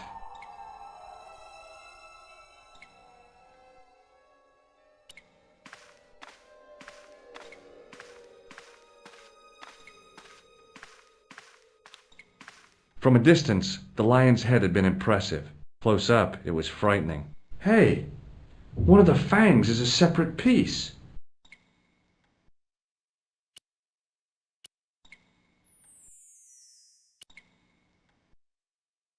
I could hear the sound of a lot of stone moving, and I knew I was in danger.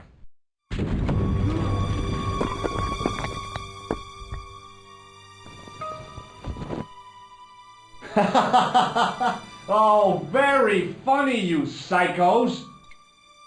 Senor Stobart! Senor Stobart! Are you all right? It's okay, Lopez, I'm fine! Hey, susto me has dado! You gave me a scare! Nice try, Templars.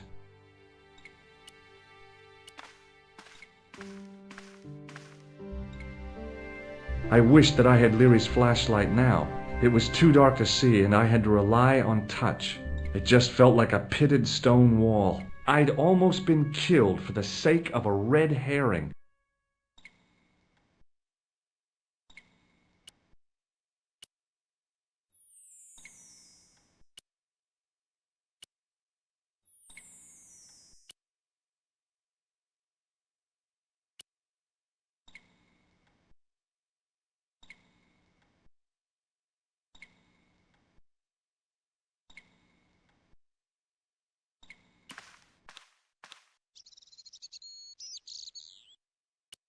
Hi, Lopez. Got a minute? Certainly, senor. How can I help you? It's really dark down there. Do you have a flashlight or something? No. I broke my torch only last month. Damn.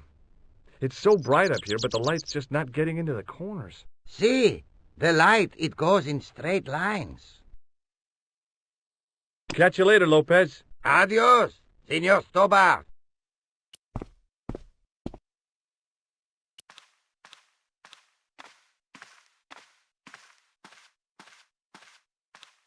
It was a small mirror hanging over the sink.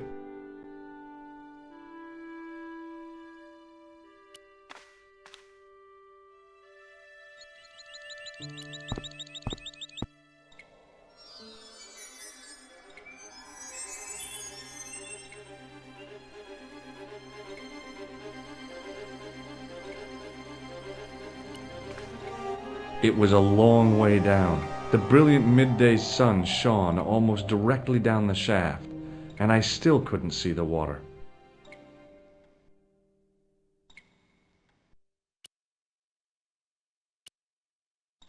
I realized I could use the mirror to reflect the light from above.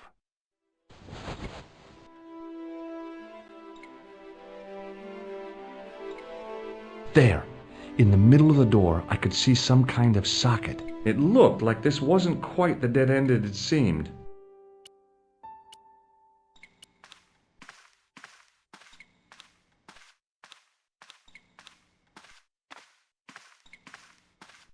I slid the stone key into the lock. There were buttons that turned the dials.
I heard the sounds of the lock moving. Either that or the wall was going to come down on my head.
Oh, yes! Bonus points for that, I hope. I knew the old Stobart fingerwork wouldn't let me down.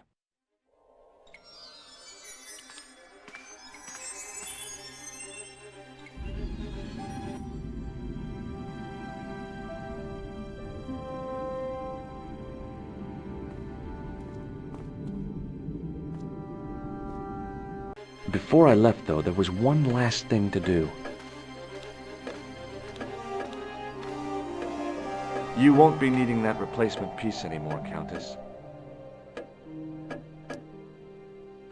I found it with the children. You'll probably want to be alone for a while. I'll be out in the garden with Lopez.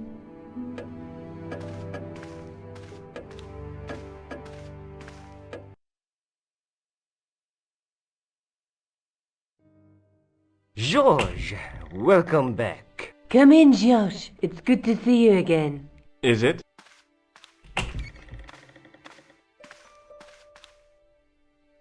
Sure. What did you find in Spain? Without Andre, we wouldn't have got this far, George. Yeah, I know. The clues led to an underground chamber at the bottom of a well. The Templars had left a tapestry showing a chessboard. The white pieces were vastly outnumbered. There was a stream running across the board, and a Templar knight on a horse. Does it mean anything to you, Andre? No, nothing. Maybe we should tell Andre what else you found, George. There's a map and a Latin inscription to the west at the edge of the world. George found that in a cave in Syria. Yeah, where the assassin almost killed me. Then we've got the burning of Jacques de Molay and the date, 1314. From the window of the church in Montfaucon Square, one of the few places where nobody tried to kill me. Then we have the image of a church that George found at the excavation. I don't recall anyone trying to kill you there either, George. And finally we have the tapestry in Spain. Did I mention I almost got killed there? Not yet, but I'm sure you're about to. It was only my cat-like reflexes that saved me from certain death. Cat-like reflexes, eh? And while I was risking life and limb, where were you, Andre? Getting your glasses fogged up over an Etruscan vase? That's enough, boys. Can we get back to saving the world? Of course. My apologies. He started it. Well, the Latin phrase are the words of Julius Caesar. He was describing the island of Britain. Are you sure? The map didn't look much like Britain. How come Caesar described Britain as being at the edge of the world? To the Romans, the Mediterranean was the center of the universe. Britain was a remote, unfriendly place, inhabited by blue-painted savages. It hasn't changed much. They've stopped painting themselves blue. Except when they go to a football match. They used an extract from a plant called woad, Icetis tinctoria. The Scots were using it until fairly recently in the wars with the English. Fairly recently? I don't recall the Scots being at war with the English. How recently are you talking about? I believe William Wallace's men used it in the 13th century. They might well have been using it as late as...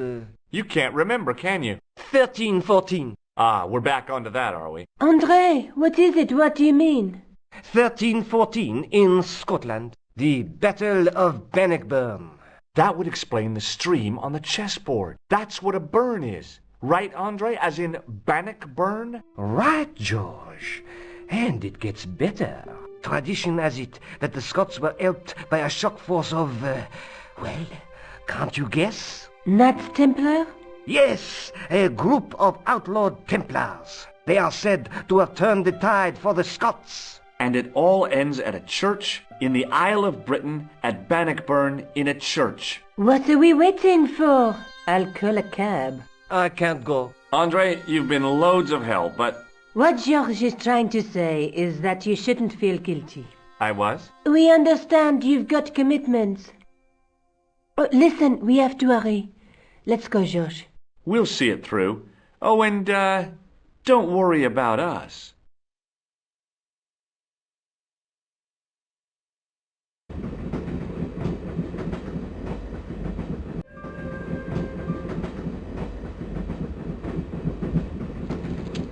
Pardon me.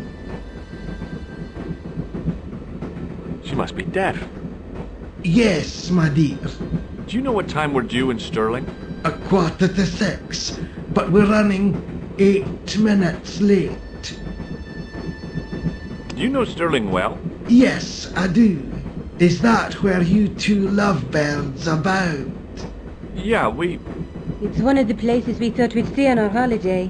Be sure to visit the castle, won't you? Oh, I'm sure it's a neat place. But we are not really interested in history, are we, George? No. Is there a church called St. Ninian's at Stirling? Yes, there is. And I know why you're going there. You do? Of course I do. It's obvious you're in love. You're eloping, and they say romance is dead. What's the book you're reading? Oh, it's something I picked up at the station. A medieval detective story. Quite well written for that kind of thing. It's been out of print for years. What's the title of the book? The Crooked Crusader Caper by Molly Pegram.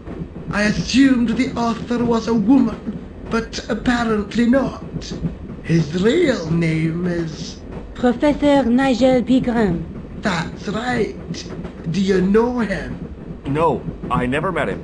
George is a great fan of his, though. Do you know what this is? Yes, I do. A young friend of mine shook my hand with one just the other day. Yeah? Well, that's outrageous. He should be shot. Perhaps. Still, his intentions were good. I'm sorry that you've been zapped by one of these things. You shouldn't be. Would you believe that this clown's nose led us to being on this train tonight? I would indeed. No, honestly, You would? Certainly. You have an honest face. Yep. That's a nose with a history, all right. So you said. Does the name Merlin mean anything to you? Merlin, a master of illusions. Oh, you said Merlin? Then no, nothing.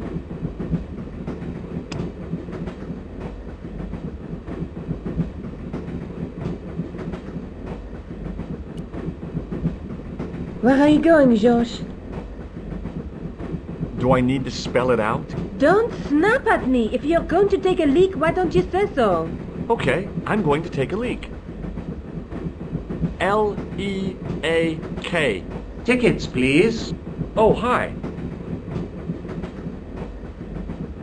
That's a standard full-price peak return. Don't you have a senior citizen's rail card? I rarely travel by train. My ticket is perfectly valid, is it not? Well, yeah, but you could have saved up to a third of the cost. I do not need to indulge in puffling thriftiness. Blimey, you're a funny old bird and no mistake.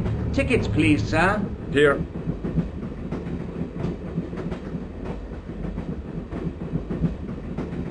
Off to Stirling, eh? Yes, we are. Well, I hope you won't be disappointed. It's a miserable place this time of year. Still, there's plenty of pubs and a lovely view from the castle. Thank you. I don't want to worry you, but there was something familiar about that guy. Are you sure? You're tired. Perhaps you're mistaken. Maybe. But I didn't like the look in his eyes when he spoke to you. Can't you sit still, George? I need to go to the John. While you're there, check out the buffet car, George. Unthinkable though it is, I am hungry enough to eat English food. Okay.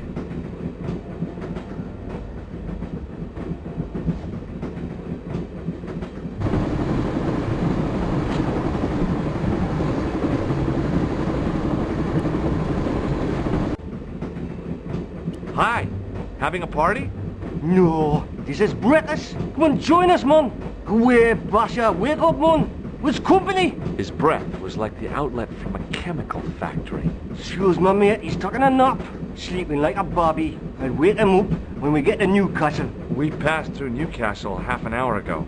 And I never noticed. What is that stuff you're drinking? It smells like gasoline. Right, I'll put hairs in your chest, like. And your eyeballs, too, by the looks of you. Would you like a red nose? No, thanks, pal. I got one of my own. Have you ever seen this man before? Aye, man. He's chalky white and I claim my 10 quid, like. No, he's an international assassin, and he goes by the name Khan. Well, aye, man, but I was close, you know. Do you know what this is? No, man, what is it? It's a hand buzzer. You won't catch me out with that, pal. If I'd wanted to catch you out, I wouldn't have shown it to you, would I? Well, maybe she's my pal. Like a clever double bluff, you know. See you later.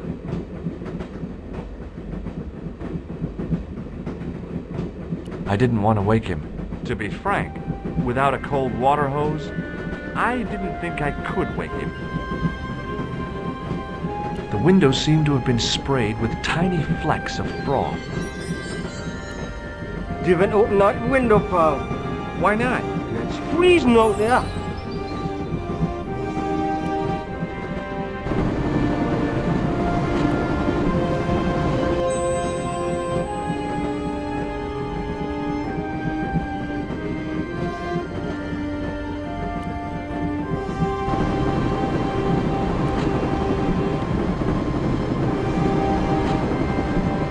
Oh, no. That gangster creep from the hotel. Guido. Well, he didn't scare me. Hey, Buster. This is a no-smoking car. Okay, maybe he did scare me. It got worse. I suddenly realized who the conductor had reminded me of. Eklund, Marquet's murderer.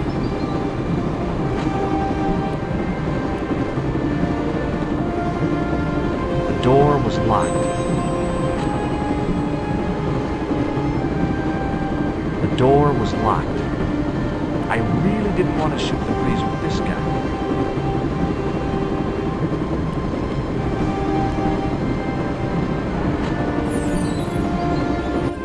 I should have known better than to leave Nico and the old lady alone. Suddenly, the sword of Baphomet took second place to finding the girl I loved.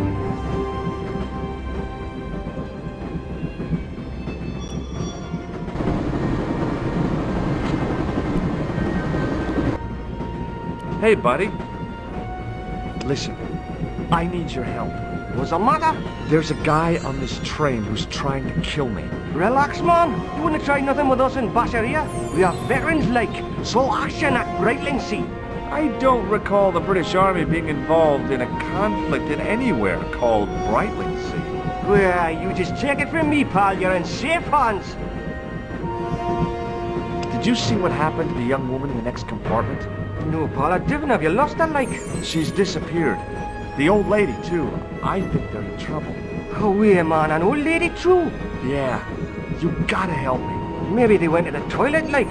I don't think so. They never go on their own. Always in pairs, you know? No, she's been abducted. I'm sure. I've got to go look for her. What's stopping you, pal? The conductor. He's not what he seems. You want to avoid him, like? That's about it, yeah. No problem. See you later.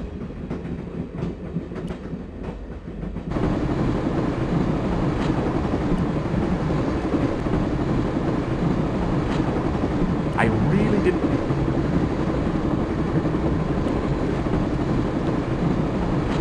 The door was locked. The door was locked.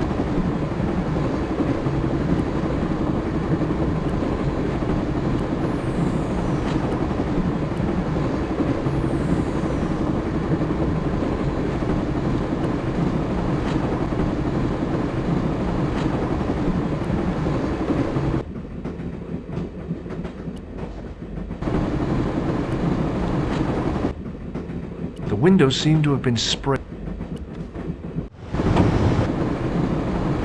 Give it to it, pal. Don't jump. I don't intend to jump. I'm going to climb on top of the train. You're kidding, aren't you? Just watch me.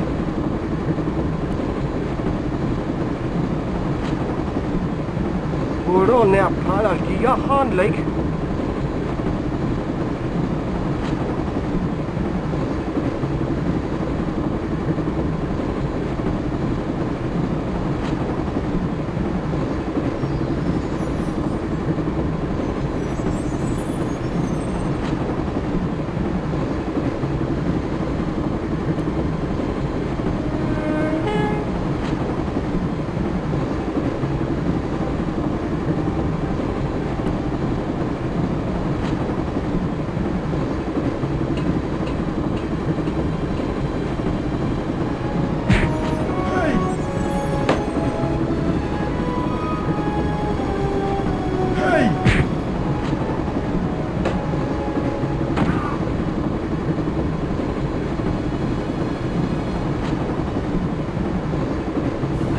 wanted to stop the train, and now was my chance.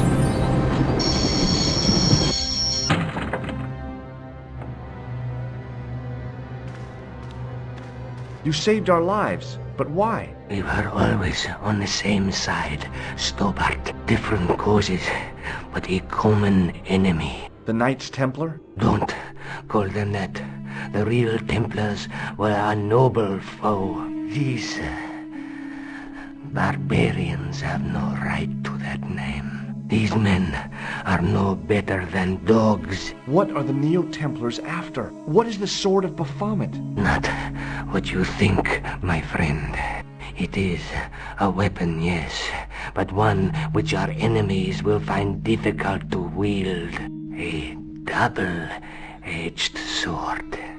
A power older than Demolay, older than Solomon. We'll stop them. You and me together, and Nico. No, George. My journey ends soon at the Garden of Paradise. You're talking in riddles. Can't you tell me straight what they're after? The sword symbolizes a colossal energy caused by the alignment of the Earth's natural power fields, which are focused at St. Ninian's. The energy endowed the Templars with the power which made them great, a power which made them charismatic to such an extent they could control the will of all around them.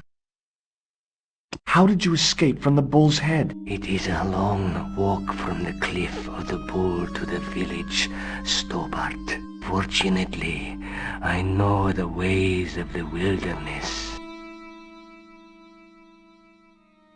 That is not a good idea. No. That is not a good idea. May Allah guide you to our enemies. Thanks. One last thing. What? What is it? He's dead.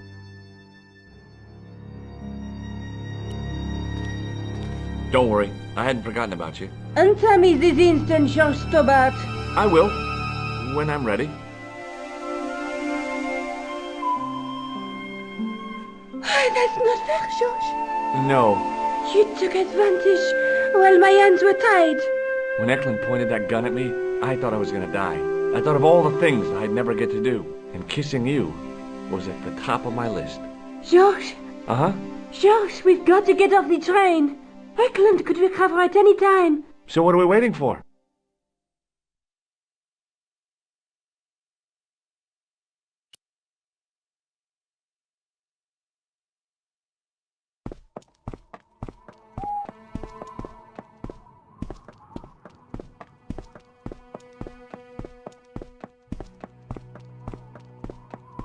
I'd feel happier if we had a gun or something. Khan gave me something. What? His handbag. Oh, great. If we run into any killers, we can give them a good buffeting. Didn't he have any weapons? You don't know the half of it. This bag's full of C4. Wow. Why didn't you say so? Boy, we'll show them now. What's C4? Plastic, George. We're going to shop our way to victory? 2 kilos of plastic explosive. The detonator's broken now. No problem. We'll buy a box of matches somewhere. It doesn't work that way. It takes a small explosion to start the big explosion. Well, that's not much use then. What does that sign say? Apparently during the English Civil War in the mid-17th century, this place was used as an arms dump. Yeah? What happened? Look at the state of this place, George. You work it out. Oh, stray spark? You got it. The tower was the only thing to survive the blast. I hope the explosion didn't destroy the Sword of Baphomet. Do you? I rather hope it did.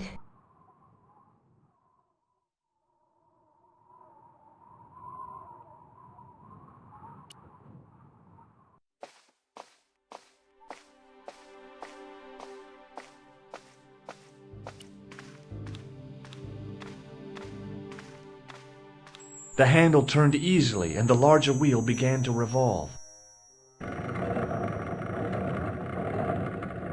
Damn! Then the handle came off in my hand.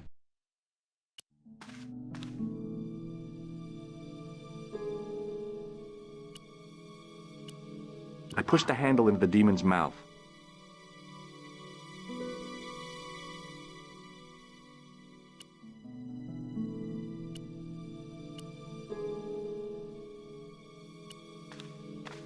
Above the carved cross was an indecipherable inscription. For all I knew, it could have been scribed in Gaelic. I tried pushing the panel, but wasn't surprised when it failed to move.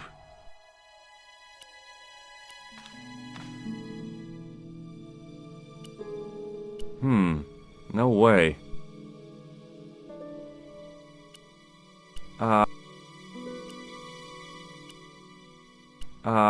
No. Sometimes the most childish gestures can have a cathartic effect. The transformation of the demon to a clown did just that for me.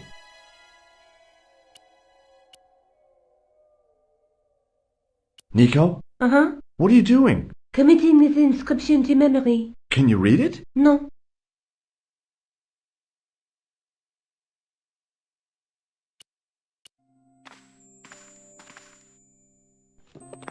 I scrabbled around in the rubble and found an old clay pipe with a broken stem.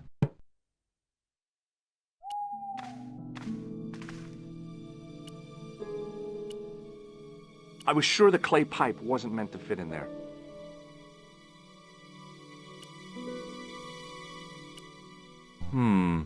Maybe not.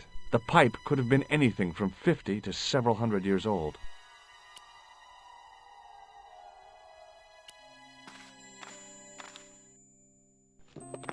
Under one of the stones, I found a metal coin which was green with age. It was caked with soil, but what I'd found was a small cog and spindle.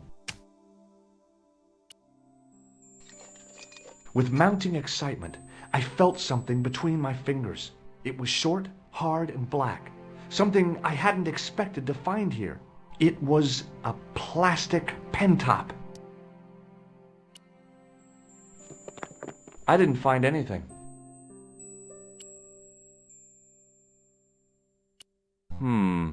Maybe not. Maybe not. Maybe not.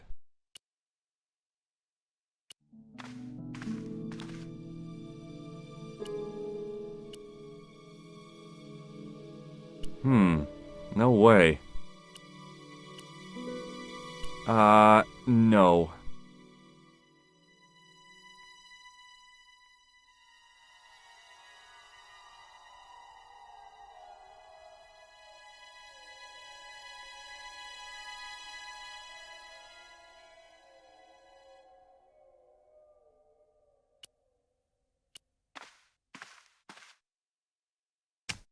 Now that the handle was gone, it was easy to remove the cog and spindle.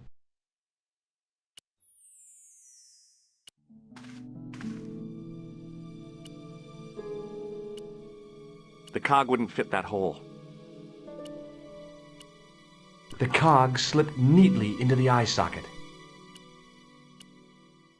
With a rasp of metal on stone, I eased the second eye into place. The cogs all meshed. It began to turn.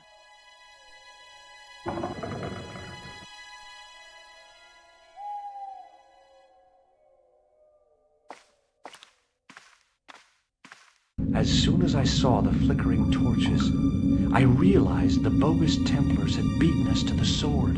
But where were they now? And why was it so quiet?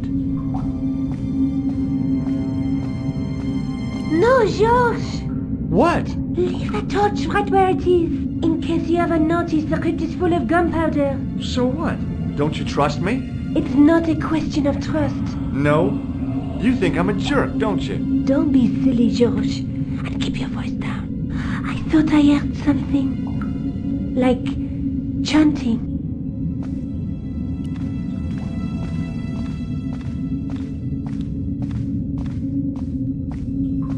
Listen, I can definitely hear chanting. You're right.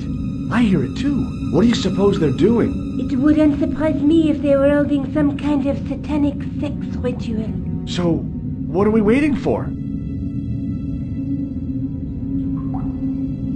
Will you look at that?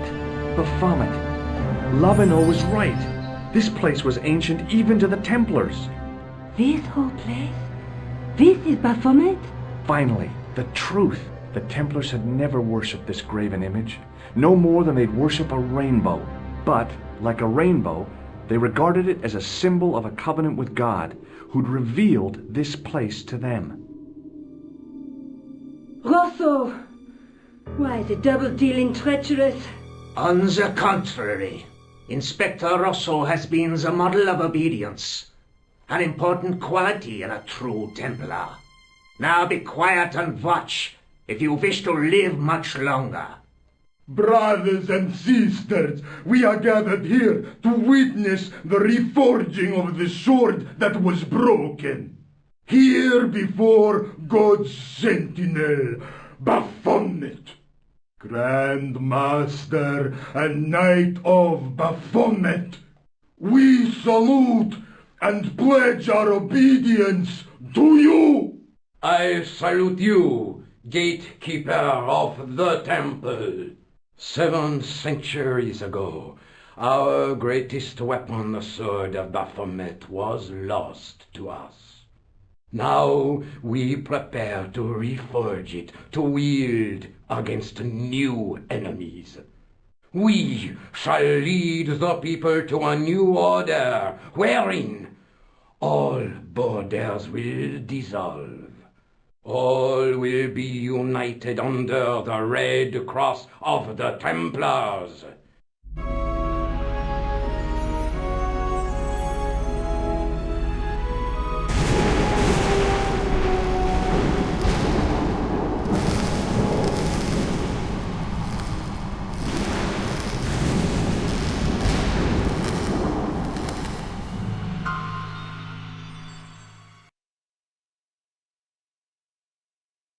George, we have watched your efforts to stop us with respect.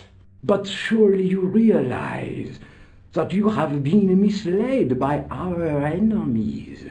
Both of us want a better world. Fortunately, no harm has been done. We need determined, resourceful men like you. Join us, George. Join us in true brotherhood. Yeah. True? Wait. Brothers? What about Marquet? What about Pegram and Klausner? You didn't look on them as brothers, only as failures. 3 men dead, and you don't give a damn. George, you know that sacrifices are necessary. Every great undertaking. Join you. I'll see you in hell first. Oh, George, I had great hopes for you. C'est la guerre. Eklund, kill him.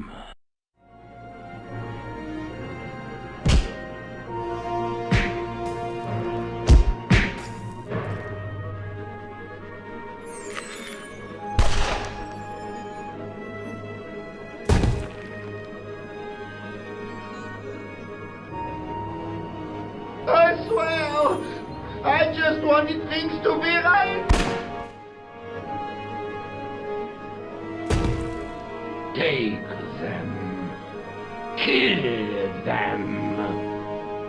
They will not escape. Well, well. If it isn't the great detective and his beautiful assistant, it's going to be a pleasure killing the pair of you. George, what are we going to do?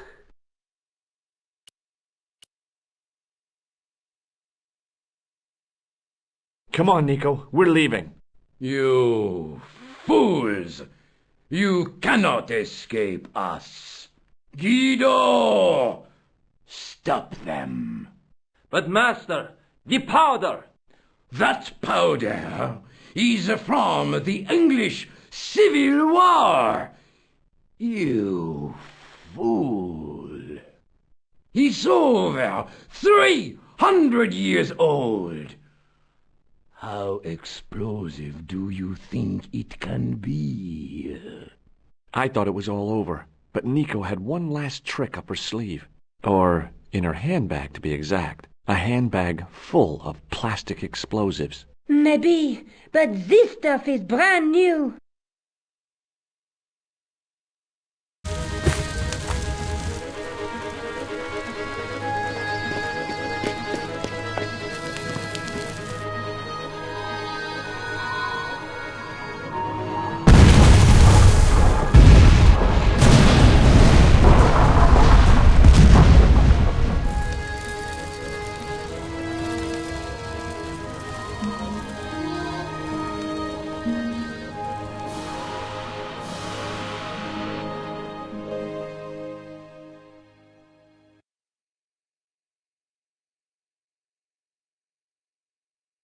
We didn't stay long in Scotland. George had a vacation to finish, and I had another story to write. Not the real story, of course, but enough half-truths to fill a page and pay my rent for the month. George and I hung out together in Paris. I showed him my favorite restaurants, and he told me his best jokes. You know, Nico, this city holds so many memories for me now. The cafes, the music. The sewers. Tell me about it. The clowns. The jugglers. And your pal Labano. Oh, yes, dear Andre. When we first met, and I was doing my detective stuff, you kind of disappeared a lot, Nico. Were you and Labano, There was something happening, but nothing to do with Andre. Uh-huh. It was something from the past that I had to deal with, on my own. So I dealt with it, and now it's over. Hey, did I ever tell you the one about the old Irish couple in the lottery? No, but I think you're going to. Okay, there's this old Irish couple. They've been married forever, like 50 years, and they win the lottery.